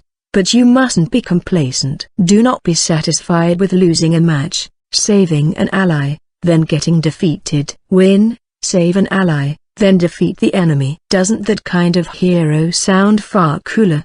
Yes, I'll do my best. Good. Although I went and lost as well. Not at all, it was a terrific battle. Ahaha, thank you. That said, the jury is still out on whether my actions were good or bad. When asked if I did the right thing, I honestly can't tell you. It was simply fun. Truly, it was a very, very exciting battle. No one said anything to Ariel, smiling with childlike glee. But in some respects, His allies were smiling happily. After a while, the interview resumed. Until this raid battle, you haven't challenged the Demon King Castle in over 20 years. Why is that? I'm often asked this. Let's see. At the time, we had challenged it countless times but lost every time. Furthermore, we got dangerously close to boring the viewers by constantly posting nothing but failed clear attempt videos of the Demon King Castle. We knew that this could not go on. One cannot eat if one does not have money. I apologize for that. We honestly became alarmingly low on funds. I kept stubbornly challenging the Demon King Castle and everyone always followed along, but we soon reached our limit, thought that we required training, and headed to a different dungeon. There are many who know at least this much. Even after that, when the party had stabilized, you didn't challenge it again. Yes. Did it really have something to do with the retirement of the Demon King Lucifer? The disappearance of an enemy that I deemed as the strongest was certainly quite a shock. I couldn't help but think that there is no pride to be had in clearing a Demon King Castle without him and ending the battle between adventurers and the monsters. After that, strong monster after strong monster kept leaving the Demon King Castle. This is linked to the current state of the Demon King Castle where it's full of young people. Actually, it is more those that fellow pulled out along with himself which lead to how it is today, though. Indeed. After that, we sought those that had transferred to other dungeons, asking them for a rematch, because we lost a lot of times to them as well.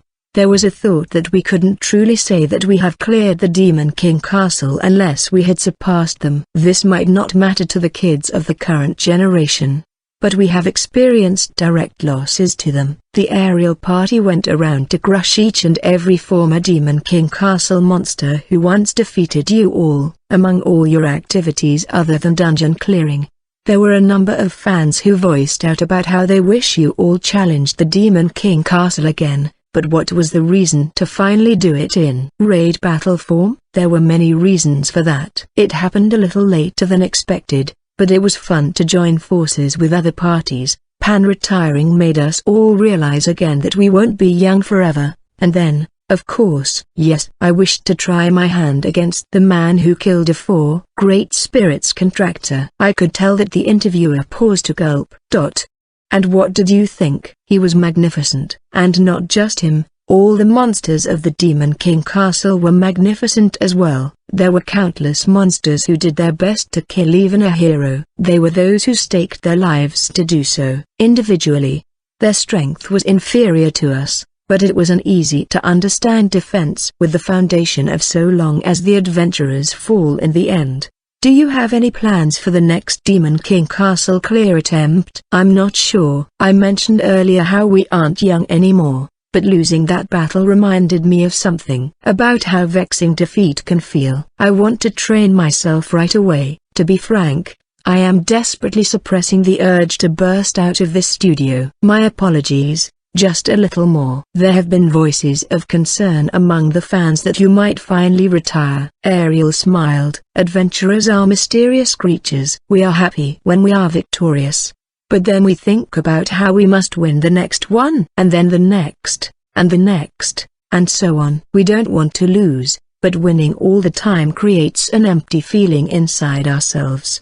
I'm sure what we're looking for are heart-pounding experiences, excitement, suspense, feeling like they wanna go on adventures until the day they die. This world is vast and filled with dungeons. I'm sure one lifetime wouldn't be enough to see them all. The Demon King Castle, the very symbol of the eternal struggle, is alive and well. Retire? Never. I simply can't. Because Ariel looked at his allies, and then he looked at me. No. Wait. His gaze was so intense that I had forgotten that I was looking at him through a camera. Our adventure is far from over. This is something I learned from the fight with the Phoenix Party. Although a lot of the viewers want the adventurer side to win, they will praise the effort put into a really serious all-out battle. There are harsh opinions among them, but these are but one of the reactions. We have no choice but to work every day toward our own goals. The raid battle caused a huge splash. There were plenty of topics. Just limiting to the final area, there were topics about the appearance of the current Demon King. the mysterious Majin Benu, the appearance of the tag tournament winner Berith, also the appearance and struggle of the Ellie party, the three subordinates who are directly under the command of the Demon King Army's Chief of Staff, the brave efforts of the monsters from the elementary level beginners dungeon, which is rumored to be an all-level dungeon recently, the water hero's spirit magic, Herv's rarely seen spirit magic, Ariel's full power, and on and on. If you looked at the entire 10th stratum battle, there are just too many topics to count. From Suri's face reveal to Ariel's declaration of never retiring, even the aftermath of the raid has caused more topics to pop up. There are issues and even questions. However, let's look at them one at a time. What Ariel said is right. I completely agree with him. The job I was awakened to is Black Sorcerer. Who cares? I left the party. That's no reason to give up. Fighting with my best friend, rebuilding a failing dungeon, participating in a tournament with a hero worried about her status quo, a raid battle that's full of the industry's strongest leading figures, and the road to our faraway destination. My dream is to become the best hero, to become the hero of the monsters. I know that the end is still a long way away. Besides, I won't be the one who decides it. Up to now, and from now on, the people who watch us are the ones who will decide. I'm sure I'll still continue to fight even after they have made their decision. There will be many hardships, but even so, I'll be having too much fun to stop. You've come, my Chief of Staff. The Demon King Army's conference room. The room that only the Big Four, Chief of Staff, and also the Demon King may enter. The Vampire Queen Carmela, the Demon of Love Citri, the Reaper Knight Furcus, the Time Demon Ages, and the Demon King Lucifer have already gathered. The Impregnable Demon King Castle is my workplace. I'm sure many more things will happen in the future. But, no matter what happens, I'm sure that, for all eternity, our adventure will not end.